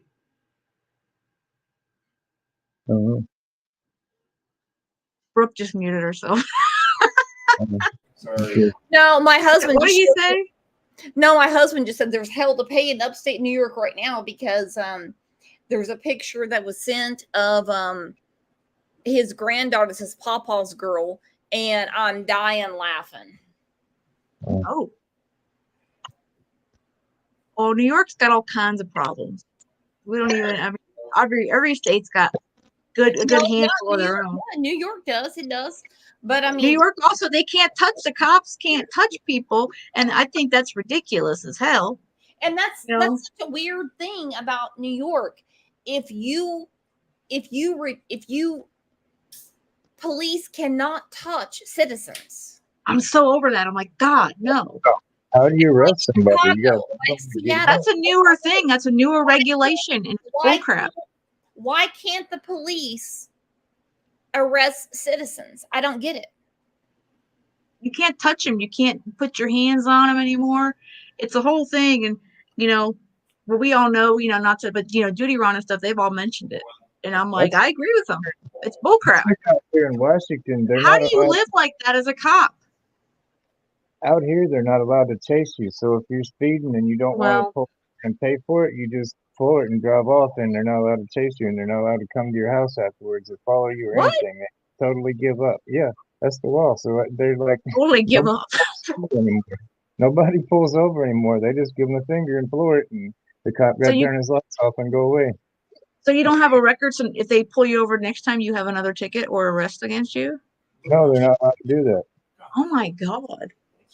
Yeah, that's the stupidest shit. It's I like guess there's no chase, but they should get you and go, no worries, we'll find you later. One would think so, but it's specifically written into the law that they have to give up. They're not allowed to come later. Where do you live at? This is Washington State. Oh my God. Yeah, sure. It is crazy. Preschool Granny says, I back the blue. Let me tell you a crazy story, okay? My husband, he's ex-law enforcement in New York State. He got in trouble for police brutality. Probably doing his job. It was a crazy lawsuit. $45 million I got sued for. Yeah, you did. That was insane. Yeah. And I was working for a doctor's office, and the doctor wrote him out of work for him to be at work at the same day that he had to testify. and we got jammed up for falsifying a doctor's note, even though the doctor wrote him out of work because he can't be in two places at once. Right. That's That's some the state of New bullshit. York. Yeah, Oh it my was crazy. God. But I mean, So he was a former cop in New York. yeah, Props to him. That's tough. That's tough stuff. 20 Yeah. years. 20 years, and they said that he broke And that. thank you for your service, sir. I Yeah. think the same thing. I think military and all our cops and all firefighters, they do amazing service. Well, I only did just law It was- enforcement, and I was firefighter too. Yeah, That's cool. and It it was ain't like on TV. no, and so I worked for a doctor's office, and I said he has to be on the stand in Albany. So he's like, okay, I'll write him out of work. He was like, what disease should I give him? And we laughed about it, and we faxed it in. So both me and Greg got in trouble for time theft from the state of New York. Oh my And it God. was stupid. And the guy, I mean, I guess the guy's arm did get broken. That did happen. But Greg was not brutal.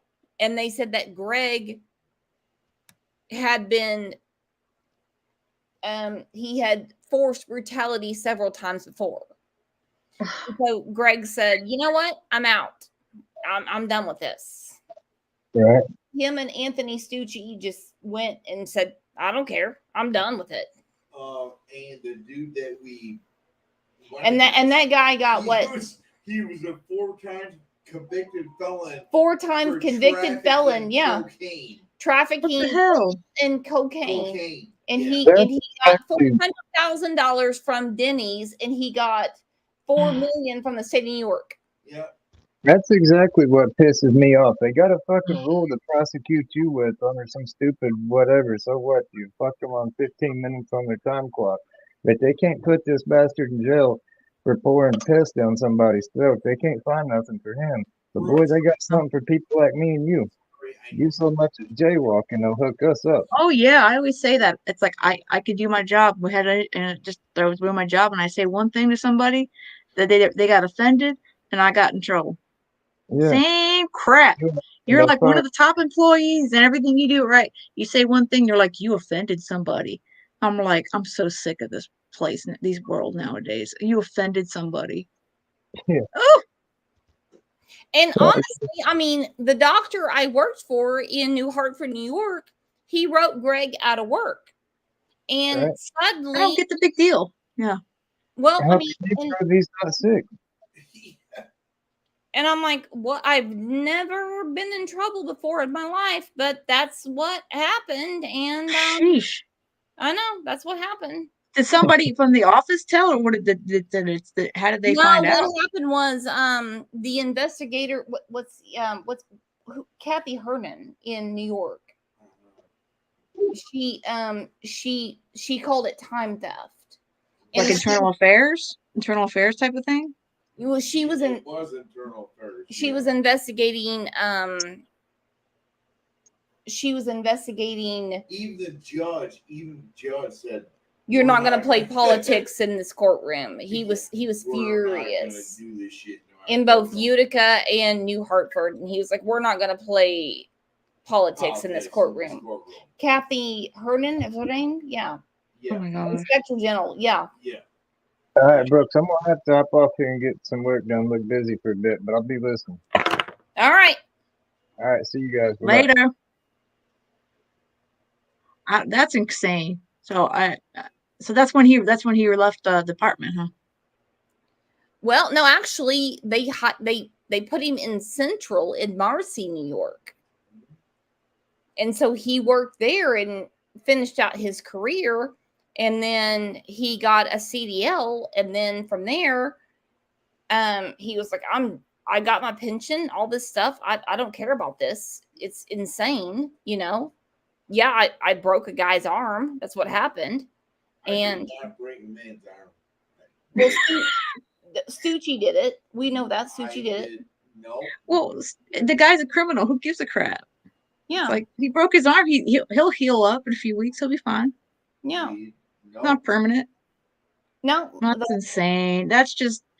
I guess that's why we see so many retired, doing other things now. I guess they just get too much of the political crap. We did help him to the ground. We helped him down, but we did not break his arm. Yeah, he probably milked it. He probably milked it. That's awful. Well, at least they saw the true colors of some of the crap there. He saw the true colors, y'all did. But it's worse there now. I used to love going up to New York, and now I'm afraid to go there. There's such a screwed up state right now. Yeah, well, I mean, that's what happens. So, and of course, that's what Florida sucks too. And so I'm sure your area's got all its issues too. Oh, Florida's awesome. Well, we about to maybe go in the pool though this weekend, Brooke. So you all ought to come down south. We're looking at the pool temperature, going, "Hey, we think we can start going to the pool." My friend down the street, she goes, "I think the pool seems about ready." I'm like, "When can I come over?" I'm so happy about this. So now, if you want to look it up, you'll see like where I got in trouble for the doctor I worked for writing Greg out of work, and everything was dismissed. So that's you didn't write him out. The doctor wrote it. Yeah, doctor wrote it. Yeah. So yeah, your doctor got in trouble too? Yeah, he did, but he just everything was dismissed. Basically. Yeah, that's ridiculous. Stupid. But and that was how many years ago?